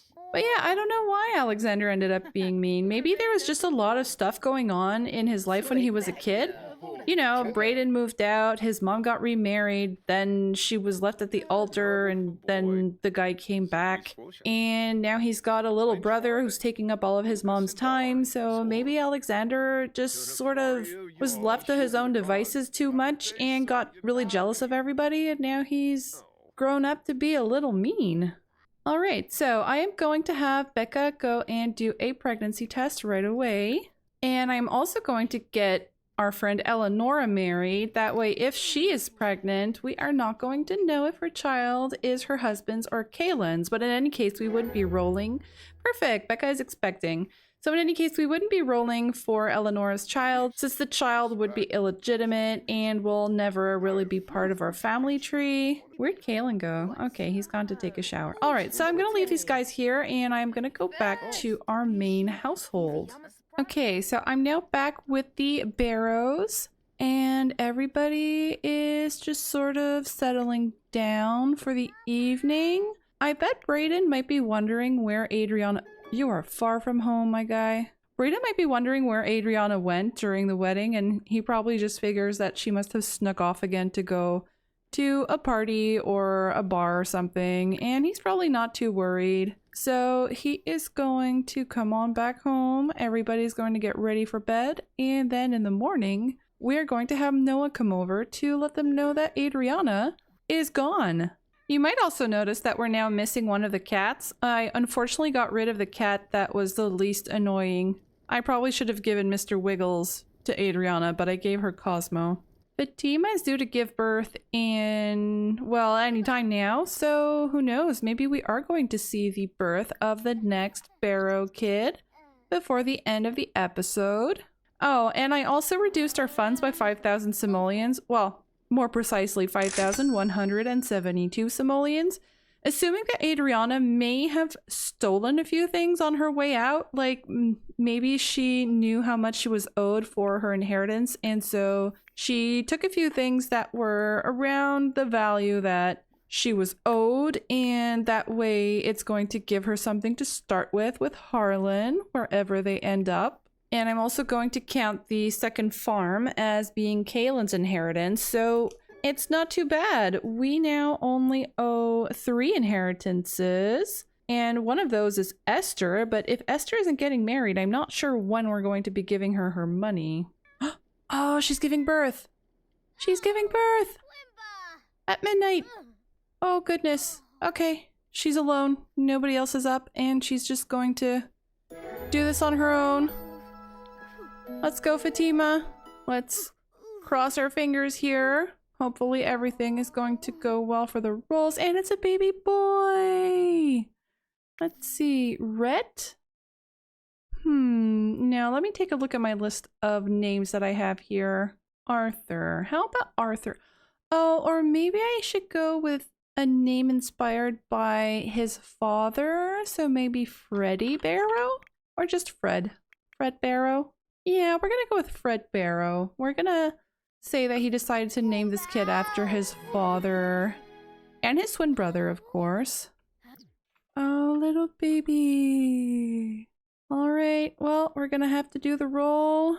Let's see if we're finally going to get to keep one of these little guys. We're gonna roll for Fatima first. She needs to avoid a 1. And she's fine. Rolling for baby. No.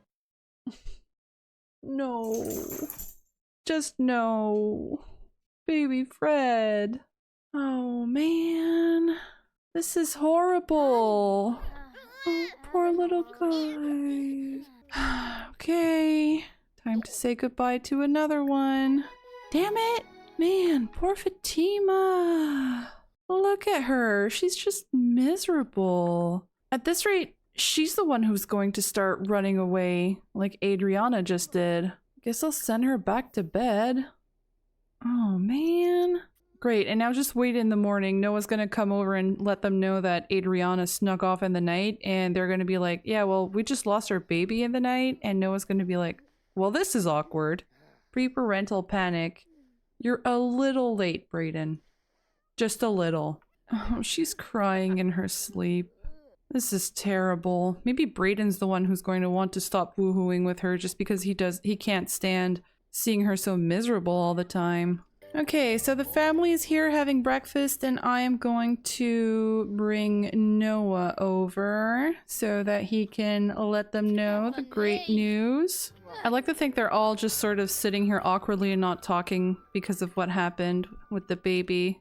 Alright, so here is our good friend Noah. Noah is going to come sit down, and he's gonna see how they're all feeling, and he's gonna be like, oh, so I guess you guys figured it out, huh? And they're like, what? What do you mean? And they're gonna tell him that, oh, ask about mood. There, that was perfect. And they're gonna tell him, well, we lost our baby during the night, and he's gonna be like, uh-oh. Well, I actually came to tell you guys that, Adriana, you may have noticed that she's not here. And Brayden's like, oh great, what kind of trouble has she gotten herself into this time?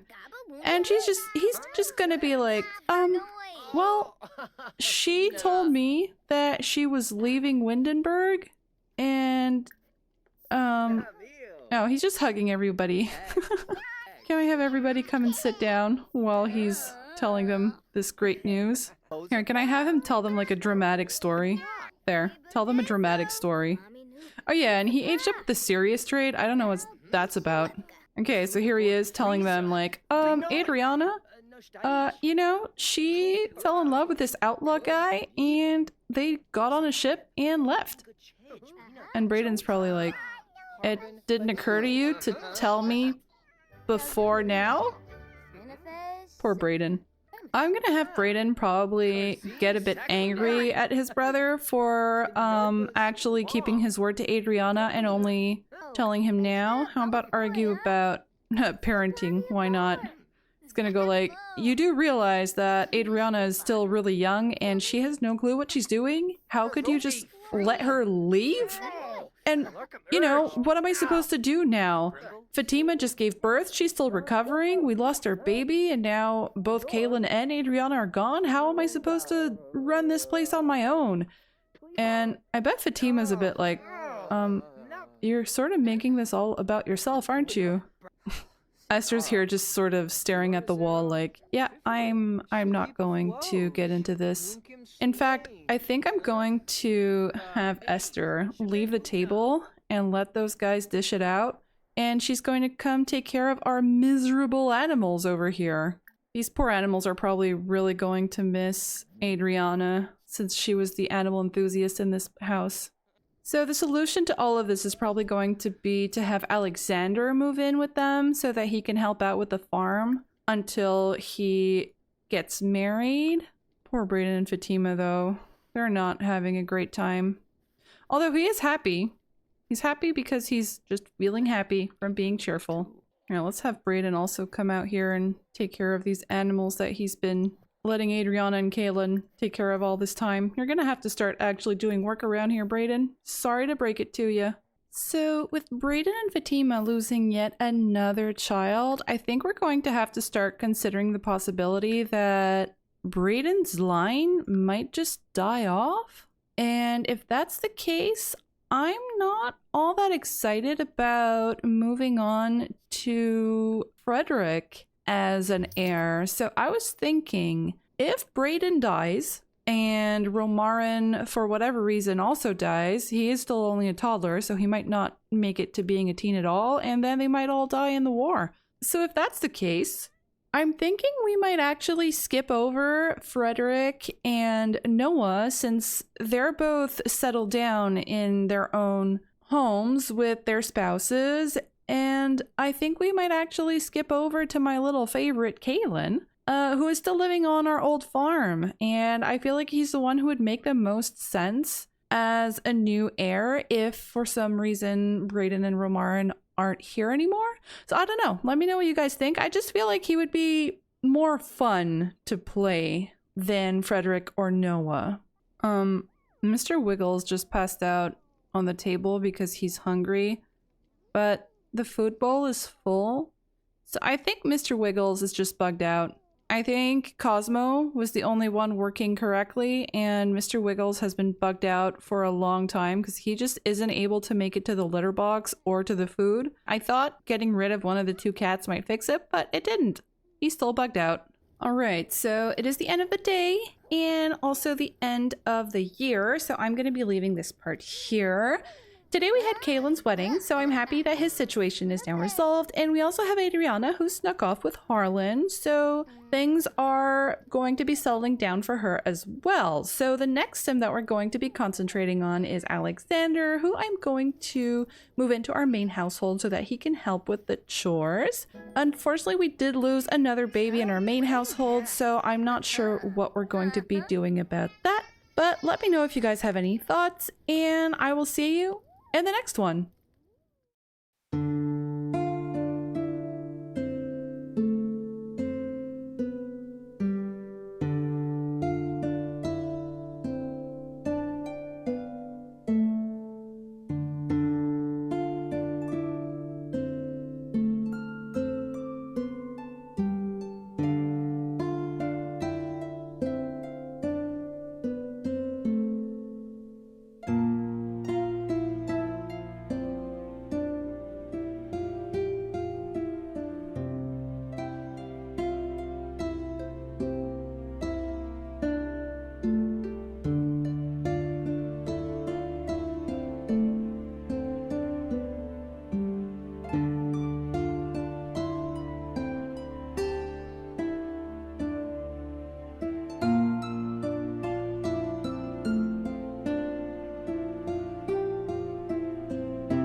Hello, and welcome to another episode of the Ultimate Decades Challenge. The year is now 1327. In the last episode, we finally saw Kaylin get married to the talented seamstress Becca Burton, and she has now moved in with him and is pregnant with their first child. After his wedding, Adriana snuck off with the outlaw Harlan to catch a boat to lands unknown, and we also saw Alexander age up into a cruel and judgmental teenager. One couple I completely forgot to visit in the last episode is Auguste and Rosa, and so that is why today we are starting off with them.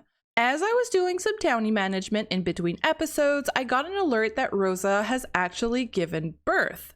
So, surprise! Here is baby Christine Revere's, although we don't currently know if she really is Auguste's daughter or if she might actually be Kaylin's. I was initially unsure whose baby try this would count as, but I've since decided that I'm going to transfer a baby try from Auguste and Kaylin's cousin Vasco, who has 10 tries, because Vasco's wife actually failed her young adult role while I was doing the townie management. I rolled to see how many years she has left, and she does have quite a few, but it's not likely they're going to have time to use up all 10 of their tries, and I'm not sure if I'm going to get him remarried or not, since we don't really see much of him.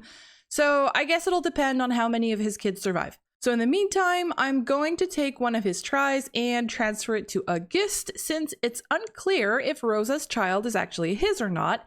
And both he and Kaylin have very few tries, so I'm going to keep those tries for their next children. So today we are going to start off by doing the death rolls for both Rosa and baby Christine. We are going to start by rolling for Rosa. Rosa is fine. How about baby Christine? Baby Christine makes it. And does she survive to the infant state? And she does.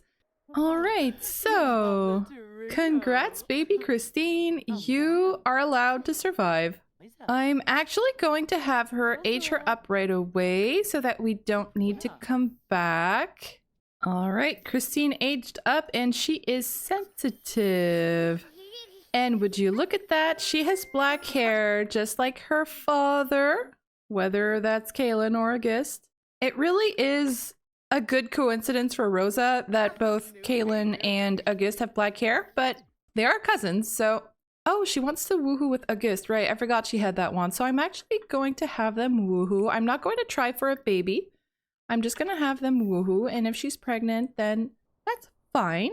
Because they do only have 2 baby tries, so I'm not going to go through them too quickly. Rosa is thinking about her brother right after woohoo. That's, I don't know. Maybe she's thinking about how he sort of roped her into this marriage and she would have preferred to be with Kaylin, but now Kaylin went and got married with someone else. Speaking of Kaylin, we are going to leave these guys here and we are going to go and look in on him because it is actually his birthday. All right, so here we are at Kaylin's farm.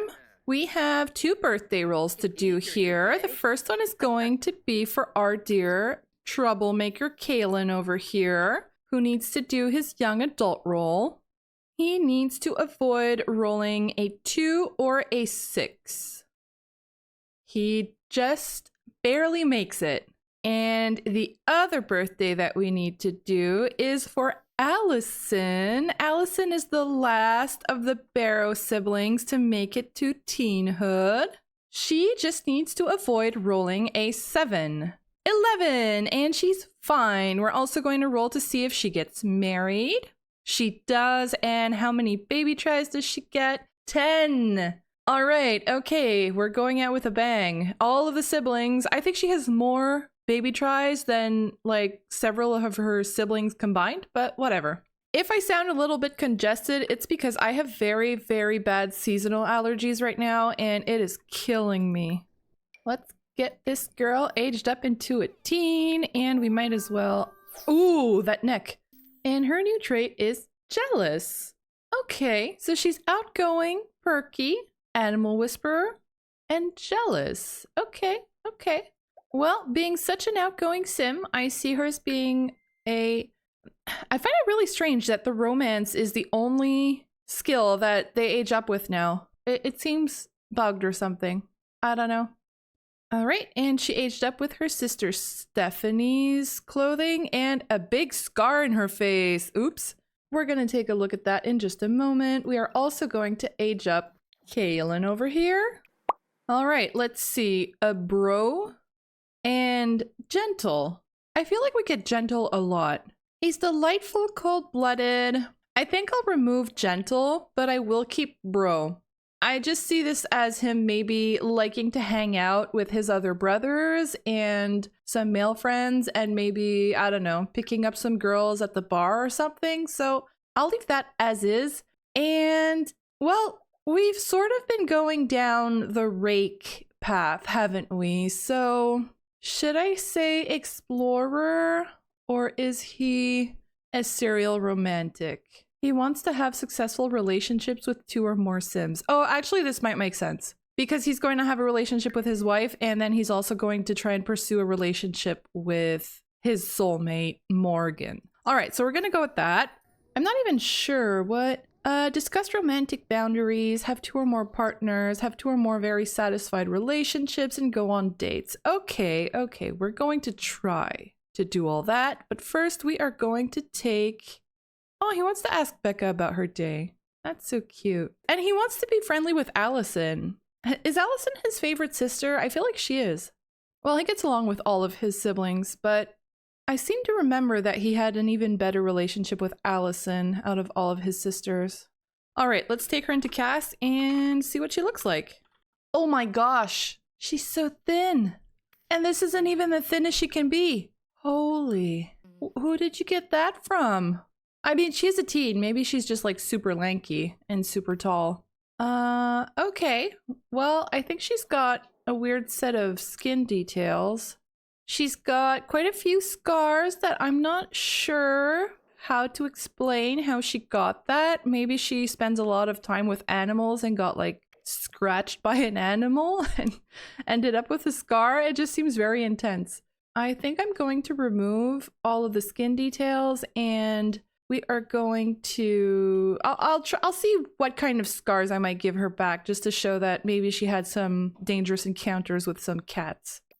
Here's little Allison after her makeover. I did give her a little scar on the side of her face to look like claw marks. And this is her new outfit. She doesn't look quite as skinny as she did in the other outfit, so maybe it was just the dress that was the issue. So there we go. All of our Barrow siblings of Gen 2 are now officially teens and older. Okay, so I think we are already done in this household. We have Becca here, who is currently pregnant. She's going to be in her 3rd trimester in 5 hours, so she may well be giving birth before the end of this episode.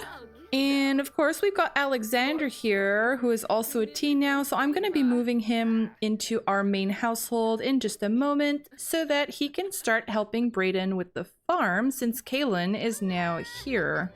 We are back with our main household, and the first thing I want to do while we're here is Romarin's child birthday roll. Now, this is one important roll, because if this little guy doesn't survive, then, well, no. You know what? I'm just not going to talk about it. We are just going to say nothing at all, and we're going to roll. So the only numbers that he needs to avoid are 9 and 19. 1. Okay, thank goodness. He is perfectly fine. We're going to age this little guy up and take a look at what his traits are going to be. Come on, baby Farquaad. Okay, so he was carefree. He is now envious, calm, and likable. How do I feel about the envious trait? The Sims always wish to have what other Sims have and get mad when seeing other Sims' success or happiness.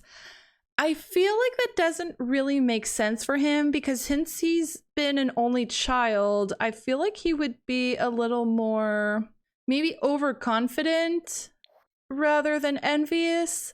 So I'm gonna get rid of that trait.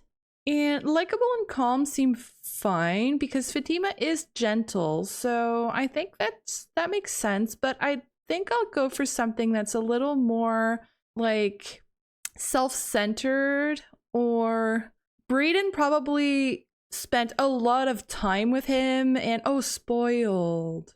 See, I think he might have grown up spoiled because Brayden has really been maybe a little overbearing with him and has really wanted him to be successful in everything. So on the one hand, he could be like very anxious, and on the other hand, he might be spoiled because he literally got everything he wanted from Fatima and Brayden because they kept losing all of their other kids.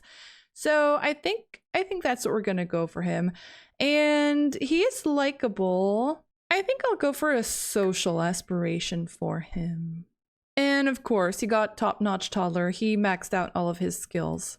Thanks to being an only child. Okay, there we go. He looks a lot like Fatima. Oh my gosh, that scar though. Okay, so I'm gonna take him into cast and see what can be done with him. Aw, he actually looks pretty cute already as he is. I'm just gonna give him some eyelashes and maybe look at some outfits for him.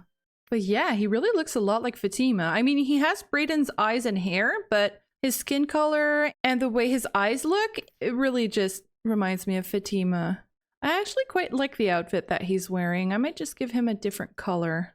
Fatima and Brayden both wear like brownish colors, brown and yellow, so I might go for something similar.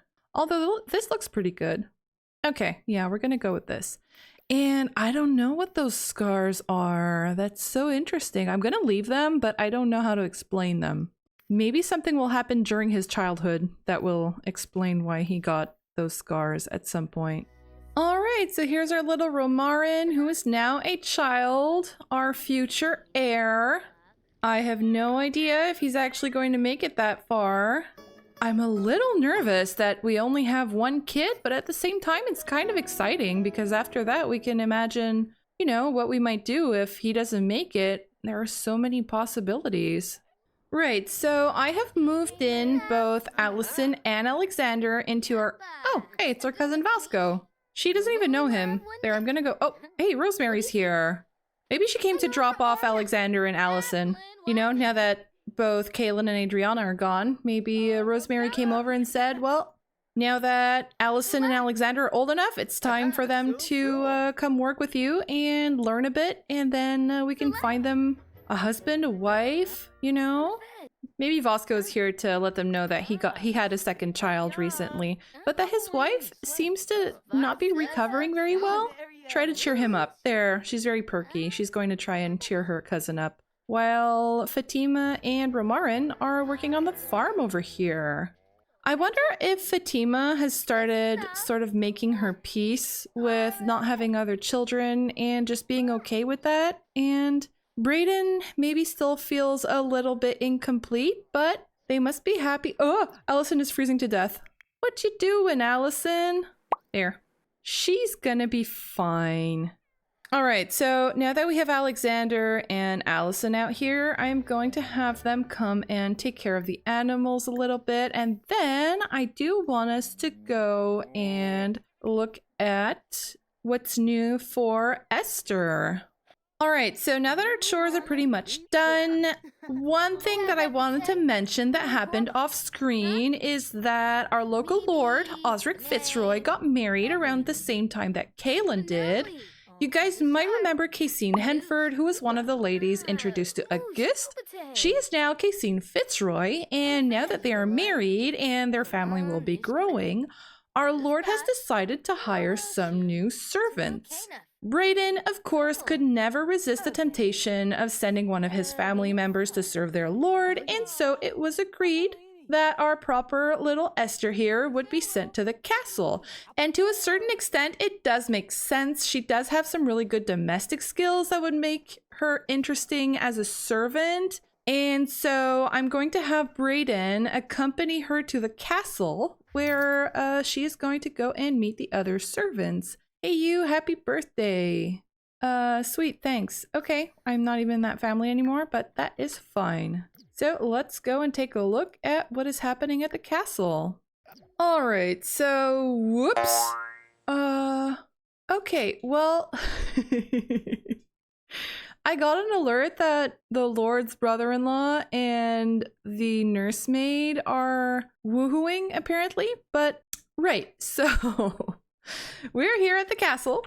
This is a lot that I got off the gallery. You might recognize it. We have been here before when Frederick got in trouble for having an illegitimate child with Eleonora. Now, I just don't want to accidentally see the woohoo, but we're gonna go and have Brayden knock on the door. Oh no, which door is it though? All right, so let's try this again. I have now switched to the castle household so that we can properly introduce ourselves to Esther. And so these are a few of the servants that are here. I'm going to... Leave me alone with that. All right, so this here is another one of the castle servants. This here is Kaylin Law. She is a sim that I got off of the gallery. She is by Lorania, and she initially came with her husband Jamari, but I have actually switched these to be brother and sister. The reason being that I'm not sure how Esther is going to end up having her two baby tries out of wedlock, but I want her to have a few options. So we've got a few men in the castle here, so let's go over them really quick and have her introduce herself. All right, so the first man that we have over here is Demetrius Fuller. Oh, great, instant attraction, of course. So he is one of the servants here at the castle, and the other that we have here is Jamari, and oh, what's happening? What do you mean go to, oh gosh, oh no. Is he joining them? I think he's going to join them. I don't want to look. Okay, he didn't get there in time. It's fine. Alright, well, I might as well introduce these two after they got a little frisky over here. So let's bring Esther over here to introduce herself. So this lady here is Perla Booker. She is another sim by Lorania, and I brought her here to be the nursemaid for the Lord's future children. And so she has the warm-hearted, family-oriented, and gentle traits. She is meant to be a very kind young lady. Over here we have Jamari, who is looking quite sad. And he'll laugh at embarrassment. Oh, I think he's embarrassed because... Oh no, he's just shy around strangers. Kaylin dislikes potty humor. Okay, sure. I don't really care. Right, so he's another servant that could be a potential love interest for Esther. Oh, well, this is Cassine, the new lady of the manor or the castle. And over there that we see walking away, who was having woohoo with the nursemaid a moment ago. This is her brother. His name is Bodwin Henford. So he's the one who arranged for her to get married to Osric Fitzroy. And I guess he's just sort of hanging around and enjoying their hospitality while Cassine gets settled in. So I'm going to have Esther quickly introduce herself to everybody. And of course, she has instant attraction for Jamari as well. And I might as well have her introduce herself to the lady, as she is going to be her servant from now on. And I'm also going to have her introduce herself to the Lord and to Bodwin, the Lord's brother-in-law. Oh great, she can do a romantic introduction now. Oh, I like that they're all coming here. She's unattracted to Osric. Okay. They're all coming out here almost to like greet her or something.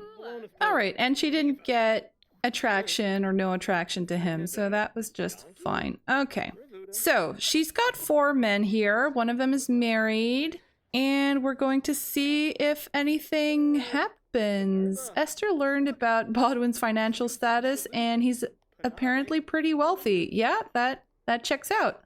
We're going to look in on her every now and then just to see how her relationships are progressing and if she might perhaps fall in love with one of the men here and start having children. Wow, what a sim. Esther Barrow just stopped what they were thinking about and found themselves staring, of course, at Bodwin Henford, who just had a little woohoo with the nursemaid, who I hope isn't pregnant, but if she is, then, I don't know. Maybe she's going to pretend that she was recently widowed and, that... Oh, what? What?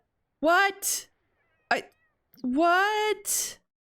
Why are there bikes everywhere again? These guys are like stuck there because there are too many bikes. Oh gosh, I'm gonna have to delete these one by one, aren't I? Alright, well I'm gonna let the autonomy play in the background and let whatever happen while I delete all of these stupid bicycles. This is such a strange bug. I'm never going to get over it. And it's like every time I go somewhere, I unexpectedly find a stash of these stolen bicycles or something, or the forgotten bicycles. Alright, I am done getting rid of all of these bikes, and I think I'm going to have them prepare some dinner for all of the servants, and we're going to invite Brayden over for supper, like with the servants, of course, not with the Lord. Maybe they're just going to, you know, let him know that Esther is going to be well taken care of here. Oh, he left. Well, I'm gonna call him back. Already? Do you even know him? You just got here, Esther. What? Are you sure you want to do that? You're just gonna get kicked out of the castle on like your first day here. How about don't? Just call your brother. Sorry, I don't usually cancel these things, but it just seems like a bad idea all around, you know? Like, she just literally got here, and the first thing she's gonna do is go woohoo with one of the servants, and if she gets pregnant, well, she's just gonna get kicked out immediately. I just don't think that's a great idea, Esther. She wants to gossip. I think I will have her gossip with one of the other servants. Ask about another sim attractiveness preference. This is the only choice that I have. I guess I will ask Kaylin. Maybe she's asking, you know, how are things around the castle? Who is, you know, is there anything going on between the servants? I'm not telling you anything about Kaylin. Okay then. So maybe Perla here wants to guard the secrets of the castle because she doesn't quite trust Esther yet? That would make sense. Alright, so I have finally managed to get these guys to actually finish a meal, and I am calling everybody to eat. Great, they invited Brayden to stay for supper, and he's just here eating alone. Oh no, the lady's here eating with him. Great, that's appropriate. Okay, so we are going to leave Esther to get settled in. Oh, look, she's sitting here with one of the servants, maybe getting to know her a little bit. Why do I have all of these romantic interactions? It's like Esther, she really, really wants a relationship with someone.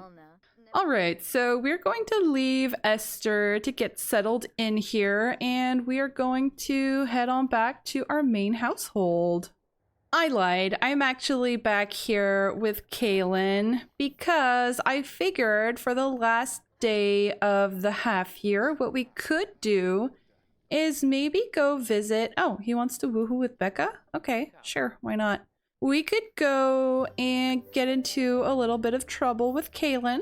You know, maybe he's going to go visit Morgan Hale. He just can't stay away, even though he's got a good relationship with his new wife. Maybe he just can't keep her out of his mind and he's going to go and see her tomorrow.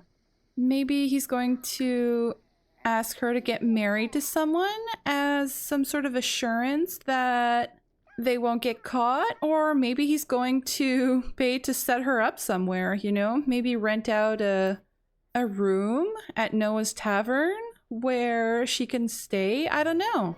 I don't know what he would have done to support a mistress in these days, especially because he's a peasant. He's not especially rich. All right, so I'm going to send everybody to bed, and then we're going to go and take a look at what sort of trouble we can get into with Kaylin in the morning. All right, it is now the next morning, and Kaylin is dressed and ready to go while all of the chickens are coming into the house for some reason. And we are going to have him go and pay a little visit to the Hale household. We are now here with the Hale family, and everybody is just sort of standing around outside. We've got Morgan here, so I'm going to go straight to speak to her. Oh, and he actually did that autonomously. Let's... Oh, wow. Okay, they're just immediately flirting.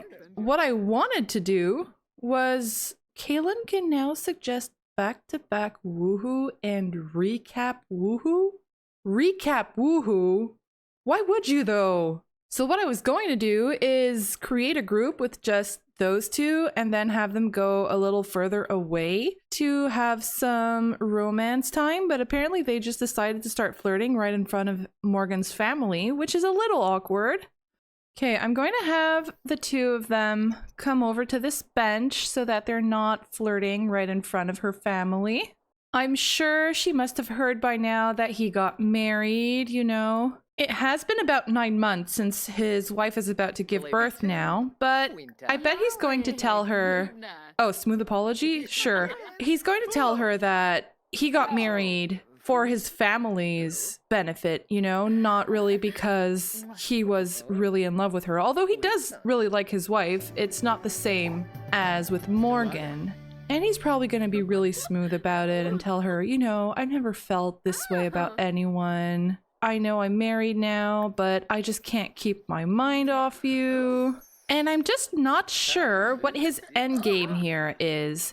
We sort of have two possibilities. Either he asks her to get married to someone so that when they do start you know, taking their relationship to another level, then she can always pass off any possible children as her husband's.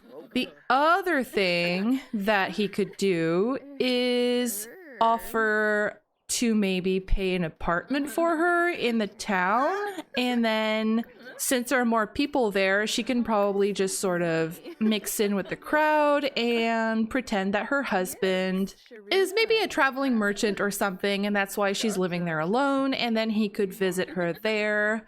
But since he's a peasant, I'm not sure how realistic that is, since I don't know if he would have enough money to do that. Oh, he's romantic now. Yeah, sure. That sounds like him. I think I am going to have them have their first kiss, but I think that's where I'm going to leave it for now. You know, I won't have them go too quickly. Sorry, brother. It's not a good time. We're gonna let them take it slow, and I absolutely would like to have your opinion on whether she should get married or if she should move into a little apartment that he's going to be paying for her. And a chicken just showed up. Why is the chicken here? New romance dynamic steamy. Yeah, that makes sense.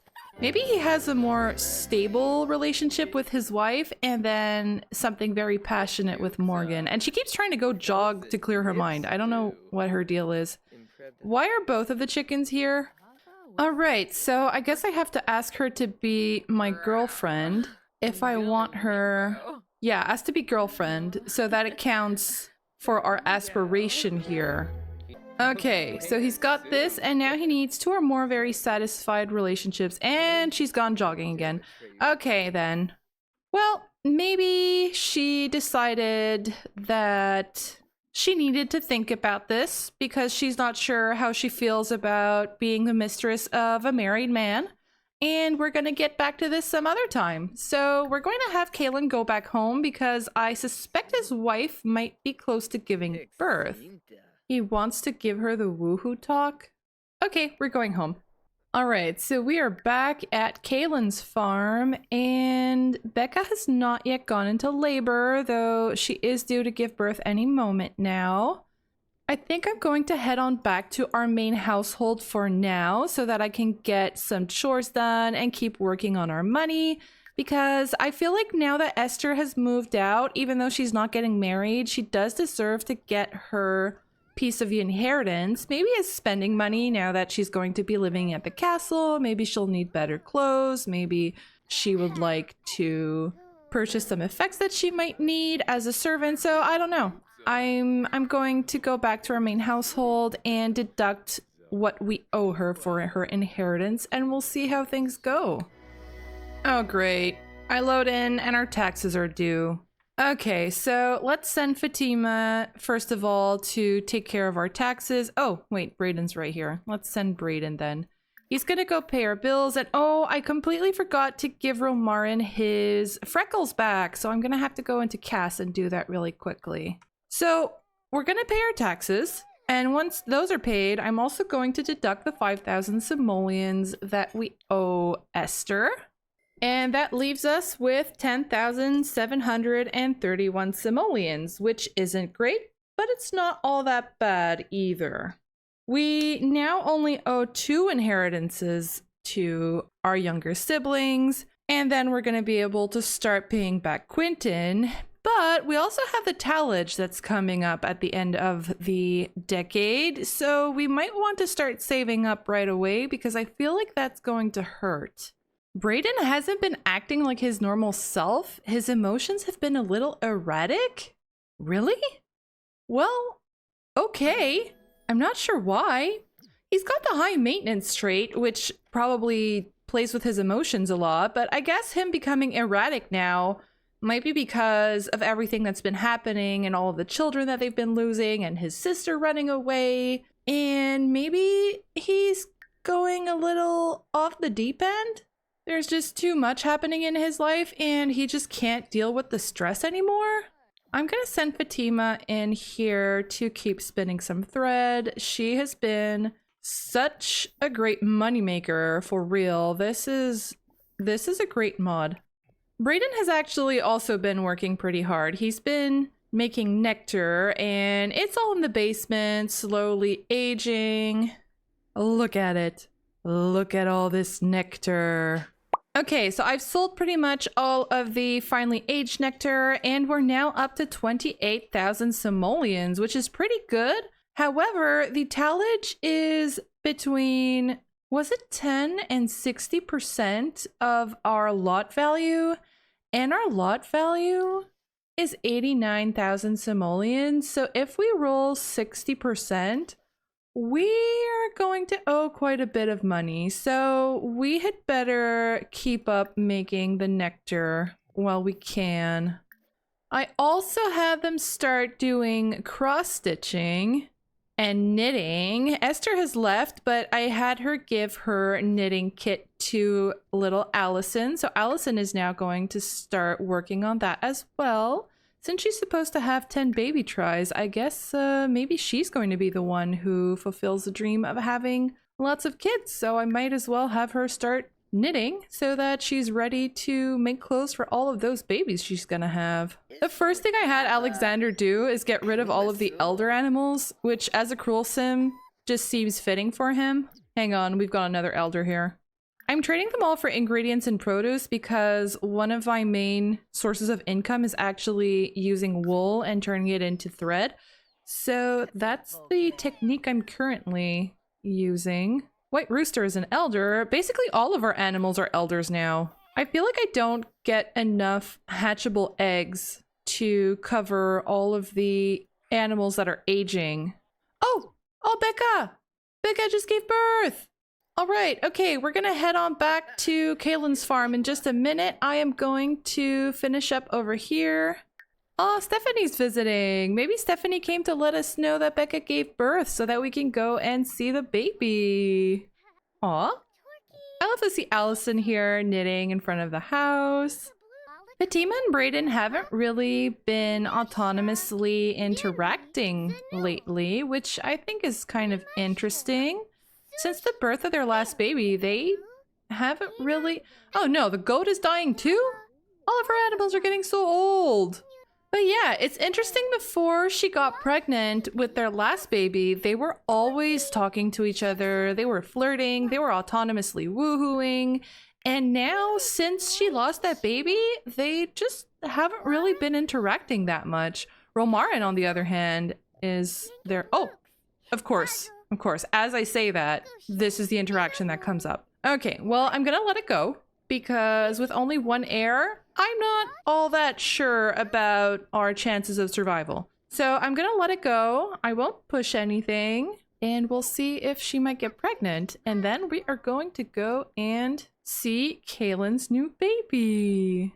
Attractiveness alert. Wow, what a sim. Alexander Barrow just stopped what they were thinking about and found themselves staring at Fatima? Oh no, every time Brayden has one of his brothers stay over, they're attracted to his wife. She's just like universally attractive. No, you guys aren't going right there. Oh my gosh, they're going right there. And it really is great that the family is currently having dinner while Fatima and Brayden are going at it literally in front of them on a stool right beside where they're eating. Okay, they're done already. That's great. I'm happy for you guys. Okay, so let's now go and visit our friend Kaylin. We are here with Kaylin's family, and Becca has given birth to a little girl named Taylor. I don't hate it. I'm not sure it's very medieval, but it's cute. Let's have Kaylin come and see his little baby girl over here. And we are going to have to roll for baby and for Becca. As usual, we are going to roll for Mama first. And she's fine, rolling for baby Taylor. Taylor survives, rolling for infancy. And she survives infancy. What a great way to end the episode. I initially said I would keep the name Taylor, but I was thinking about it. And you know, Kaylin really likes his sister Allison. So I was wondering if maybe we might name the baby Alyssa? Or maybe something based on his mom's name. So his mother is Rosemary, maybe calling the baby Mary. I can't change her name just yet. I'll wait until she ages up, and I think I might change her name after all. But this is great. So Kalen has his first child, or at least we think. We don't know if maybe he has another daughter somewhere in the world that we're not going to talk about. And how about Becca? Oh, right. Becca is erratic, so she's currently talking to herself. That's great. All right. So this is a great way to end the episode. So I think today went really well. We had Esther move out of the house to go and live at the castle. She started meeting a few of the servants there, so I am looking forward to go visit her every now and then to see how things are progressing. And of course, to get her 2 baby tries out of the way. We also got Kalen to advance his relationship with his soulmate Morgan, though I am still on the fence about whether she should get married to pass off her children or her possible future children with Kalen as someone else's, or if she should just go and live in a little house or apartment that Kalen is going to pay for, and he can support her as his mistress on the side without anybody knowing. And of course, I'm really glad that we end with a healthy baby, even though Brayden and Fatima still do not have a second heir, or a spare, I should say. So once again, thank you very much for watching, and I will see you in the next one. Hello, and welcome to another episode of the Ultimate Decades Challenge. We are in the second half of 1327. In the first half, we had Esther move out of the family home to go work for the Lord's family, and we had the 2 youngest Barrow siblings, Alexander and Allison, move in. Kalen started getting closer to his soulmate Morgan Hale, although nothing serious has happened between them yet, and Kalen's wife Becca has given birth to a healthy little girl, who I have since renamed Mary in honor of the Barrow matriarch, Rosemary. Today, we are going to take a look at what some of our side households are up to before we head back to our main household for the winter harvest. One thing that happened in between episodes while I was doing townie management is that Gabriella gave birth to a little baby boy, and so we are going to visit them a little bit later to do the death rolls. For now, we are starting off the episode with Adriana. About a year ago, Adriana ran away with the outlaw Harlan Graves, and the 2 of them spent a few months traveling before they ended up in Tartosa. I imagine Harlan probably asked her, if you could go anywhere in the world, where would you go? And Adriana doesn't know much about the world outside Henford and Windenburg, but her father used to tell her stories that his mother, Elena, used to tell him about her homeland of Tartosa, and so that is where Adriana decided they would go. With Adriana's inheritance money and the money that Harlan has saved up over the years, they purchased a small home where they have started to make Adriana's dream of owning a ranch with lots of animals a reality. They are now living here with Lavender, who left Windenburg with them to escape all of the bad things she did and start fresh. She has been helping them with all the work to be done on the ranch, and we also have young Kara here, who is Harlan's illegitimate daughter. You might notice I gave Adriana a bit of a makeover. I figure after living with Harlan and Lavender for a while, she might have gotten a little bit influenced by their style, and so she is now looking a little more like the rebel that she is at heart. Oh boy. Right, so Harlan has the mean trait, and he seems to be a little mean towards his poor daughter. So that's a shame. He wants to teach her to be sorry, right. Also, another little surprise that we have is that Adriana is currently pregnant. Actually, you can't really tell in this clothing, but she is. She's going to be in her second trimester in 21 hours. So as you can see, they've got things pretty much... Is the cat stealing... Is he stealing the food from the chickens? Or, okay then. So yeah, so as you can see, their farm is going pretty well. They've got a cow. Oh, she's filthy. Here, let's have Kara leave this conversation. She's gonna come and take care of the animals. Maybe she'll grow up to be an animal enthusiast through Adriana's influence. One thing that also happened while I was here setting them up and trying to get Adriana pregnant is that Lavender autonomously joined them. And so I guess they're sort of a throuple now. I mean, Lavender isn't into men, so she must be specifically into Adriana. However, they're still enemies from when Lavender attempted to kill Brayden. So, I don't know, maybe there's some sort of enemies to lover story happening between them? Oh, right, and we have Oscar. Oh, her relationship with Oscar didn't start very well. Oscar is Harlan's dog, of course. He wants to be mean to someone. Here, I'll have him be mean to Lavender for no reason. Maybe these two are gonna get into some sort of argument and Lavender is gonna end up leaving. Which would be fine. I don't necessarily need her to stick around. I just thought it would make sense that she would leave Windenburg and then help them get set up. So this is a little lot that I built myself, so that's why it's not all that great, but you know, it does the job. So we've got a little sleeping area in the back here for Harlan and Adriana and Kara, and upstairs we've got a little attic where Lavender is currently staying. They're also not very far from the brothel, so I keep seeing the Roses walk by here, and okay. Well, that's, okay, I'll go look somewhere else. Let's take a look at what Kara is doing, and she's embarrassed because she saw... Oh no. She got curious and now she has no idea what she stumbled across, and there we go. Okay, Lavender joined them. Oh boy. Okay, well, that's fine. I'm just going to have little Kara come over here, and why not play with the chickens? We can come play with the chickens. Oh dear. So I just went and checked what they were up to, and they're doing this on Kara's bed, so it's a bit disturbing. Okay, now they're done, and they just became good friends. Well, I am happy for you guys. All right, so that was pretty much everything that I wanted to do here. I just wanted to show you guys where these guys were at, and that Adriana is sporting a little baby bump, even if you can't really see it, but she is pregnant. So I am going to go and check in on another one of our side households that we haven't seen for a while.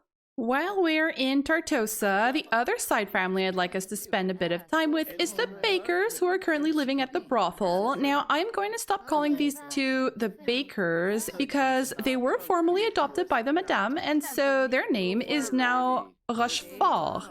This is really just to differentiate them from their brothers Vasco and Zane, who are back in Windenburg.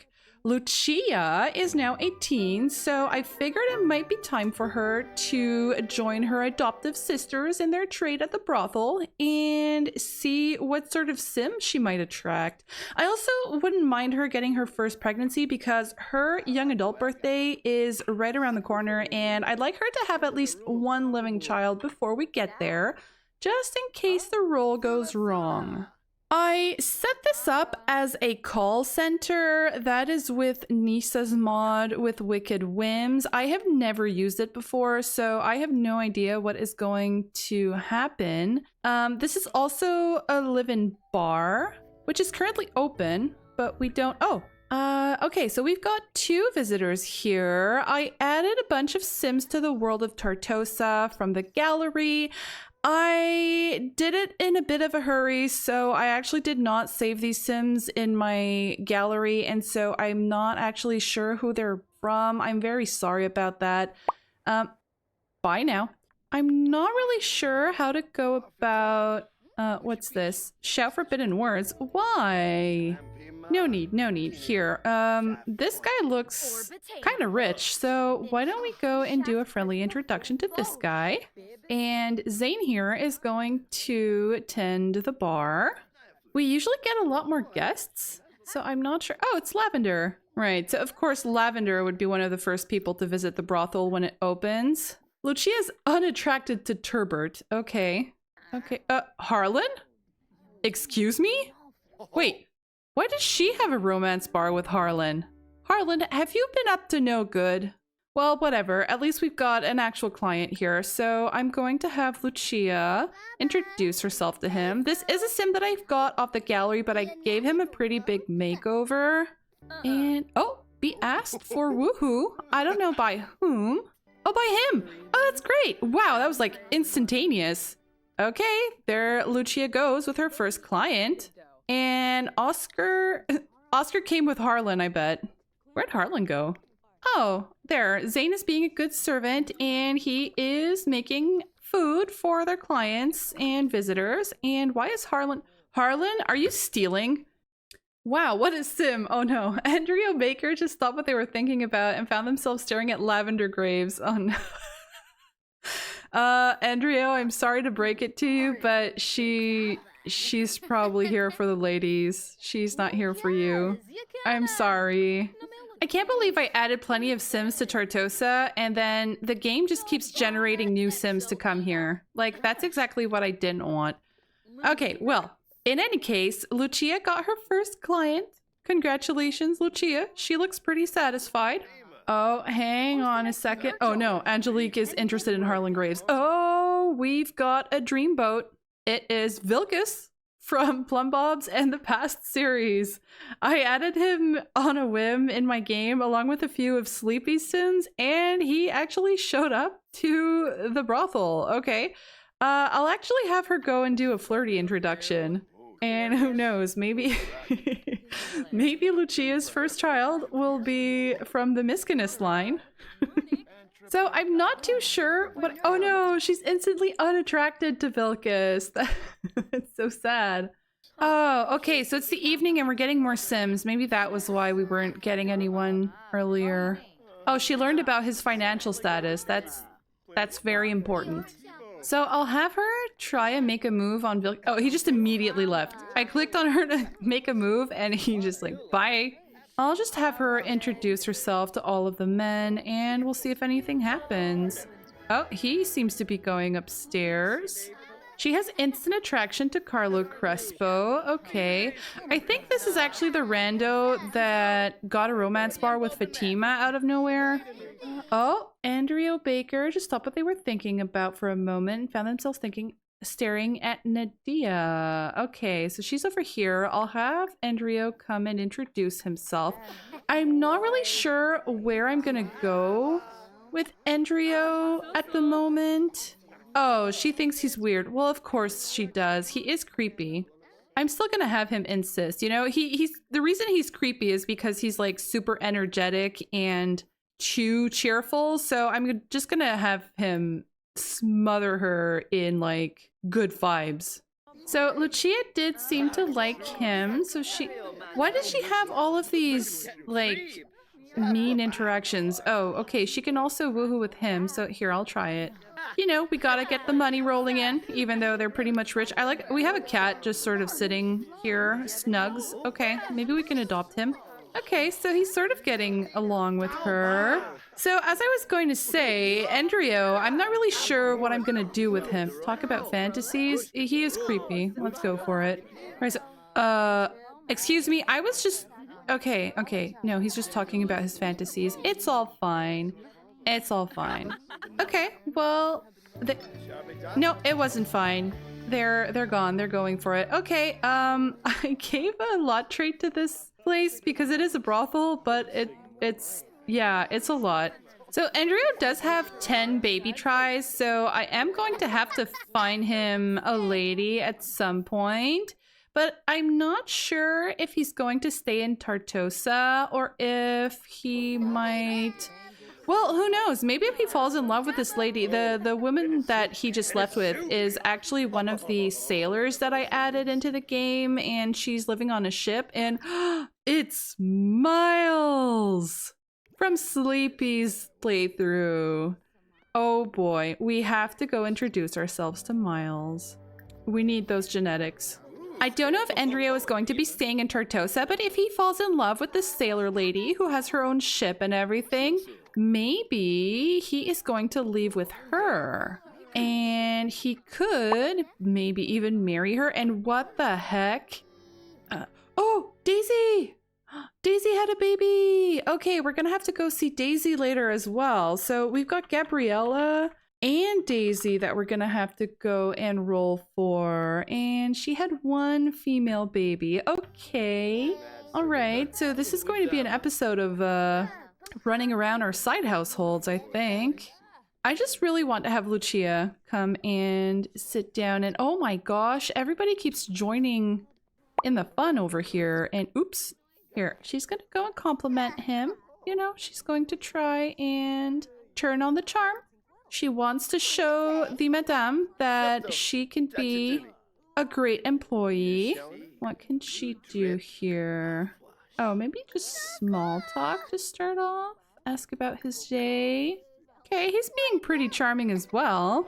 And I'll have her do a little flirt. Okay, he's into it. Ask about his love life. Maybe ask if, well, she probably shouldn't ask if he has a wife. That could... Why are you leaving? Oh. Alright then. Bye.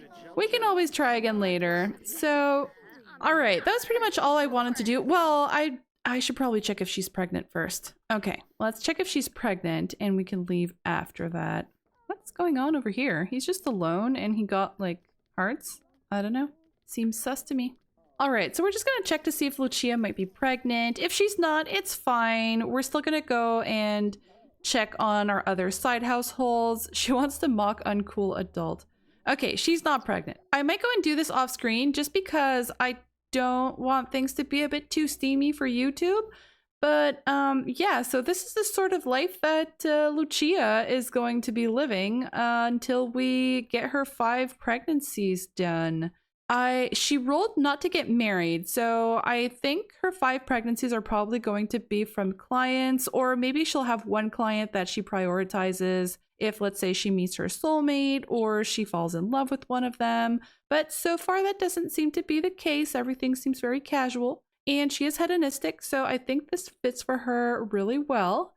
As for Endrio, well, Endrio did quite like Nadia, so we might actually have him leave with her, or he can always stick around here for a while, and if he meets someone else, he can also go elsewhere. I don't think he's going to stay at the brothel forever, but he is supposed to get married, so we're gonna have to have him meet a lady somehow. Oh, yeah, that's true. He could just join Nadia on the ship for a while, and then I don't know, maybe they break up and he decides to stay wherever they are, so maybe he'll end up in another kingdom. Many, many possibilities, but for now, I'm going to have to fix that blue hair, and then we are going to go and see Gabriella.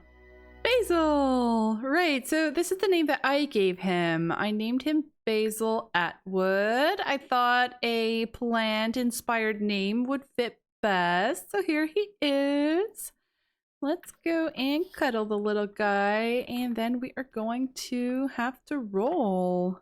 As usual, we are going to roll for Mama first. She cannot roll a 1.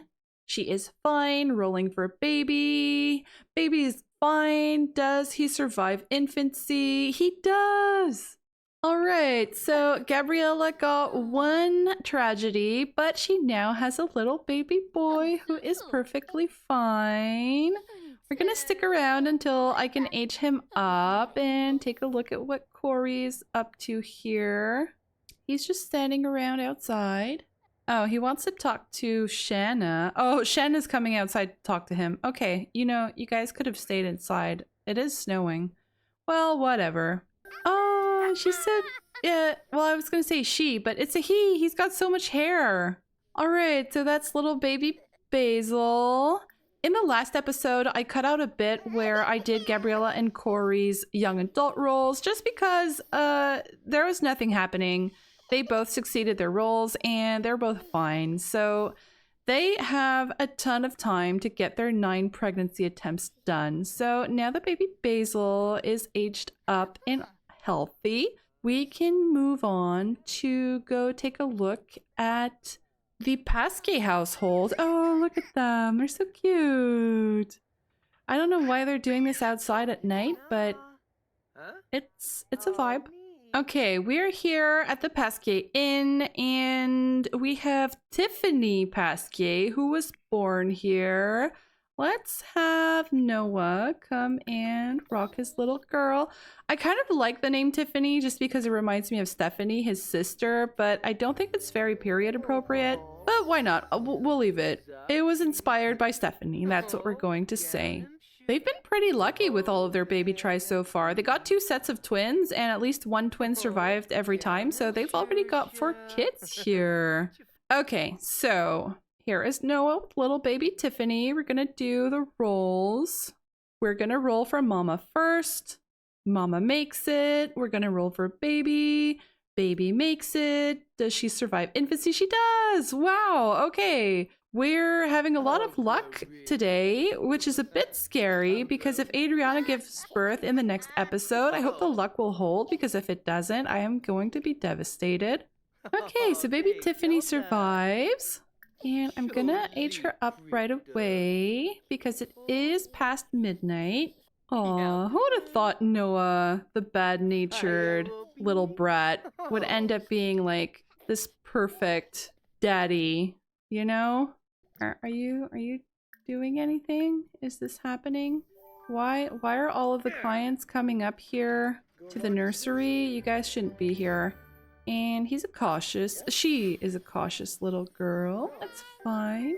And there we go. Oh, Tiffany, she has red hair like her father. Well, auburn, not really red. Okay, we're starting to have a good little army of kids here. That's perfect. Okay, so before anything wonky starts happening, I am going to head on to our main household for the last day of the year because it is the winter harvest. All right, here we are with the Barrow household. We are very early in the morning. Fatima and Brayden are out here on their own. I'm not sure. Maybe they went out for a walk. Maybe neither of them could sleep because of all of the tragedy that's been happening. And the first thing it offers is compliment appearance. So I think I will go to compliment her appearance. I feel like Brayden isn't quite done with their relationship. He isn't giving up yet. So I'll just let them kiss cheek. There, I'll let them go for the rest. I'll just do a little bit of flirtation between them because I feel like that's what Brayden would do. So one really interesting comment that I got in one of the last videos is that if something happens to Romarin and we skip brothers to make Kaylin or Alexander the heir, it might actually be fun to play as Alexander as a keeper of a prison because that would be a pretty interesting gameplay, right? I just don't know how I'd go about it, but I feel like that we could have a lot of fun with that. So that is one idea. If Romarin doesn't make it, if he does make it, we're gonna... What is that? Oh, it's like a bird. Okay. And oh, seriously? Oh my gosh. They're in the next room. I didn't even see them come in, but they're in the next room on Adriana's bed. So that's great. Okay, well, I'll just let the autonomy do its thing. So Alexander is still pretty young at the moment, so I'm not going to have him go out too much to find a spouse just yet. He still has a few years, and he has, I think, 5 baby tries, so he's not in a big rush. If we want him to be a prison keeper, we're going to have some way for him to end up in that profession. So we're going to keep an eye open for opportunities. And then, of course, we have Allison with her 10 baby tries. She is probably going to have to get married to a sim that she's pretty attracted to. Or maybe we could try and find her soulmate. Okay, these two are done. So, all right. I don't know if Fatima might be pregnant. I am going to try for a pregnancy. I feel like she would be really nervous if they had woohoo and she risked being pregnant. So, although I did get a pop-up saying that she could be pregnant though. So maybe, oh yeah, I didn't look at what kind of woohoo they were doing. So maybe it couldn't cause pregnancy. So I won't do a test for nothing. We're going to keep our hard-earned cash. So it's 5 in the morning. I am going to have Brayden come and start the harvest, and I'm going to have Fatima maybe... I think I'm going to have her keep working on spinning thread to sell. Great. Brayden is eating because, you know, he's a glutton. So he's eating and harvesting at the same time, and he's tense because he has a hangnail. Oh, great. All of our chickens are getting old and they just don't make enough hatchable eggs to be able to replenish the coop. I think I'm just going to have to buy more chickens. Where'd our goats go? Oh no, I think Adriana left with our goats. She left with our goats and our sheep. Oh man. Okay, we're going to have to buy new ones. So we're going to have to invest in our farm a little bit. Alexander is here to help on the farm. And while Brayden and Romarin are doing all the work, he is sitting here with his sister while she's knitting. And he's doing Brawl.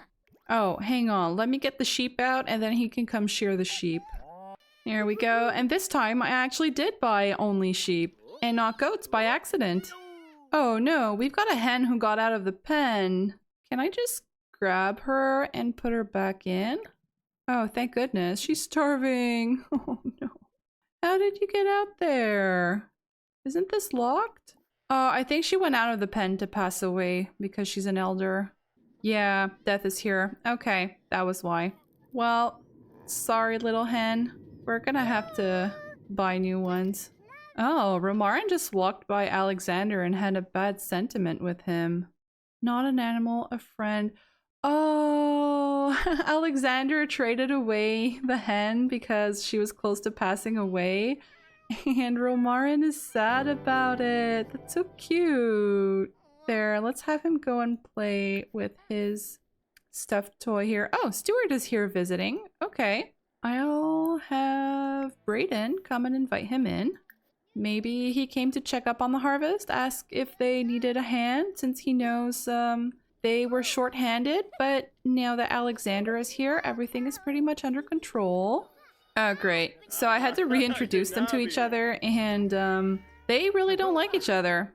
Okay, so since it is the harvest, I am going to invite over... Kat, why are you always upset? I'm gonna invite over some family so that we can celebrate the harvest.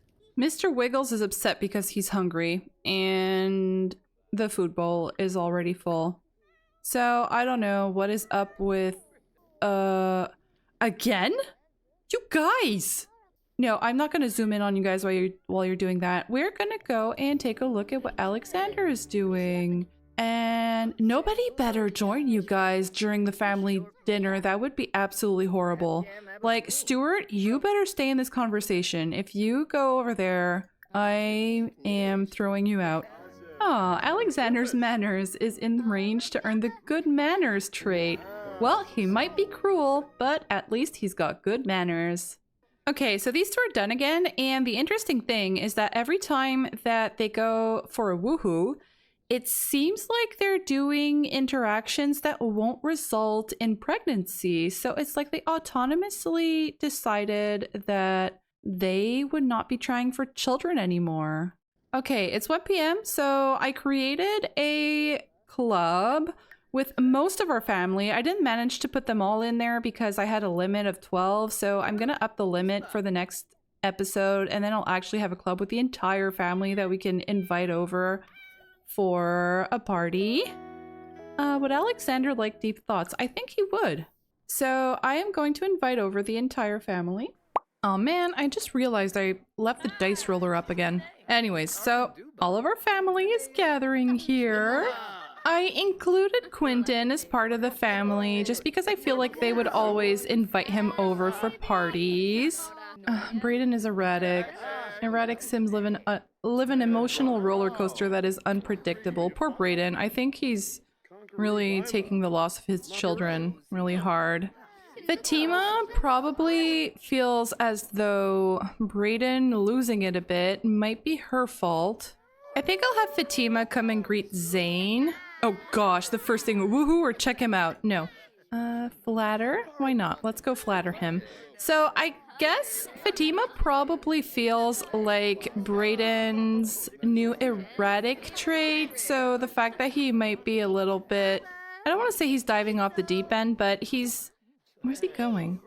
I'd say Fatima probably sees that Brayden is not well. He's not all there. And she probably feels like it's her fault that she lost the children, even though, you know, that's not the case. It isn't her fault, but she feels like it is, you know, and maybe she's afraid that he's going to regret staying with her. So I imagine that she might be, oh gosh, Howard is here and he's, what just happened? What just happened? Oh my gosh. I thought they were going off to woohoo. What is this, being be greeted? But dude, you're married. What is happening? Oh no. Okay, I thought she had a romance bar with Hubert. No, I don't. We don't need that. So I wonder if Zane may have heard of the issues that Fatima and Brayden are having, and maybe he's a bit worried about Fatima, you know, that, well, her health, first of all, but also that, you know, maybe she's starting to feel unhappy, and it must make him sad, you know, as her soulmate. So maybe he just wants to know if there's anything that he can do to help her. And I think she's really going to need his emotional comfort. Man, it's just always like blow a kiss and ask on a date. It's not offering anything friendly. It just really wants me to go for a flirt. But I am not going to do that. I am going to let them be autonomous about it. I'm having her tell some jokes because it's one of the event challenges, or goals, I should say. Try for baby. No, ask risque question. Oh my gosh, calm down. No, go wait, Hubert. Okay, I am just going to get these two out of this conversation because it's too much. There are too many people here. Okay, so I got these two out here, and I really just want them to have a conversation. Just a normal, maybe even a deep conversation. Yeah, why not? Oh, where are you going? Sit your ass down, Zane. It has to be woohoo partner. No, not yet. There. So I just want him to try and reassure her a little bit and just, you know, be a shoulder for her to cry on if she needs it. Should I have her flirt? I feel like it would be kind of inappropriate. Oh, and her sister is here. Or her sister-in-law, rather. Yeah, there might be a bit too many people here to, be able to have this conversation safely. Oh, oops.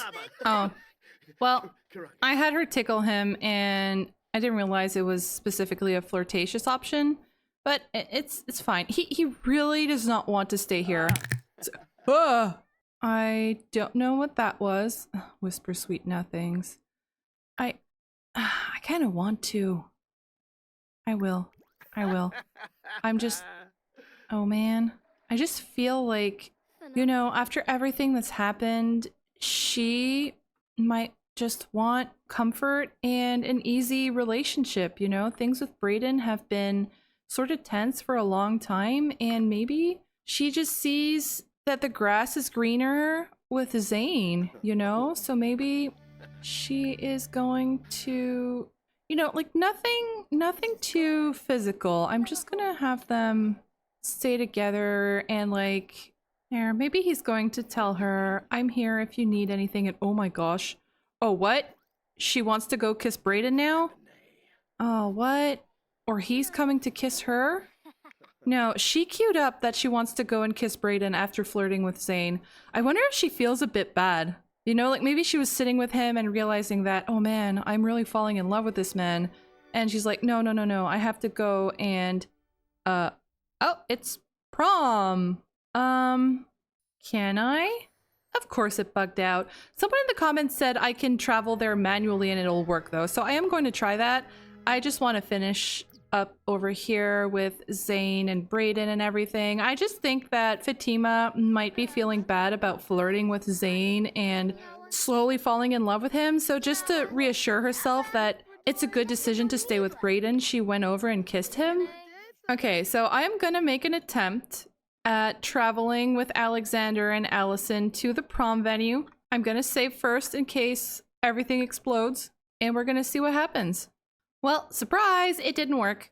So I'm here at the auditorium, and it's set up for graduation instead of prom, and I don't know how to change it. I can change it in build mode, but it will not change it in live mode, so that's it. I give up with this. I don't know how to make prom work. Okay, so I just came back here and our guests are all celebrating that Noah's here, I guess. And everybody is leaving. I guess the celebration is over. It is 7 p.m. So I guess I'll get these guys to go back inside. Romarin started cross-stitching on his own, which I thought was kind of cute. And look at Fatima. She's gone to kiss him now that everybody's gone. Man, Fatima, you're really giving me mixed signals. I don't get it. I'm not sure what you guys expect me to do. Like, is Brayden the one who should start looking elsewhere? Oh. Why are... Okay, I guess they have a difficult dynamic now. Even though, strangely enough, Alexander is the one who's being okay, and Brayden is the one who's being a bit bizarre. Oh, Flarn from Erratic Trait, Blursh Bechalou Blursh. And he wants to go take it out on the plush toy. Poor Brayden. I think the situation has really gotten to him. Oh man, look at Fatima with all of her flirty moodlets. You know, I wish there was an easy way to split stacks. Like, I've got 99 plus onions. I'd like to sell half and keep the other half, but I just don't really know how. Well, I guess they're all going in the pantry. And I just realized there are a bunch of plants that were not harvested, so we're gonna have Brayden do this at 9 p.m. It is the end of the day and also the end of the year, so I'm gonna be leaving this part here. I feel like today went surprisingly well. Everything went really smoothly. We got to see what Adriana and Lucia are up to, and we also succeeded all of our birth rolls today. And even trying to make a little bit of drama with Fatima ended up pretty tame. In the next episode, we don't have any birthdays to do, so we're probably going to be setting up the farm for the springtime. And we might also start going out a little bit with Alexander to meet some other teens, or perhaps we could also take Romarin to go and meet other children to play with.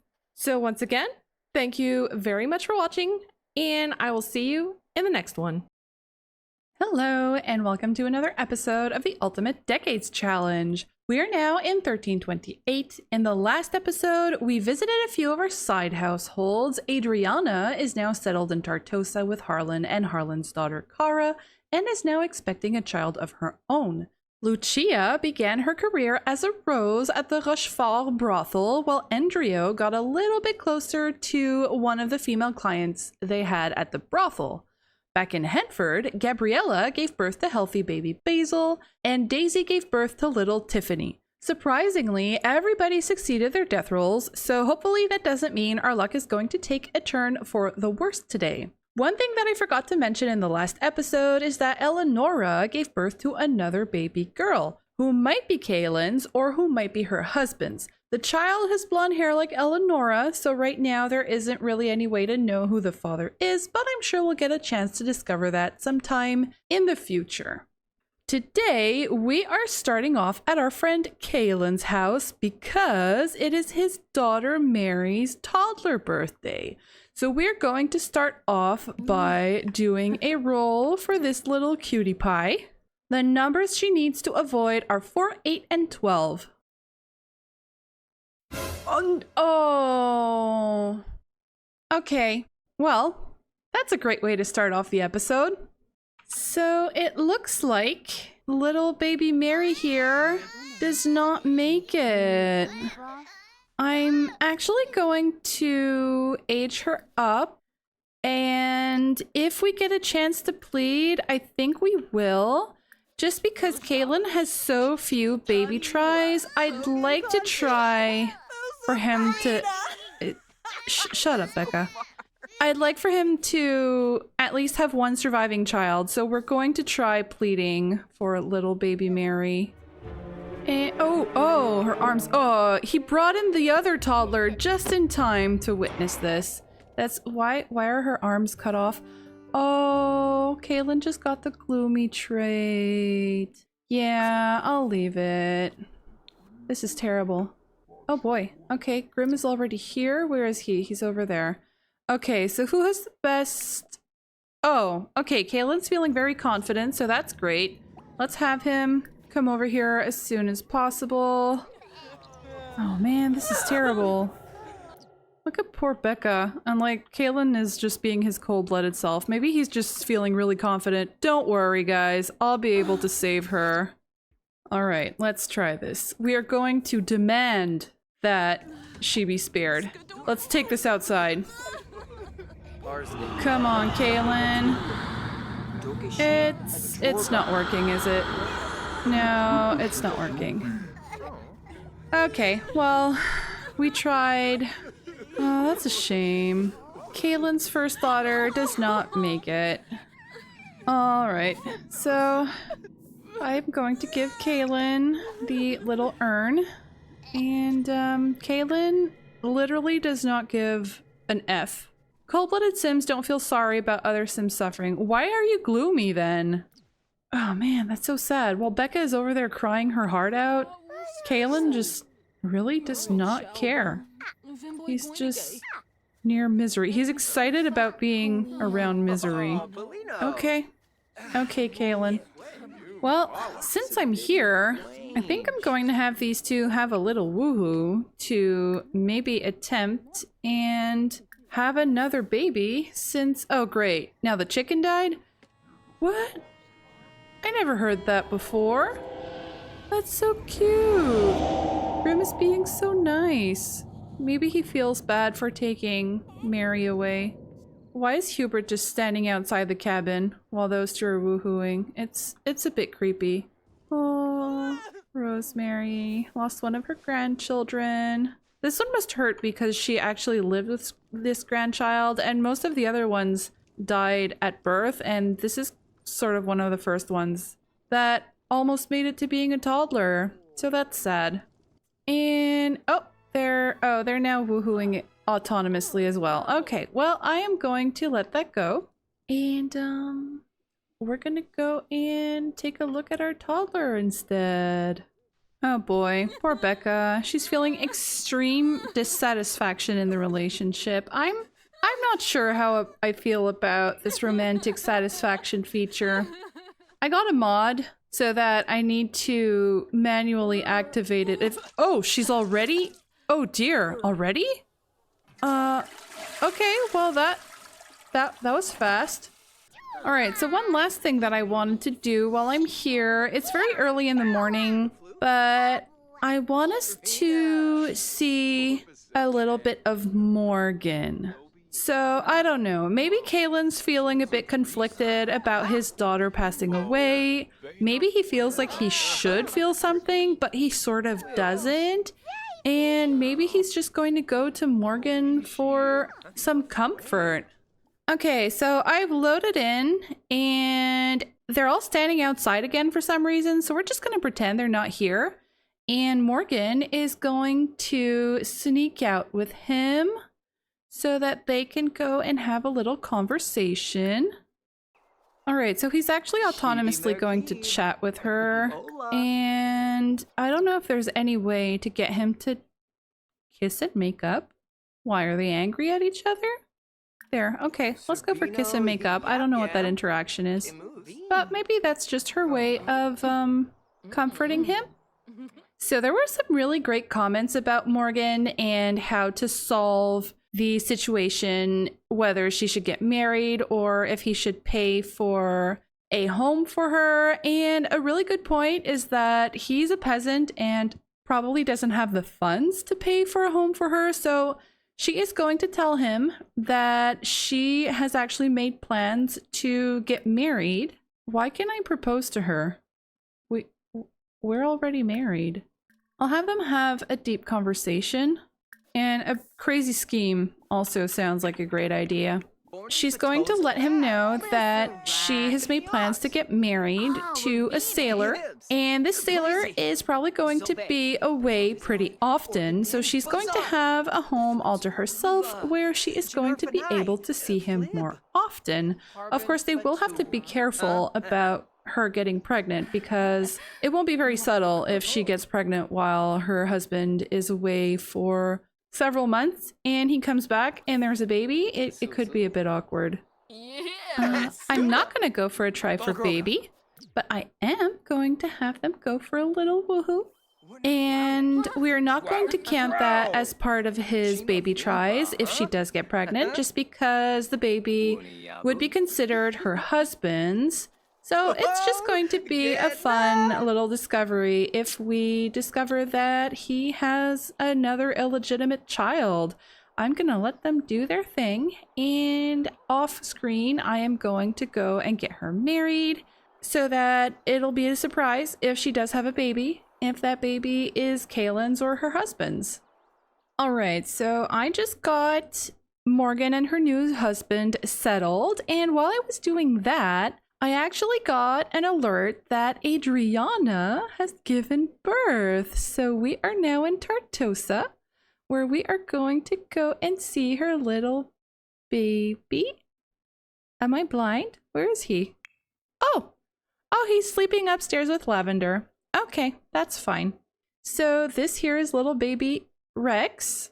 Okay, not sure about the name, but we're gonna go ahead and have Adriana come and interact with her little baby.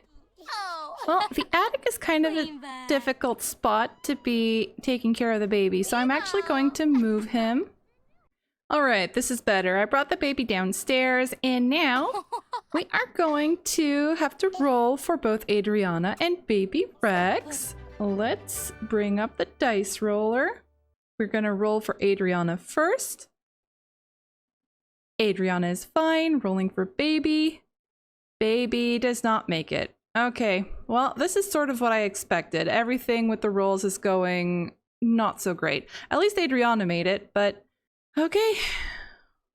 Well, that's a shame because Adriana only has 2 baby tries. I know I said I would swap some of the baby tries, but still, I'd rather not have to do that and have at least 1 or 2 of her babies survive, but it is what it is.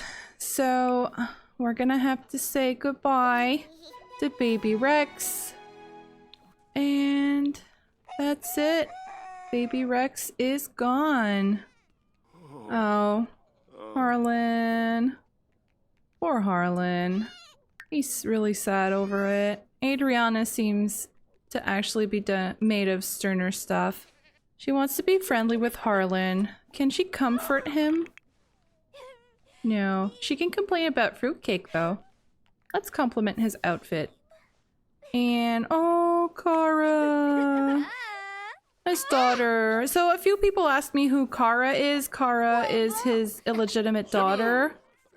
Alright, well, that's sad, but I'm going to leave without getting her pregnant again, just because she only has 2 baby tries, so we are really not in a rush to get her second baby try done.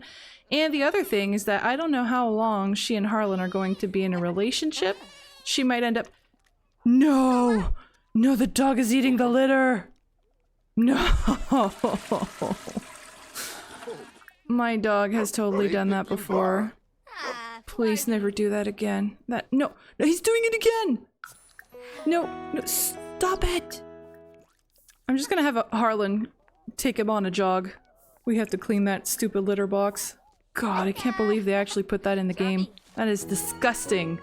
Right, okay, so, as I was saying, I'm not sure if she's going to stay with Harlan forever or if she might end up getting married to someone else, or if maybe Harlan might end up proposing to her. I don't know. I'm not sure. I'm gonna let them mourn their little baby. Oh, he wants to ask Adriana to be his girlfriend. And he wants to do something romantic. Okay, well, maybe they are going to get married. I'm just not sure if they're endgame or not. And why is this man in his underwear? He seems like a weird friend that Lavender would have brought over. Here, let's introduce ourselves and ask him to put some... Of course she has instant attraction with this guy. Okay, goodbye now. Okay, we are going to leave and we are going to go see what our main family is up to. Alright, so we are now back at our main household, and of course they're all feeling sad because of the loss in the family. We're going to say this is all because of baby Mary and not baby Rex, since they probably don't even know about that.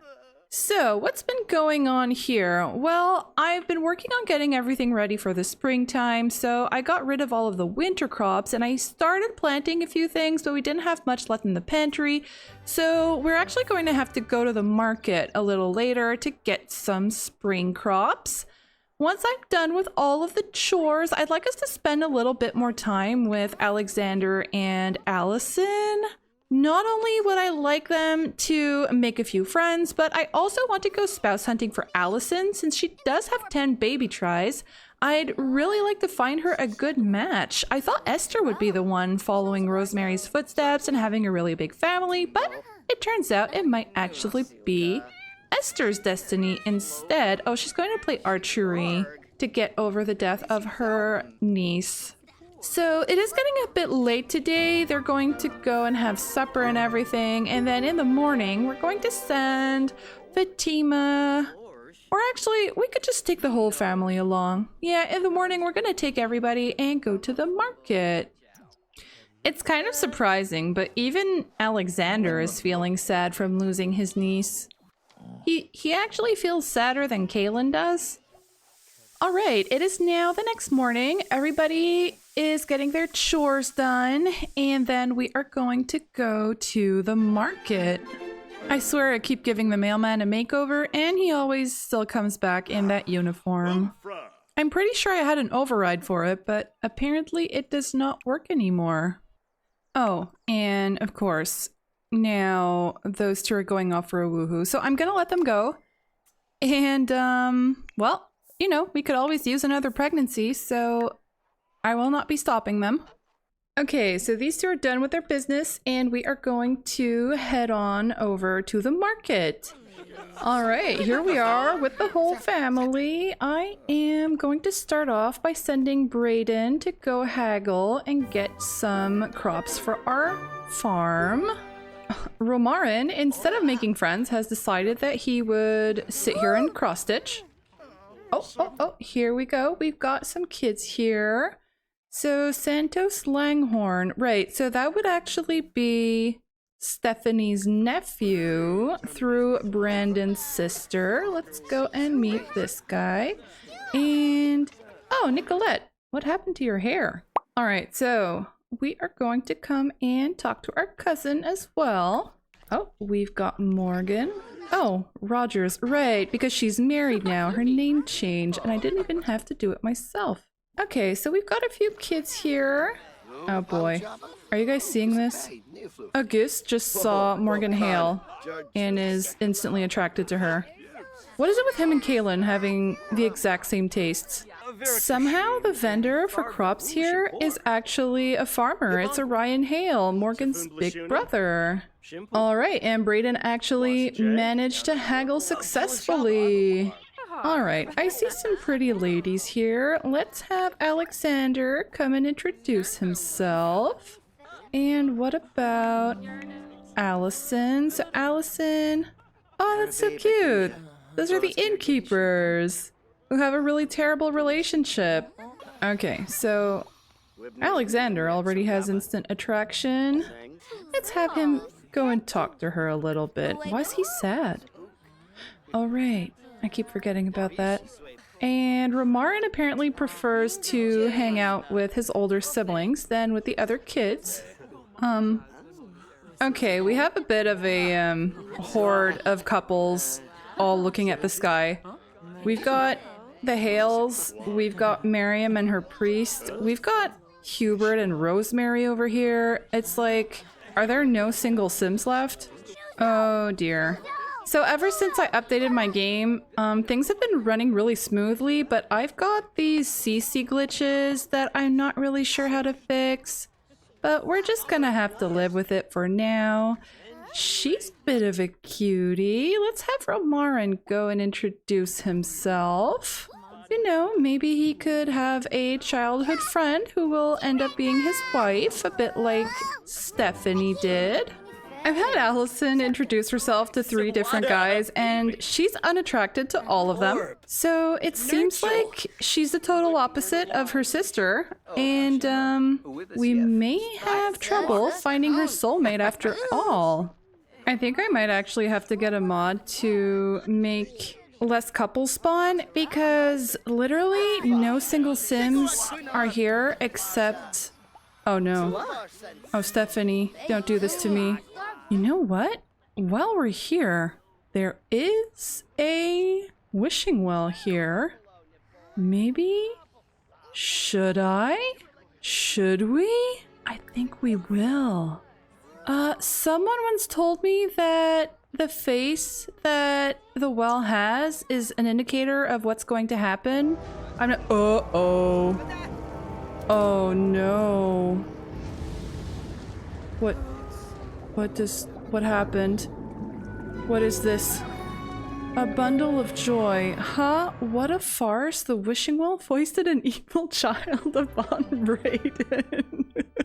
Surely the result of another poor parent's wish to be rid of the brat?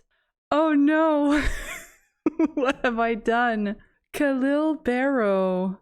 Well, he's kind of cute though. Oh no. What did I do?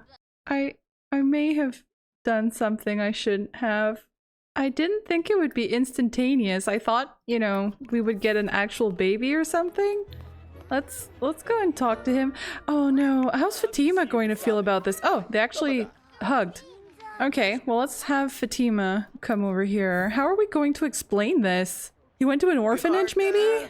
Like, it seems a bit odd that he would have actually wished at a well and... Oops, I think something's wrong with the well. So, I don't think we can say that a kid crawled out of the well or something, but maybe he went to the local church to ask if there were any kids who needed a home because he's wanted to have more children for a long time. And maybe this is his way of making things better in his relationship as well, so that Fatima stops blaming herself. Maybe he is going to adopt a kid and tell her, you know, I'm fine if we stop having kids, and I don't actually need them to be, you know, blood related to be my kids. I guess? I don't know. How do you guys feel about this? This wasn't quite what I was expecting when I made the wish, but I did it, so we're gonna have to live with it now. I wonder where his genetics come from, though. I've never done this before. Is he actually going to look like Brayden when he ages up? What if I go in our family tree here? Oh yeah, so she counts as his mom. Okay, did he get her genetics too? I don't know, that's interesting. Okay. Alright, well I guess we're gonna head on home with our new kiddo. Okay, so we're back, and another thought I just had is that maybe Brayden really loved growing up with all of his siblings, and he kind of wanted that for Romarin as well, and so he decided to go and get him a brother that he could play with, although him being evil was not part of the plan. He's squeamish, evil, and a goofball. Can you imagine, like, Romarin was maybe fine being an only child, especially seeing as he's spoiled, and then this new kid comes into his life and is just going to make his life absolute misery because he's evil and he's going to want the farm or something? I don't know. Maybe I should have thought this through. Oh gosh. Oh, and you know what? Fatima might be pregnant. They did have a woohoo, and I did get the alert that she could be pregnant now. Oh, we've got 2 pregnancy tests. Let's go do a test just in case. If she's pregnant, that would just be the cherry on top. Oh my gosh. Oh no. Oh no. Fatima's pregnant. And she's gonna shout forbidden words. Go girl. You can totally shout forbidden words. Oh no, what have I done? We have an unwanted evil child, and now she's pregnant again. And oh, that toilet is disgusting. Hurry, we have to flush it. Oh man. Okay, this was completely unplanned. Okay. You're so fun to be around. I really enjoy spending time with you. It's funny, he's supposed to be evil, but he's sort of making friends with everyone really quickly. Like, he wants to take Romarin's place as the heir? Everything is going according to my plan. Oh my gosh, Khalil is evil and he becomes happy from the misery of others, so he's happy that Fatima is miserable about being pregnant. That's great. Everything is going so well. Okay, let's get everyone to bed, and then it's going to be the last day of the year. I don't want to miss her giving birth, so we might actually go and look in on Esther. And why the hell would you sleep on the bench? You have a perfectly good bed. Oh, maybe she doesn't want to sleep next to Brayden because she's angry that she's pregnant. Right, so I for sure want to be here when she gives birth, so I think we're going to spend the last day of the year with Esther to go and get her into a little bit of trouble over at the castle, and then next year we're going to be back here to check in on Fatima and our new evil child, and Mr. Wiggles is running away. I don't know why I got cats. As much as I love animals in The Sims, they're a bit tedious to play with. He'll be back someday. In fact, while he's missing, we might as well go check out another household. Yeah, and Khalil is going to be really happy about this, isn't he? Oh man. I'm so sorry, Khalil. I did not think things through before you were born. The evil child from the well. Okay, let's head on over right away to the castle and see what's up over there. Oh, everybody's crying because the cat ran away. He ran away while you were sleeping. How do you guys even know?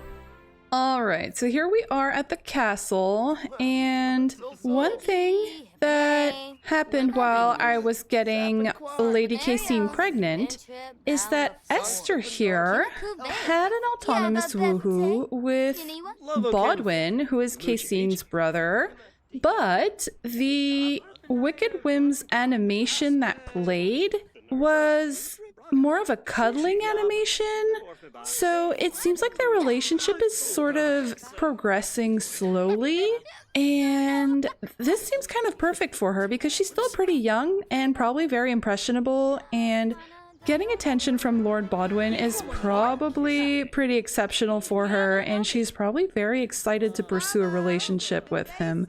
Oh, actually, why don't we go and greet our new little children here? So, Lady Cassine actually gave birth to twins, and oh no, more buggy CC. We have Blaze and Soren, and oh my gosh, Soren, what are you doing all the way over here? Poor baby. Hang on, let me get the nursemaid to come and comfort him. And she's going to give him something to eat. And Esther is over here. Okay, so Demetrius here is another one of the servants here at the castle. He was the one who, no, offered a woohoo in the shower. Okay. Oh, it's All Fool's Day, so should we go for mischief stuff? Why not? She's gonna tell him an urban legend. You shouldn't be friends with the Lord, Esther. That's not why you're here. What the hell is that? Cursed book? What? How did that get there? I don't even know what pack that's from. Is that new? Do I want to touch it? Mail it away? What happens if I destroy it? I don't know if I want to do that with Esther. Here, Demetrius, I'm gonna throw you under the bus and you're gonna try and destroy this cursed book. I have never seen this before. What the heck? Oh.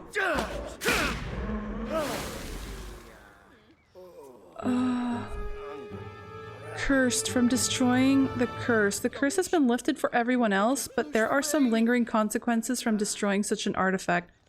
What did I do? I'm so happy I didn't do that to Esther.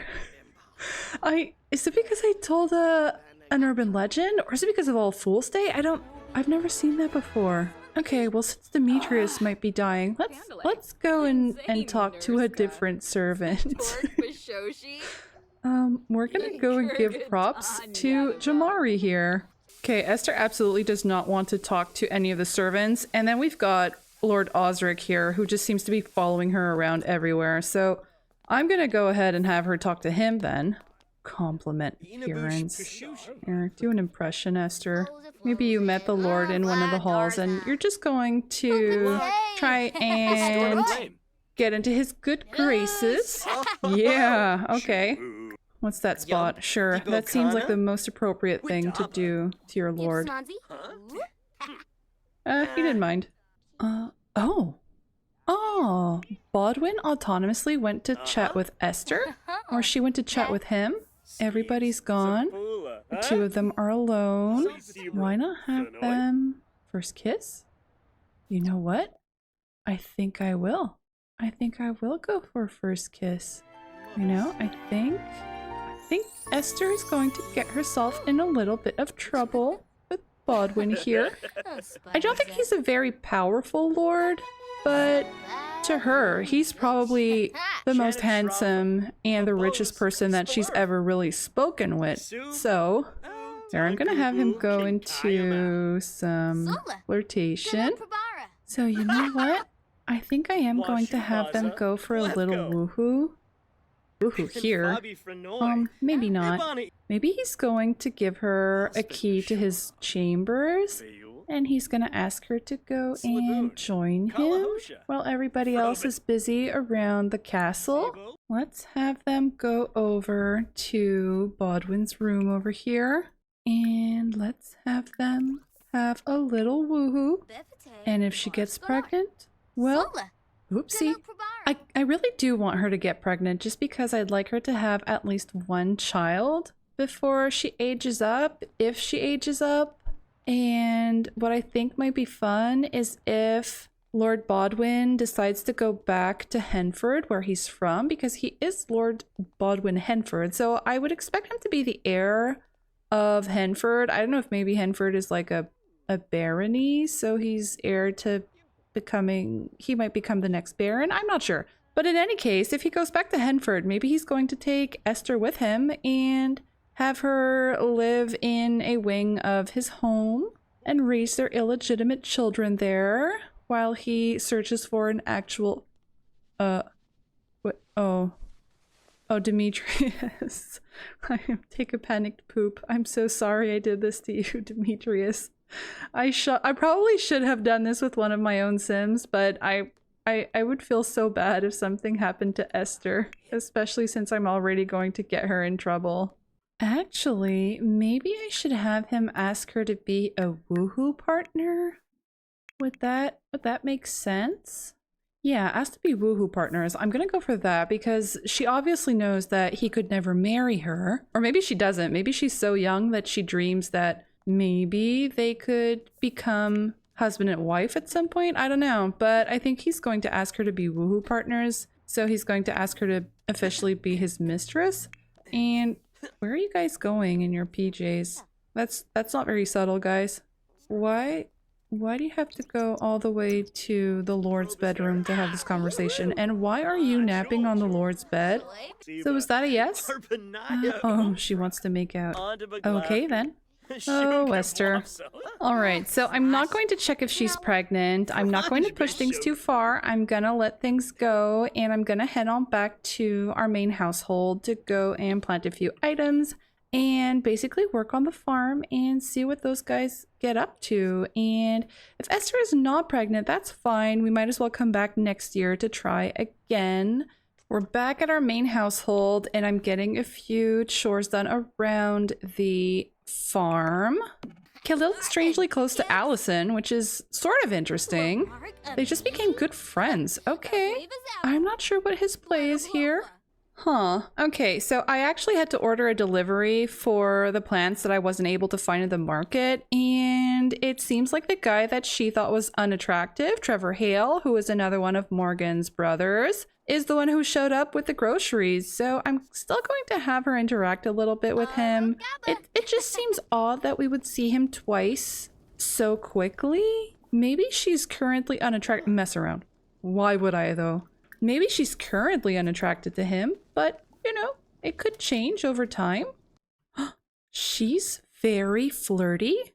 There's a sim nearby with whom Allison feels in tune, even though they barely know each other at all. Opportunities for conversation and friendship are a happy thing. Okay, why is she attracted to him now that he's not wearing period-appropriate clothes? Ask about love life? Why not? She has love on her mind. Khalil and Alexander are jokesters. Oh boy. Yeah, Khalil and Alexander becoming friends seems like a match made in heaven. Or in hell. Oh gosh, it's all flirtatious. I just asked him to hang out and now he just left. But everything was perfect, Trevor. Maybe it's because she's cross-stitching. He thought it was a little bit impolite. Put that away, girl. And you know what? You are going to call him right back? Well, it's 6 p.m. Maybe she could go out to a tavern with her older brother Alexander and hang out with Trevor a bit. But they have bad compatibility and they're unattracted to each other. So I'm not sure why it says that she likes him. Unless it's about someone else. Alright, so you know what? I think I am going to do that. I'm just going to have these guys finish a few of their chores, and then I am going to have Alexander and Allison go out to meet some folks. Oh, look at Romarin. I think he should become an animal enthusiast. He just seems like the type, you know? He was raised mostly alone, and I think he's become really close to all of the animals, and I don't think having a brother is going to change that. Okay, so we're here at the tavern. I brought along Trevor and Leif Almir here, who is a sim from the gallery. I'm going to have her speak to him, and what the hell? Oh, ooh. Allison has noticed that Leif's eyes are lingering on them more and more. Okay, is she actually attracted to him though? I really want her to find her soulmate before she gets married though. She's neutral about him. Okay, I don't know then. We're on a hunt for our soulmate. Here, I'm just going to have her introduce herself to every man that we find. Oh no, Alexander is here, and guess who's there too? Eleonora. I'm gonna have him introduce himself to Eleonora. Could you imagine Eleonora has a child from each of the Barrow brothers? And Allison is unattracted to Orion, who's another one of the Hale brothers. Okay, she's... Oh, yeah, Alexander's attracted to Eleonora. Yeah, I could have told you that. Okay, well, I'm gonna have them keep... Try for baby, talk about fantasies. It might be too soon, Alexander. Let's just have a conversation with her first and get to know her. I might actually have to try and check what Allison's attraction settings are, because I wonder why everybody is so unattractive. Okay, well, her attraction preferences don't seem too odd, so I don't know why she doesn't find anyone interesting so far. And hey, it's Kaylin! Are you here to get into trouble, Kaylin? Isn't it strange that Eleonora... Of course, he's going to chat with Eleonora. Maybe these two are having an affair. And I think I might actually have them go and have a little woohoo, you know? Since they're here. Oh, great. The Lady of the Realm is here. I'm not sure this is a great spot for you to hang out. Although she is here with her servant, so I don't know. So the only people that she's attracted to are people who are already married, like the innkeeper, Hubert, and Brandon, Stephanie's husband, and Quentin. So that's great. And I don't know why she likes Quentin. Quentin doesn't even have a beard. Okay, so it might be more complicated than I expected to find a poor soulmate for poor Allison. Okay, we finally have instant attraction to someone, and it is Jamari Law, one of the servants at the castle. And why is he scared? He's not the one who was cursed, was he? And instant attraction to Zechariah, who is this guy here, who at some point was the mailman, and he's not the mailman anymore, and I'm not sure why. But no, do not freaking cross-stitch. Ask about woohoo. I don't know. Why not? She is feeling very flirty. Okay, so one of these guys might be interesting. Tell a dirty joke? Okay, why not? I am not sure if that counts as flirting, but let's try it. She's much too young to get married, but I do want her to, you know, get to know a few Sims. And she is outgoing, right? Let's take a look at her traits. Yeah, she's outgoing, perky, jealous, and an animal whisperer. So I think it makes sense that she would be here and try to socialize. Oh, he's also feeling flirty. Okay, Jamari, you're a bit annoying right now. Okay, so we've got two potential guys here, but Zechariah has the sinister personality archetype. Okay, I'm not sure that fits with her, but we'll see what the autonomy gives us. Oh? Blow a kiss? And this is autonomous. I did not ask her to do that. That's interesting. Okay, you go, girl. It's past midnight, though, so I think we're going to have to bring these guys home, but that's cute. She ended her evening blowing a little kiss. It is the end of the day, and also the end of the year, so I am going to be leaving this part here. You may have noticed that I crammed the entire year within a single episode, and that is because I had so much background management to do that it actually ate up a full day and a half, but we should be back to half years in the next episode. This year was a bit of a mixed bag. I'm really disappointed that we lost both Kaylin and Adriana's first kid because we have so few baby tries with them, and I really want to have at least one kid of theirs survive into adulthood for the next generation, but all is not lost. Becca, I believe, is currently pregnant again, so fingers crossed that the next kid will have better luck. I also may have caused some unneeded chaos by wishing for a child at the wishing well. I don't know what I was expecting, but what's done is done, and we're now going to have to adapt to Brayden having adopted a new kid on a whim.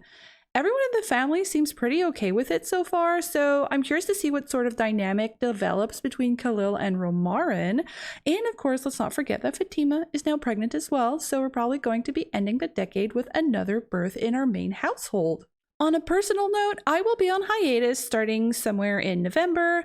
As you may or may not know, I am currently 6 months pregnant, and I was diagnosed with 2 fairly serious complications, so I will be having a C-section about a month earlier than what my original due date was, and I will also be hospitalized about another month before that. So if things go according to plan and I don't need to be admitted early, I should have time to make it to the end of the decade and release the decade recap, which I think is a pretty good place to pause things before I leave. If I have a few weeks left and I'm still feeling up to it, I might release other types of videos. I'm thinking a CC showcase or a LOT showcase. So if you guys have any requests, of course, do let me know, and I will do my best to record a few videos before leaving on break. I'm not sure how long I'll be gone for. It really depends on how well recovery goes and how long it takes for me to settle into a new routine with my new baby.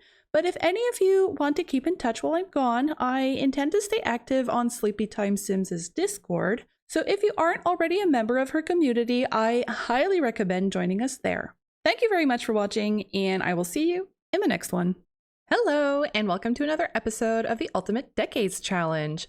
The year is now 1329. In the last episode, we had some fairly bad luck. I don't know if my game is cursed or something, but it started with us losing Kaylin's daughter Mary to her toddler role, and then we lost Adriana's newborn baby Rex, after which we sent our family to the market where Brayden made a wish at the wishing well and was rewarded with an evil child named Khalil. And then, when we got back home, we also learned that Fatima is pregnant again. We also stopped at the castle where Esther began a secret relationship with our lord's brother-in-law, but we also found a cursed book, which apparently comes with a for rent pack, but the castle is in a rental lot, and now one of the castle servants is apparently cursed because he destroyed the book.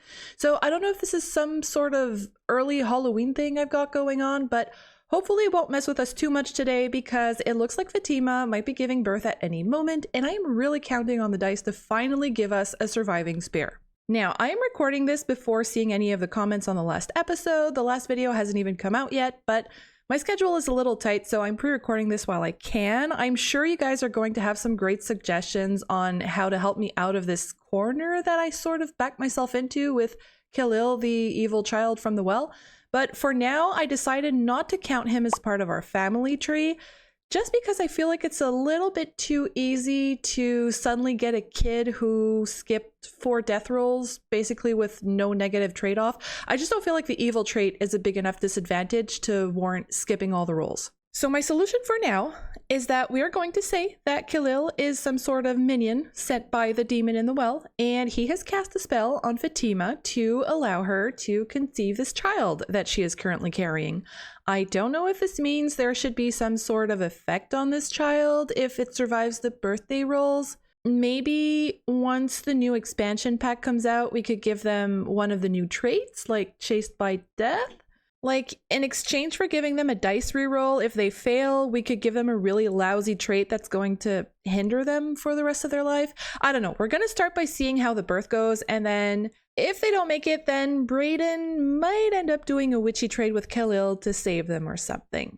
A quick update regarding what is happening in the background with our side households. The sailor lady that Andrea had a fling with, Nadia Abreu, gave birth to a little baby boy, but unfortunately he failed his birth roll. And then, not long after, Lucia also gave birth to a baby boy, but he failed his infant roll. So unfortunately, our 2 orphans in Tartosa also lost their firstborn children. So maybe there's some sort of disease sweeping through Tartosa and Henford at the moment. Now, moving on to some gameplay. As usual, I am having all of our Sims get some chores done to start the day. And it is night on the town, so I'd like to head out with Alexander and Esther to visit a new community lot that I added, which is a bathhouse. So I've got Romarin taking care of the animals here, and of course he's uncomfortable because it's ew gross from having the squeamish trait. So it's great that we adopted him to work on our farm, and he's hating every minute of it. Maybe he really is like a little demon and he's asking himself, you know, why was I sent to do this? Do you think the two of us should hang out? This is our cousin Vasco asking if he should hang out with Eleonora's mother. I mean, go for it. Maybe someday she's going to forgive us for, getting her daughter pregnant. Oh gosh, Fatima is here feeling very sad because she is not ready for this. She is going to give birth at any moment. And it says pregnancy overload. To some extent, Fatima must have gotten used to the physical realities of pregnancy, but whatever habituation might have happened fell apart because it keeps getting worse. Yeah, I'm so sorry, Fatima. I really had not planned for this to happen. Oh my gosh. Fatima doesn't normally help out on the farm, but yeah, she's watering the plants today. Oh my goodness, I'm so sorry this is happening to you. I don't know if this is because of the last update or something, but the nectar maker seems to be broken. This is the second one that I've bought, and all I can do is discard the nectar batch. I can't actually finish it, which is a bit annoying. Okay, so most of our chores are done, so I'm going to grab these two and head on over to the bathhouse. You know, they've had a big day working out in the field, so maybe they are going to go and relax a little bit. And this is starting well. Alexander's already feeling flirty, but Allison is feeling just happy. And she wants to flick her brother's nose from being jealous, which I absolutely love, and I am going to try that. Oh, she also wants to make a friend, which is fitting. We're gonna go and do that at the bathhouse. Oh, at least he's okay. He's taking it well. Okay, that's cute. All right, so let's go ahead and head off to our new bathhouse. All right, so here we are at the bathhouse. This is a build that was made by Dwalius2, who is also the person who made the main farm that our family is currently staying on. This is one of my very good friends who made this, and it is so detailed and absolutely beautiful. So I am going to have these two come on in. It's set as an onsen bathhouse. I don't know how many Sims are going to show up, so I might actually end up having to... Oh, actually we have one Sim who's here, our cousin Vasco. I might have to end up changing it to a bar to have more people come around. Okay, so I actually ended up turning it into a bar right away. She's already going to cross stitch. Would you leave it alone? So this on the gallery is the Sleeping Horse Inn by Dwalius2. As we come in, we have a bar here. And oh, our cousin is here. All right, now that I've turned it into a bar, we actually have a bunch of Sims showing up. And then through here, we have a shower room before getting to the actual bath. This is what the interior looks like. We've got a small pool here. And then on the second story, we have a bunch of rooms and just basically places to hang out. Just gonna do a quick little walkthrough because I actually haven't explored it all that much myself. Oh, I had to add a few things here and there to make this into a bar, so I also don't know what's happening with the texture of some of the wood I have in here. That's since the last update, and I just don't know how to fix that. So I'm hoping this can be our new little gathering place. Oh, and who do we have here? Alexander is going to chat with someone autonomously, and he decided to go and chat with Eleonora instead. Okay. Well, we've got a few ladies here already. Oh, of course, Allison decided to go speak to a nun. That's great. All right, Allison wants to make a few friends, so I'm going to have her socialize over here a little bit. Oh, bills have just been delivered to our mailbox. Great, right before the tallage.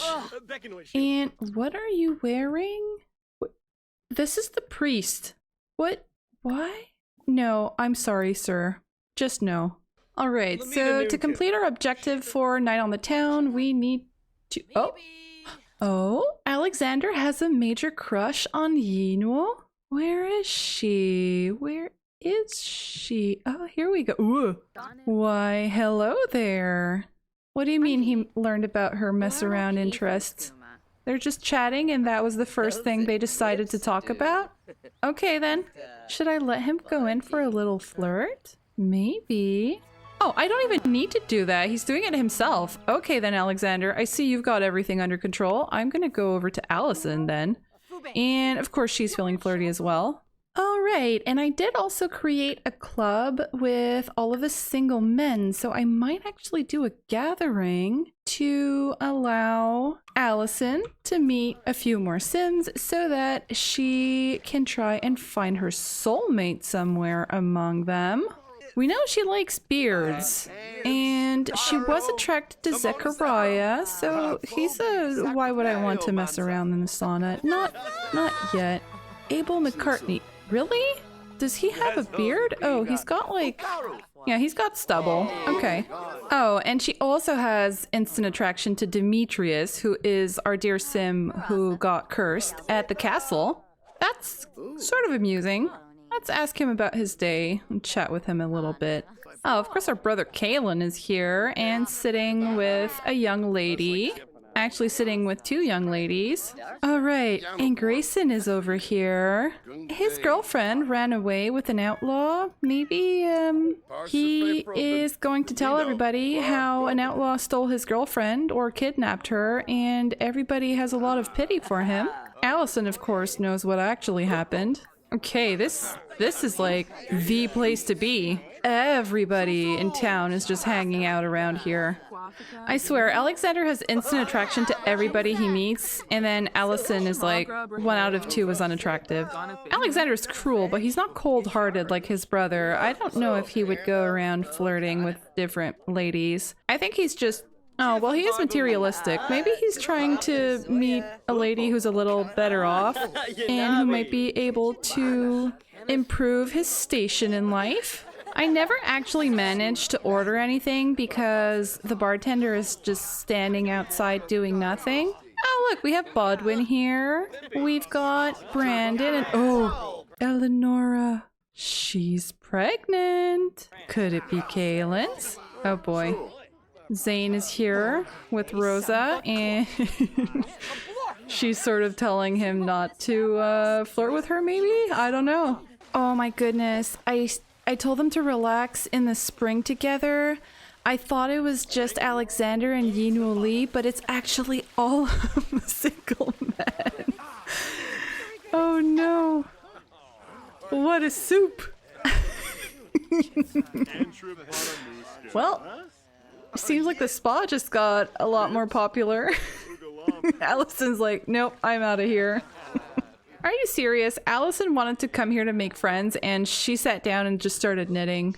Okay, so I brought her upstairs to come and talk with Zechariah. I think he's one of the Sims that she was actually attracted to, so he's going to be the one that I'm going to try and be friends with. Oh, and of course she can ask to woohoo. No, ask about woohoo. Okay, why not? Wowee, that Sim is irresistible. Allison has a major crush on Zechariah. Okay. Oh, suggestive look. Allison has... Oh no. Should I? Well, I'll accept it. Usually nothing actually happens, so it should be fine, right? Allison just decided that she was walking away from this conversation, and I have no clue where she's going. She's got nothing in her queue except talking to Zechariah, so... What is she doing?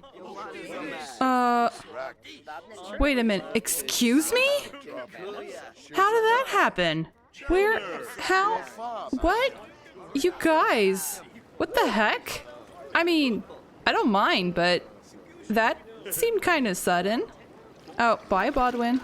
Alright, so it's already past midnight and nothing too strange happened. We did manage to get to know a few Sims, but still no luck finding Allison's soulmate. I think I am going to head back home just in case Fatima gives birth. I would like to be there with her. Actually, maybe we could say that they started drinking with a few friends while they were at the bathhouse, and I could just bring over like 2 or 3 friends back to the house, and then we can keep chatting there because there are a lot of Sims around here right now. Oh gosh, okay, so I just loaded back into our main household. I brought a bunch of friends over, but it turns out Fatima's in labor. So we are actually going to go and have this baby right away, while these guys are all outside still partying or something. All right, Fatima, let's go. This would be baby number 6. Baby girl. Celeste? Oh, that's kind of cute, actually. Okay, Celeste Bear. Twins. Oh, goodness. Oh, I'm not sure if I'm happy or if I'm scared. Edward? Do we already have an Edward? I don't think so. Okay, Edward is fine. Twins! Oh my gosh! The wish at the well actually worked! We got 2 kids! Oh my, where's the second one? Outside? She had her baby outside next to the barn? Oh my goodness, 2 babies! Oh my god, please let us keep at least one of them. Please. Evil demon in the well. Brayden is going to make a pact with you at some point. He needs one of these kids to survive, and I think Fatima does too. Even if this was an unwanted pregnancy, I think she didn't want to be pregnant, but I think she would actually love the kids if they could survive. Oh man, okay, I'm going to have Fatima come and cuddle one of them, and Brayden come and cuddle the other, and he's having the worst day ever. Brayden, your wife just gave birth to 2 babies. Shut the f up. Oh my gosh. Okay, this is scary. Could you imagine if we lose Fatima now? Like, he wished to have children, but the trade-off was losing his wife? That would be terrible. Okay, I'm going to pull up the dice roller. Okay, so the firstborn is Celeste. We're going to roll for Fatima's first baby. Or rather, no! I meant to say I'm rolling for Fatima first as usual, and oh my gosh, she rolled a 1. My game is cursed. Brayden made a wish at the well to have a child. He got 2 kids, and now his wife dies? Okay, wait. Let's roll for Celeste. Celeste survives. Rolling for Fatima again for the second baby. I know technically she's already dead, but just to see. Okay. And rolling for the second baby. The second baby survives. Oh, what? This is such... Oh, I'm like flabbergasted. Oh, Fatima, I'm so sorry. Is this really how it ends? To have so many years of trying to have children and then all of them dying, and then she gets this last pregnancy that she didn't want and she dies? How tragic is that? Okay, we're gonna... Oh, man. Well, that's it. We're going to put the twins down, and we're gonna have to say goodbye to Fatima, or at least... How's Romarin feeling? Roman's feeling confident, so this is probably the best time for him to come and plead for her. Oh my gosh, I can't... What were the odds? And the only other sim who died in childbirth so far is Gemma. And I actually quite like Fatima, so it's like all of the main female sims that I get attached to end up dying in childbirth. This is terrible. We're gonna go with death by overexertion, I guess, from having the 2 children. And oh man, Brayden is going to feel so bad about this. Like, he's gonna realize that he should never have put so much pressure on her because maybe it just wasn't meant to be. Oh my gosh. Oh, Fatima, I'm so sorry. I kind of wish this would have happened after the new expansion pack was here, because maybe the new expansion pack would have given us more options. Where's Grim? Oh, even the cat came to see what's happening. Oh, Brayden. Oh no. Look at this with the cat. I can't. Next to the 2 babies. This is so sad. Oh man. Alright, here's Death. Where's Romarin? Okay, Romarin is going to come and demand that his mum be spared. Come on in, Romarin. Come do your confident walk. No, he's not doing the confident walk. If all of our guests could get out of the way, that would be great. Oh, Grimm is like, there are too many people here. Let's go a little further away. Oh my god. Meet new sibling? No. No. Did I miss the chance to plead? No, I didn't. Okay. Why did it cancel out? Romarin, you are going to have your mother killed here. Come on. Go and plead. Come on, Romarin. Oh, what? It keeps canceling out. It keeps canceling out. Is it because we have too many people here? Oh my gosh. I can just hear the baby crying in the background. Look at this crowd of people behind them. He's sparing her. He's sparing her. He spared her. Oh my gosh. You're my hero. Oh gosh. Oh, thank you, Grimm. Congrats, Romarin. Oh my god. Okay. That was... Oh man. Fatima. She's back. It's a miracle. Okay, now we really have to come and take care of these kids. They're driving me crazy. Alright, well, thanks, Grimm. Here, why don't I have... he can plead for her? No, I just want him to sort of befriend him, but I guess it's not an option. What about Romarin? Can Romarin talk to him? Nope, we can just plead. Okay, well, she's been saved, so everything's fine. Show's over, guys. You guys can leave now. That was... Oh, man. What an end that would have been. The decade ends with Fatima dying after giving birth to twins. Okay, hang on. We still need to do another roll, though, because I would like to get the infant rolls out of the way right away. So let's go and roll for Celeste first. This is her infant roll, so she cannot roll 2, 16, and 18. Celeste is fine. What about Edward? Edward is fine. It's a miracle. I can't believe it. After all this time, surviving twins. And Fatima was saved. What a day. Brayden, get over your worst day. It is not your worst day. This is like the best day of your life right now.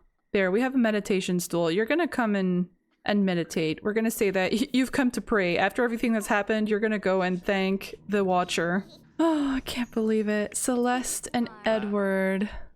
So Khalil, the little demon from the well, really went through with this bargain. I bet the bargain really was that Fatima would die in exchange for the two kiddos, but Grimm actually spared her. This is... Oh man, what a twist. Okay, Romarin, you are the MVP here. You better do that confident walk. So I'm not sure what's happening here, but Grimm won't leave. So I wonder if maybe I'm just going to have someone come and lead again to try and get him to leave. Oh my gosh, look at the first thing that Fatima does after giving birth. Oh no, it's Brayden. Brayden wants to go and ask for woohoo. That's not what we're going to do here. Okay, well, my game really is cursed. Grimm is now stuck in our bedroom, and no one can interact with him. I guess Grimm just lives with us now. Here, Brayden's gonna come and change the diaper. He's glad to have his little kiddos. I can't wait to put him in the infant carrier. I feel like Brayden is going to be so happy to have these two. He's just going to dote on them. I can express relief over healthy birth. Yes, so much yes. I'm sure there was a way with RPO to get them to stop trying, or, you know, like to use natural methods of birth control, but I just can't seem to find it. Oh, Brayden! What are you doing? Where are you going, man? He doesn't even have anything queued up. This is so weird. Are you just being erratic? You've sort of lost it? You're so happy you got your kids that you're like going to dance out in the rain? There, this is really appropriate. I'm so happy the birth went well. I can't believe we had twins and they both survived, and so did I. We came so close. He's like, I can't believe I almost lost you. I'm now gonna go dance in the rain naked. Alright, so we've reached the end of the half year, but I sort of want to keep going and just do the entire year in this episode. I hope I won't end up with... Oh my god, these children. I hope I won't end up with too much footage and like an hour-long episode, but I'm sort of looking forward to doing the tallage roll, so I think we are going to continue and play the entire year right away. In fact, I'm just too excited. I still have the dice roller up, so you know what? We're gonna do the talent roll right away. The talent roll is from the rule set by Plum Bobs and the Past, and we need to roll a d6 to figure out which percentage of our lot value we are going to pay. So let's go ahead and roll a d6. 3 actually isn't all that bad. Let's see. So our lot value is 93,000. So that means we owe 27,930 simoleons. There we go. What have I done? Okay. I did a bit of an oopsie there, but it's okay. I fixed it. It's fine. Everything is under control. Okay, so we're left over with 35,000, which actually really isn't bad. We still have enough money for both Allison and Alexander's inheritance, and we're going to be able to start paying off Braden's debt with Quentin. So Braden might actually go on to lead a happy, healthy life with his 3 children and adoptive evil demon kid thing. Oh, Kaylin's here to visit. Maybe Kaylin heard about the twins and all the drama with Fatima, and he came over to see if everything is okay. Let's go and invite him in. And I think we're going to introduce him to Grim, since Grim is still here, just chilling. Oh man, the texture on his hands. I wonder if he's going to leave someday. Okay, so I feel like this has really made things less stressful for our main family now that we have 2 spares. I mean, it's still early. They still need to go through their toddler and child birthdays before they get to the easiest role, which is going to be the teen role. But I mean, it's a start. Things are looking up for us. So I'm going to take a look at what Romarin's aspiration is. Since he is our heir, I'd like to get some of his aspirations done. Okay, he wants to make a best friend forever. So actually, I'm going to start a club. Oh, we already have a club. All right, so what I'm going to do is I'm going to do a club gathering. Or actually, I might take Allison, Alexander, and Romarin all to the market so that Romarin can go and make a few friends. And the other 2 are going to be able to also keep socializing with people their own age. Oh, Braden! What are you doing again? I can't help but feel this is so ominous. Grim is just standing here watching over our twins. If we go out, I hope it's going to fix it, and then Grim will be gone when we come back. Aw, Frederick Jr. is calling to chat. It's like he heard that... Oh, what's happening between these 2?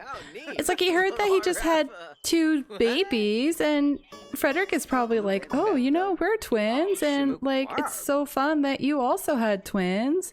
I mean, he probably didn't call him. He probably came over to talk to him, but you know, we'll just pretend. Frederick Jr. has spread some juicy gossip about Khalil. What? It's like, is he talking about the well or something? About rumors that he heard, and like, you know, I heard that there's this kid who came to live with you guys, and let's just say I've heard it's possible that he might be under the influence of the evil demon that lives in the well. Brandon's like, yeah, I kind of know about that already. You know, I sort of brought this upon myself. Huh. I wonder if these scars that Romarin has are going to be from Khalil somehow. Aw, Fatima and Braden had a little woohoo in the barn, and it doesn't say that she's possibly pregnant now, so I don't know what the animation was playing. The blur actually works a lot better since the update for some reason. But I just think it's cute that now that they have their twins, their relationship really seems to be going well. Oh, we've got another visitor at the door. It looks like Agnes, our old friend, came to congratulate us for the twins. I got a special gift for you because you're such a good neighbor. Well, maybe she came to drop something off for the new babies. That's so nice. So Agnes was a sim that I originally got off the gallery, and she was a candidate for our 2nd generation. So that's Braden's generation. But she ended up not marrying anyone among our sims. So I had her marry a townie, and she had some kids with that townie. So she's now Agnes Fisher. And that townie is part of Romarin's kids club, so maybe her children are going to end up marrying into our family. It's already almost the end of the day and all I've managed to do is chores. So we might actually end up going to the market tomorrow instead, and I'm just going to let these guys chill at home and take care of the babies. Although I guess I could always go out with Alexander and Allison again and keep trying to meet people, but I feel like they've pretty much met everybody who's already single, and we still haven't met Allison's soulmate. Actually, you know what? I'm going to change her aspiration and I'm going to set it to one true love. So her goal is going to be to find her soulmate so that she can start having 10 children with him. She's asking Alexander about woohoo. Prom is starting. Sure. Sure it is. It worked? Oh my gosh, it worked! We're at prom! What a day! Okay, we're actually here. So this is a small sort of repurposed barn that I made to have prom in. So it's not, you know, like actual prom. I bet it's just like a community event that they're probably going to with a bunch of other teens. So it's very simple. I just put the bare minimum. And this is just to allow them basically to socialize and meet other teens. And yes, it's in Copperdale. And well, I can't really do anything about the background over there. So let's just ignore that it's there. And great, they're both flirty. So that's starting off well. Who's here? Okay, Sims that we actually haven't met yet. So let's go and meet these guys. Allison and Alexander are close. Okay, that's interesting. I kind of hope there would be more Sims here, though. There are literally only 2 other Sims at prom. Oh, prom. How buggy can you be? Well, Allison has a club of her own with all the single ladies. Can I gather them? I can. Okay, so there. I'm gonna gather all the single ladies here so that Brayden can have a chance to... Wait. What were their hearts there? Who's she having a flirty conversation with? I don't know what just happened. This guy? Well, he does have a beard. Oh my gosh. Ask if single? Why not? Oh, he's got the lover archetype? Okay, hang on. He's got a beard. He's single. And she's autonomously going to compliment his appearance. Okay, okay, go ahead, Allison. Not sure he's her soulmate, but we might discover that later. Oh my gosh. Look at all of these single ladies. Oh my goodness. Okay. I'm gonna have Alexander come out here and introduce himself to anyone he doesn't know already. Just on the off chance he might discover his own soulmate. Oh, what? Allison and Alexander got voted as prom royalty and prom jester, so that's great. I mean, they're the only ones who actually attended prom, so... let's keep this party going. Want to come with for the after party? Enrio? I mean, sure, but where are we going? We better not end up in the brothel in Tartosa or something. Building lot? This, Oh. Oh. What happened? Oh! That was weird, but okay. Well, you know, at least we met Bernardo, who... He's kind of giving me good vibes, you know? Oh, she's unattracted. Then why were you flirting with him?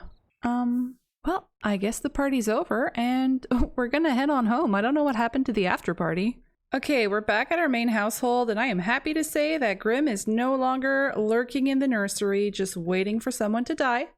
So that's great. I'm gonna have everybody head on to bed. I hope Allison and Alexander are not gonna wake up with those crowns on their heads. I'm still not over just how happy I am to have these 2 kids.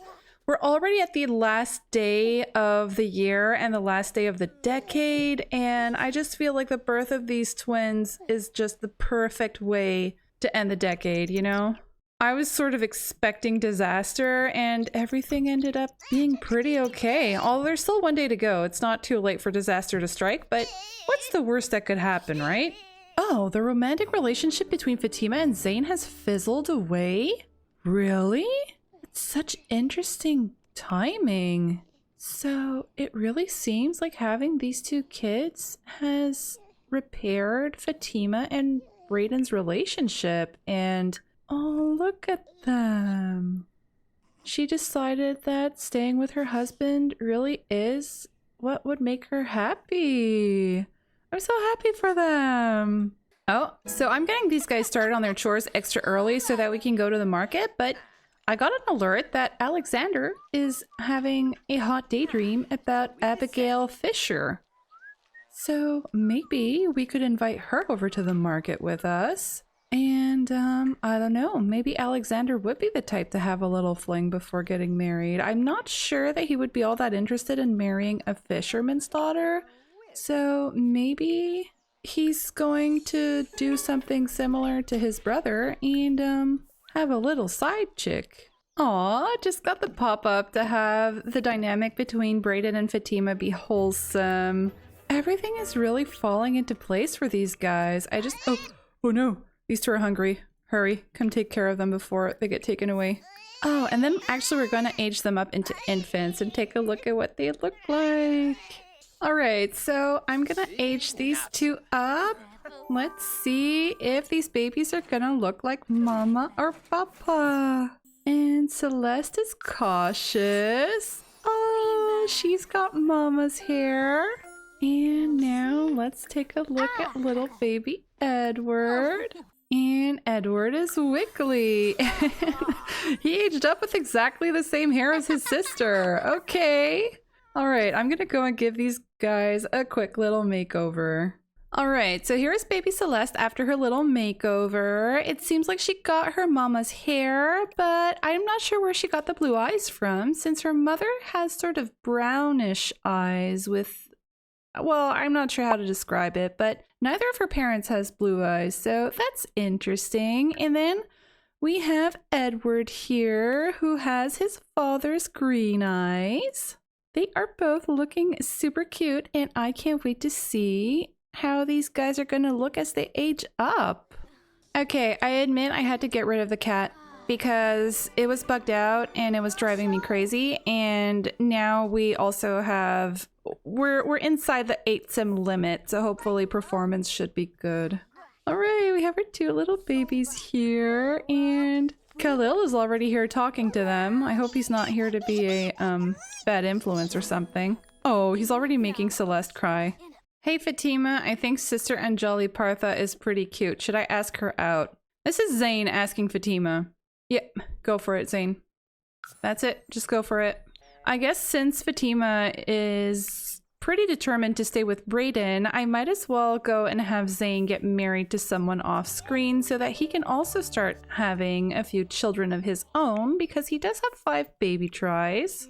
Aw, look at Brayden. He's so happy to have another son. And of course a daughter as well. I'm trying to put him in the back carrier, but it's not going so great. There we go. Aww. This is just the best. I saw this in Plum Bob's and the Past's video. I actually had this carrier for the longest time, but I never actually used it. And it is just so cute. Now I'm just gonna have Brayden carry one of his kids around all the time. I'm just not sure what they can actually do while carrying the kids. Everything I've tried to do, usually they just take the kid right out and put them back on the ground. Oh, there we go. He can actually work with his kid on his back. I love it. Well, at least Edward seems to be finding it fun. All right, I just got an alert that these two have a jokester dynamic. So interestingly enough, Khalil and Romarin seem to be getting along. Although Khalil does want to tease Romarin. There, let's go ahead and tease him. So Romarin didn't really mind. He's just like, okay, whatever, brother. And they became good friends. Okay.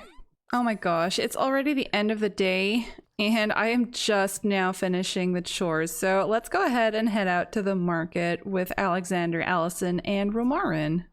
All right, so Romarin is here with a bunch of other children, and oh no. Okay, hang on. I'm gonna have to fix this poor little girl in her buggy dress. Okay, so she is now fine. We've got another buggy lady here, but We're just gonna have to live with it. Oh, look who's here. We've got Giselain here. We haven't seen him for a while. He's going to be aging up into a teen really soon. I guess it's not really appropriate for Romarin to go and introduce himself to the noble little kid. It's our cousin, Christopher, here. All right, let's have Romarin come and make some friends. Good reputation. Khalil has a good reputation. Of course he does. Oh, look at these two. This is Hannah. So this is actually Frederick Jr.'s daughter with Eleonora. And this is Pelham Fisher. So this is actually the son of Agnes that we saw come over yesterday. That's cute. Oh, Eleonora. You don't look very happy to be pregnant. Oh, Stephanie was pregnant. She gave birth to a baby girl. Emily Townsend? Why do I feel like we already have an Emily somewhere? Simone? Alexandria? Oh, Regina? Yeah, okay, I like Regina. Let's go for Regina. Okay, Stephanie had a little baby, so we're gonna look in on her in just a minute.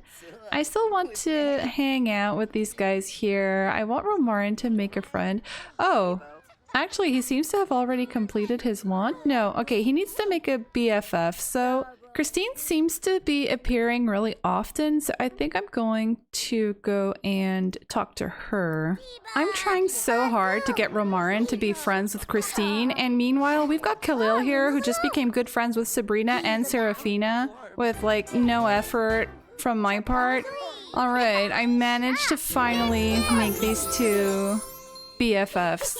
All right, there we go. So he at least completed the first step of the social butterfly, and now he needs to be friends with a bunch more people. Okay, well, it is almost the end of the day, so we're gonna head on over to Stephanie's for just a minute, just to do the death rolls.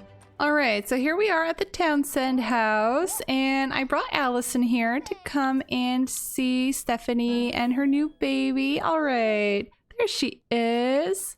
I'm not actually sure where Stephanie is, so I guess I'm just going to have Allison come and rock little baby Regina. Maybe Stephanie had to go out and Allison came to babysit for her?